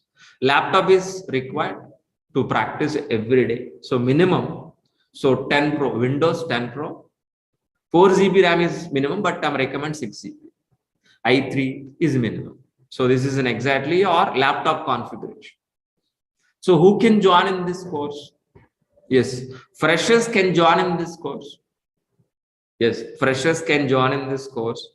Experienced students also can join in this course, like developers, testers, AWS admins, Linux admins, Windows admins, DB administrators, any non-IT like a chemical background, mechanical background, any degree passed out, any non-IT students also can join in this course. Graduate, any graduation. Graduation is must and should. Any graduate like BTech, MTech, MBA, or a BSc computers, any degree is minimum qualification. So if you join in this course, which are all the benefits? If you join in this course, which are all the benefits, guys, please? So daily recordings will be provided. Once if you payment done, you will daily recordings will be received. After this class, some students may remember, some students may not be remember. You got it very clearly. But after this class, by seeing this recording, you can able to practice. My intention is providing the recording for practice only, not for saving somewhere else, for not sharing. It is student helping only. Then after reading, after attending classes, after watching video, after completion of practice, still if you have any doubts and clarification, I can clarify in the next class. Our motto is not attending classes and practicing. Okay, that is very, very important point. Resume preparation after completion of this course. Resume preparation, I'm going to be helping you. Interview question and answers, I'm going to be providing. Okay, 4 live projects will be covered, including in this duration 4.5 months. It is not a separate. Don't expect any separate projects. course itself inbuilt, I'm going to be covering 4 live projects. For example, Ansible module, any module. So we're going to be start with what exactly basics, understanding to advanced, then end of the module, we'll do one project. That is a model of our classes. Okay, fine. 80% of soft material I'll provide, not hard copy, soft copy. So our classes start from where exactly? Very basic level.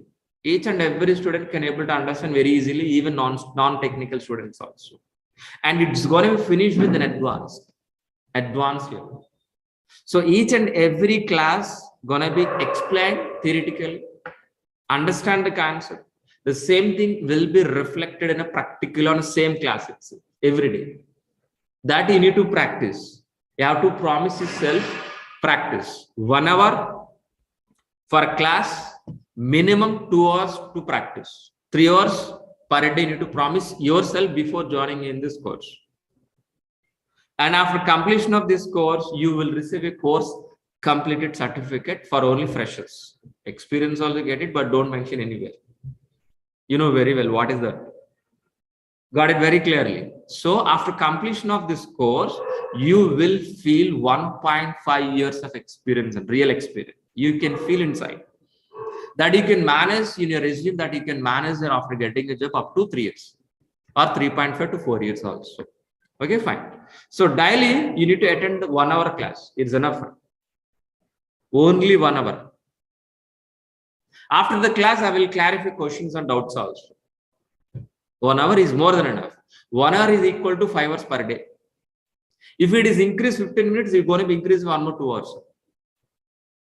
Okay. So completion of classes doesn't matter. We can complete within 1 month also. But we need to practice. That is what 1 hour. It will take 4.5 months duration. So our classes are Monday to Saturday. Our classes Monday to Saturday. Sunday also sometimes we have baby monthly once. Sunday also we have a session monthly once. Prior to 1 day I'll inform you. Prior to 1 day, if it is Sunday, Saturday or Friday, I'll inform you whether we have a class this Sunday or not. Okay. So you are going to be paying 12,000 rupees fee. You're going to be paying 12,000 rupees fee for what? Full DevOps course, full AWS, not for introductory way, full AWS, full complete course, and daily recording sessions also. You're going to be paying for what? Daily recording sessions also. And if you want to contact with the admin, please use this information. Please use this. Contact our admin. Contact information. I'm going to be sharing the chat box. Online students, please be get it and make it somewhere else save. And what exactly we won't be discussing 4.5 months. What we are going. What exactly, guys, please. Course content link we need to require or not. So I'm going to be share this link, course content link. In the chat box, please be used that. If you copy paste in any browser, that link, you can able to see the course content link. Okay. First one is what first document is exactly. What is a course overview? What exactly which you have discussed right now, only same thing only. But after the class, you can revise once again. Okay, fine. The next document is DevOps content. What exactly we are going to be discussing in DevOps, please look at once. It is totally around maybe 20 pages of DevOps content. Please.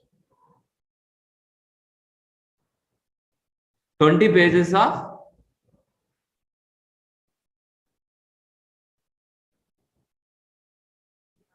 DevOps contents, guys, please. 20 pages of DevOps content. The same way, we have a AWS content also. We have a AWS content also. It is around maybe 9 pages or 10 pages of content. Please look at once. After the session, please revise once these 2 documents, what we are going to be discussing in the 4.5 months. So offline students, by end of the session, you can able to take it. And please ask me, I will share it. Okay. So this is an exactly course overview. Course overview. Shall we start a demonstration, please? Shall we start right now? Yeah. Fine. So first, let me introduce myself. My name is Maha. My name is Maha. I have totally 15 years of experience in it. My career starts as a Java developer. Java developer. Then I turn as a DevOps engineer as well as with AWS and Azure also. From last 5 years onwards, I'm working as a DevOps engineer, senior DevOps engineer. That is in exactly my profile.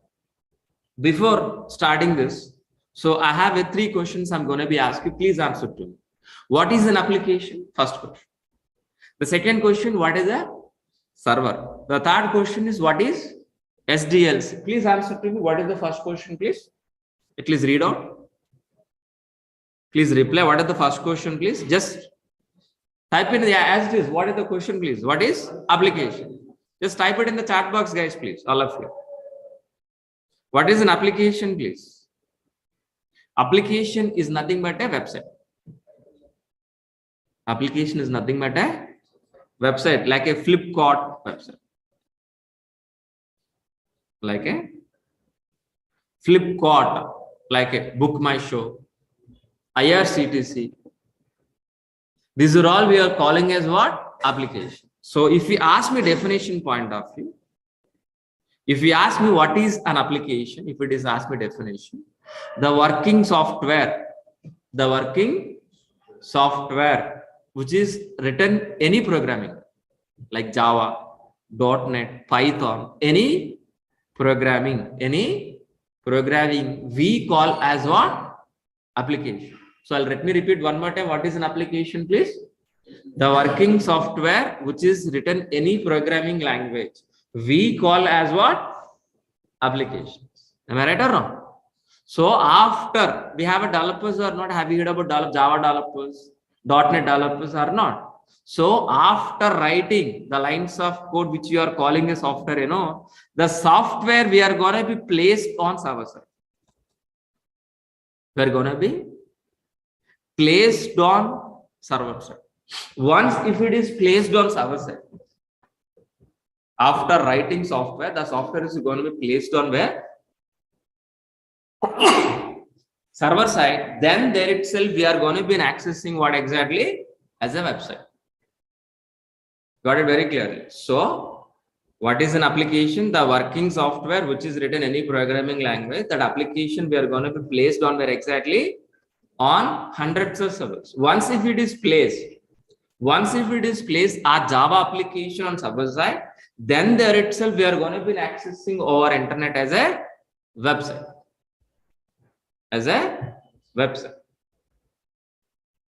Got it very clearly? What is an application we understood? What is a server also? Server for what? For maintaining our applications, for deploying our applications. But what about next question is pending, guys? Please tell me. What is SDLC?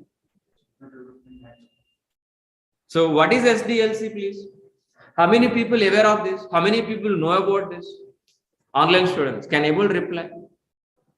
How many of you know about this? How many of you know? How many of you don't know? Can you reply, please? If you know, say yes, sir. I know it. If you don't know, so no, I don't know. Can you reply in the chat box, all of you? Can you reply, guys, please, all of you? What is SDLC? Who knows? Who don't know? Because if you replied, I can explain more about this. Everybody knows it. We can move forward. That is the reason. I think somebody knows, somebody don't know. But let us discuss about this. What is SDLC, guys, please? SDLC in the sense of what? Software Development Lifecycle. SDLC is nothing but what? Software Development Lifecycle. By using SDLC, by following SDLC process, we are going to be produce a software. By end of this SDLC, we can able to produce a software. The software we are going to be placed on server side. Then we are going to be accessing as what? Application. Understood very clearly. In SDLC, we have a several stages and several phases. Several stages and several phases. In SDLC, we have a analysis,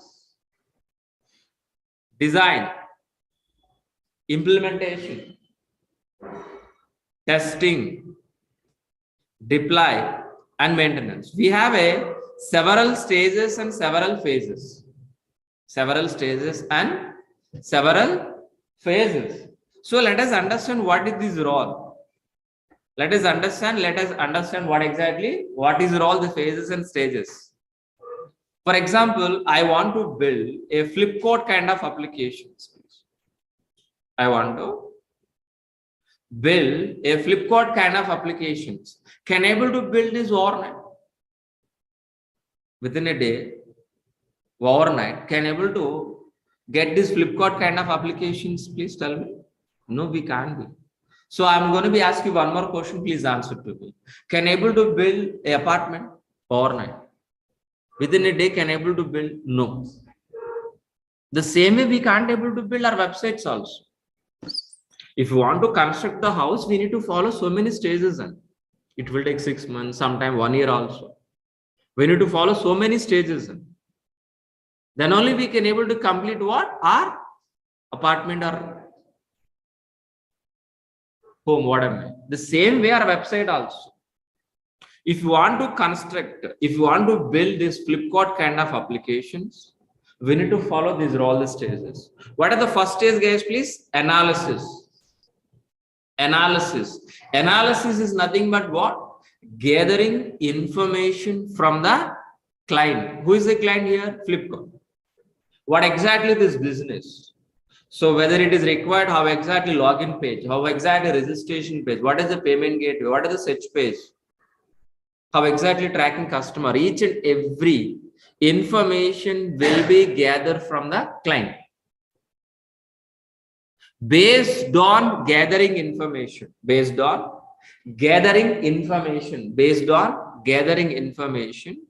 so our architects will be designed.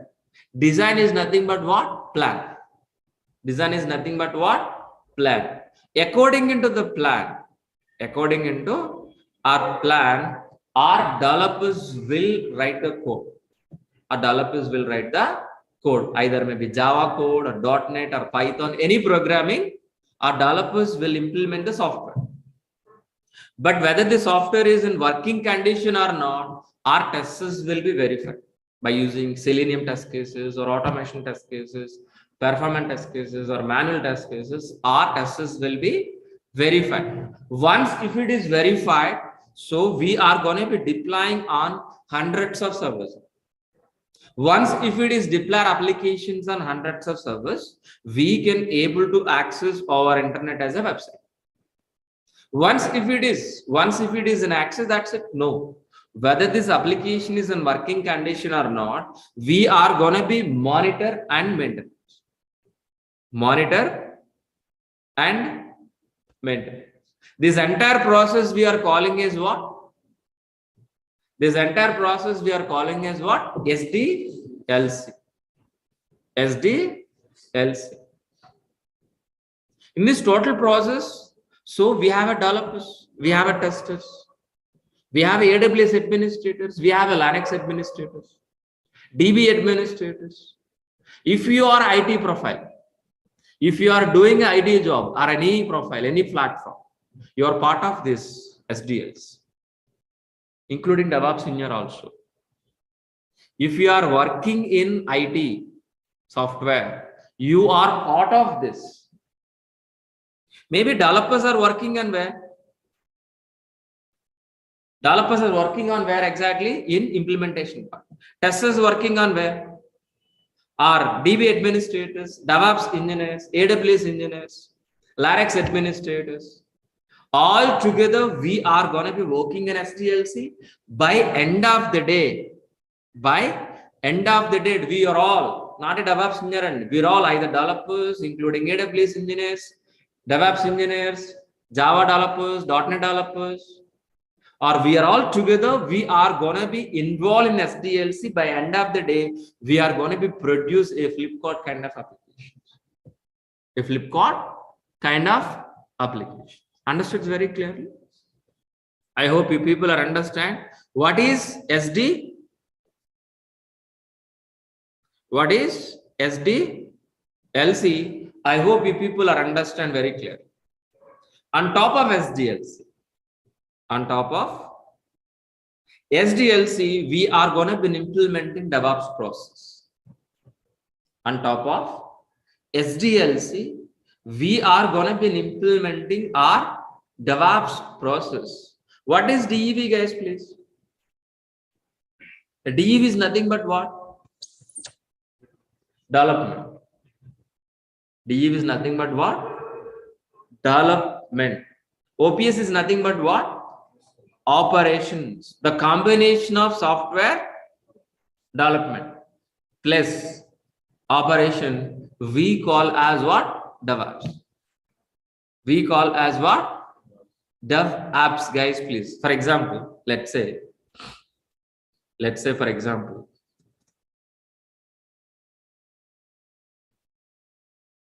in SDLC, we have several stages and several phases, which you already discussed. Am I right? Yes. Just in assume, so our SDLC, we have several stages. Am I right? It may be developers are working here. Maybe testers are working here. Maybe it is a pre-production. It is live. So the last one is what? Live. It is a live product. So these are all the stages we have, guys. So many we have, but let it be scripts.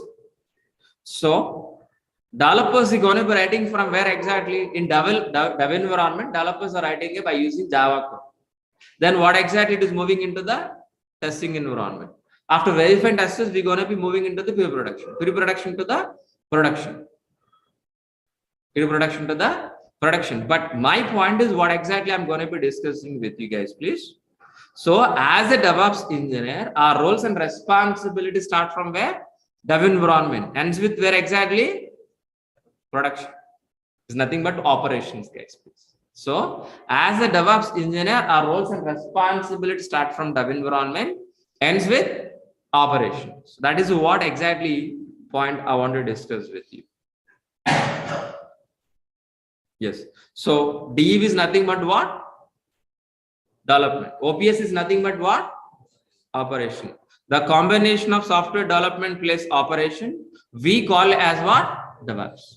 We call as what? DevOps. That means our roles and responsibilities start from where exactly? Dev environment, ends with operation. That means we are part of dev environment, build, test, release, deploy, operation, and monitor. So these are all the stages we are part of it. But to be frankly, we are not writing any coding. Sorry. We are not writing any coding. To be frankly, we are not writing any test cases also. So our job is just, we are going to be implementing DevOps process from where? Dev environment to operations with an automated process,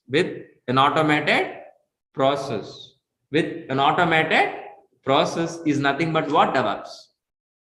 Is nothing but what? DevOps. So, for example, developers are writing a code, the lines of code, the software. The software is going to be moving into where? Production environment with an automated process. That automated process is going to be created by DevOps. That is only role we are going to be playing in SDLC. The rest, developers writing a code, testers are writing test cases, DB administrator working in AWS administrator working on AWS. All the people are together, we are going to be complete our SDLC process. In top of SDLC process, as a DevOps engineer, we are going to be implementing an automated process. So if you are implementing an automated process, what will happen? What is exactly DevOps? Anybody help me? What is DevOps? DevOps is a technology like Java.NET? No. Is DevOps is a technology like a Java.NET? It is not. DevOps is not a technology. DevOps is a process. DevOps is a process which we are going to be implementing from dev environment to operation with an automated process. If you are implementing an automated process, we can able to deliver the software within shortest time. As soon as possible, we can deliver our developer software into the production environment. If we are delivering within a shortest time, and cost is going to be reduced, we can able to reduce the cost, and we can able to provide highest quality. Understood very clearly? What is DevOps? Let me repeat. DevOps is a process which we are going to be implementing from where?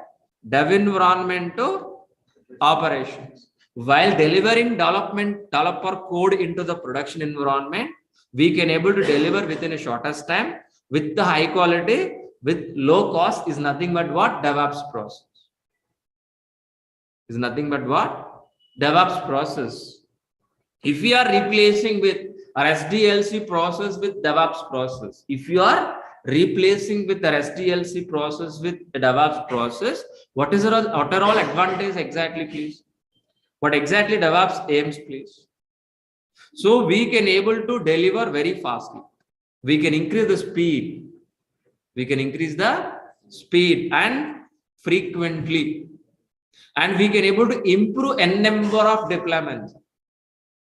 And with highest quality, with lowest cost, with lower failure rate. These are all the advantage. These are all the advantage we can able to get it by helping our DevOps process. Simply, if you call this speed increase, cost is reduced. Quality is increased.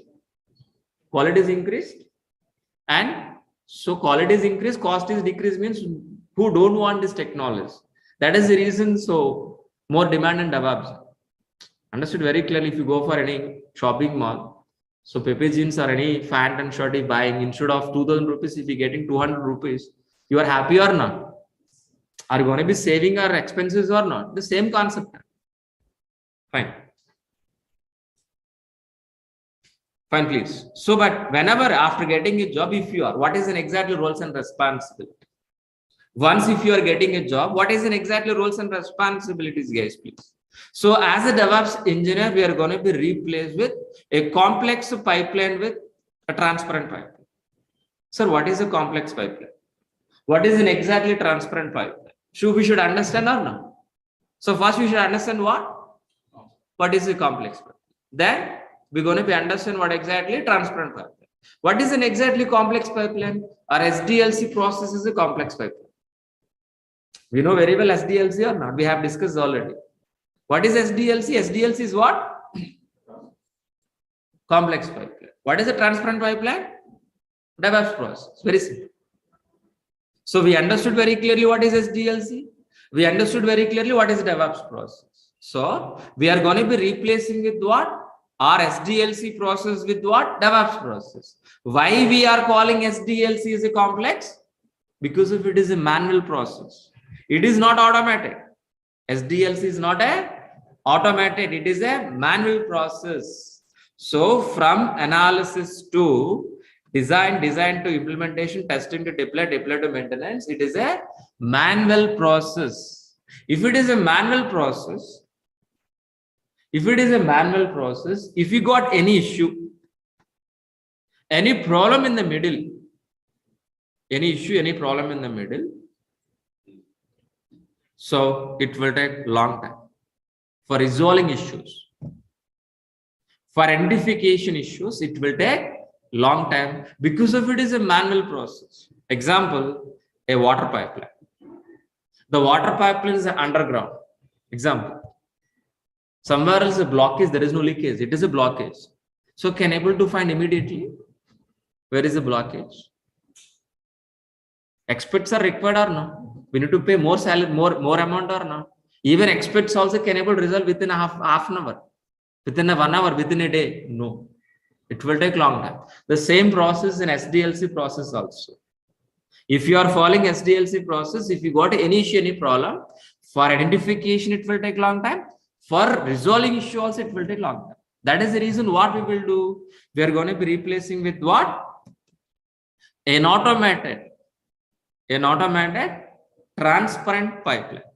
An automated transparent pipeline.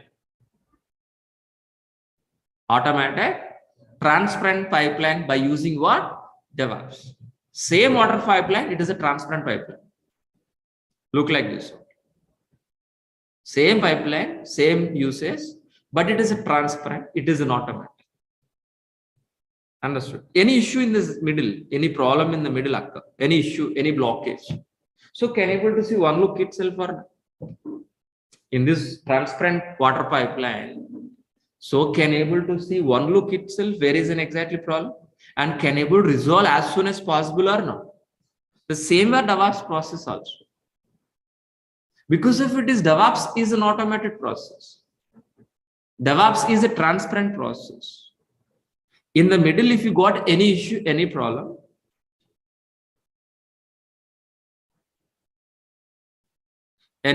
please.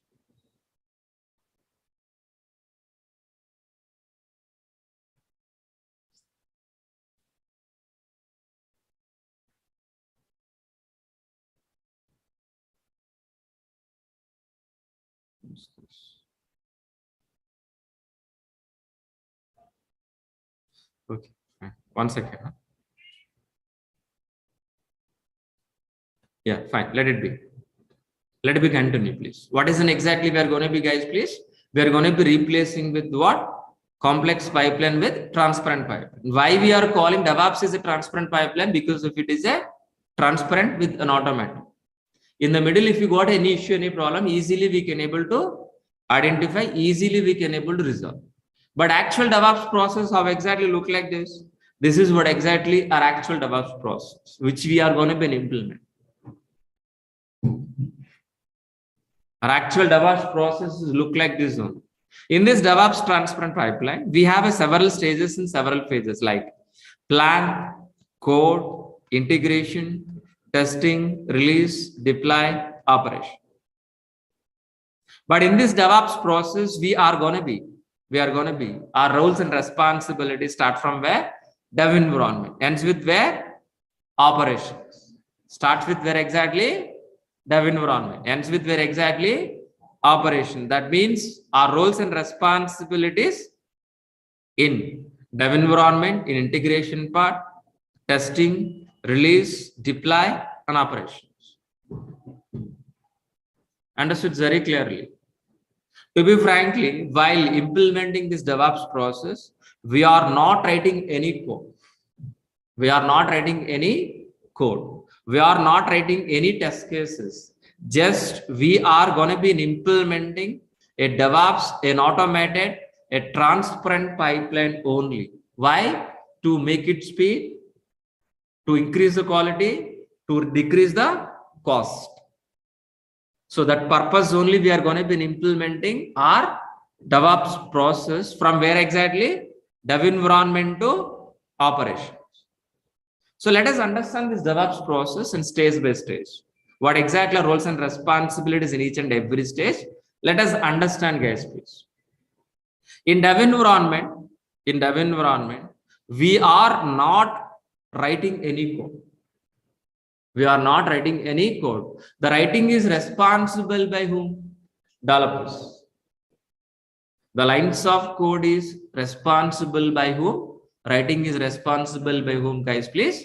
Developer. After writing by developer, that code, who are all maintaining? Writing is responsible by the developer. After writing the code, that code is going to be maintained by DevOps engineer. That's what we're part of dev environment. Clear, all of you? It's a very important point. Writing is responsible by the Developer. After writing that code is going to be maintaining by DevOps engineer. But how many developers we have? Please, anybody help me? How many developers? Please tell me. N number of developers. We don't know. So all developer source code. So every day, morning to evening, each and every developer writing N number of code. But all developer source code, we need to integrate or not? We need to integrate or not? Yes, we are going to be integrate. How? Continuous. We're going to be integrate. Once if it is integrate all developer source code, whether the software is working or not, we need to execute our test cases. These test cases, who is writing? DevOps engineer or testers? Testers will write, not by you and me. So we are going to be just integrate only test cases. Our job is only integrate, which is written by testers. Once if it is execute test cases, if there is no error, or else if you got an error, automatically it is redirecting back to the developer. Developer has to fix the issue again integration, again this error. Understood very clearly? So developer code going to be integrate, then it's going to be verified by the test cases. Once if you got an error, automatically it is going to be redirected back to the developer. This loop will be repeated until what? 0 errors, 0 bugs. Once if it is everything is fine, without any error, without any bug, we calling as what? The working software as a application. What is the first question which you asked, please? What is application? What is an application? The working software without any error. If it is working software is ready, what we will do? Directly we are going to be placing on server side? No. Directly we are going to be placing on server side? No. And we need to hold or halt in a particular period of time in a release. In a particular maintenance window, a particular scheduled date, we are going to be placed on hundreds of servers. Hundreds of servers. Once if it is placed on hundreds of servers, we can able to access our internet as a website. This entire process is we calling as what? DevOps. Once if it is placed our application, once if we are accessing this website to our internet, our job is finished. Is our job is finished? No. Whether it is working or not, we need to monitor and maintenance. That is also responsible by the DevOps engineer only. Got it very clearly? What is the DevOps process? So DevOps is a process which you are going to be implementing from where exactly? Dev environment. Ends with where? Operation. Ends with where? Operation. That means we are part of dev environment, integration, testing, release, development, and operation. We are going to be implementing DevOps, an automated transparent pipeline. While implementing this transparent pipeline, make sure whether you are going to be deliver within a shortest time, with high quality, with low cost. This is an exactly DevOps process. I hope you people are understand what is in exactly this DevOps process. What is in exactly this DevOps process. But for implementing this DevOps process, which are all the tools we are going to be using? We should learn some tools tag or not? For implementing this DevOps process, which are all the tools we are going to be, guys, please? Let us list down. Let us list down. Let us list down. Which are all tools, guys, please? Git we are going to be learning. Maven we are going to be learning. Jenkins we are going to be learning. JFrog we are going to be learning. SonarQube we are going to be learning. Configuration management like Ansible, Chef, AWS, complete AWS, Docker we are going to be learning, Kubernetes we are going to be learning, Vagrant we are going to be learning, Negios we are going to be learning, Elk we are going to be learning, Terraform. So these are all the tools we are going to be learning. For learning these tools, it will take more time.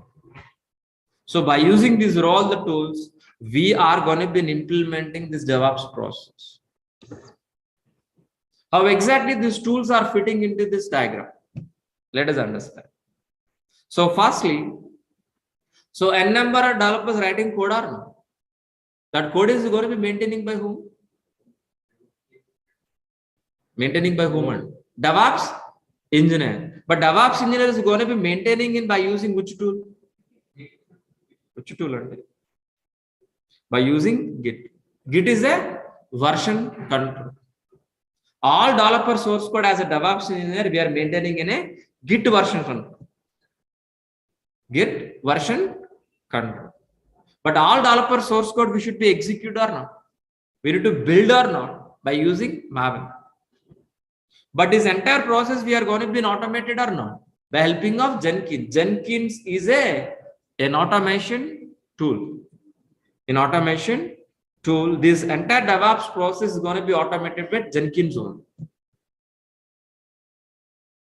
Once if it is an automated, and we are going to be hold our working software in release or not. The release is nothing but what? By using JFrog. JFrog is nothing but what? Release. And we are going to be learning SonarQube. SonarQube is what exactly? Code analyzer. It is an optional tool, but we are going to be discussing. By using SonarQube, whether developers are following standards or not, it will verify and give statistics and reports. By using these are all the tools. Which are all tools, please? List down. Git, Maven, Jenkins, JFrog, SonarQube. We are going to be implementing CI/CD process. Continuous integration, continuous delivery, one module. These are all the tools we call as what? One module. It will take 3 weeks. Example. Or 4 weeks sometime. All of you understood very clearly. So where exactly CI/CD guys? CI/CD is nothing but what? Continuous integrating, continuous delivery. Continuous integrating, making working software. We are going to be continuously deliver. I'll repeat this diagram. Let me. So after writing by developer, all developer source code continuously we have to integrate. Am I right or wrong? Then making working software by executing task case. Once if it is making working software, we are going to be deliver, continuously deliver. Once if it is deliver, we are going to be placed. We are going to be placed on how many servers, guys, please? If it is one server, not be here. You not be sit here, not required. Understood very clearly? So we are going to be handling, we are going to be placed our applications on hundreds of servers. That is the reason we are here. We are using DevOps. Understood? So after completion of CI/CD, after delivering working software, we're going to be placing on where? Hundreds of servers. But these hundreds of servers, if you want to configure, sir, what is the configuration? Configure means what? If you buy a new laptop, what we will do? Configuration or not? You buy a new laptop one day. You're going to be configure or maybe network settings, maybe installing some software like a Microsoft, maybe PDF. You're going to be configuring something XYZ or not, according to your requirement or not. That we are calling as a configuration. But here is how many servers we have? Hundreds of servers, and each and every server we need to install the software. We need to create a file. We need to change the files. All of you are now. But if you want to do manually, server by server, how much time? Just think about it. For laptop, it will take minimum 1 hour, and I hope maybe. But server, it will take more than 2 days, 3 days also for server. But 100 servers, it will be completed how many days and it will how many months? Can able to complete within the end of the day? No, but if you want to do that, we require an automation process. That automation process, we are going to be implementing by using what?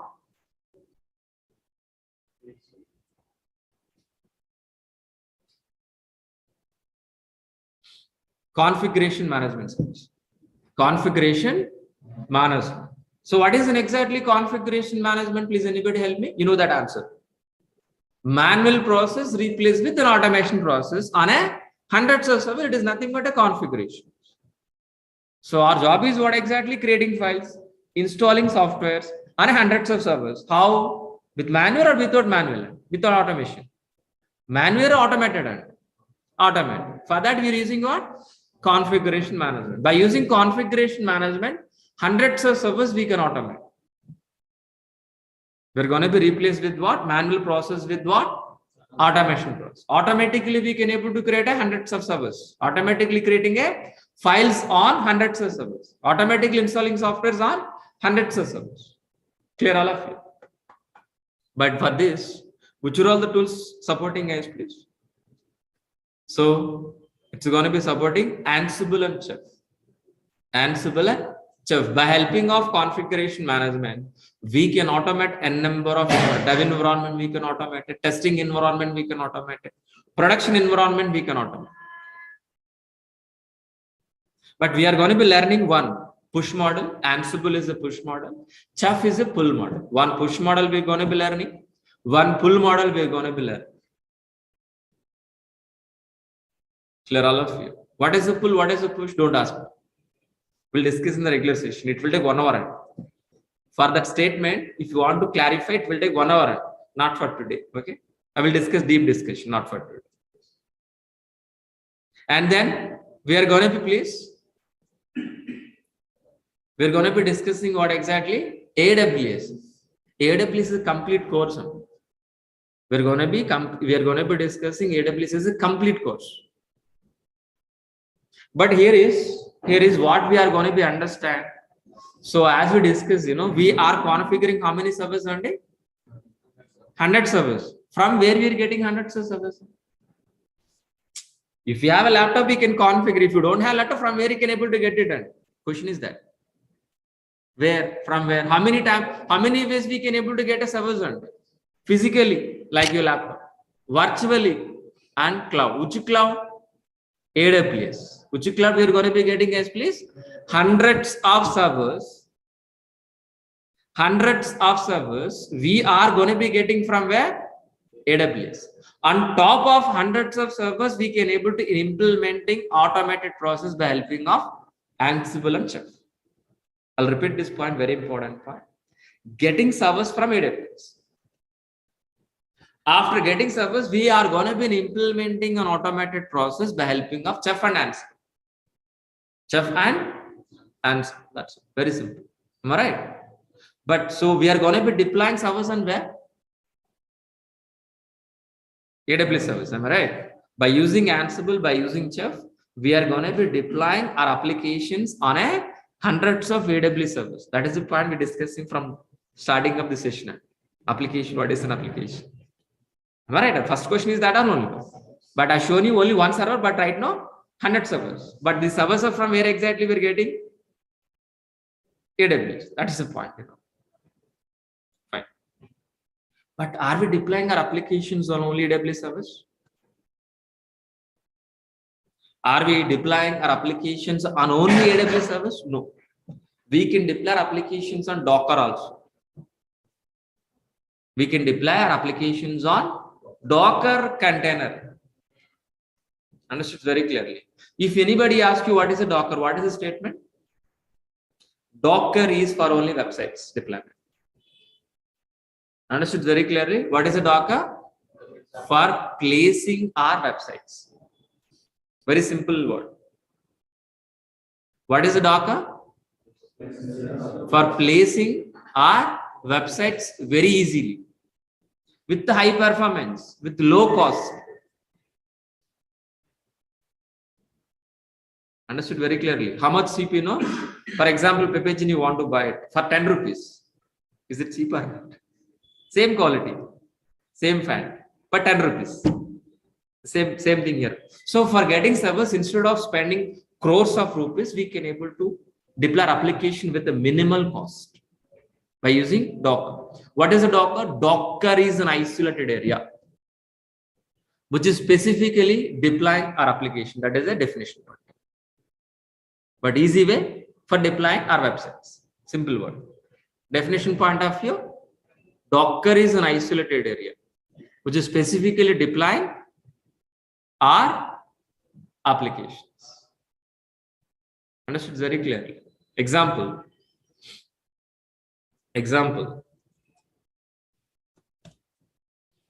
So container. Have you seen this container in a lifetime?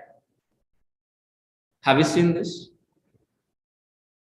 Have you seen this container space? I think you would have you seen this in physically somewhere else on roads. You can see this type of containers. How exactly this container works? Same are Docker containers also. But by using this container, we can able to transport in the via sea. But by using our container, we can deploy our applications, means websites. That is only difference. The same as it is, no difference. Understood very clearly? But these containers can manage by who? These containers can manage by whom? Ship. But where is the ship here? Kubernetes. So Docker, by using Docker, we can able to deploy n number of applications on n number of containers. Those containers can managed by controlled by Kubernetes. Steering up the ship. Understood very clearly. So not only deploying our applications on Docker, not only deploying our applications on Kubernetes, we are going to be deploying our application by using Vagrant. Vagrant is a virtual provisioning tool. We can able to create a virtual machines in your laptop, not a production environment. On top of, we can deploy our applications also. Vagrant is a virtual provisioning tool for only laptops, not for production. But AWS is a production environment, Kubernetes is a production environment, Docker is a Kubernetes production, but Vagrant is only for dev environment.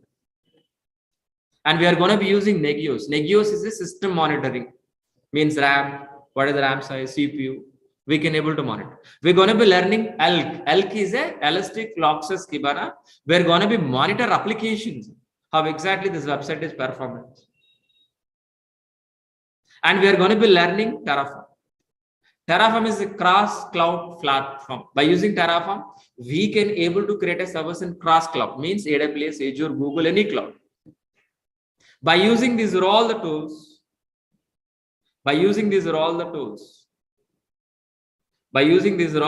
we are going to be implementing our DevOps process. Clear all of you?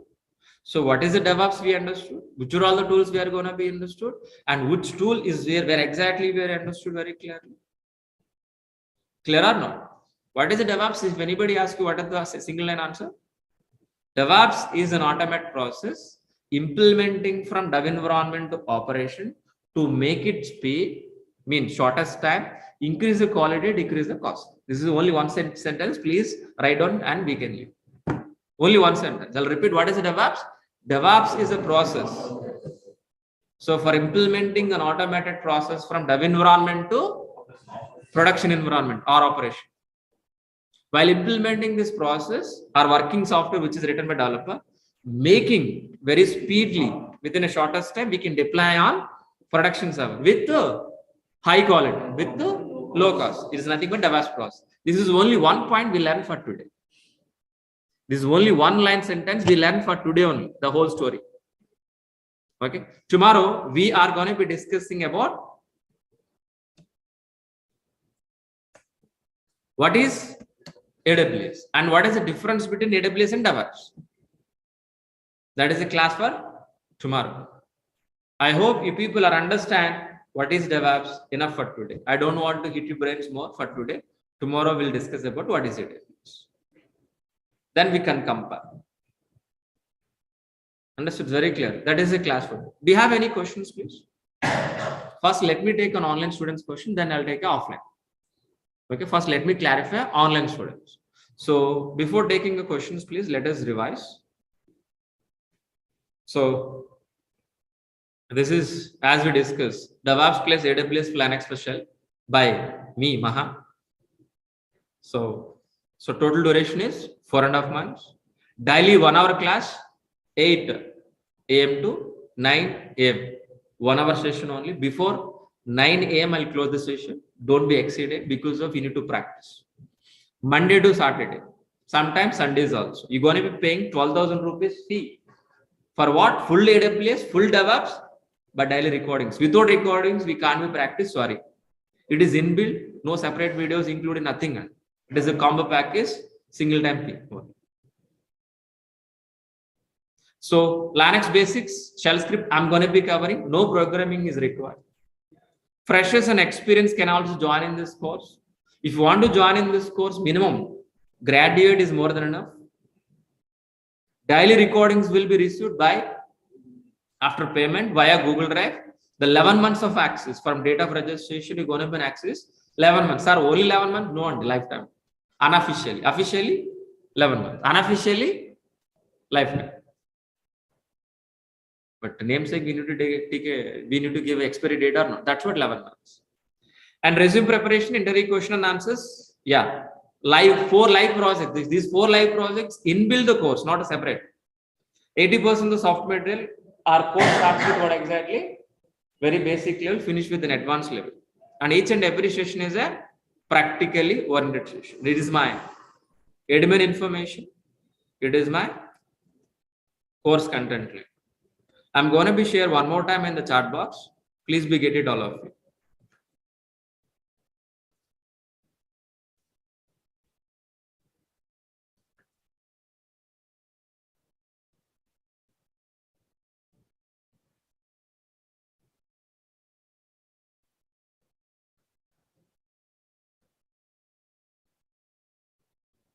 Oh, excellent.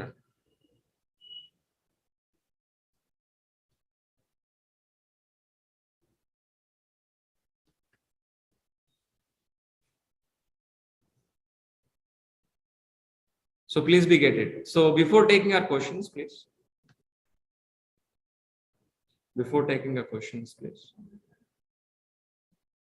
For offline students, please make it note this. Take a photo or note it. Spelling is N is a capital letter. 1 second.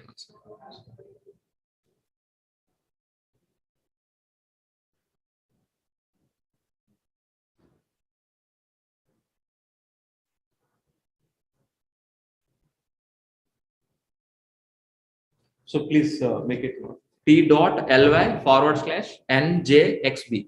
N is a capital letter, X is a capital letter. Remaining all are small letters. N capital letter, X capital letter. Remaining all are small letters. So try to view and we'll meet by tomorrow. So any questions, please? Online students, please. Kumar asked this question. So yeah, you can. So even telecom background also you can able to shift to IT. Don't worry. So our class is very easy to understand, very slow.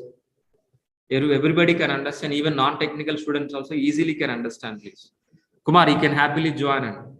So Jay Kumar, please, I would like to have a call with you one-on-one regarding course. So what exactly the question, please ask me in the chat box, try to answer. Still, if you want to talk to me personally, call to our admin, they will arrange a conference. Jay. But after 10 or 11 o'clock, please call to our admin, they will arrange a conference call, you can talk to me personally. Okay, but not here. One-to-one. But if you want any question, if you want to talk to me any technical questions, so please wait. By end of the session, I can talk to you. Personally, if you want to talk to me, conference. But if you want to talk to me right now, please wait. End of the session, I can allow. But right now, no. Fine. So any other questions, please, all of you? Online students, please.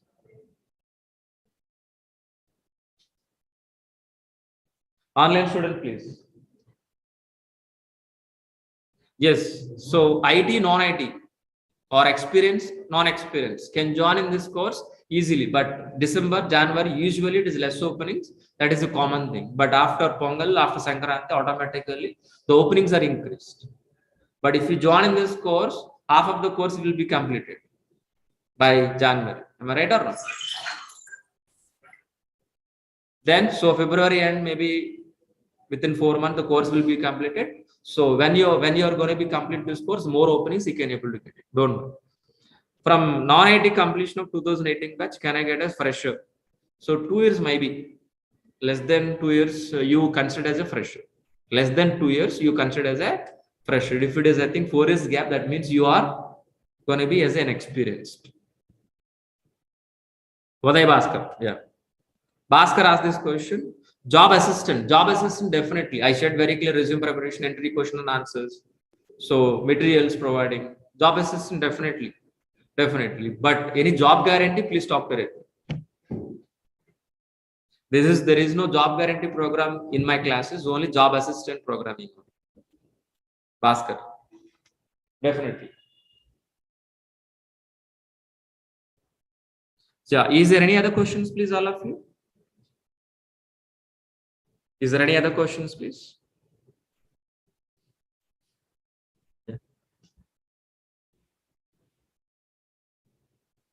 So is 2 years of experience, guys, got an interview calls? So 2.5, I'm recommend 2.5 to 3. More openings as of right now. 2+ also we have, but compared to 3 less. Freshers also getting calls, but the ratio is, for example, experienced guy getting 10 calls per day example. Maybe freshers can get 4 calls, 4 to 5 calls. Maybe after January, I'm talking about, not December this month. Sunil. Yeah. Is there any other question, please, online students? Can I move to the offline? Yeah. Is there any questions, offline students? Practical explanation. Is hands-on explanation. Hands-on means what exactly? For example, I will show you here only. So, for example, one concept called. This Azure website used to open and you say how subnets you connected.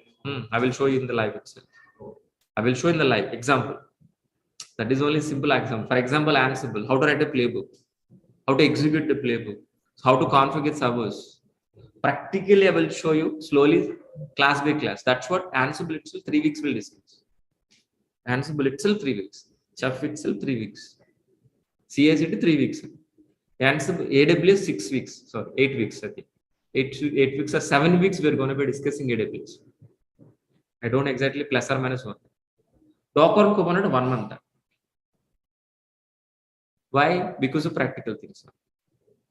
Each and every session is a theoretical explanation. We should understand the concept. Then only if you show practically, you can understand. Directly go for practical, nothing. And that is a blur. Hands-on. So project also in example, Ansible. What is Ansible? Why we are Ansible? We should understand. So day by day, slowly, we are going to increase each and every concept. Show all the functionality. What are the features in Ansible? We're going to be discussing practically. Everyday practical. By end of the session, by end of the module, we'll do one real-time project on a module.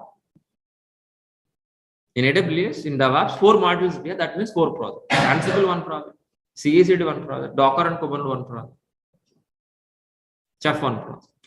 So complete 1 CICD pipeline. This is a reason. That's what it will take time. So if you want to complete this course, 1 month is enough. Theoretically. But it is not that. That's what it will take 4.5 months to 5 months. Minimum 4.5 months. That's what classes means it may take 1 class or month. So time is not concern for me. Time is not a concern, but we need to complete and practice what we are given content. That is my example.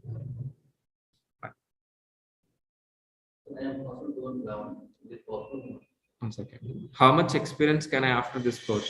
You can show up to 4 years. You can show up to 4 years by this course. What is the question, please? Okay. Eligible. For example, your name, please? Rajesh. So Rajesh asked this question. So I have a 10 years of experience, 11 years of experience. 11 years of experience I have already. Okay. How exactly we can able to show this, please? How exactly we can able to show? I have a totally 11 years of experience on IT in resume. From last 3 or 3.5 years onwards, I'm working as a DevOps. You can show like that. But how exactly convince? I'm working as a, for example, XYZ technology like .NET or Java or whatever. Internally, so my project, we got an opportunity to work as a DevOps, and that's what I transfer. Depends. We can convince. It is possible. So this course is not only for freshers, not only for experts, both. Even 15 years of experience or 20 years of experience Java architect should learn this course. There is no exceptional for that. Not optional, and should be learned. Even VP, vice presidents of the company, or a senior manager or senior architect who are all working in top position as software, there is no option for them. They should learn DevOps. Even freshers also. Understood very clearly. Anybody should learn. Even testers should learn this. For example, you join as a developer, Java developer, last maybe 2-3 years and working. For him also, there is no option to learn it. You should learn DevOps. If you are a developer, there is no option to you. Should learn this course. Whether you want to continue developer, whether you want to continue as a DevOps, that is a secondary. Even testers also. Even if you are admin, infra type side, so no question about it. You should learn this course. Fine. All of you understood very clearly. So one more thing, compared to developers, more packages. Compared to developer, more packages here. If you are getting a more package, more work. If you are getting a more salary, that means we need to affect more. We need to mentally, we need to prepare for that. Mentally ready for that. We are working for money. Okay, please keep on the mind. So we need to hard work. We need to hard work. If you do practical, what I'm delivering in the class, if you do the same class, same if you practice, it is more than enough for getting a job. So you have to promise before joining in this course, practice. 1 hour class, 2 hours minimum practice per day. It is more than enough. So that's it for today. So we'll be continuing by tomorrow. Please. It's depending on coding, but we're not learning coding. We're handling Java, but we're not learning Java. After writing code, we need to handle the code. We need to handle the code. That means we're not writing any code. Understood very clearly. Some scripts are required. Formats we require. I tell you. I will teach you guys. Maybe YAML, Ruby. Maybe maximum we are going to be using if condition. If, variable, if. Maximum. Nothing. C, nothing, if else, data structure, nothing. No data types in, no variables we are going to be using. That is also string type only. No, not required. Python is not mandatory, but it's, if you want, yeah. If you want, yes. But what's the problem, if you are keeping Python or Python with DevOps, more weightage. We can't handle after getting a job. That's the reason. So as a beginner, as a fresher, so getting a job, as a looking for a job, Python is not including you. But after getting a job after 3 years, 1 year, if you settle down as a DevOps, then looking for Python with DevOps. After getting a job, after 3 years. That's very clear. With this combo, what will happen, after getting a job? You become a scientist. Understood very clearly. Means what? There is no time for your family. You are dedicated to the company, dedicated to the project. No personal life. That's what I'm not recommending. Without Python also, we can happily get a job. We can continue. There is no problem. It is an option. Thank you. Thanks, guys. Please. We'll be continue tomorrow. If any questions, any doubt, don't worry. We'll meet tomorrow again. We can discuss. Okay. Thank you. Thank you so much.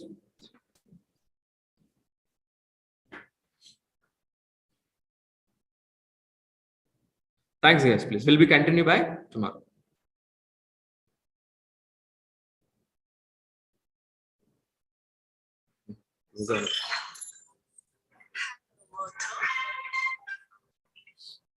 So today our agenda is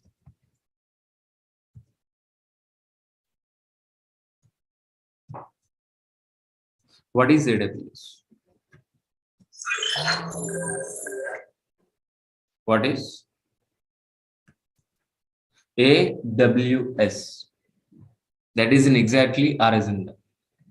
Okay, but in yesterday we have discussed what is DevOps.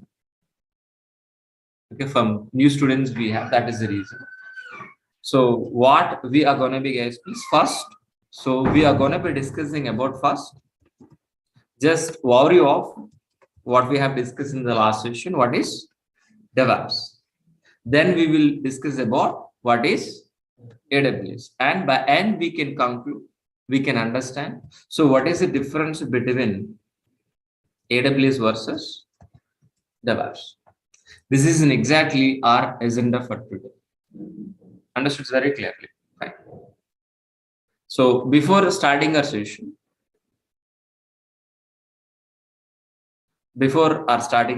guys, please. Before starting our session, please.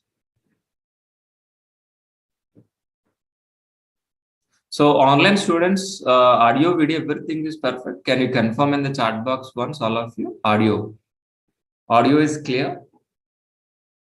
Can you confirm in this chat box, please, all of you, please once. Thank you. Yeah, if any problem, please let me know in the chat box. Okay, in the middle also. Fine.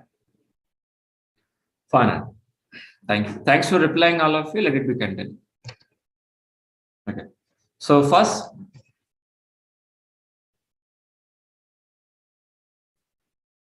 so let me introduce myself. So my name is Maha. I have totally 15 years of experience in IT. My career starts as what? Java developer. My career starts as what? Java developer. From last 5 years onwards, I'm working as a senior DevOps engineer. Senior DevOps engineer as well as AWS and Azure also. This is exactly my profile. So before starting this session, so I'm going to be ask you 3 questions, please. What are these 3 questions, please? What is the first question? Anybody help me? What is application? What is the second question? What is a server? Third question is what exactly? What is SDLC? Is anybody help me? What is an application, please? What is an application, please? Anybody help me, please? The working software which is written any programming language like Java, .NET, Python, we call as what? Application. That application we are going to be placed on server side. Once if it is placed on server side, server side, you are going to be accessing as a website like a Redbus, Book My Show, IRCTC, Flipkart, any website. What is an application? Anybody help me? What is an application? Anybody help me? Application is nothing but a website. Simple answer. Application is nothing but a website. That is simple answer. You always remember, when I call application, please remember, is a website.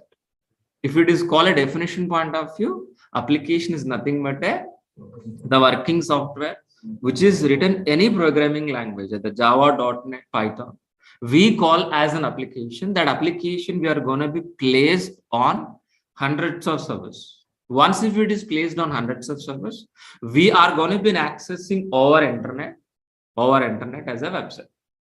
This is we calling as what? Application. But what is the server? What are the purpose of server? How many ways we can able to get a service? So we can able to get a service either physical environment or a virtual environment or a cloud environment. But so any server for deploying our applications, to maintain our applications 24 hours for a long time without any shutdown. So this kind of service we're going to be handling. And what is an SDLC? Anybody help me? What is an SDLC? What is an SDLC? Software Development Lifecycle. By using SDLC, what we can able to do it? Anybody help me? We can produce websites. By end of this SDLC, we are going to be produce what? Applications. That application we are going to be placed on server side and we can able to access. But in SDLC, we have several stages and several phases. Several stages and several phases. Which are all the stages, guys? Please analysis. design, implementation, testing, deploy, and maintenance. So these are all the stages. By following these are all the stages, we can able to produce a website, means application. How exactly, guys, please? How exactly we are going to be? Analysis is nothing but what? Gathering information from the client.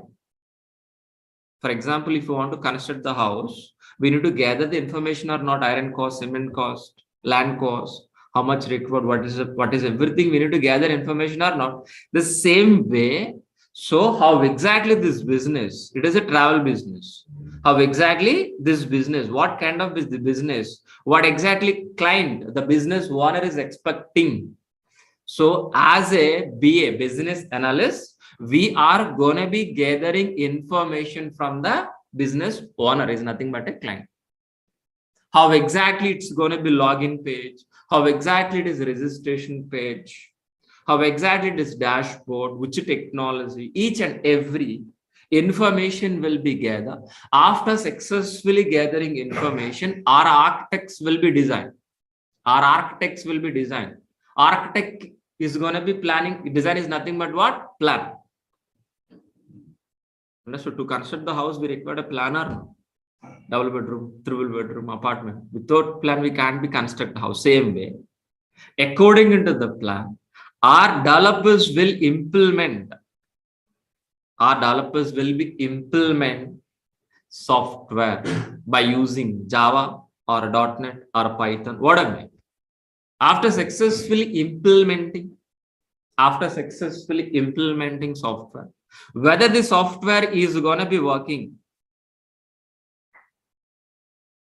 whether the software is going to be working or not, our testers will be verified by using an automation test cases, manual test cases, or performance test cases, what I mean. Once if it is verified, we are going to be deploying on hundreds of production servers. Once if it is placed on hundreds of production servers, we can able to, once if it is placed on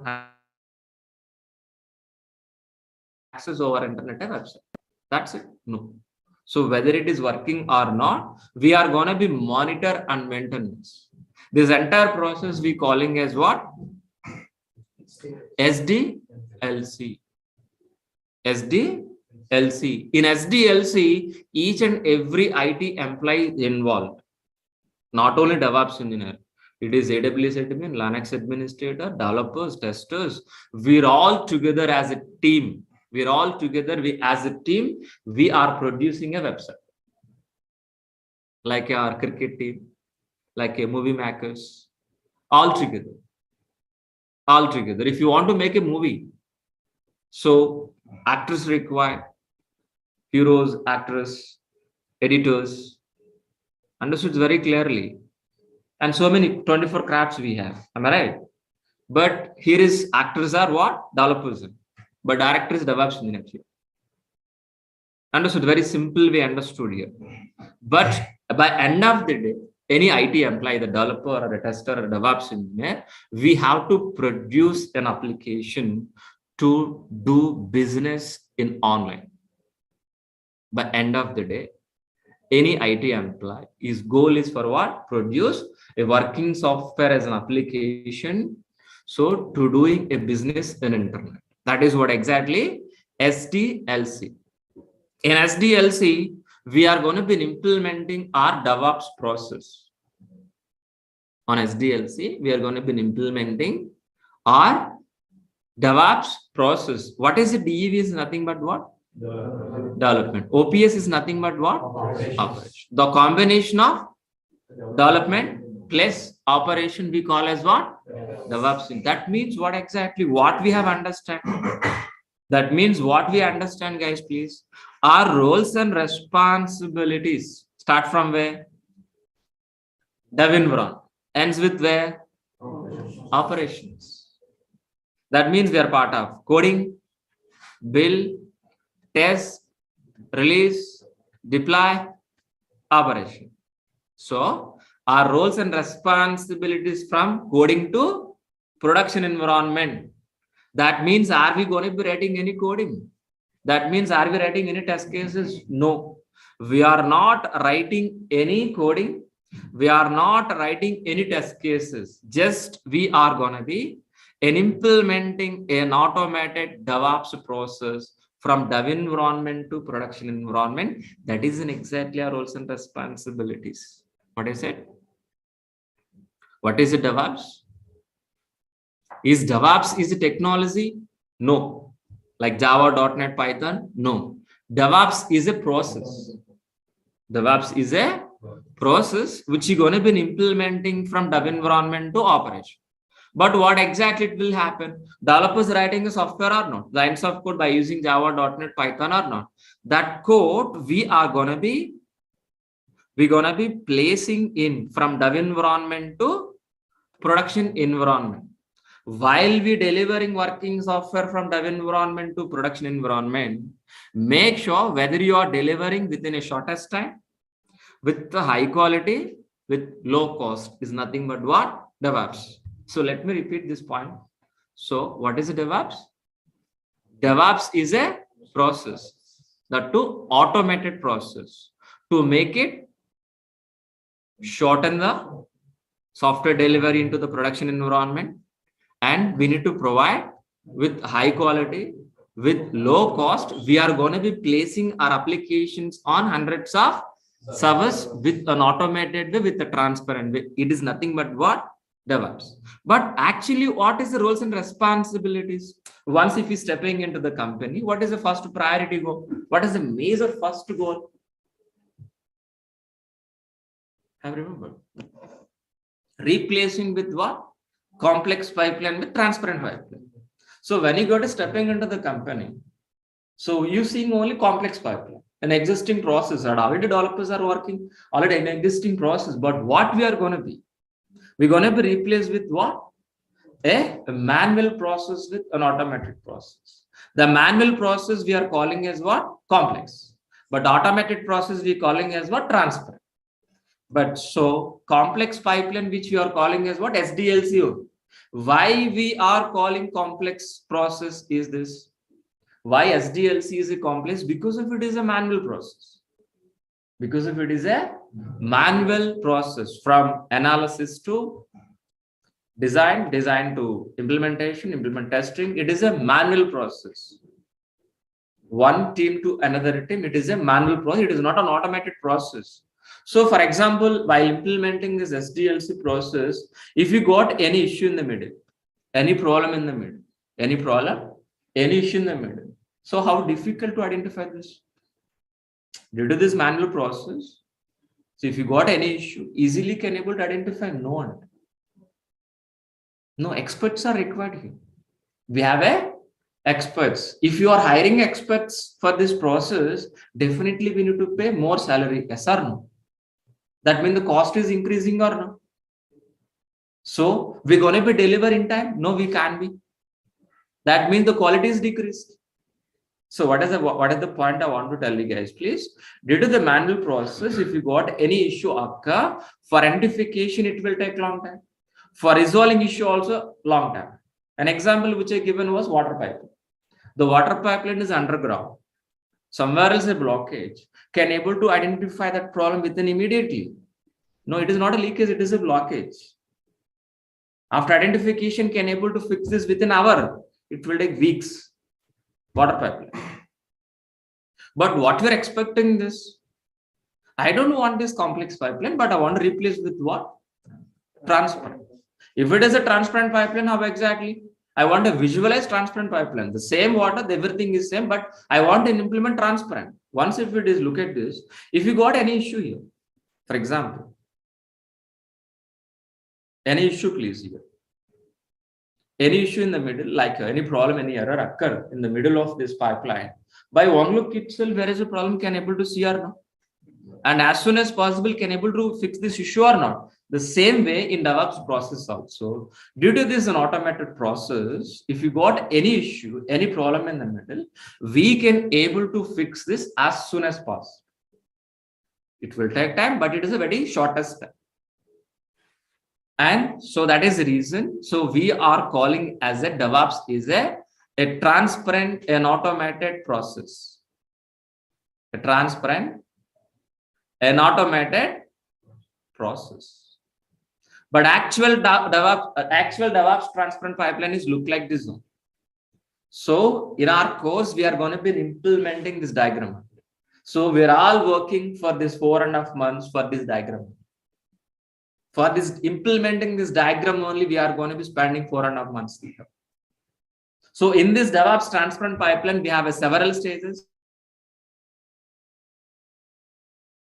Planning, coding, integration, testing, release, deploy, and operation. But in this DevOps transparent pipeline, our roles and responsibilities start from where? Dev environment. Ends with where? Operation. Ends with where? Operations. So that means we are part of, we are not responsible for planning. And the planning is done by BS, business analyst, not by you. We are part of coding. We are part of integration. We are part of testing. We are part of release. We are part of operation. So we are going to be implementing DevOps process from dev environment to operations with an automated way, with the transparent way. But how exactly, guys, please? Are we going to be writing any coding in dev environment? No. The writing is responsible by whom? Developers. Developer has to write the code by using any programming. Once if it is write the code, who is the responsible person, please?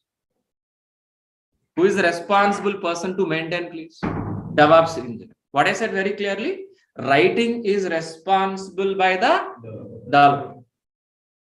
But maintenance is responsible by the DevOps engineer. Once if it is maintained, how many developers we have here, please? A number of developers that continuously writing code or not. But all the code we need to mix. We need to combine. We need to combine. How?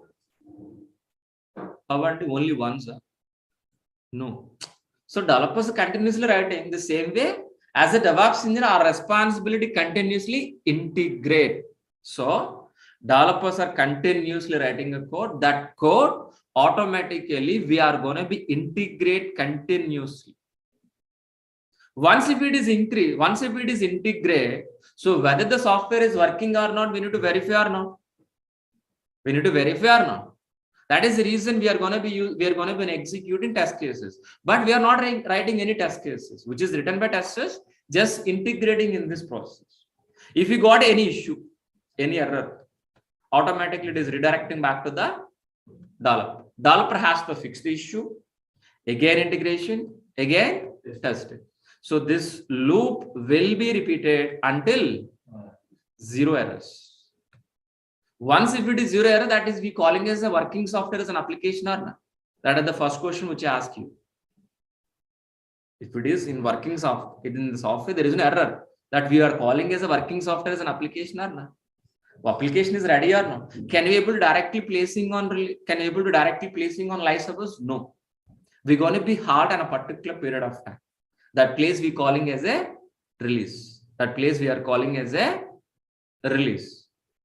So from particular maintenance window, monthly ones or weekly ones, we're going to be placed with support of all our team members. With support of all our team members, we're going to be placed on hundreds of servers. On a hundreds of servers. On a hundreds of servers. Once if you are placing our application on hundreds of servers, we can able to access our internet as a website. Our job is finished up to here? No. Whether this application is working or not, we are going to be monitor and maintenance. Monitor and maintenance. Monitor and maintenance. This entire process we are calling as what? DevOps process. For implementing this DevOps process, which are all the tools we are going to be learning, guys? Please, anybody help me? Let us list down, guys, please. For implementing this DevOps process, we are going to be using, which are all the tools, guys, please? We are going to be using, let it be low.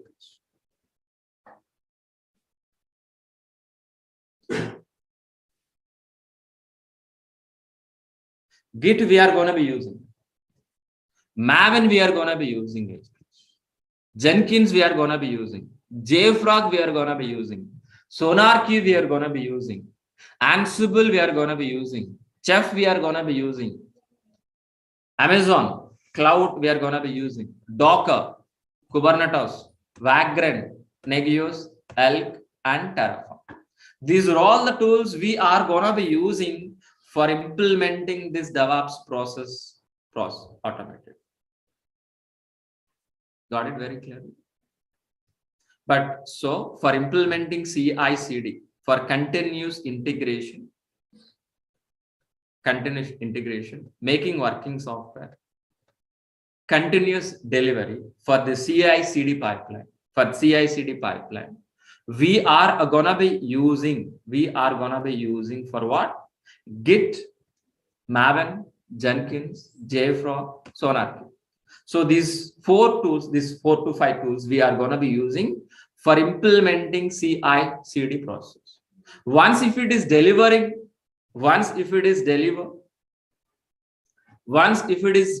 our application into release. From this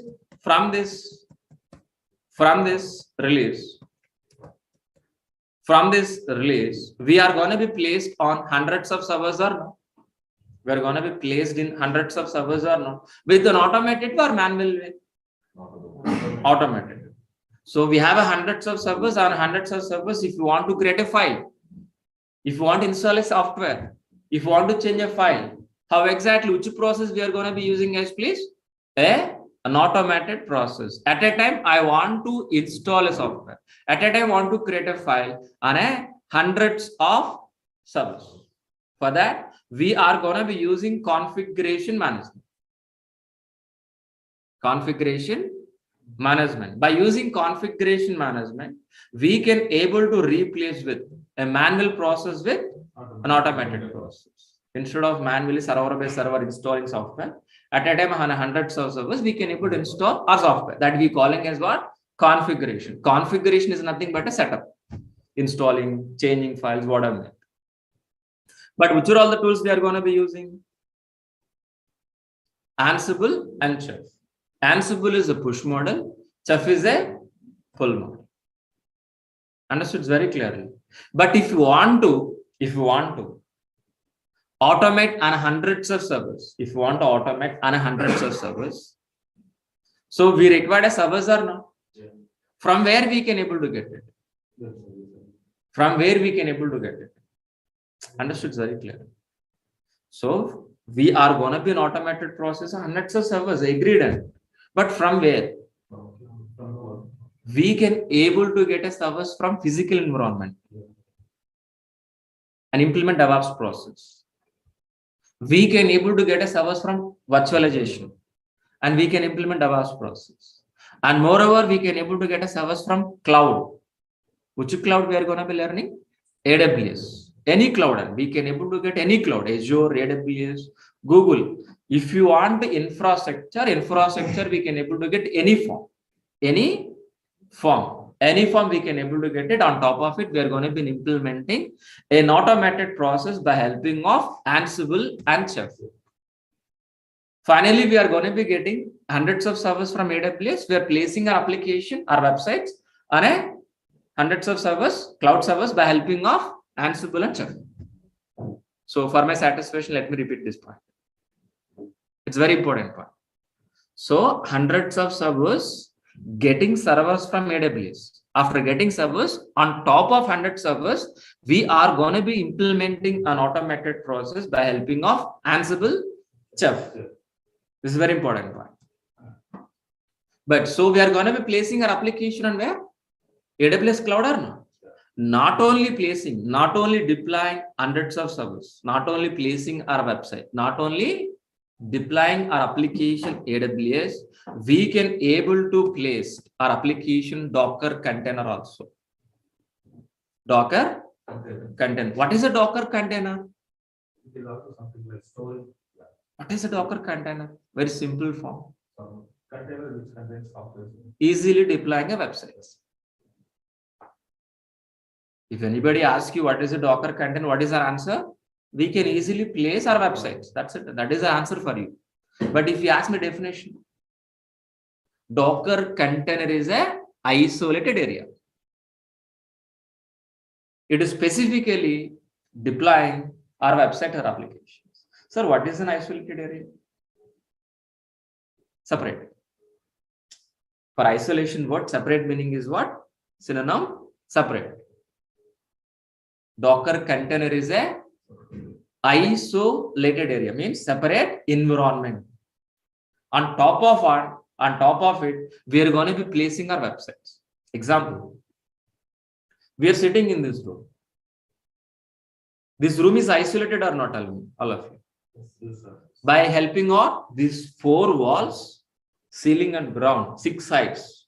By helping of these 6 sides, this room is isolated or not?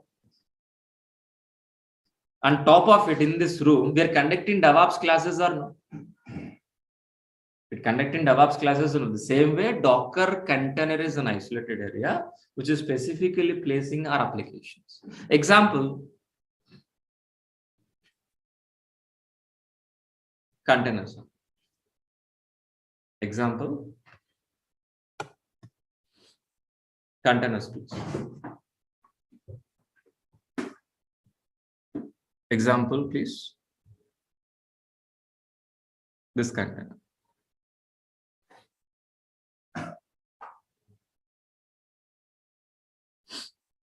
How exactly these containers work? The same are Docker containers, but this container using for transporting in the sea. But our containers for what? Deploying our applications, placing our websites. But these containers are going to be controlled by whom? Ship. Controlled by whom, please? Ship. Where is the ship here? Kubernetes. Understood very clearly. So the Docker containers are managing or controlled by whom? Kubernetes. So if you see the Kubernetes symbol, logo, if you can able to observe, sea color is what? Blue. What are the steering of ship? Same like that. So we can control all hundreds of containers easily managed by Kubernetes. Kubernetes is a orchestration tool. Kubernetes is a orchestration tool. Okay, what is orchestration? We'll discuss later, not for today. And we can able to learning Vagrant. Vagrant is a virtual provisioning tool. By using Vagrant, easily we can able to create a virtual machine. In where? In your laptops. By using Vagrant, we can able to make it easy our dev environment. Make it easy dev environment. How we'll discuss, don't worry. We're going to be learning monitoring tools like Nagios, Elk. Nagios is a system monitoring like RAM, CPU, motherboard. So whatever may be user load, we can able to monitor. Elk is an application monitoring. So each and every application, if you're using internally generating logs, those logs will be monitored. It will be generate analytics. Like this. Analytics also generated. And we're going to be learning Terraform. Terraform is a cross-cloud platform. Cross-cloud platform. By using Terraform, we can able to create a service any cloud, either Azure, Google, or AWS. So these are all the tools we are going to be implementing. By using these are all the tools, we are going to be implementing this DevOps process. Understood very clearly. What is the DevOps, guys? Please, we are going to be implementing DevOps process from dev environment to operations with an automated way, with a transparent way. While we're delivering working software from dev environment to production environment, make sure whether you are delivering within a shortest time, with the high quality, with low cost, with low failure rate. This is what exactly DevOps. If anybody asks you what is a DevOps, DevOps is a process which we are going to be implementing from dev environment to production environment with an automated transfer. That's it. That is only one sentence, enough to understand DevOps. Fine. But my question is here. After successfully implementing CI/CD, making working software, CI/CD, we are going to be placed our application on hundreds of servers or not? We're going to be placed on hundreds of servers or not? Understood very clearly.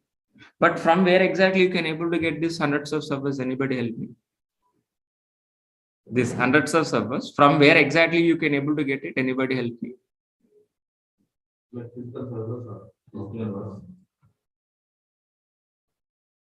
After getting the servers, we are going to be placed our application or not? Yes or no? This is what exactly we understood or not? So this I'm asking one more time, please answer to me. So what is an application? Please tell me. What is an application? Anybody? Please. What is an application? Website. Simple word. If you ask me definition point of view, the working software which is written any programming language like Java, .NET, Python, we calling as a application. So for maintaining this applications, for maintaining our application, for deploying our applications, we require a infrastructure. Infrastructure. What is infrastructure? If you ask anybody definition in a dictionary meaning, what is an answer for this? If you open a dictionary, what is the meaning?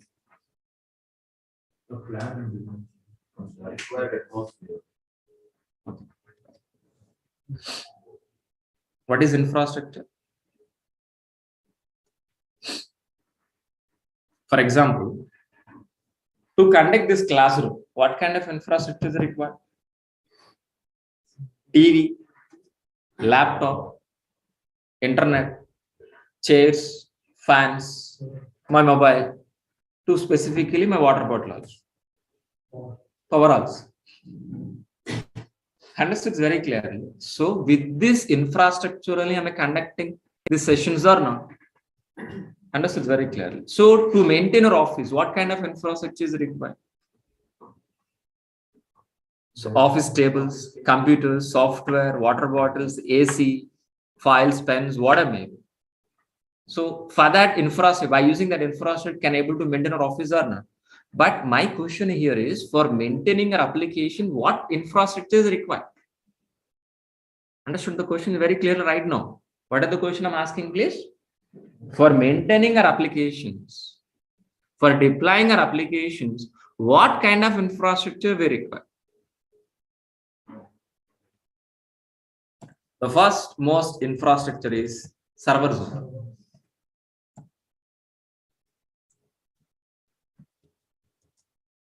Servers only. The next most infrastructure is what? Networks. Then third one is database. The fourth one is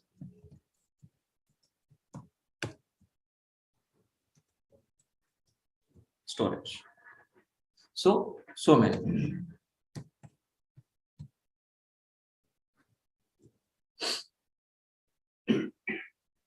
So many. But these four are major infrastructure. These are all four major infrastructure. I'll repeat this. Application is nothing but what? Website. For maintaining this website, we require an infrastructure. What kind of infrastructure we require? Servers, network, storage, database. My question is to specifically after this, how many ways we can able to get this infrastructure? You know the answer, please answer to me. How many ways to get infrastructure, please tell me. I think so many ways, so many times we discuss in the same session and physically,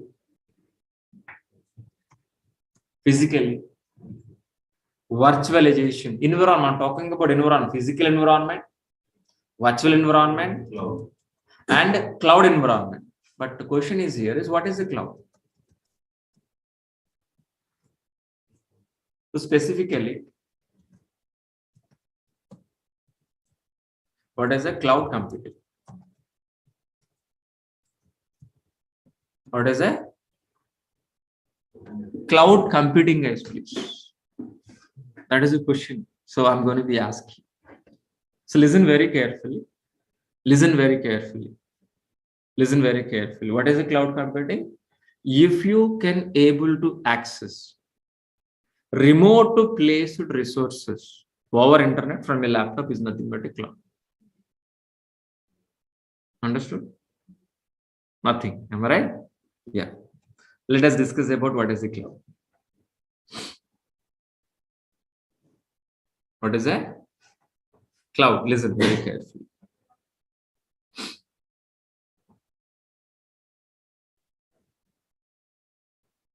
Yeah. What is a cloud computing as, please? So if you can able to access the remote placed resources over internet from a laptop is nothing but a cloud. So what is a data center first? Please tell me. What is a data center, please? Huge computing power. Huge computing power. Huge computing power keeping in a rack wise in a big room, we calling as what? Data center or no? Huge computing power keeping in rack wise in a big room, we calling as a data center. This data center is located in globally. In Mumbai, in Hyderabad, recently they're going to be launching into the Vizag also. In US, in Singapore, UK, in London, Sydney, globally, AWS people are expanded their infrastructure globally. So these data centers are existing physically. We can able to see like our building. How exactly we can see this building physically with your eyes, these tangible things. The same way the data centers are available. In Hyderabad also we have this data center, Amazon data centers. In US also we have. In Singapore also we have. Understood? From these data centers,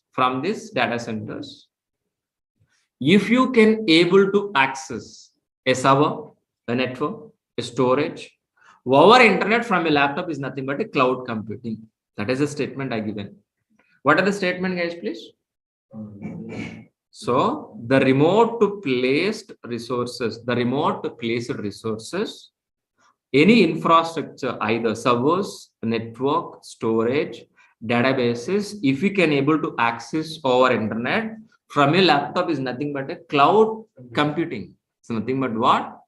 Cloud computing. Any cloud, either Azure, Google, or any cloud is a rental based resources only. We are not buying anything. We are going to be getting infrastructure as a rental based, pay as a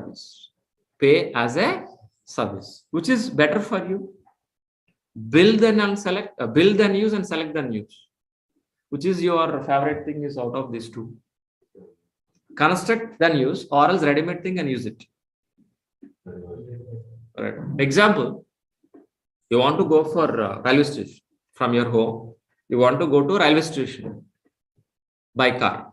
The condition is what? By car. My question is, how many ways we can able to get a car? Only car. Our own car and renting. Two ways.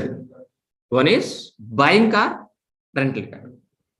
Buying car or rental car. I want to go by car only.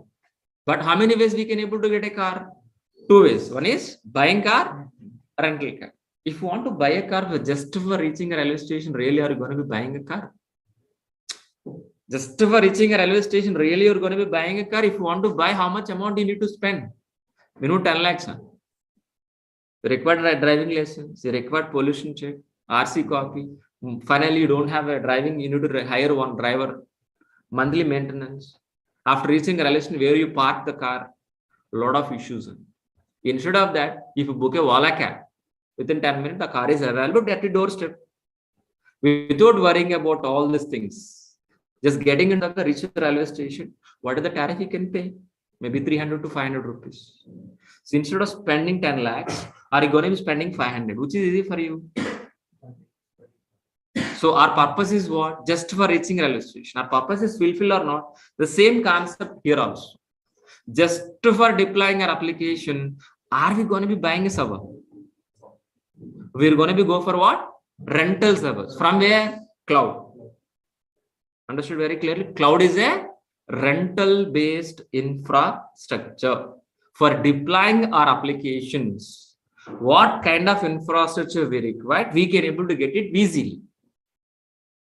Based on usage, we are going to be paying rent for every month. This is nothing but a cloud.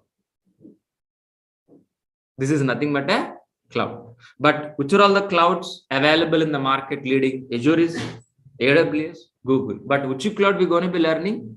AWS. AWS is a first cloud service provider. AWS is a first cloud provider.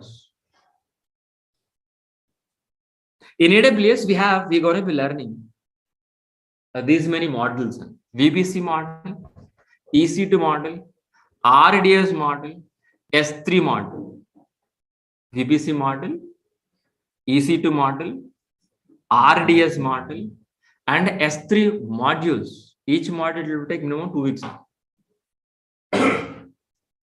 Understood very clearly. Totally 7 weeks it will be complete this diagram. It is a high-end diagram, which we have experienced DevOps in DevOps transparent one diagram, high level diagram. The same in AWS, it is a top and highest diagram.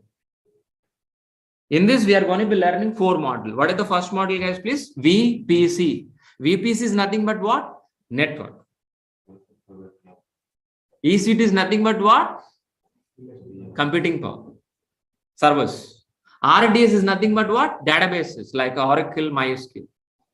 S3 is nothing but a storage. It is online storage. Okay. What I said very clearly, let me repeat, please. EC2 is nothing but what? Servers. VPC is nothing but what? Network. RDS is nothing but what? Database. S3 is nothing but what? Storage. But what is a VPC? What is a VPC? Virtual Private Cloud. Virtual Private Cloud. Virtual Private Cloud. If you are visiting any office, we have a network or not, a physical network or not, connecting with this kind of internet cables. Connecting computers with a internet cable, that is we calling as a physical network. The same kind of network we are going to be getting from cloud. From cloud. Cloud in a virtual form is nothing but what? VPC. I'll repeat this. So we are going to be getting a isolated, a office kind of private network. We are going to be getting from where? Internet. Cloud is nothing but a internet or internet. So in a virtual form, if we can able to access from a laptop is nothing but a VPC. Like for example, so AWS can able to anybody access, you or me, anybody can getting into the AWS, but we can able to have a private network, private sections. So your VPC, my VPC, your friend's VPC. Example. So can able to getting into any TCS company, can able to access your TCS or HCL company laptops or servers from outside world, can able to? Is it secure or no? The same way, we can able to get that kind of network in cloud also. For example, this network for what? TCS. This network for what? HCL. These are all the companies are using AWS cloud only, but AWS providing a secure network. So this network only dedicated for what? TCS. This network is dedicated for HCL. Understood very clearly. How exactly your office kind of network, but we can able to get to our internet in a virtual form instead of physically. I hope you people understand. Without network, we can't keep it any mission. Even my laptop also, without network, can able to keep in this laptop. Can able to conduct this online session without network? No. The same way, servers also. Without network, we can't be exist any server. First, we need to establish network. On top of it, we are going to be keeping our servers. If you want to servers, from where exactly we can able to get it? EC2. EC2. Cloud means what? Internet. Computing power is nothing but what? RAM, CPU, motherboard. These are all we calling as a computing power. That's what we calling as a computer. In elastic form, what is elastic means? Flexible, expandable, increasing, decreasing kind of thing and flexible things. So we are going to be getting a we are going to be getting a service from cloud in a flexible kind of thing. This we calling as what? EC2. Based on customer load, we can able to increase the servers, decrease the servers automatically. That we are calling as elastic. So 1E, 2C. That's what? EC2. By helping of EC2, we can able to get a servers or not.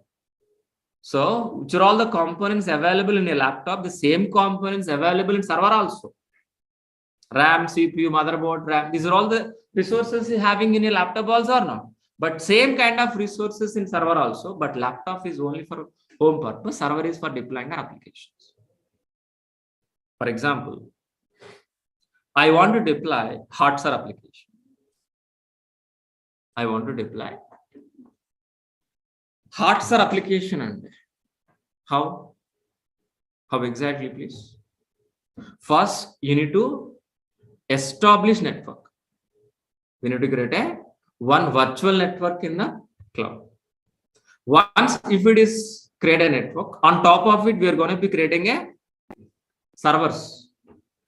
On top of the server, we're going to be placed on our Hotstar applications. Hotstar application. Once if it is placed Hotstar application, we can able to access our internet as it is like this. Same way. Our job is finished or not? Network we created, on top of servers we created, on top of we place our websites. Done or not? But my question is, where exactly we can able to maintain our customer information, mobile, email address, subscription information, where we can able to maintain, please anybody help me? In database. In database. The database we can able to get which service? RDS, like Oracle kind of database. MySQL kind of database we can able to get it from where exactly? RDS. But the question is, one more question is pending. Where exactly we can able to store this Hollywood movies, like in Blu-ray printed movies? It is around more than 3 GB of files. Can able to inserting into the database? No, we can't be. That is the reason we are going to be using separate storage. Separate storage, that is nothing but S3. S3 is a online storage. Best example for this, Google Drive. How exactly you're uploading PDF document, video files, audio files in Google Drive or not? Same way we can able to use S3 bucket. In entire world, in the world, the first cloud service provider is S3 bucket only. Then only remaining. So by helping of these all the services, we can able to get infrastructure, either network, storage, or database, whatever may be. On top of this infrastructure, we're going to be implementing our DevOps process. I'll repeat this point. By using AWS, we can able to get this infrastructure. On top of this infrastructure, we are going to be implementing an automated transparent pipeline by using DevOps. When you are going to be implementing this DevOps transparent pipeline, we are going to be using these all the tool stack.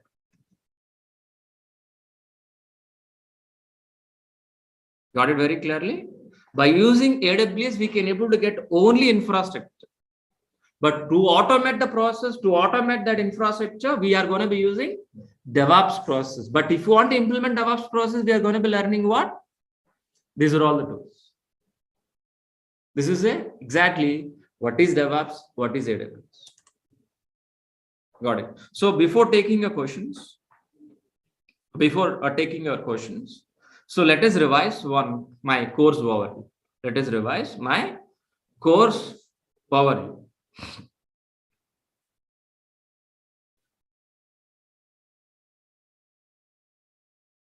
This course is designed with what? Complete DevOps, complete AWS, complete DevOps, complete AWS, Linux basics only, and shell scripts also covered. So total duration of this course is what? 4.5 months. Please. Linux basics I will be covered. Shell script I'm going to be covered. No programming like Java, .NET, Python not required to learn to join this course. You require a laptop to practice daily. Freshers can join in this course. Experience also can join in this course. Any graduate, BSc Computers, BTech, MTech, MBA, any graduate can join in this course. So if you join in this course, which are all the benefits, guys, please? Daily class recordings will be received via Google Drive after payment. After payment. So up to, from date of registration, 11 months access, it is officially, unofficially lifetime. If you ask your admin, they say only 11 months, but I never ever delayed any video, you can access. Resume preparation, yes. Interview question and answers. 4 live projects will be covered, including this course duration, not separate time. 80% of soft materials, yes. Our course starts with very basic level and finish with an advanced. Each and every session is a practical. Don't expect like a PPT presentation like this. We're going to be do practical things. What I'm going to be deliver in the session, you need to practice on a same day. On a same day. Daily, 1 hour we're going to be spending. And 2 hours per practice. Totally 3 hours you need to spend for a day. What I'm delivering in the class, you need to practice by. I'm going to be share recording session. You need to practice. If you need doubt, you can able to class. Still, if you can't talk to me, or else share your screen. I can able to resolve your queries also. So class timing is 8 to 9 a.m. 8 to 9 a.m. daily. Monday to Saturday. Sometime we have a classes on Sundays also. But prior to 1 day, I'll inform you in the class itself. So going to be paying 12,000 rupees for full DevOps, for full AWS, please make it note this, for daily recording sessions, daily, only daily. So this is our admin information, please. If anybody interested in this course, please call to them, please be enrolled. So this is our admin information. I'm going to be share in the chat box.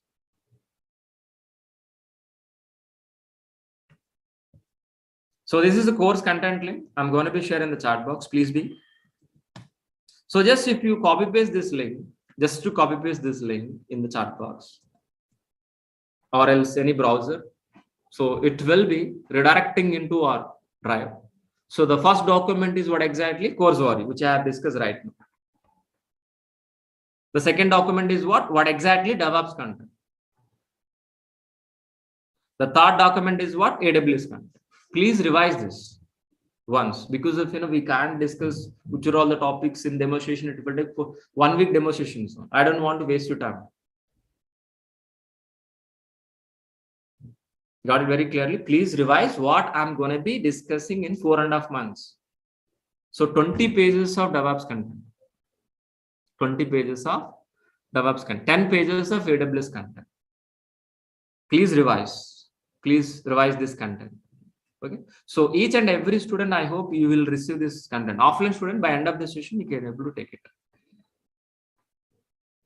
So I hope you understood very clearly what is exactly for today's session. So today the second demo. So overall option last session. Please be access. Please be go to YouTube. So please go to the YouTube channel. YouTube. Overall miss last session. Online students or offline students.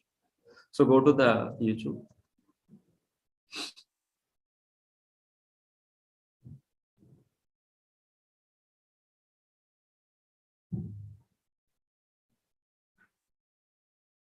Please type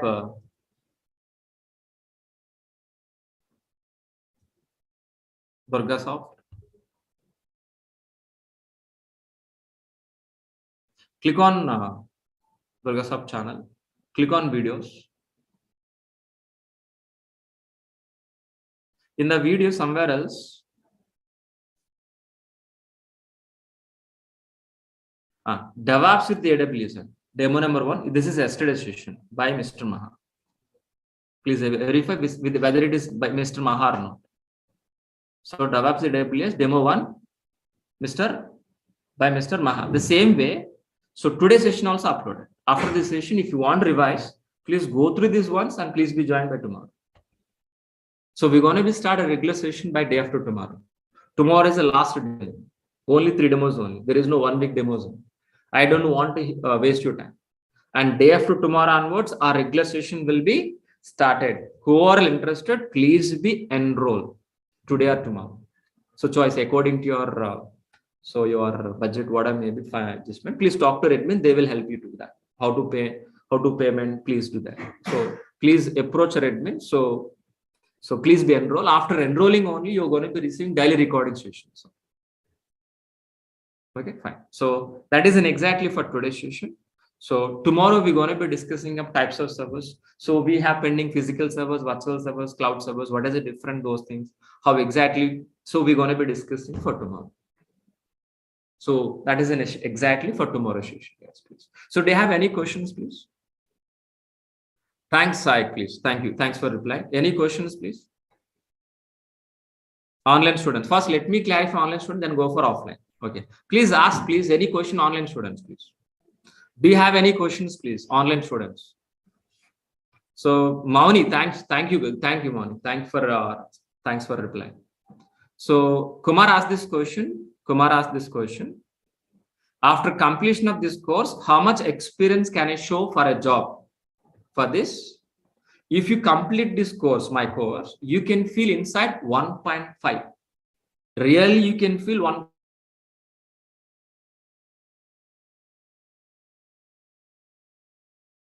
To 4 years, 3 years to 4 years you can manage. But I am requesting each and every student attend the regular sessions and practice each and every day. Definitely get a job. Irregularity, we can't help you. Without practice, simply sitting in the classes, you can't be get it. Please, regular sessions attend and regularly practice. Easily can go through that. So Anil, so please talk to admin. That is admin question. Please talk to admin once. Definitely, I said very clear. Resume preparation, I'm going to be helping you. How to pay the fee? Please, I shared all your admin. Say, I'll display on the screen. Please be get it out, please.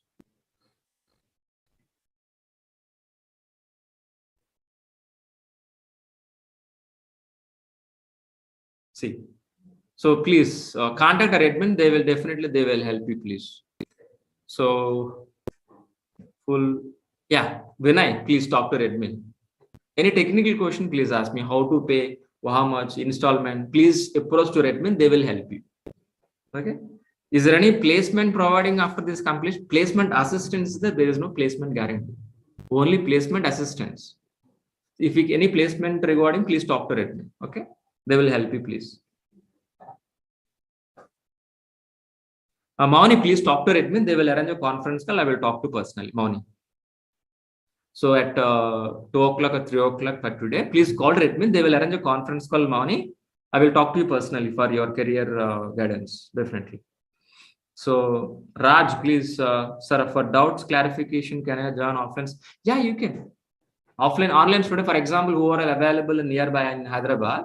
So Monday to Friday, join online. Saturday, come and meet me, clarify doubts with the lappy. Without lappy, don't come, please. Okay, fine. No, there is no wasting of time, you know. With the laptop, you can show the query, then I can able to what are the solution I can give. Easily, the time is going to be saved. That's what.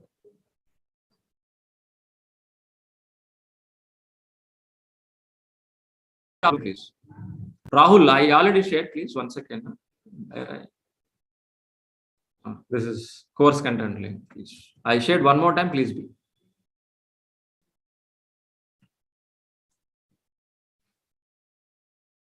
Fine. Docker, Jenkins, Kubernetes covered in these sessions or missed yesterday's lecture.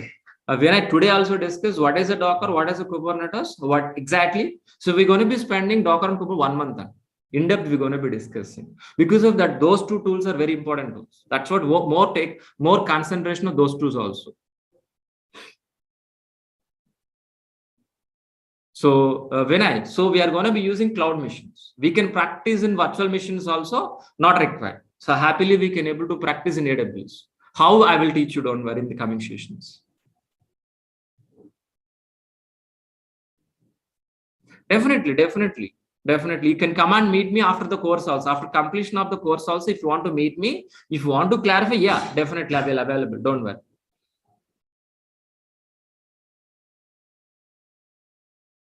Yeah, please. I shared one more time course content link. Please look at once. AWS, complete AWS and not adding on. Complete AWS, Linux basics. Complete DevOps, complete AWS, Linux basics. Shell script also. Yeah. Is there any other questions, please, online students? Can I move to the offline? Yeah. Parallelly, no. It is a sequence. One after another only. If you're teaching parallel, what will happen? It can't be practice. That is the reason. Sequence. One after another. Only daily one class only. You're going to be attending my sessions only. One class, not two sessions. What are the questions? When I ask this question, what is an exactly profile? So after completion of this course, you can able to become a DevOps engineer or else AWS admin. These two profiles you can able to apply both. AWS admin in resume you can able to keep, you know, as a AWS admin or else DevOps engineer. Fine. So if you don't want to continue as a DevOps engineer, if you want to go for only AWS admin, yeah, I can go ahead. That much of syllabus it covered. But if you want to keep a DevOps, you definitely should learn the AWS. For example, A, B, C. Example, A, B, C. For learning C, compulsory you need to learn A, B, C or not, A, B or not. You need to complete first A, then B, then C only. If you want to stop at B, not required C, am I right? The same concept. So how many days? And I think 45 days more than that. That means almost 8 weeks. 8 weeks, 7 to 8 weeks. AWS itself. Solution architect. AWS, we're going to be discussing 3 ways. AWS, we're going to be learning 3 ways. Totally 4 ways, but we're going to be discussing only 3 ways. First, graphically, we're going to be learning. CLI, commands, we're going to be learning. And file, we're writing a file and execute files, we're going to be creating infrastructure. 3 levels, not a 1 level. Not a graphically, sorry. We're going to be spending for time 3 ways. One is graphical, CLI, and CF, CloudFormation, command line also we're going to be learning. But SDK, software development kit, SDK, software development kit, we are not learning. Because of that, Java is required, .NET is required. I don't want to learn Java here. Sorry, it will take 1 more year. Fine. I'm going to be explain architecture, every tool, yes, in depth. For example, Ansible, we're going to be discussing. So we're going to be start very basically. What is Ansible? And each and every function, each and every feature. And practically also, not a theoretical explanation, practical explanation. By end of the tool, end of the module, we'll do one real-time project. For this, it will take 3 weeks for tool. Ansible itself 3 weeks. Chef itself 3 weeks. CACD itself 3 weeks. Docker Kubernetes 4 weeks. Means 1 month. AWS 7 to 8 weeks. Please calculate accordingly. Okay. So we can't skip, we can't be trimmed. Sorry. There is no fast traction. So 1 month, 45 days, no, not possible. For example, if you want to gym, if you want to go for a 6-pack, so 1 month it is possible, really. If you can make it, definitely I can make it is 1 month. Understood very clearly. It is not possible or not. The same concept here also. Fine, thank you. Thanks a lot. Thanks for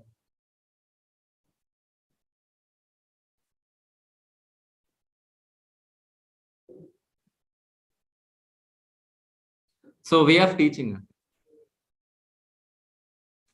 If you join DevOps, any institute, the same syllabus. So I'm not, no. So I'm not, for example, I'm not finding anything here. What exactly DevOps? Easy to weigh. My job is what exactly? Easy to understand what is DevOps. That is the difference if we compare to other institutes. Very good question asked you. My job is what exactly? make it easy to understand DevOps. That is the difference. Classes are very easy to understand, very slow, not very slow, but medium. Even non-technical student also can understand my classes. It is not fast. So understanding concept, practicing, these are all very, very important. Fine, Durga. So that's it, guys, please. So who are interested, please enroll, and will be continued tomorrow. Day after tomorrow onwards, our regular sessions will be starting. Online students, the link will be changed day after tomorrow. So tomorrow, please be joined with same link. But day after tomorrow, who are unpaid only will get the link, new link, and please be joined day after tomorrow. So even offline also. That's it for today. So we'll be continued by tomorrow. Thank you. Are we using any applications? We are going to be using so many applications, please. Winky.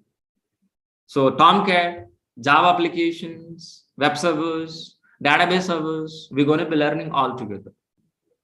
Slowly. Thank you. Thanks a lot. Thanks, buddies. So we'll be continuing.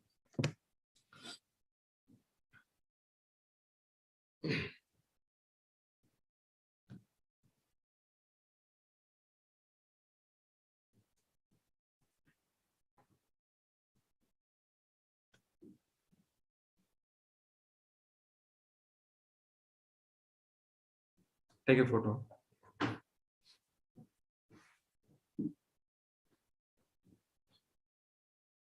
So before starting the session, so it is a third demo.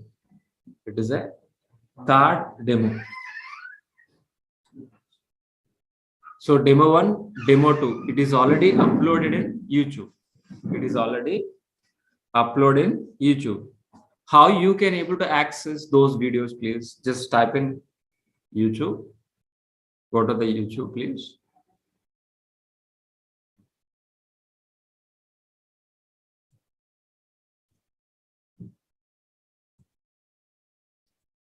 Durga Soft. Go to the channel. Playlist. Go to the playlist. In the playlist, you can see here DevOps with AWS tutorial by Maha. Please open this. Here is, we have two videos here. Demo 1, Demo 2. Today video also will be uploaded by afternoon. Okay, please revise this. So who are all new students? Please visit these two demos. At least last demo. At least please visit last demo. Second demo is enough. Okay. So before starting the session, what is our agenda? So what's we going to be discuss about today? Let us fix our agenda first. Let us fix our agenda, guys, please. Let us fix our agenda first. So today we're going to be discussing about what is client and server communication. Server communication. And types of servers. How many ways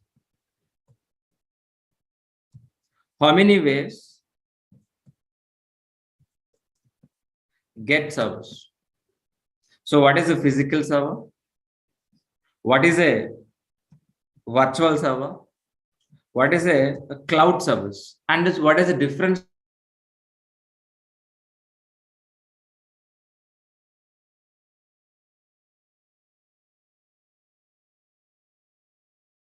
Why cloud?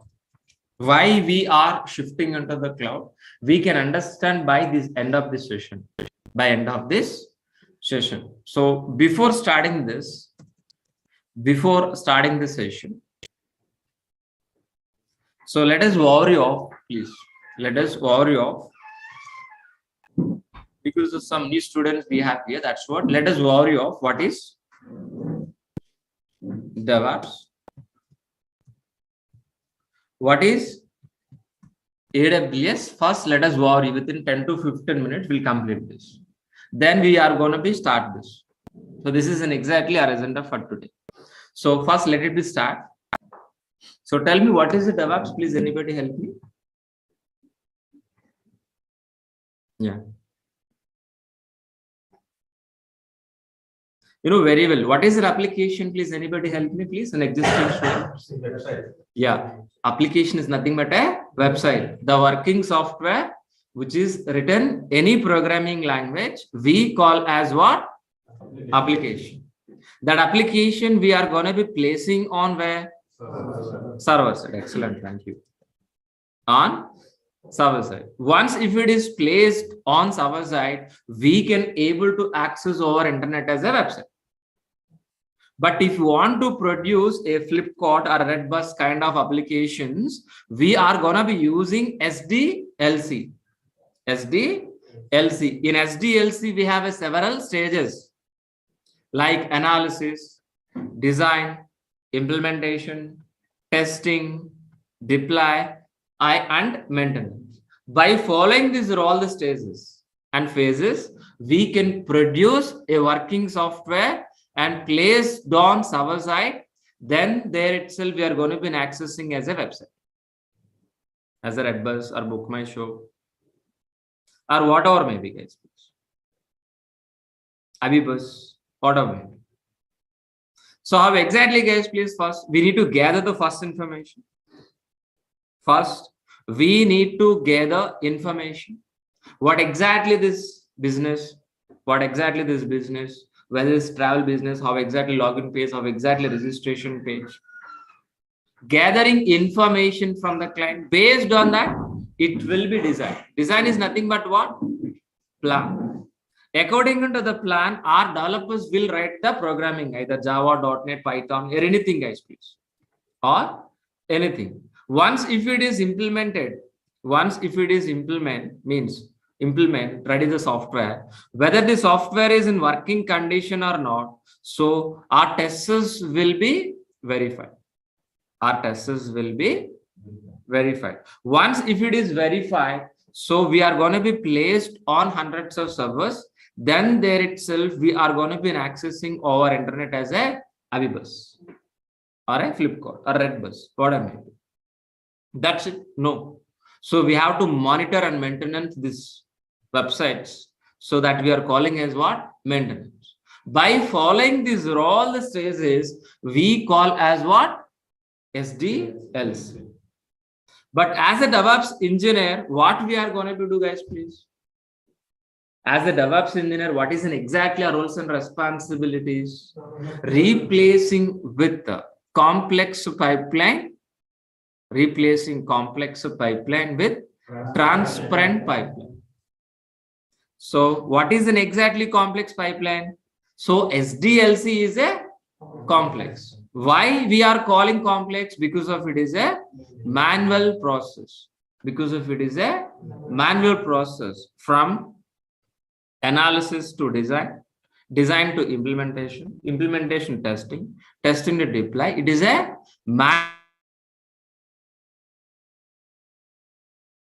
So if you got any issue, if you are facing any issue, any problem, to identification, it will take long time.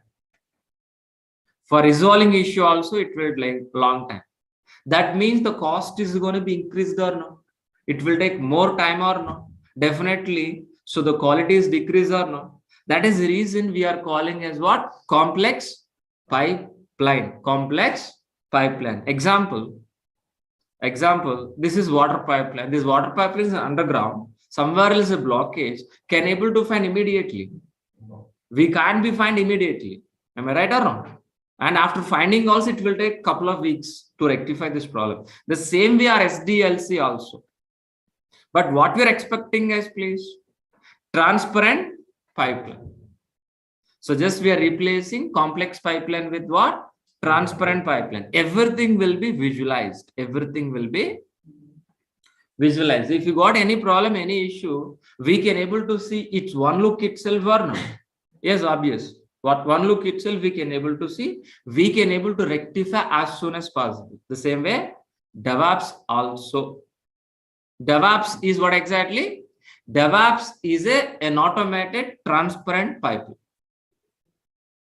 DevOps is an automated transparent pipeline. Due to this automation, due to this transparent, so if you got any issue in the middle, easily we can able to identify, easily we can able to rectify our problems as soon as possible. As soon as possible. But actual our DevOps process is look like this only. This is an actual DevOps process. This is an actually DevOps process. In this DevOps process, we have several stages like, plan, code, integration, testing, release, develop, and operation. But in this DevOps process, our roles and responsibilities start from dev environment, ends with what? Operation. That means what? We are part of coding, integration, testing, release, deploy, operation. That means, are we going to be writing any coding? No, we are not writing any coding.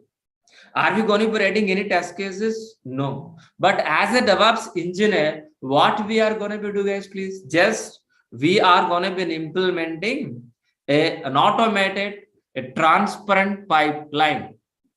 While implementing this automated transparent pipeline, make sure whether you are going to be deliver the working software which is written by developer into the production environment within a shortest time. Within a shortest time, with a high quality, with a low cost, with a low failure rate. It is an exactly DevOps process which we have understand very clearly last 2 demo sessions. So who are all not attend last sessions, last demo sessions, please revise once. So we have discussed in very depth. Okay, so for implementing this DevOps transparent pipeline, so which are all tools we are going to be using, guys, please? Which are all tools we are going to be using? We're going to be using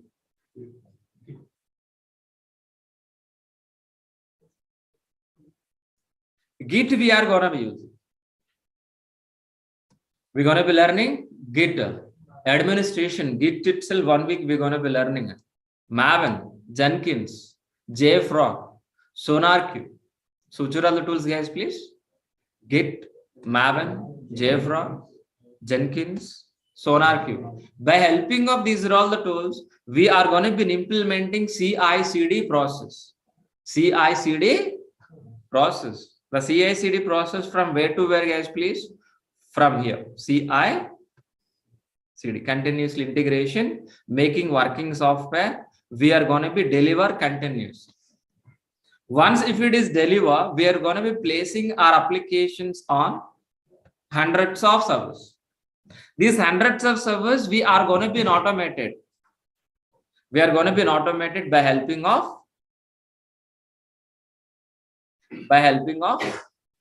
configuration management. Configuration management. What is the configuration management? Please help me. What is the configuration management? Replacing manual, please.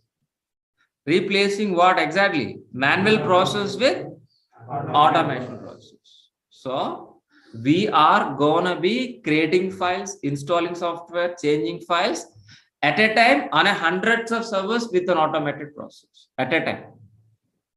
For this, which are all the tools we are going to be learning, guys, please?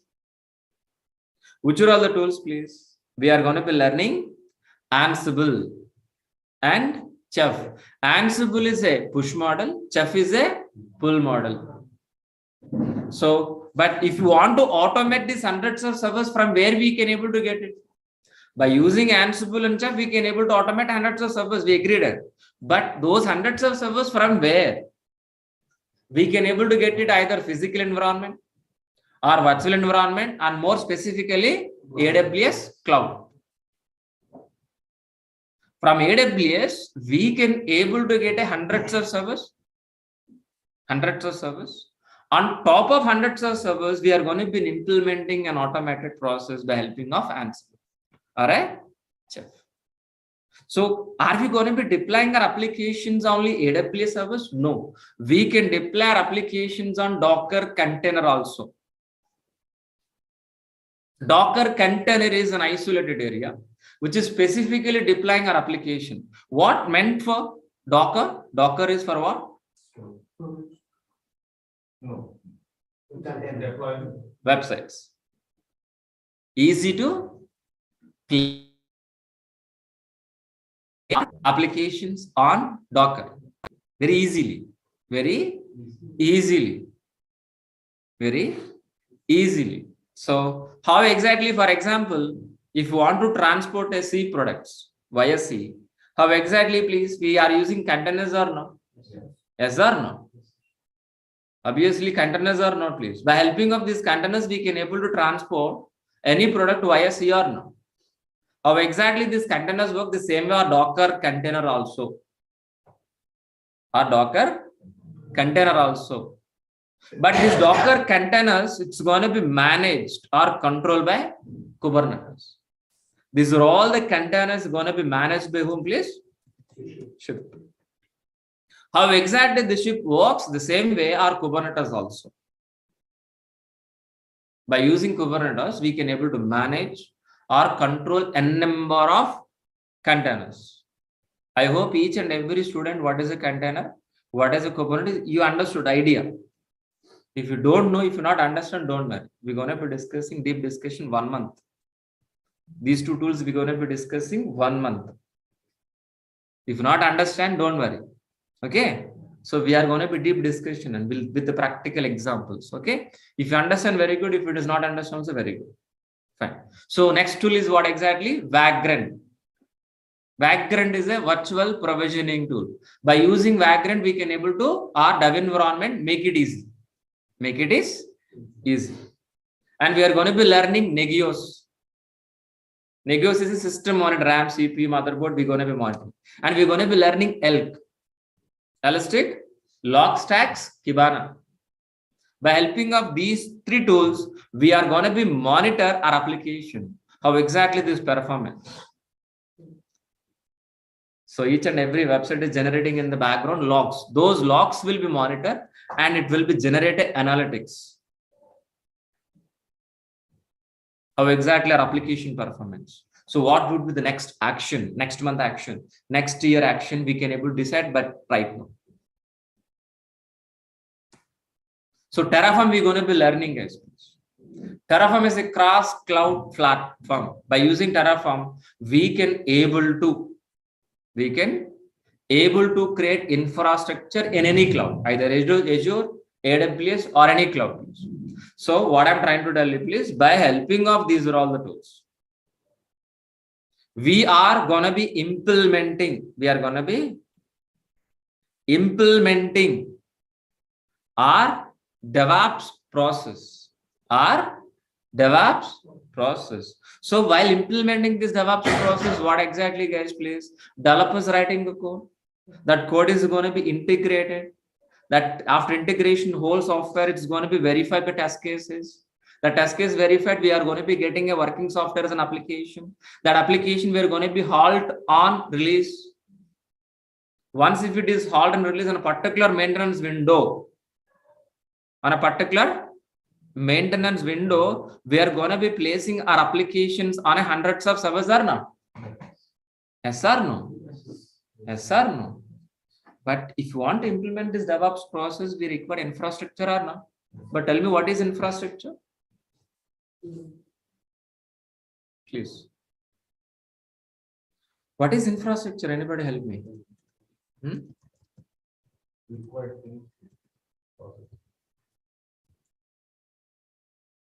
Please.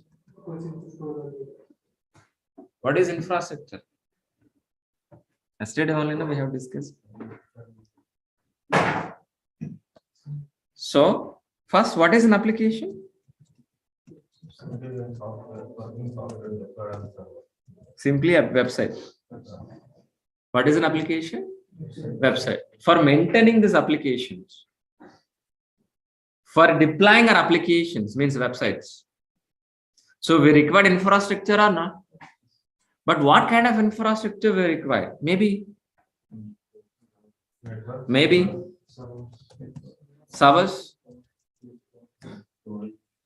networks, database, and storage, and so on. But these are all major infrastructure. Major infrastructure is required to maintain our applications, for deploying our applications or placing our applications on a hundreds of servers. We require this infrastructure. Very clear, all of you. But how many ways we can able to get it, please? How many ways we can able to get this infrastructure? How many ways? How many ways to get infra? Please help me. Repeat it. Please tell me. How many times, how many ways we can able to get infrastructure? 3 ways. Physically, virtually, cloud. So in physical environment, we can able to get it. From virtual environment, we can able to get it. From cloud also, we are going to be getting. Cloud also, we can able to get it. But my question is, what is a cloud? What is a cloud? What is a cloud computing? That is a question. Anybody help me? Accessing the software which is deployed on some other location. What is a cloud? Remote placed resources. If we can able to access our internet from your laptop is nothing but what? Cloud. Which resources? RAM, CPU, motherboard, or a server, or a network, or a storage. Anything if we can able to access, anything if we can able to access our internet from a laptop is nothing but a cloud. Sir, one question here, sir. We are using VMware. Sorry, what AnyDesk, you know, have you heard about AnyDesk? Yes. TeamViewer, have you heard about TeamViewer? We can able to access one laptop to another laptop. We can log in or not? Yes or no? Is that cloud? No, sorry, don't say cloud. And so that you are working on operating system level, but I'm talking about hardware level. Simply, I'm going to be asking one question. Please answer to me. From one laptop to another laptop, can able to access RAM? In a laptop, 8 GB RAM, but I want to use other laptop RAM only. Our network can able to use it. If we can, that is a cloud. Very simple way. The RAM servers are located in remote place, somewhere else. Our network, if we can be able to control or access from a laptop, is nothing but a cloud. Very simple way. Okay, fine. Let it become definition point of view. So, what is a cloud? Anybody help me?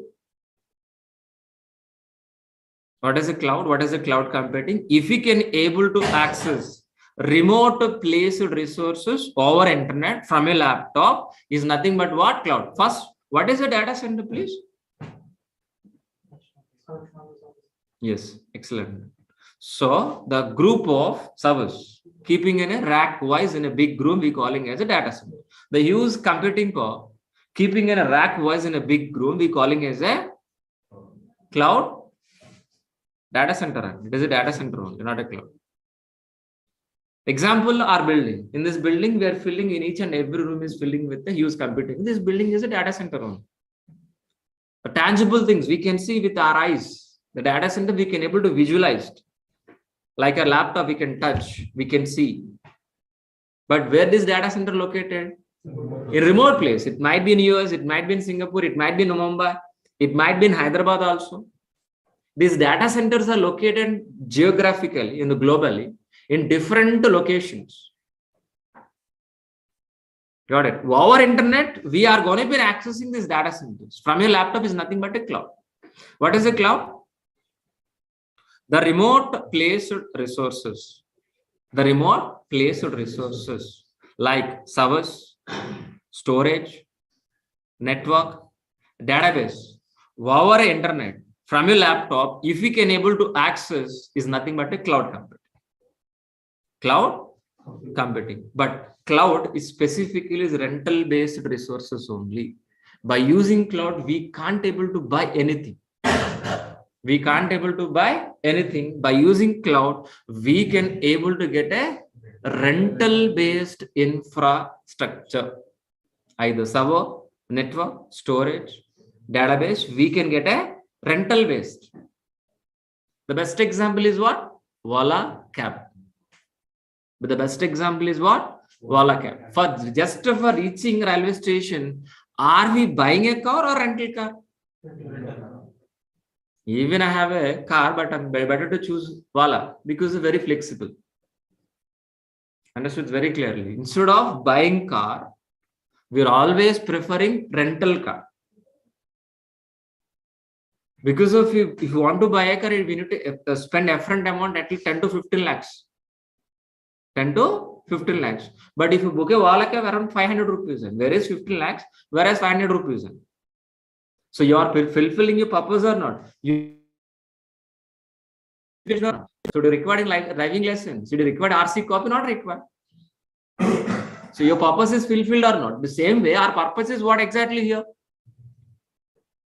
Deploying our applications, placing our applications. Just for placing our application, do you want to maintain these data centers? Just for your placing a red bus kind of very small application or a big application, whatever may be, for that you want to be maintaining your data center, it is very difficult. And instead of maintaining your own data center, take it as a other servers as a rental based. For other servers from where exactly? Cloud. So what is a cloud? Cloud is a rental based infrastructure.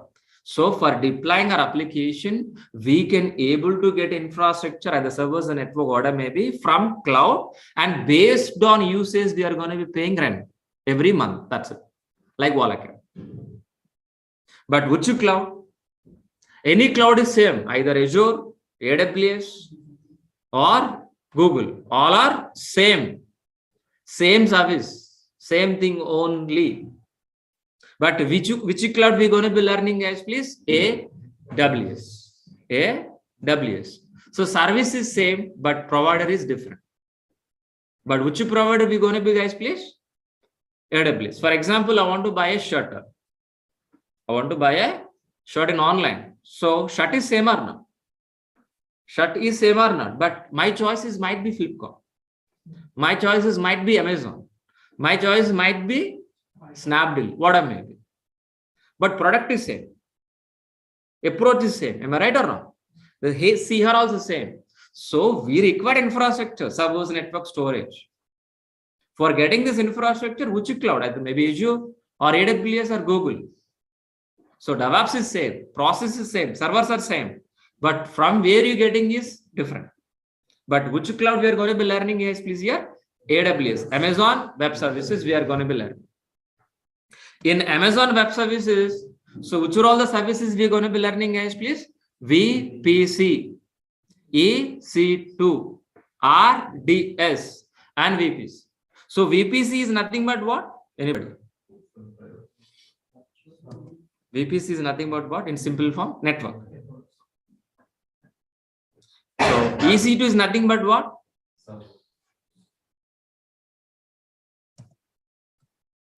EC2 is nothing but what? RDS is nothing but what? So storage is nothing but what? So by helping of this raw infrastructure, easily we can able to deploy our applications by using this DevOps process. This is what exactly we have discussed in the last session. Got it very clearly. So what we understand, guys, please, first, what exactly, please look at the screen. First, we need to establish what? network. Then on top of it, servers. We are placing our applications here. Either maybe Amazon, Flipkart, Redbus, Hotstar, whatever may be. Then our customer information is going to be maintaining on where exactly? Databases. MySQL, Oracle kind of database from RDS. For example, video files, maybe in video files, image files, or PDF, or a doc files, where you are going to be maintaining? On S3. On S3. So by helping of these are all the resources, these are all the models. So can we able to deploy our application very easily or no? Shall I repeat this diagram one more time for our understanding? Shall I repeat this? Yeah. So let me draw this one more time for our understanding.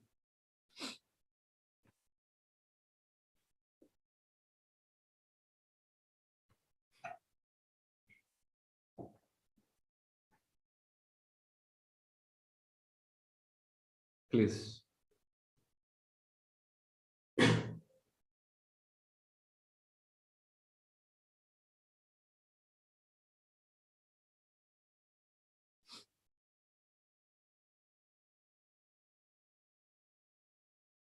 So first we need to establish what? Network. Without network, we can't be create any mission. And even my laptop also. Without network, can able to conduct this online session? No. First, we need to design network. Sir, are we going to be learning network? Yes, we are going to be learning 3 weeks. On network itself 3 weeks. That we are calling as a VPC. Got it very clearly. Okay. So once if it is established this network, once if it is established, on top of this network, we are going to be creating a server. Server is nothing but what? EC2. We're going to be creating. So how many servers? N number of servers. It might be application servers.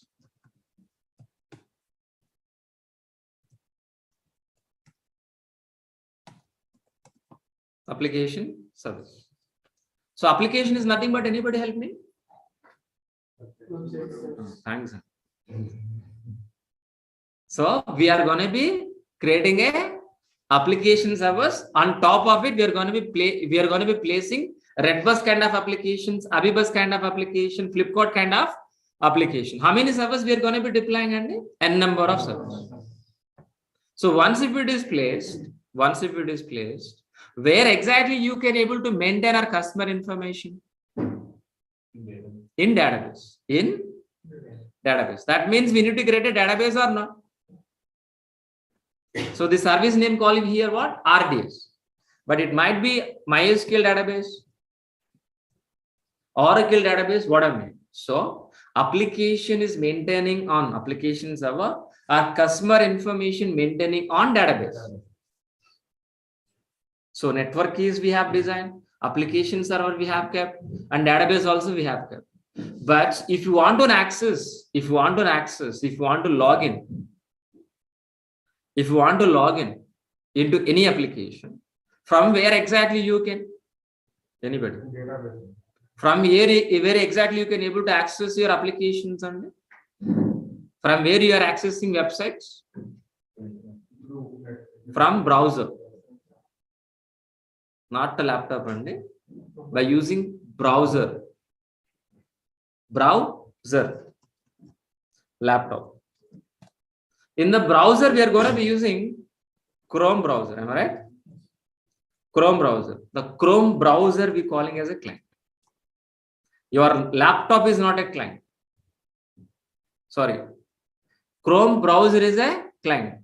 So Chrome, Firefox, IE. How many clients in your laptop? 3. So from these clients, so we are going to be request. What kind of request, guys? Please tell me. The request might be login page. The request might be registration page. The request might be search page. Request might be payment gateway. Request might be cancellation booking. What I mean? Anything, any request, anything, any action, it's going to be request only. Example, login page. So based on our client request, our application server will be processed. While application is processing your request, you provided a username password or not? Whether this username password is right or wrong, our application server will be validate with the database. Validate with what? Database. Once if it is validate, our application server will be prepare the response sent back to our client. This entire internet, the entire our technology, either Java, DevOps, whatever may be, based on this diagram. Only two actions in. Only entire internet, only two actions. Request, response. Request, response. Very simple way. What you are requesting based on request, our application server prepare the response and send it back to your client. Send it back to your client. This we are calling as what? Client server communication. What we call? So that is the first point we want to understand for today's session. This is what exactly client server communication. So if you want to establish this diagram or whatever may be, we require a service or not? What is the server first? What is an exactly server, please? Server contains what? Server contains what exactly? How exactly? Which are all the components available in your laptop? Same components available in your server also. What I mean. But how many layers we have in server, please? How many layers, guys, please? Totally 3 layers. If you go for any server, if you go for any server, 3 layers. The first layer is hardware layer. The first layer is what? Hardware layer. Second layer is what? The first layer is what? Hardware layer, like maybe hard disk, CPU, RAM, and so on. It is a common for every server, even your laptop also same. On top of this, we are going to be creating our operating system layer. Our operating system layer, OS. It might be Windows environment or Linux environment. Anything, please. Once you decided operating system, on top of it, you can decide which application, which software we're going to be. It might be application, it might be database. It might be application or a web server or application server or a database server. That's it. But either application or a database server is same one. You are going to be taking a Linux server. On top of it, we are going to be deploying our application. Then we're calling as an application server. We're going to be taking Linux machine. We're going to be keeping a database. Then we're calling as a database server. But the base operating system is same and hardware is same for all the servers. For all the servers. So if you compare your laptop, which are all the components available in your laptop, the same component server also. But laptop is just for home purpose, but server is for maintaining our applications.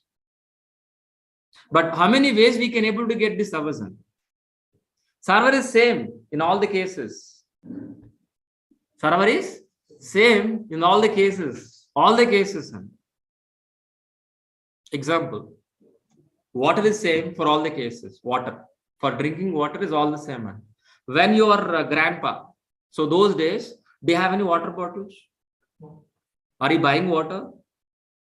Directly can take it from ponds. And they use it. Then pots. Then pots, Mattikundu.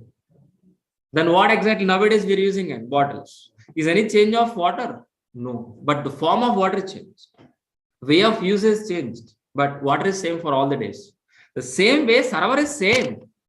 Either you are getting by virtual machines, either you are getting by physically or cloud. Server is no difference. And sorry. Don't assume like a server, cloud server different, virtual server different, physical servers are different. So server is same, but way of getting is different. Olden days, we need to buy a car, but right now we are booking a Ola cab. But car is same or not? All the cases. The same way. So server is same, but way of getting server is different. But how many ways? Please tell me quickly. Physically, virtually,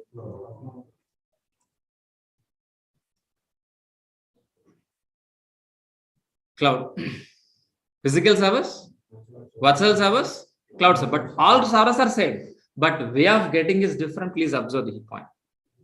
Way of getting is different. Way of paying different. Way of accessing different. Way of use is different. But all the cases server is same. But if you are getting a server from physical servers, we can able to use 50% of resources only. But when you are going to be using virtual machines, 100% we can use. Means resources. Resource means what? Again, don't ask me. RAM, CPU, motherboard, those are all we calling as resource of server. But if you go for cloud, very good. No limit. No limit. So why 50, sir? Why 100? Why no? No limit. Should understand this or not? We should clarify this or not, please tell me. Definitely, we should understand this. So that is the reason. So let us open my PPT. Let me open my slide. So this basic fundamental understanding and every student, so overall experience, those people very well about it, but overall not working, they should understand this. So clarification, that's what we start from the scratch.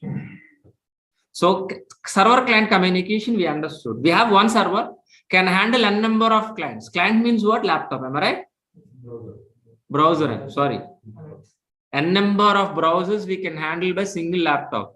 So throughout the world, from anywhere in the world, we can able to access the same server. One server can handle n number of clients. Based on request, a server will be prepare the response and back. But if you want to establish this, we require a server. Server has 3 layers. Server has 3 layers. Hardware layer, operating system layer, and application layer. 3 layers. We understood very clearly. But how many ways we can able to get a server? Please, anybody help me? Physically, excellent. Virtually, cloud. But if you are using a physical server, 50%. If you are using a virtual machine, 100%. If you are using a cloud machine, no limit. Got it very clearly? So we are not discussing technicality here. Why? That's the question. Why physical? Why virtual? Why cloud? That is your clarification. Technicality in depth, what is a physical, virtual? We not. Why we are shifting into the cloud? That I want to clarify here for today. But in depth, we'll discuss later in regular classes. Understood very clearly. Okay. So in physical environment, we can able to use only 50% of resources. Why 50? Why 50%? You know the answer. That's why I'm asking you. For example, it is a 8 GB of RAM. 50% of 8 GB RAM, how much, please? Anybody? 4. Why 4 GB? Example, to understand very clearly, listen very carefully. So for practicing DevOps, 4 GB RAM is going to be consumed. 4 GB RAM, it's going to be consumed. Okay, consume. Listen very carefully. Consume. You don't have laptop right now. You're going to be buying a laptop. While buying a laptop, only 4 GB laptop you're going to be buying or 8 GB? 8 GB. Why? Maybe tomorrow you're going to be practice another software. Maybe you are watching movie, browsing, a lot of activity you want to do. That time you can't be do that. Am I right? Yes. So question is another question, please answer to me. On top of it, very thin layer question, please answer to me.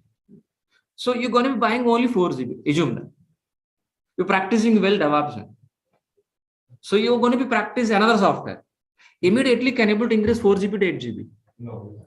Within a minute, I'm asking about within a minute. In your laptop, can you able to replace a 4 GB RAM with 8 GB? Within a minute, can you able to rechange?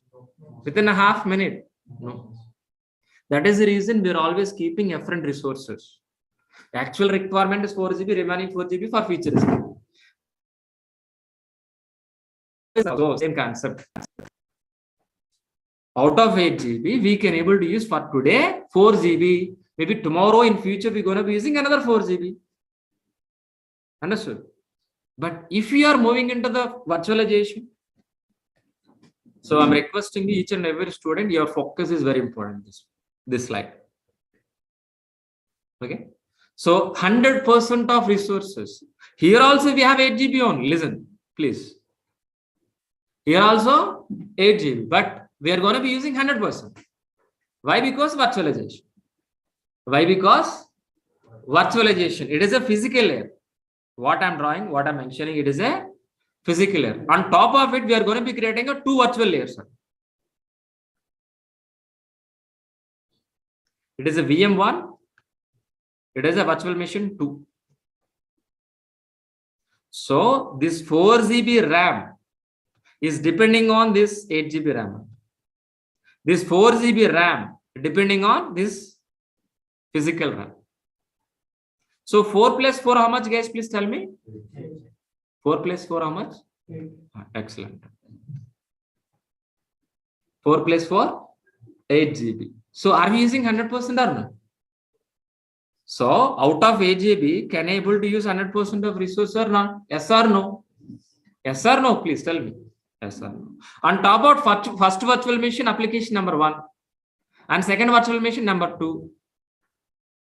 Clear or not? But my worry here is I want to deploy third application also. Where? In the same. Already 100% used. Where we can deploy? Option is no. Sorry. Understood very clearly?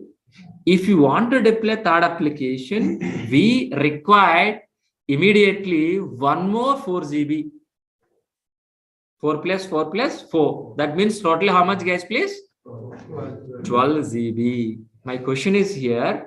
So can I able to replace 8 GB of RAM with 12 GB within a half minute in this physical server, in this physical layer? Yes or no? No, here also problem. But I'll repeat this point. Listen very carefully. In virtual environment, we can able to use 100% of resources. But if you want to use more than that, we can't be get immediately. That's what it is, limited.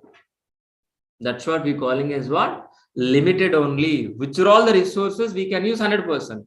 Beyond that, we can't be get it immediately. Beyond that, we can't be get it immediately. But if you want that, definitely we should go for cloud. In the cloud, no limit. We are not worrying about RAM. We are not worrying about infrastructure. How many servers you want to tell me? 2, 200, 2000. We can get it. We're not worried. There is no limit. There is no constraint to get infrastructure from the cloud. That is the reason we are moving into the cloud. Why we are moving into the cloud? We are not worried about RAM. We are not worried about infrastructure. That is the reason we are moving into the cloud. Let us give one real-time scenario. You can understand very clearly. For example, limit on.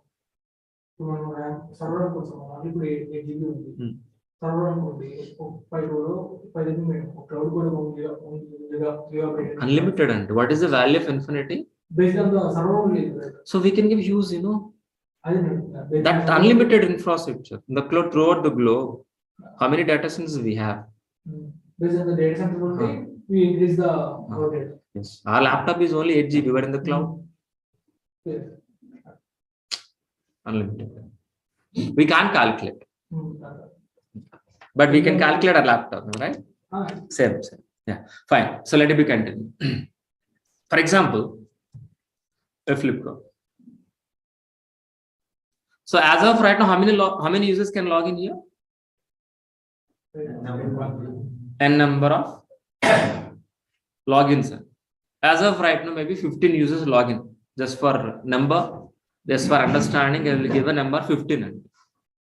So 15 users or customers are logging into the Flipkart. Today is a normal business day, but tomorrow is Sankranti. Tomorrow is a Ramjan, Christmas. Tomorrow is a festival day. What maybe? Tomorrow is a special day. Definitely the customers are double or not. That means 15 into 2, how much? 15 into equal to how much, please? 30 users. So we can't decide how many customers logging at this present, we don't know. But if it is customers increased, our server should be also increased. How many customers are going to be logging? Can able decide? Can able restrict? Can able to seriously? But they are ready to handle the load.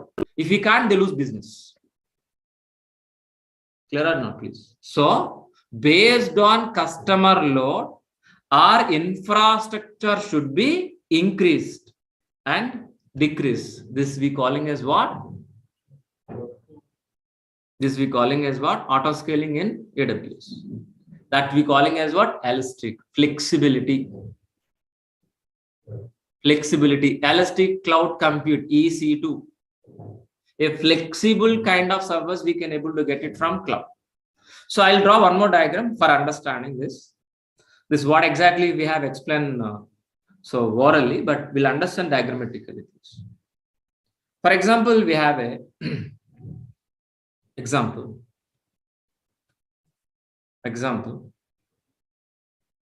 So 3 Flipkart servers, example. 3 Flipkart servers. Each and every Flipkart server can handle only 5 users for our understanding, but really it might be more than 5, more than lakhs. So let us assume, I put 2 minutes. A Flipkart server. 1. So this server can handle maximum how many users only? 5 users. Just namesake, just for understanding. Flipkart server 1, Flipkart server 2, Flipkart server 3. 2.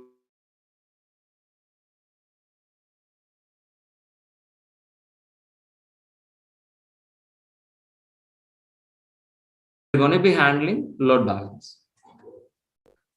Load balance. So by helping of these 3 servers, how many customers we can able to handle, guys, please? 15.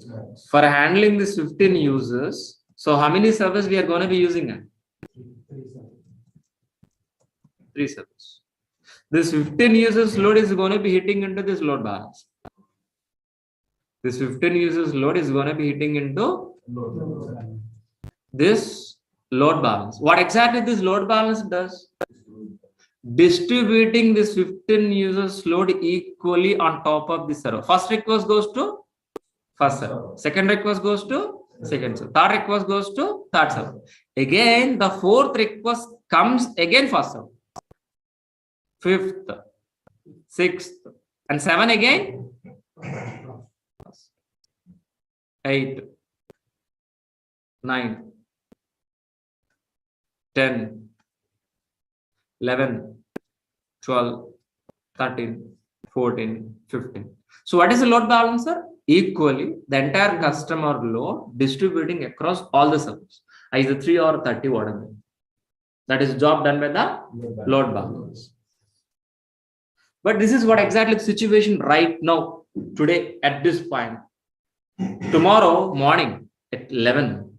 So big billion day, big sale day. So we have how much time, guys, please? Around maybe 24 hours. Within 24 hours, can you able to buy servers? Even you can't buy a laptop also, single laptop. You have to buy a server. You need to get it into the data center. We need to keep in the network. We need installation. Make it is ready. Not possible physically.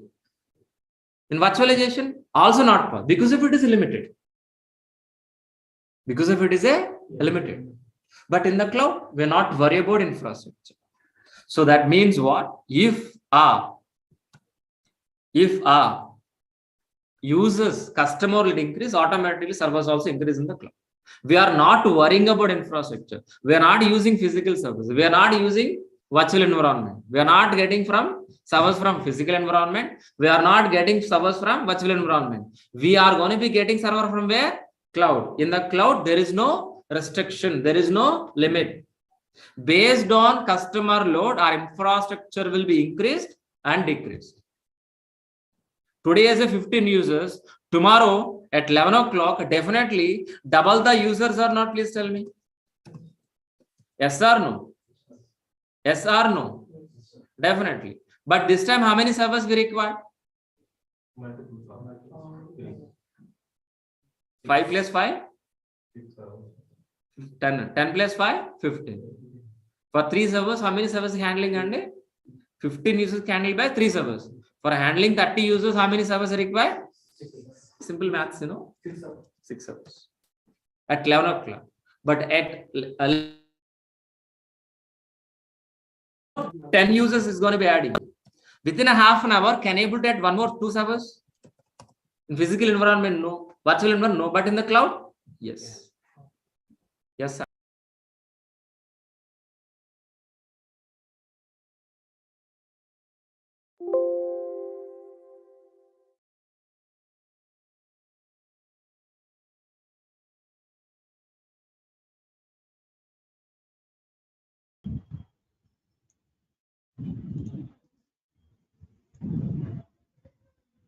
Guys, please confirm to me. All of you are getting my voice on screen. Those who are attending in online.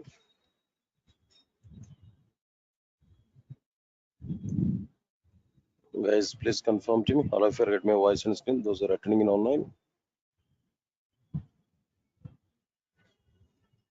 Right. Thank you.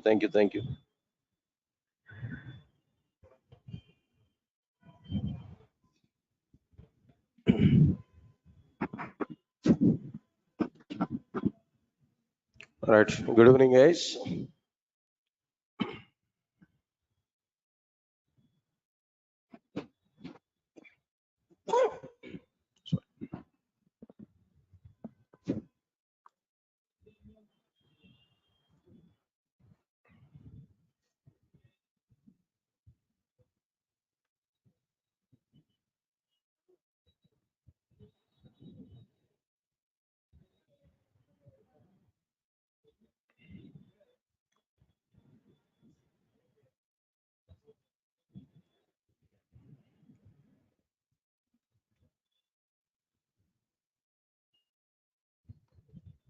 Right, sir. And today, just I want to give a small introduction part related to this Java. Just brief overview of Java programming language I'm going to give. All right. All of you are coming for a demo class only, right? Right. Thank you. And after that, I want to give some clarity about our like process, how I'm going to complete these classes, what is my plan of conducting these classes, all the things we are going to understand there. Right, now let's see this point here. First of all, I'm asking one direct question to all of you guys. Now today you're coming for Java demo class, right? Core Java or whatever it may be, full stack Java or something else. Simple question, straight question. Why you are selecting Java now? We have so many technologies, so many programming languages, but still why we are selecting Java today? What is the need? Because of your parents' force, no? No, sir. My brother is working with IBM. He earned per month 60,000 or 70,000. No. So my parents are saying to us, so your brother is already earning 60,000 while you are vacant after completion of the BTech. So go and join with the classes at Amirpet, then try to get job. Because of this, you are coming, right? No, sir. I completed my BTech few years back, 4 years back. Before this, maybe after completion of my BTech, I joined with some college there as a lab in church. So now I want to go for marriage. Opposite side people are asking to me, if you are the lab coordinator, we don't want to give my girl to you. So try to get software job, then only come here. Yeah, is this the reason? Any other reason? No. So then simple question, why you are selecting Java? Any reason, Kerno? Definitely, I can give some reasons. All these reasons are funny reasons only, but I think so these reasons may not be available for you. Only one simple, straightforward answer. For the sake of getting job. for the sake of getting good job. Why is there? Why job is required? Common sense only. I'm asking that. I'm not thinking about too much technical questions now. Why we need this job now? Because of two reasons. Because of very good identity. As I completed my academics, definitely I have to get some identity. I need some background. So one company background I require. So job is mandatory. That's one point. Why job is mandatory? Why identity is mandatory? Sorry. We are able to get job at any field. That is not at all the deal. But with very good identity, getting job is important. So identity, recognition, that's one reason. Any other reason here? Second reason, ultimate reason we have. What is the second reason? No. What is the second? Identity is okay. Respect and identity both are at the same side. Second reason is there. What is the second reason? No. Money. Am I right or not? Good amount of money. Every month, survival, right? Definitely we need some money.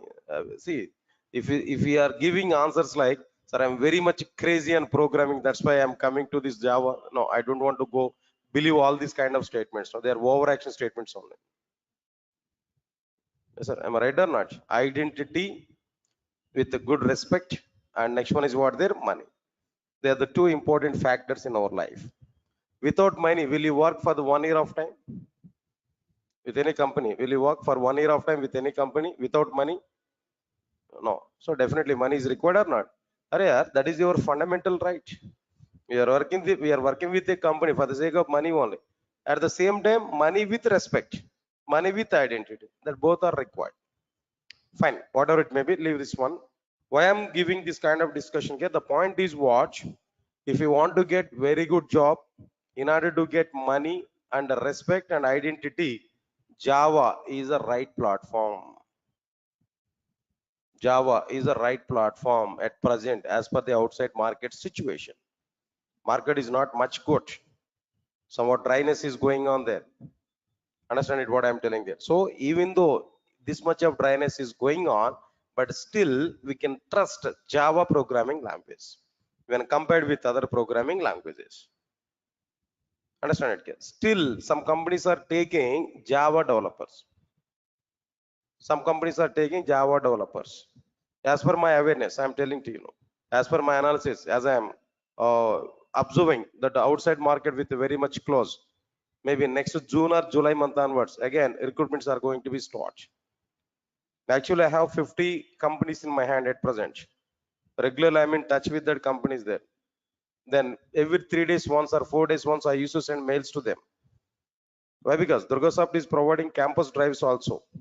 In Durgasoft, companies are coming, they are going to conduct some recruitment drives on all. Understand it now? So I'm in touch with almost 50 number of companies. Every 3 days once or 4 days once, I'm in touch with them. I used to talk with them. Then what is the status now? What is the status at present? What we have to do like this? I used to communicate with them. So they are giving reply to me. 2 companies, they are giving reply to me on June or July. They want to come here. They are giving confirmation even for me. So I'm expecting in a June or July month onwards, again, recruitments are going to be start. Meanwhile, you should be ready to attend for recruitment drives in June or July. That's the status, what I'm telling here. Okay, leave it. So even though the market is not much good, but still we can trust Java. In Java domain, more and more number of recruitments are going to be happen in the companies. Definitely. I'm sure about it. I'm giving one statement to you. I'm sure about it. If you learn Java at present, next 20 to 25 years of time, you will not get any problem. Java is a straight line. Always, it is in upward direction only, not in up and downs. Everybody understand my point here? Other technologies are in up and downs, but Java will not have any such kind of scenarios. Always, Java is in upwards arrow only, not in downwards. Understand it clearly now? So because of that reason, we can trust Java.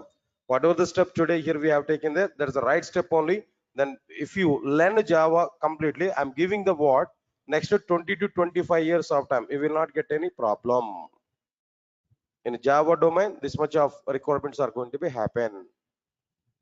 as long as all banks are not using as long as all banks are using Java applications, as long as all insurance domain is using Java, as long as that entire software industry is using Java, you will not get any problem. How long the software industry is available, up to the time Java is getting demand. Simple comparison I'm telling that. 5 years back, if we take now, everybody they are giving hype like what there. Python is getting very good demand, no Java, nothing is there inside the Java. Java is totally down. Python is getting very good market. Now see what is the status now? What is the status now? Python is not much in high position now. Python already down, but Java is in still the same situation. Java is still in the same straight line. Even at present, I'm telling that number of drives, number of recruitments are going on more in Java when compared with other technologies. Java and it's related. Not only, I'm not talking about only core Java. Java and it's related.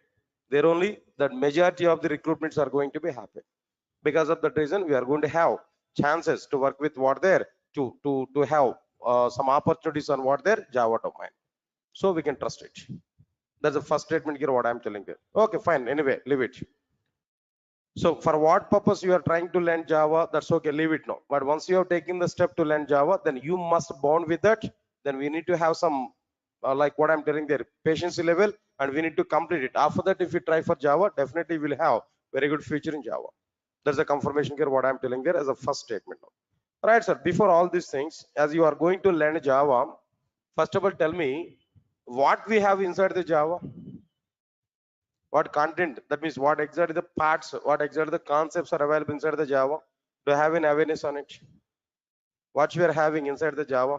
Do you know anything about this Java? If you observe this one, Java was provided by Sun Microsystems. What is the company name? Sun Microsystems. As a company, it has introduced Java programming language to outside. Say for example, Windows operating system provided by Microsoft. Oracle database provided by Oracle Corporation. Similarly, Java is a programming language provided by Sun Microsystems. Please come. Java is a programming language provided by Sun Microsystems. So, Sun Microsystems has a provided Java in the form of 3 parts. In the form of what there? 3 parts.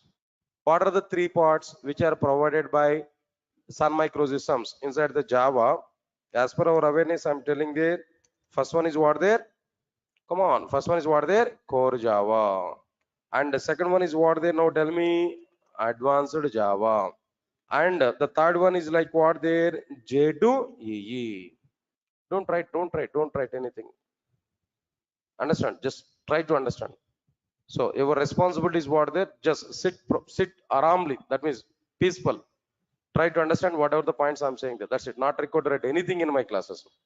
Why? Because whatever the things you want to write in our notes is no, I will write in my laptop. I will share the document to you. Everything I will share. Don't worry. At the end of this session, I'm able to give some clear-cut picture for it. Try to understand it now. Now here, now the point is like what I'm telling there. Java was provided by Sun Microsystems in 3 parts. Can you tell me what are the 3 parts now? Core Java, Advanced Java, or the third one? J2EE. Clear or not? This is totally wrong classification. It's totally wrong. Everybody is following this kind of terminology only, but this is wrong. This is unfortunate. This is wrong. This is not the right classification what Sun Microsystems has given. This is only local terminology. More clearly, Amirpet institutes have given this kind of classification as per their business. Of course, not only Amirpet, I'm telling that institutes have given this kind of thing. Bangalore institutes or maybe Chennai institutes, whatever it may be. No. So this is not the terminology which was provided by Sun Microsystems. Okay, sir, good. This is not the right terminology. But what is right terminology? What is right terminology? If you observe this, Java was provided by Sun Microsystems in the form of the same 3 parts, no?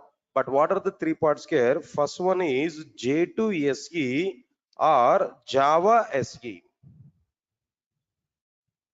Of course, almost all we can say it is a core Java. But the core Java terminology is not available, but we can say it is a core Java, equivalent. And the second one is what there? Second one is J2EE or Java EE. Second one is what there? J2EE or Java EE. And the third one is what there? J2ME or Java ME. J2ME or what there? Java ME. Sir, all of you are getting it or not? Now tell me, Java was provided by Sun Microsystems in the form of three parts. What are the three parts now? J2SE, J2EE, J2ME. What is not available? This is not available. I want to delete this, not try to understand it now. Just let me delete it. Not required. That is a totally wrong terminology. But in outside, everybody is following that terminology only. Because of that reason, as a first point in my classes, I'm telling to you clearly that terminology is a wrong terminology. This is right terminology that we have to follow. Clear, sir? J2SE, J2EE, and J2ME. Good. That's okay, fine. But what is this? What it will cover? What we are able to get from this J2SE? What we are able to get from J2SE? Right. Simple points. Try to understand it clearly. Java 2 Standard Edition. Java 2 Standard Edition. Abbreviation, I'm telling them. Good. What it will provide? It will provide only fundamentals of the programming language. What it will cover now? Tell me. Only fundamentals of the Java programming. Not complete Java. See, if the total Java is provided by J2SE, then what is the requirement to go for J2EE and J2ME? Get my point or not? So J2SE is providing only fundamentals of the Java. By using these fundamentals, what we are able to do? Do you prepare any application by using fundamentals of the Java? With only fundamentals of the Java, is it possible to create any application? Understand it clearly. By using J2SE, we are able to create, we are able to prepare, listen, all of you know, standalone applications. Come on, guys. Now, what is this one here actually? Standalone applications. By using fundamentals of the Java. Here I'm saying that by using J2SE, I'm telling there, or maybe by using fundas, by using fundamentals of the Java, we are able to prepare what type of applications there? Now tell me. Come on, standalone applications. Then immediately I'm getting a question. Sir, what is this standalone application? Okay, J2SE, only fundamentals of the Java. By using fundamentals of the Java, we are able to prepare standalone application. Okay, I do agree that. But what is this standalone application? What is the meaning of the standalone application? Answer is very clear. Try to understand it now. Listen, I'm giving clarity. Try to understand it now. If we design and execute any application, all of you clear up to now? If we design and execute any application without using, come on, what is this now? Without using client server architecture. You know, there is a design architecture, client server architecture. Client will send request to the server, server will perform some process, server will send some response back to the client. This is what client server architecture. All of you are getting my point or not? Client server architecture. Okay.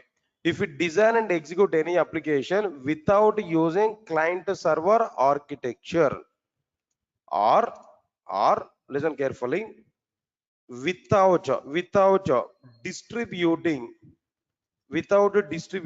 application logic over multiple machines in the sense computers, without distributing multiple machines, then that application is what their standalone application. Right, sir? All of you understand this point clearly? Please read out the definition here. Whatever the definition here I have given there, clearly understand it. It's very simple definition here. Try to understand it. try to analyze, try to understand. While reading the content, we have to understand what I'm telling there. If we design and execute any application without using client server architecture, hold on here. Client is one mission, server is another mission. Some program we have to write on client mission, some other program we have to write on what their server mission. Means that my application is distributed over multiple computers or not. In a client server application, my application logic must be provided a client mission and server mission or not. That I don't require. That is not available in my application development. There is no concept like client server application. There is no concept like what there client server architecture. So without using client server architecture or without distributing application logic over multiple computers, my application logic must not be distributed over multiple computers. Then that application is called as what? Standalone application.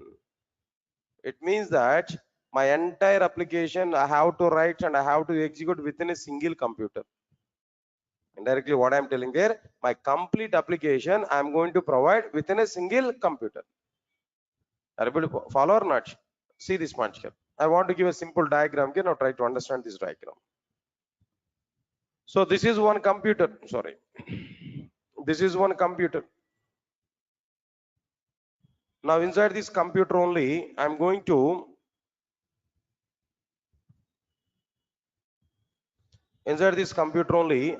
prepare my entire program. Now here, this is what I'm telling there, my application. Everybody understand this clearly. Now here, I'm going to prepare what there, some application logic. My complete application is available inside this particular mission only. My total program is available inside my computer only. This is the logic. This is my code. Whatever the instructions here I want to prepare, this is my code. Now computer I want to say it as what their mission. And this is my program. Program I want to say it is what their application. Total application I have written within a single computer. There only I am compiling my program. There only I am executing my program. My program is asking to me enter some input data. I entered input data in the same computer. My program is giving some output to me in the same computer. I am able to test my application within the same computer. Everything about my application is going on in a single computer. Entire application logic is provided in a single computer. This type of application is called standalone application. All of you following or not? This type of application is called as what there? Standalone application. To prepare the standalone applications, we required what technology, what programming language we required? J2SE, Java 2 Standard Edition. To prepare these applications, only fundamentals of the Java is sufficient. Only what is sufficient here? Fundamentals of the Java is sufficient. Not required to go for too much Java programming language. Is that all of you following or not? That's okay. Now this is clearly the diagram here. Don't worry. This diagram also I'm going to be include there in the future. I will provide even this diagram also to you in the document here now. Right, sir? Clear? This is exactly the meaning of what their standalone application. Okay, sir. Understood, sir. Clearly, I'm getting some point here. What is the point here I'm getting there? J2SE is a Java 2 Standard Edition. It will provide only fundamentals of the Java programming, not complete Java. With only fundamentals, I can prepare standalone applications. What is standalone application? Design and execute Java application, any application, without using client server architecture or without distributing application logic over multiple machines, or by providing entire application logic in a single computer. Then that application is what their standalone application. Okay, good. Up to that, okay, I understood that. Now tell me, sir, how many applications are standalone applications in outside? In outside, so many applications are available. So many computer applications are available. Out of all these computer applications, software applications, how many applications are standalone applications now? What are the examples for these standalone applications? Can you tell me? Right. I can give some examples. After that, I will give ratio. Understand it? What are the various examples here I'm telling to you? So this is my laptop, right? Inside my laptop, inside my computer, calendar is available or not? Can I get calendar or not? Come on, guys. That calendar is also an application. That application is available within the same computer. Am I right or not? So that calendar is what there is an example for standalone application. Leave this one. Inside my computer, calculator is available or not? Come on. Calculator doesn't distribute its logic over multiple machines. It doesn't require client server architecture. Within my single computer, that calculator is running or not? All right, so now calculator is an example for standalone application. Say for example, for the sake of diagram, I open this paint. This is what their paint. Am I right or not? Paint is also an application. All right. This paint is also be what their a standalone application. And so on and so on and so on. So many things are available. Calculator, calendar, and so on. All these things are what their standalone applications. Clear? That's fine. All right, sir. Good. These are the examples now. But how many applications are standalone applications in outside? How many applications are standalone applications in outside? If you observe this point here, I'm giving clarity. Now try to understand it now. Only 5% of the applications are standalone applications.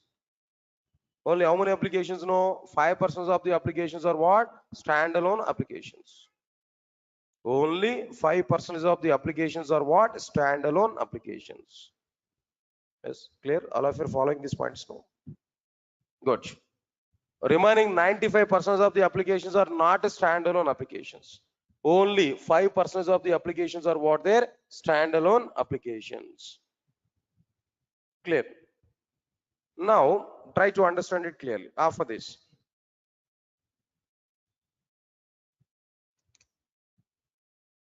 Application development is only 5% about the standalone applications, about J2SE, but it is it's a direct utilization. J2SE direct utilization is only 5%, but it's a dependency level. But its dependency level is 1000%. That is this point. Its direct utilization is what there only 5%, but its dependency level is what there 1000%. Sir, what is this mathematics today? 5% and 1000%. I'm not getting clarity. What is this actually? I'll give some clarity. Understand it now. Understand it now. It is a dependent programming language for, it's a dependent programming languages for number one, to learn J2EE, instead of saying that learn, to work with J2EE technologies. If you want to learn advanced level, we must require core level or not? If you want to construct a building, foundation is required or not? That foundation is what there J2SE. That remaining part of the building is what there J2EE. If you want to work with J2EE technologies, what is required? J2SE is required. That's why I'm saying that it is 1000% dependency level. It is required 1000% for other technologies. Observe carefully. And other one is like what I'm telling there. Apart from that, to work with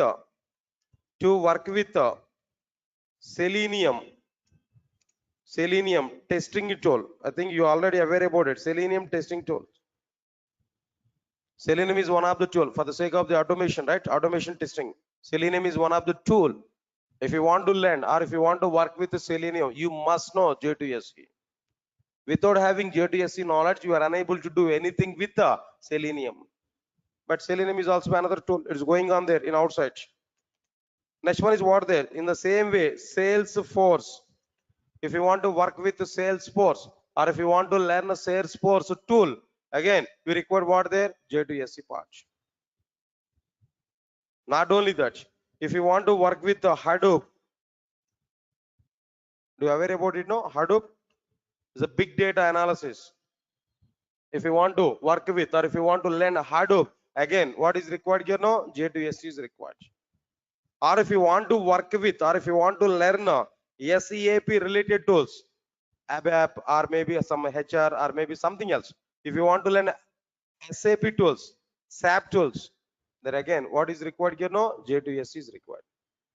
Not only that, if you want to work with Android mobile application development platform, if you want to work with Android mobile application platform, then definitely we require what there J2SE part, and so on and so on and so on. So many, not only this, just only some of the products list I have given there, and so on. So many, everything, almost all 90% of the software products nowadays are depending on what their J2SE. But J2SE direct utilization is only what 5%, but its a dependency level is what there 1000% because of all these many things. If you want to learn Salesforce, if you want to learn Selenium testing, or if you want to go with SAP tools, or if you want to learn Adobe, for all these things, one prerequisite is needed. What is that prerequisite here? J2SE part. So it's a dependent programming language or not? That's why 1000% dependency level is available over this particular programming language. Yeah, because of this reason also we might be Java is not having any downfall. Always Java is having what there upgrade. That means upward arrow. You can understand it clearly. Right, so now this is what exactly the information about what there J2SE. Guys, tell me what I discussed here up to now. Point by point I have given there. First of all, tell me what is the abbreviation for J2SE? Java 2 Standard Edition. What it will cover? What it will provide? Only fundamentals of the Java. By using these fundamentals, what type of applications we are able to prepare? Standalone applications. Standalone application is using client server architecture or not using client server architecture? Come on, using client server architecture or not using client server architecture? Not using client server architecture. Without using client server architecture, without distributing application logic over multiple machines, if we design and execute any application on if we design and execute any application, then that application is what there standalone application. Can you tell me some examples for standalone applications? No, calculator, calendar, paint, and so on. How many applications are standalone applications in outside? No, 5%. So J2SE direct utilization is what 5%, but its dependency level is what 1000%. How can you say it's a 1000% dependent programming language? How can you say it's a 1000% dependent programming language? Why? Because it is required for working with the Salesforce, for working with the Selenium testing, for working with the SAP tools, for working with the J2EE applications, for almost 95% of the software products required. What there? J2SE. Because of that reason, its dependency level is what there 1000%, but its direct utilization is what there 5% only. All of you are clear or not? Can I move forward? Can I go for the next one here? No? All right. What about this next one here? Observe carefully. J2EE. The next one is what there? J2EE. All right, sir. What is this J2EE actually? Everybody, put more concentration here. J2EE is what? Observe carefully. First of all, abbreviation. What is this J2EE? Java 2 Enterprise Edition. Yes, sir. What is the abbreviation? J2SE is what? Java 2 Standard Edition. J2EE is what? Java 2 Enterprise Edition. Clear? J2SE has provided fundamentals of the Java. J2SE has provided what? Fundamentals of the Java. But J2EE will provide server-side programming. Come on. J2EE will provide what side programming there? Server-side programming. Server-side programming in the sense client-server architecture or not? It is using client-server architecture or not? Server-side programming in the sense it is using client-server architecture or not? All right, sir. Next one, point number 3. It will provide server-side programming. Okay. By using J2SE, What we prepared there actually, which type of applications we prepared there? Standalone applications we prepared there. Am I right or not? But by using J2EE, it can be used to prepare what type of applications? No, enterprise applications, or simply speaking, distributed applications. By using J2EE, what type of applications we are able to prepare? Enterprise applications, or we can prepare what there? Distributed applications. Sir, all of you are getting my points or not? Enterprise applications are what there? Distributed application. Now again, I have a question. What is this enterprise application? What is this distributed application? What's the meaning of it? Right, the point is very clear. If we design and execute any application, quite opposite to standalone application. Exactly opposite to standalone application. Now tell me, if we design and execute any application there without using client server architecture, but here on the basis of what? Client server architecture, or there without distributing application logic over multiple machines, but here what there? By distributing application logic over multiple machines, then that application is called distributed application, or what next one here? Or enterprise applications. Right, don't worry, I'll share this document to you. Just rough information, just roughly I'm giving all the points here, but try to understand it now. If we design and execute any application on the basis of client server architecture, or by distributing application logic over multiple machines, then that application is called distributed application or enterprise application. That's it. This is what exactly the meaning of like what the distributed application or an enterprise application. Yes, all of you are getting clarity on these points now. That's okay, fine. But I have a question. How many applications are distributed applications? Right, if you want to see the diagrammatic representation here now, easily we can understand. Observe carefully. Now this is one computer and this is another computer. All right, this is one computer.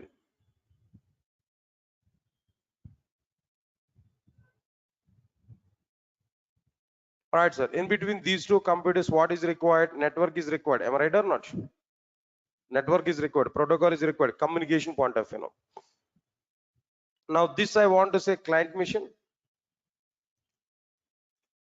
Now this I want to say what there? Server machine. All right, sir. Now here at a client machine, we are going to write a program, client application. At server machine, we are going to write a program, server side application. Now this is like what I'm telling there, client application, and this is like what I'm telling there, server side application. All of you are getting my point or not?